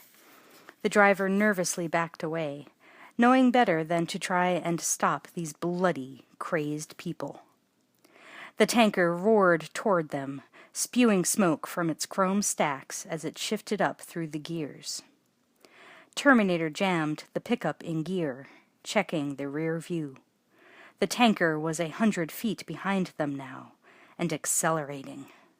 Terminator quickly estimated 7 seconds until contact. Plenty of time. He put the throttle down, but the pickup was an old slug, loaded down by the heavy homemade wooden camper shell on its back. It accelerated slowly. Terminator readjusted his estimate to 3 seconds. 40% chance of outracing the thundering tanker. The tanker slammed into one end of the SWAT van, spinning it out of the way with a roar and screech of twisting metal. The 18-wheeler shifted to a higher gear, still accelerating. With the tanker right behind them, Terminator cut the wheel, swerving the pickup back and forth across the lanes. The big rig stayed right on them, its tanker whiplashing violently. "Faster! He's right on us!" John screamed. Terminator determined that a reply was strategically unnecessary.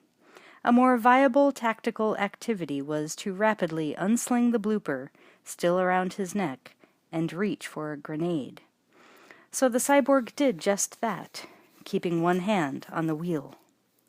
John glanced back at the looming chrome and lights of the liquid nitrogen tanker. Déjà vu. Ka-wham! It rammed the back of their truck, sending it skidding. Then the T-1000 pulled the tractor-trailer up alongside the pickup and crabbed over, sandwiching it against the center divider. The spinning chrome hubs tore into the passenger side door, and the guardrail screeched along the other side.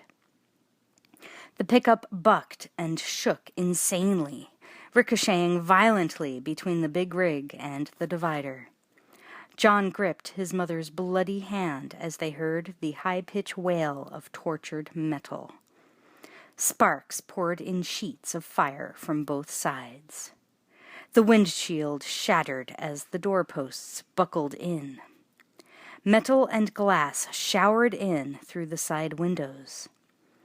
The frame twisted and buckled. They were slowly being crushed. John felt as if his teeth were being vibrated from his jawbone.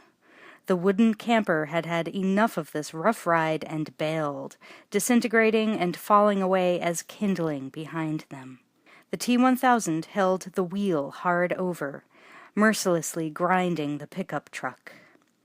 Terminator slid toward the passenger side. Keeping his foot on the gas, he lifted John over him and put him in the driver's seat. He spoke as if he were just going to get something out of the glove compartment. "Drive for a minute." A relevant question popped into John's mind. "Where are you going?" Terminator answered by slamming the shattered windshield with the palm of his hand. Held together by the plastic laminate, the windshield flopped out of its frame and flew back over the top of the pickup. John grasped the wheel in terror, watching with confusion as the cyborg pushed his upper body out over the dashboard and stood up. He turned and aimed the M79 one-handed, clicked off a grenade. It missed the T-1000 by less than a foot and exploded against the front bulkhead of the tanker, almost at the top. Metal was punched in, and a blast of pressurized liquid nitrogen poured from the opening, swept back by the 60-mile-an-hour wind stream. The big rig swerved as the T-1000 regained control. The tanker swung like a massive pendulum behind the cab. As the big rig backed off a little, releasing the pickup from the vise, John accelerated, terror compelling him to slowly get back out in front by a few yards. But the tanker was gaining again, trailing a swirling comet tail of nitrogen vapor. Terminator, still standing, opened the breech and started to reload.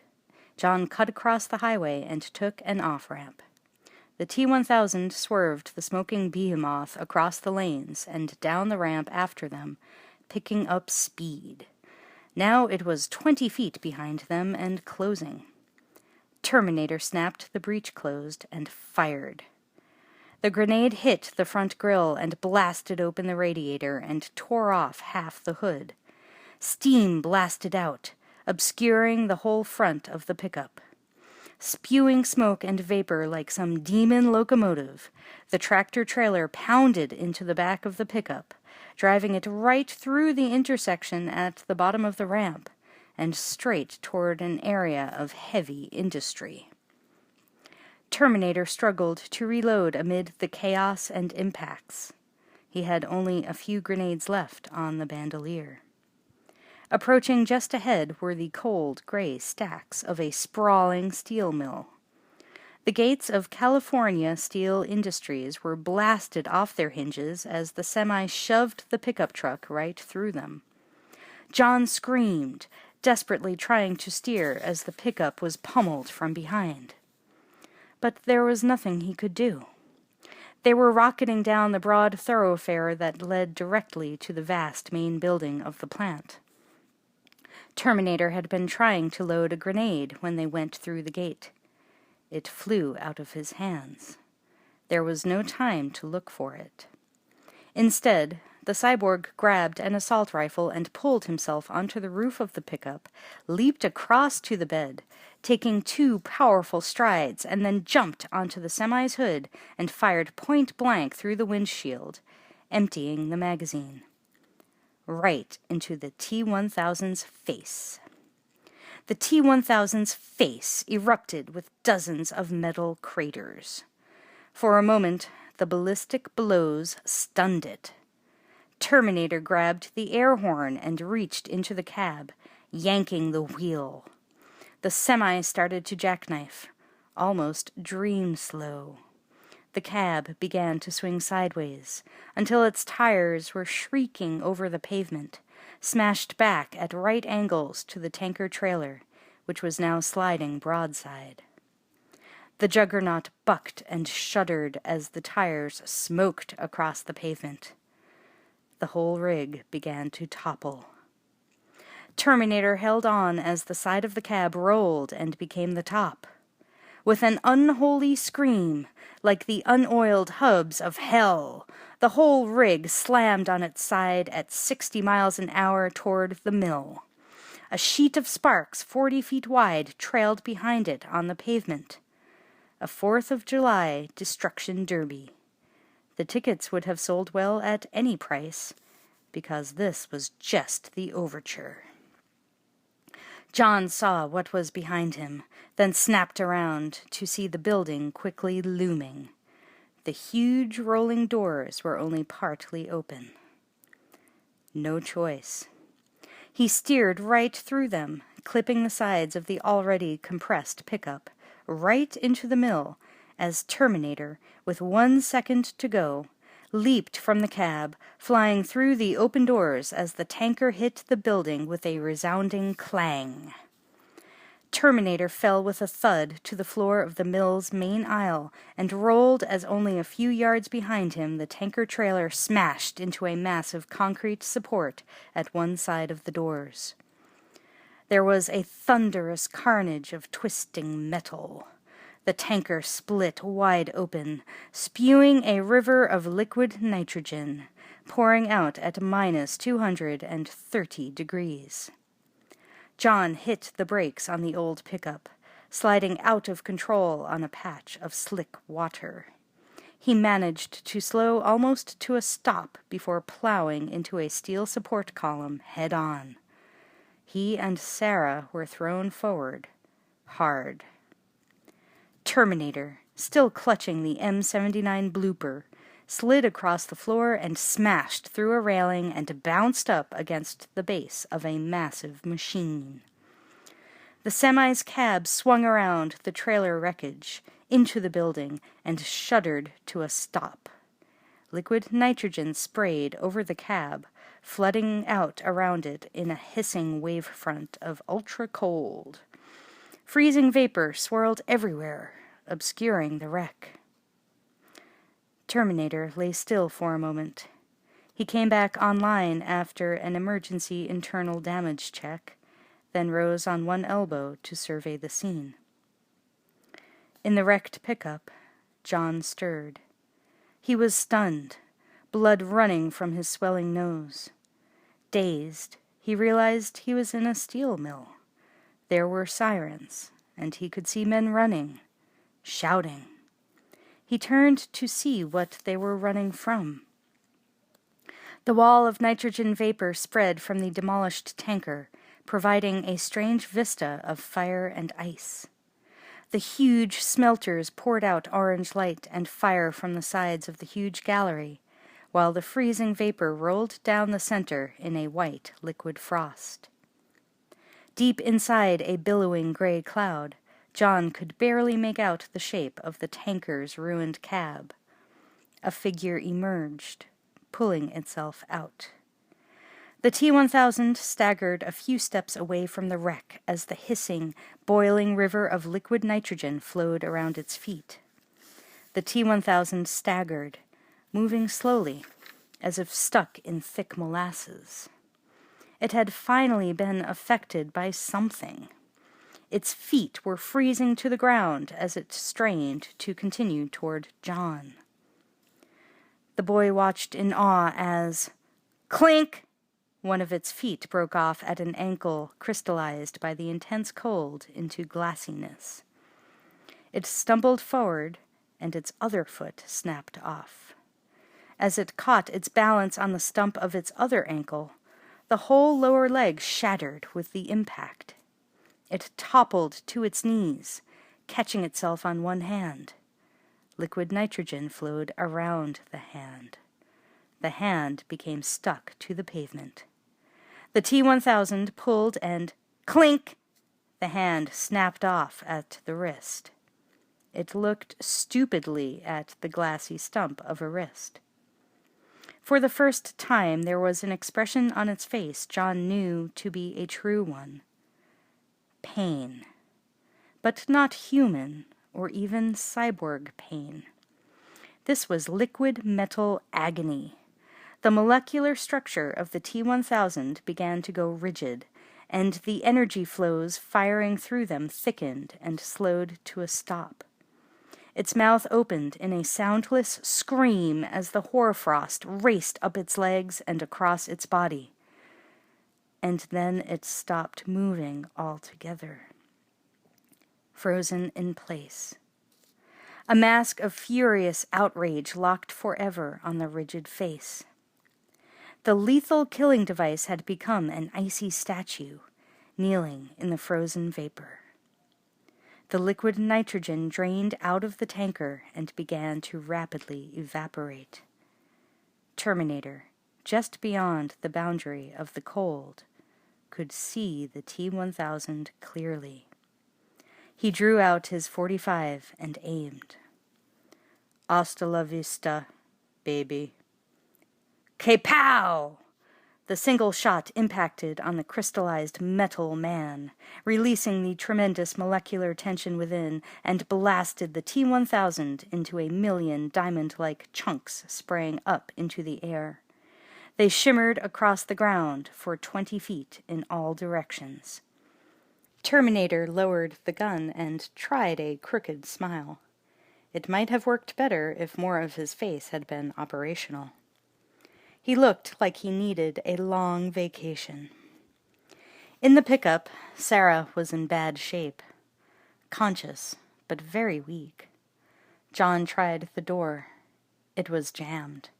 He kicked it open. "Okay, Mom. We gotta get out now. Come on. That's it." He helped her slide down from the seat of the battered cab. Her knees gave way. John tried to take a lot of her weight while reaching in the pickup and grabbing the riot gun off the seat. They turned and hobbled toward the Terminator. John yelled, "Is it dead?" On his knees, Terminator looked into the dissipating cloud of vapor surrounding the T-1000.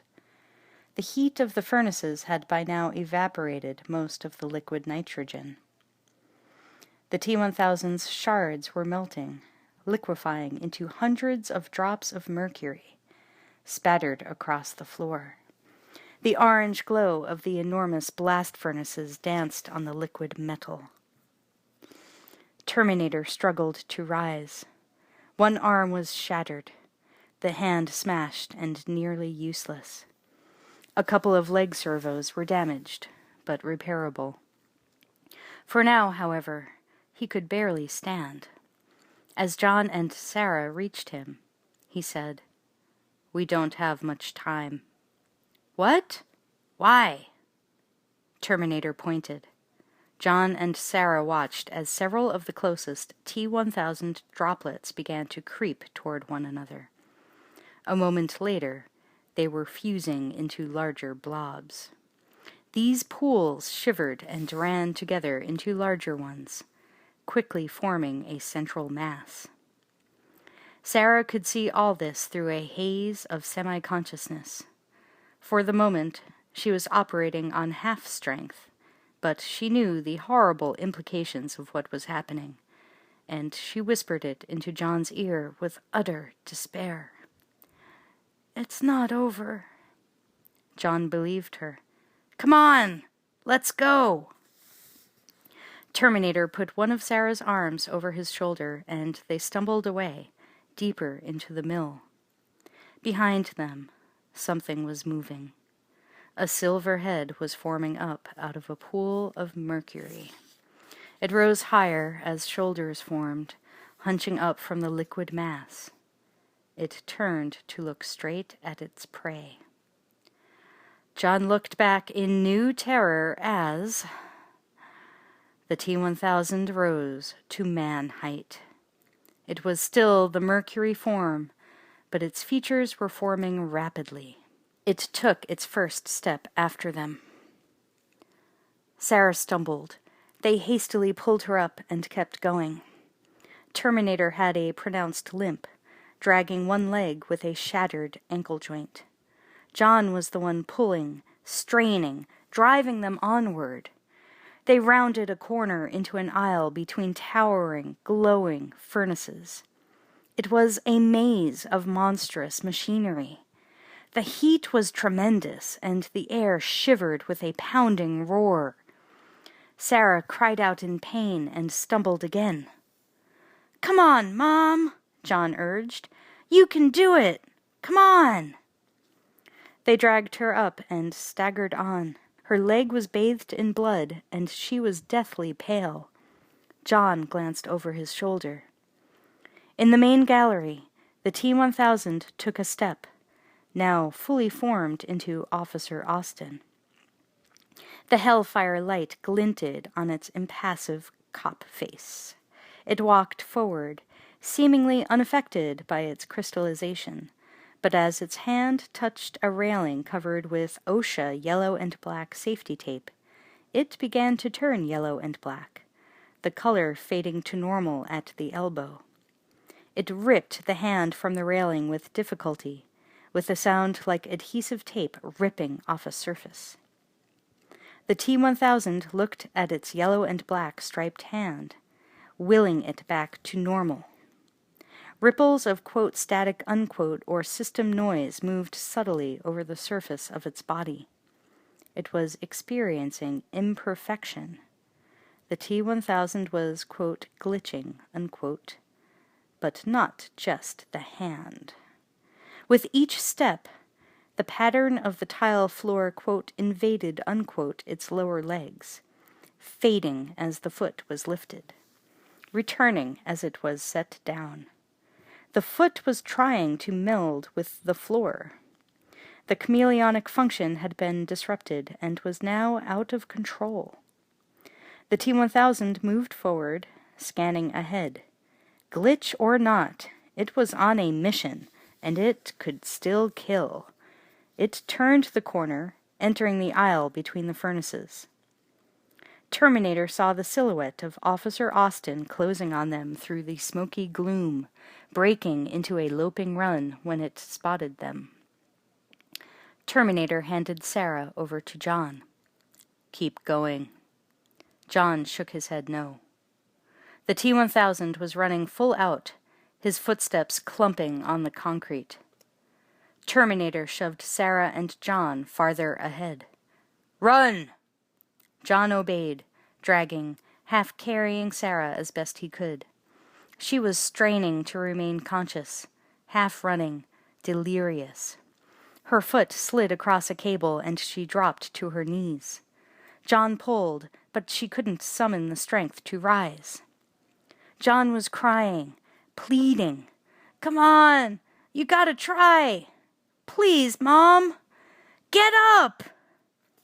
Behind them, Terminator was trying to load the M79 with his shattered hand. He could barely maneuver his last grenade into the breach. The T-1000 lunged the last few steps and smacked the weapon out of his hands. It clattered to the floor. The grenade spun across the floor, rolling under a furnace. Terminator flung the T-1000 against a wall with all his weight. The battle was joined. John and Sarah reached the end of the aisle. A cul-de-sac.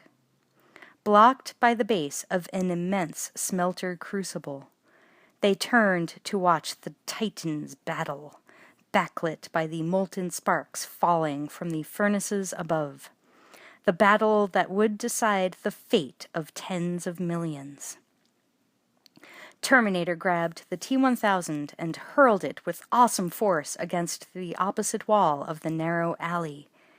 In less time than it would take to turn, the T-1000 morphed back through itself, from front to back, face emerging from the back of its head, coming off the wall straight at Terminator. To ward it off, Terminator smashed his good fist into it. The piledriver blow buried the cyborg's fist almost to the elbow in the mercury-like face.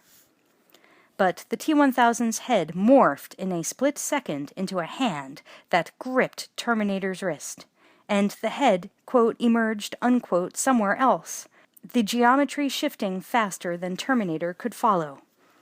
The T-1000 slammed Terminator into a large conveyor motor, jamming his arm into the moving works. A massive sliding bar scissored his arm, smashing it into junk at the elbow. Terminator strained against the machine pinning him. His servos whined with overload. The T-1000 turned and loped off toward its target. Sarah saw the thing coming at them full bore and screamed, hurling John into a gap between the machines. He fell into a maze of pipes and girders. John turned to see her in the narrow gap. She could follow after him, but she hesitated. A dark mass moved toward him. John gasped as a huge steel counterweight, driven by a chain several inches thick, slid toward him. He rolled out of its way. When he looked back, he could no longer see the opening. "Mom! Mom!" Terminator strained to reach a steel bar lying near him. Steel workers used them to move the red-hot ingots around. He got hold of the end and wielded it as a lever. With titanic effort, he spread the massive components that were holding him and withdrew his arm. It was severed at the elbow, dangling junk hanging from the crushed joint. Sarah lost sight of John.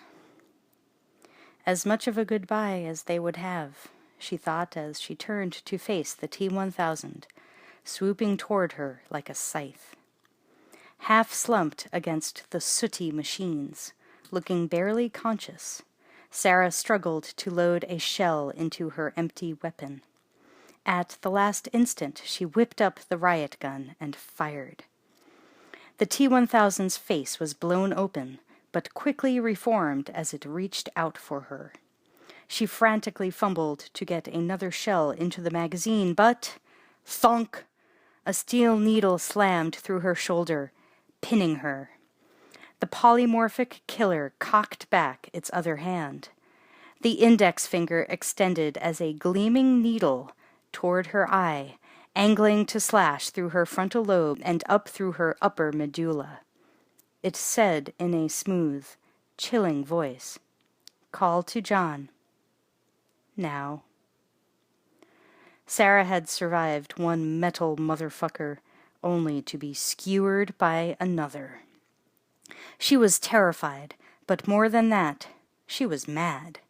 She couldn't stop herself from screaming through her gasps of pain.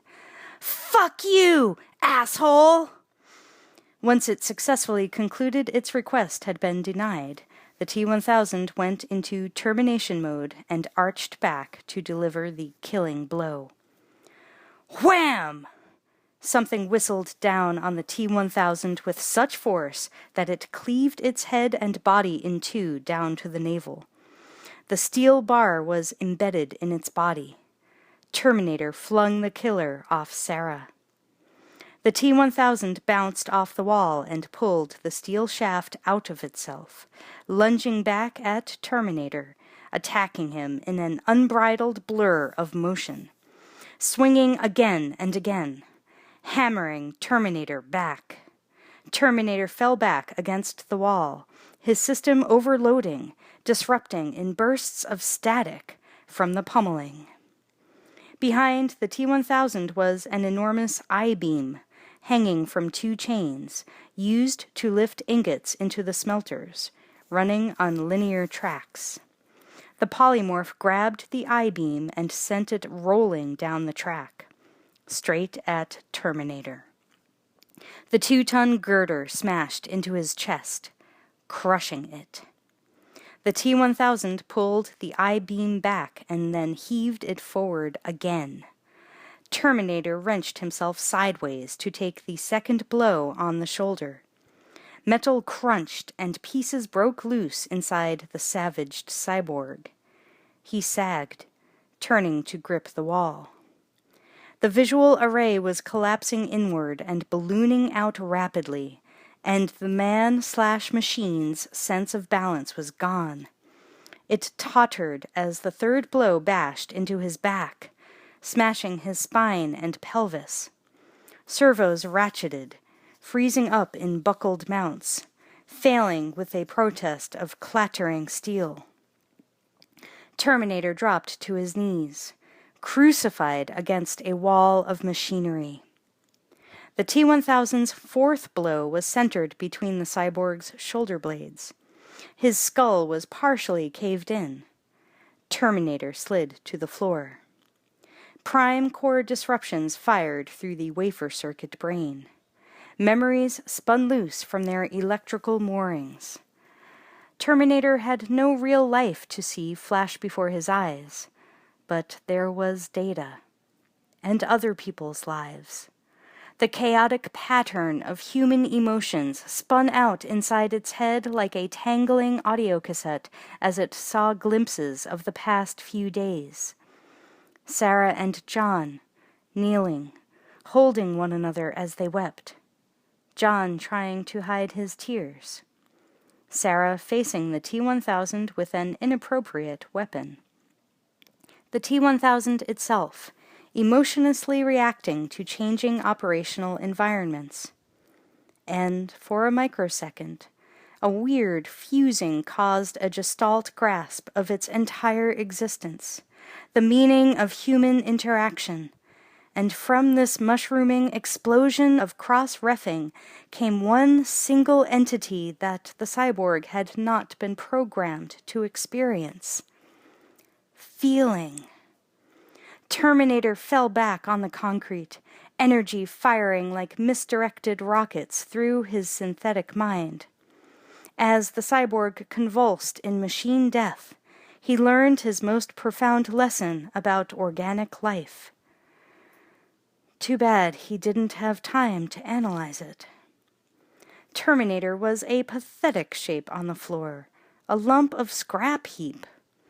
But the tattered strands of a ripped-apart consciousness sought alternate energy traps inside the fractured CPU. Skynet had designed the Terminators to withstand enormous damage and survive with enough consciousness to repair the damage, enough to complete the mission. And now, the man-slash-machine's brain found backup circuits in the onion peel layers of the wafer circuit. And despite the total trauma to the outer and inner chassis, it searched for alternate strands of cabling to carry the command to move, move, move! A spark here, there, and then a leg joint bent convulsively. Move! The leg bent. No mere man could have come back from the brink like this. But no man had such compelling commands programmed into every molecule of its artificial intelligence. Besides, Terminator had seen the revelation, and now it was going to move. Frozen servos notwithstanding. The cyborg began to feebly crawl, dragging his malfunctioning legs behind the crushed spine. His arm stump screeched on the tile floor as he inched himself forward, but his exposed machine eye burned red with determination. It reached out for the immediate solution to its problem. The M79, with the breech still open, cradled in the crook of his ruined arm lying nearby. His good hand, the exposed steel one, was reaching for the last grenade, visible under the skirt of the massive smelter base. His metal finger reached out for it. You see, Terminator had not completed his mission. But neither had the T-1000.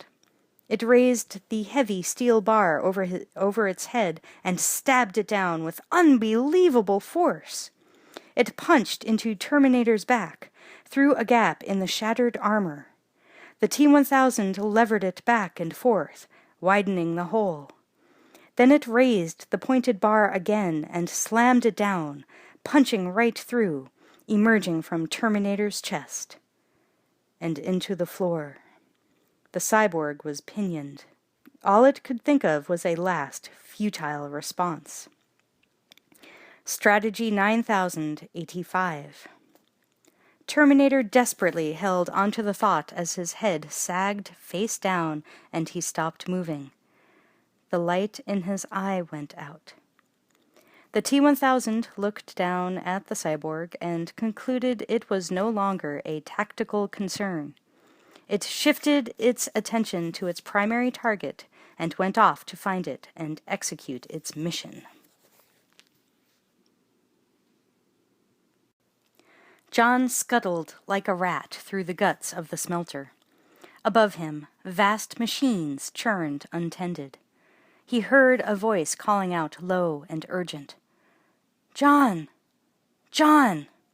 Can you hear me? Where are you?" It was his mother. He crawled out of the shadows, looking for her, stepping onto a landing next to one of the massive smelter crucibles. Molten steel flared in the furnace. Heat shimmered the air, giving everything a hallucinatory glow. Then John saw her nearby, limping toward him.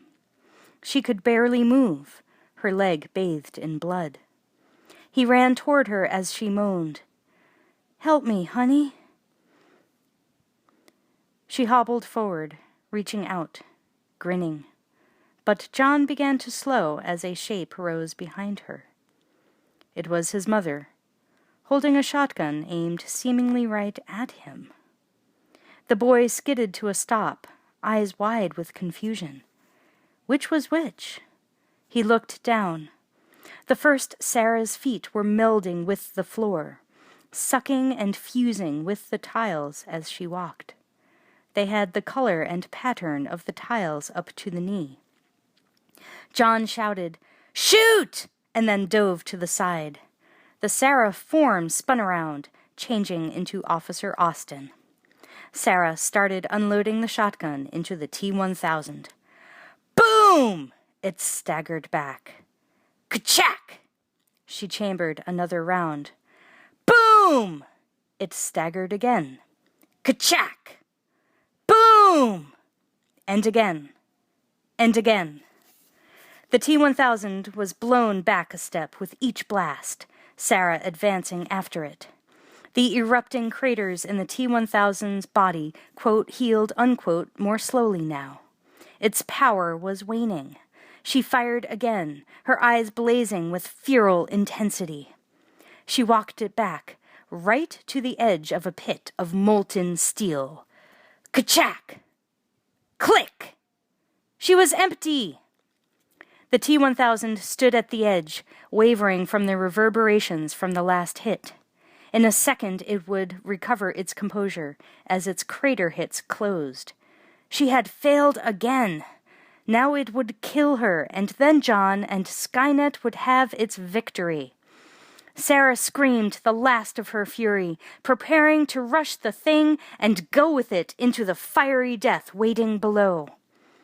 But as her legs tensed to launch herself at the recovering polymorph, steel fingers slid a grenade into the bore of the M79. Lying on the floor among the machines, Terminator raised its head. Strategy 9085. Play dead. Half human flesh, half chrome skull, the red eye gazing like a malevolent beacon. He snapped the breech closed with a flick of its wrist, and he pulled the trigger. The T-1000 took the round directly in the belly. The grenade exploded inside its body. A huge hole drilled clean through it and ripped the torso open, peeling back, half inside out. Its center of gravity radically shifted. The T-1000 toppled off the edge into the molten steel. John ran up to Sarah, and they watched in horror as the thing's head and upper body reappeared above the molten steel. It was screaming. A terrifying, inhuman siren of a scream, as all its molecules were searching for the right channels back into its proper structure. But the intense heat and volubility of the molten metal around it confused them. It was changing, morphing, transforming so rapidly into anything and everything it had ever been. John and Sarah could barely follow. Janelle Voit checkered with linoleum tile colors.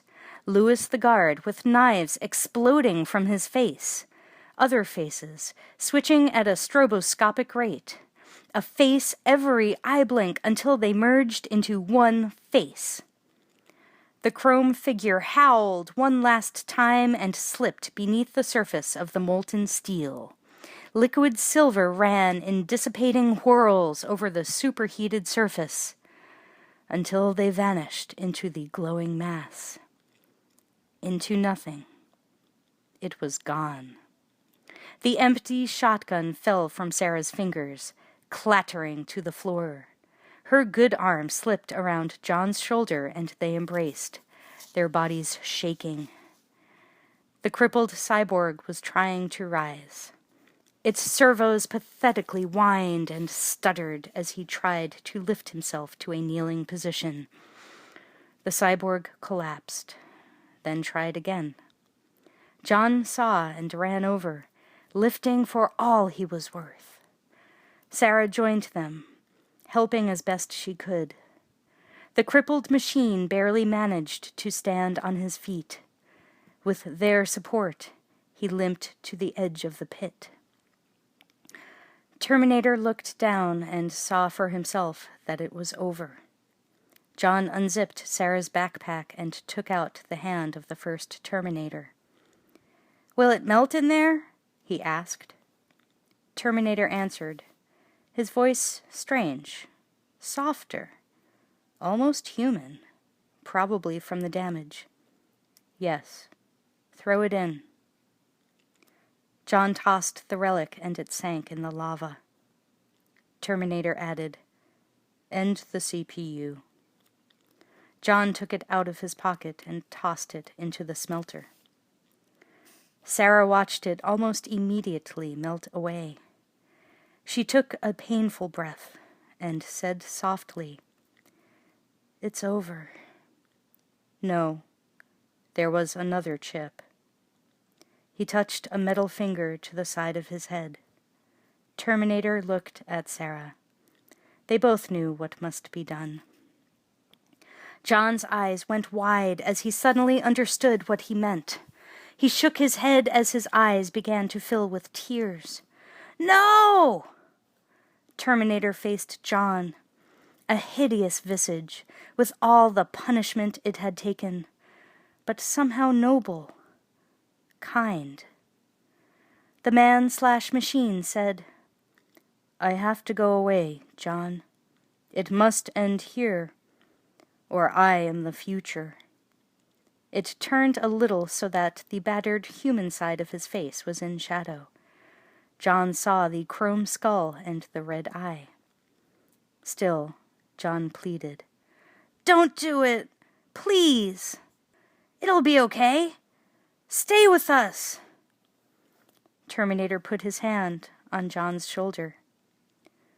"I must complete my mission." And as he said that, the human side of his face came back into the light. He reached toward John, and his metal finger touched the tear trickling down his cheek. It was the revelation. "I know now why you cry, although it is something I can never do." He turned to Sarah and said, "Goodbye."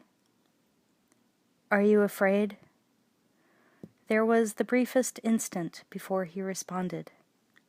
"Yes," he said. Not because he was going to cease functioning as a Terminator, but because he had sensed a vision beyond his programming of a cosmic order vast beyond even Skynet's comprehension, and it gave him the sense of his first feeling. Fear. Of where he was going next, if anywhere. Of course, he hadn't been asked for further details on his answer, so he didn't say any of this. He simply turned and stepped off the edge. As Terminator fell, time stretched, and a flash of light engulfed his mind. He was floating down a tunnel, following the flash of light into something like oblivion or salvation. The artificial brain was seared when the chassis hit the molten steel. Almost all electrical activity was stopped. Almost. As the chromed skeleton was dissolved into the same primal stew as the T-1000, Sarah and John watched Terminator sink into the lava, the metal hand going last. At the last second, it formed into a fist with the thumb extended. A final thumbs up. Then it was really gone. Mother and son watched the molten metal for a while. Then John remembered Terminator's other arm back down the row of smelters and ran to get it. It was a pile of useless, twisted metal, but the metal was from the future, and this time they weren't leaving anything to chance. When John tossed the pieces in, one by one, He and Sarah felt a shudder deep within the bowels of the earth, as if a massive pivot were turning. Of course, later, John would think back and assume it was merely the huge machines pounding away in the mill. He would be wrong. History had been reborn. Judgment Day, Washington, D.C., July 11th, 2029, Sunday, 10:12 a.m. The sun glowed pure in a bright blue sky. Stretched out below it was a lush park. People were casually dressed, having summer fun. Cycling, reading. Children were playing in a playground, swinging on swings, sliding down slides. The jungle gym was neither melted nor burned, but full of kids swinging and yelling raucously. A bright-eyed little boy pumped the pedals of a tricycle. Timeless things that decades of technical advancement would not change. Beyond the line of trees, the alabaster skyline of Washington, D.C. rose up, punctuated by the famous dome of the Capitol and the white spire of the Washington Monument. But there were other buildings that had not existed before, tall skyscrapers that channeled the winds of change. People of modest income lived in them, thanks to several new government bills recently passed by a brash young senator. The apartments were not handouts. The occupants had to work for them. But the price was adjusted according to the abilities and capacities of each tenant, and it was fair. August 29th, 1997 had come and gone, and nothing much had happened. Michael Jackson turned 40. People went to work as they always do, laughed, complained, watched TV, made love. There was no Judgment Day. Sarah Connor had held her breath the entire 24 hours of that day, and when the sun had risen and she was sure, she wanted to run down the street yelling, to grab people and say, "Every day from this day on is a gift. Use it well." But they would have thought she was crazy, and she'd had enough of that. Thank you. So she got drunk instead. She had many male friends, of course, and some of them quite handsome, but she had never married. And she wasn't sad about it, or bitter, because Kyle was not dead, and his mission had not been a failure. If time had twisted into a loop, it was he more than anyone who had, by his sacrifice, caused it to untangle. He was the center of the circle, for he'd come out of the ruins carrying the genetics that helped him survive and seed the forces that would alter history. But where did he come from? Who was his mother? Where was his family now? She even hired someone to look for him, the alternate him, anyway, the one who, like the rest of the world, would be born and survive and never know that there had been, on one timeline, a nuclear war and a desperate battle for survival. Kyle was not dead, but living somewhere in her world, probably married to a nice woman, maybe with a few kids, doing something ordinary. Of course, he would not know her, or love her, or understand why she would look at him with eyes filled with tears of love and gratitude. Because he was not that Kyle Reese, the one she had loved, and who had gone back in time to die before he was born.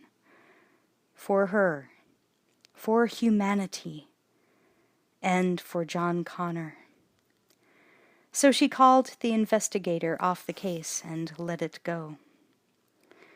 So she couldn't marry anyone, or love another man as she did Kyle. That was 30 years ago. But the dark future that never came still existed for her, and always would, like the traces of a dream lingering in the morning light. And the war against the machines still went on. Or, to be more precise, the war against those who built the wrong machines, for the wrong reasons. For Skynet had just been the natural extension of humanity's own self-loathing and fear. It found a solution that was behind all the oppression the world has ever known: annihilation. Some men still wanted to build their Skynets. Other men fought them. And so far, those other men had won.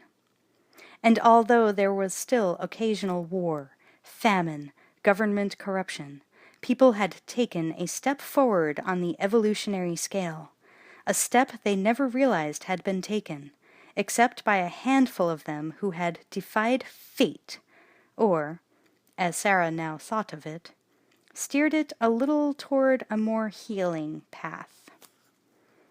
And so, through the years, Sarah had become a graceful beauty with strange scars, and a bittersweet gleam in her eyes. And men loved her in vain. There was one man she adored, of course.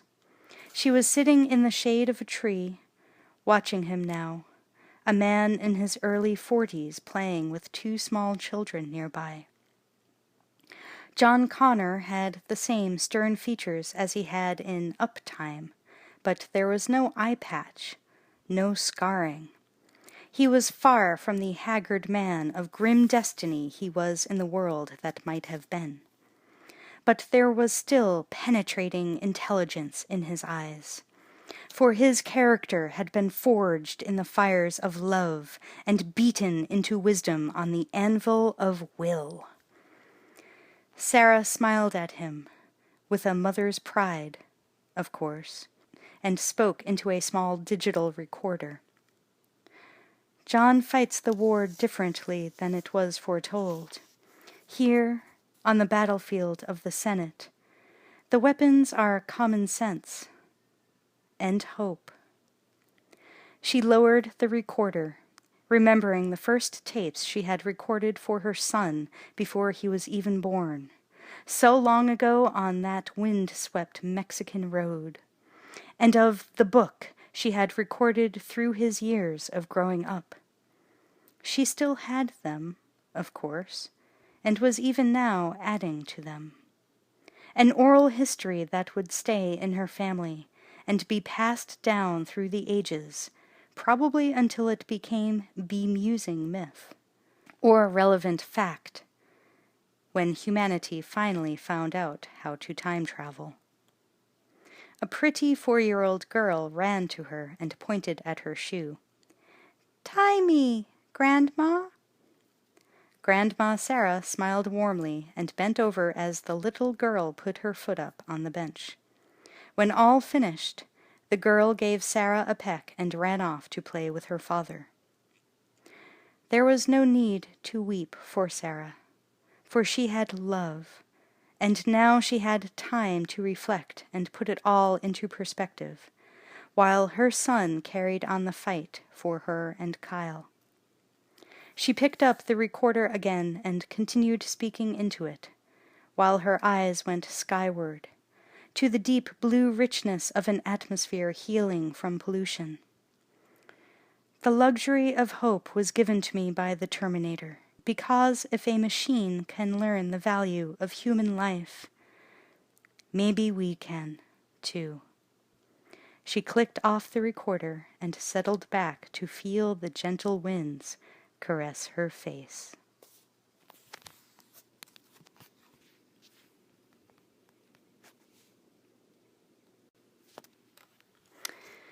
Hello, this is your reader, Amy Mullen. Thank you for listening to Terminator 2, Judgment Day. I had a great time reading this. Some of the parts were pretty quirky. And I also enjoyed a lot of the parts that were not in the movie, like the epilogue and more sightings of John Connor in the future. So it was pretty exciting in that respect. And I also liked the character of the Terminator in this one. He was kind of a hoot. He was more fun than the first Terminator. So thanks again for listening, and thanks for listening to Audiobooks for the Damned.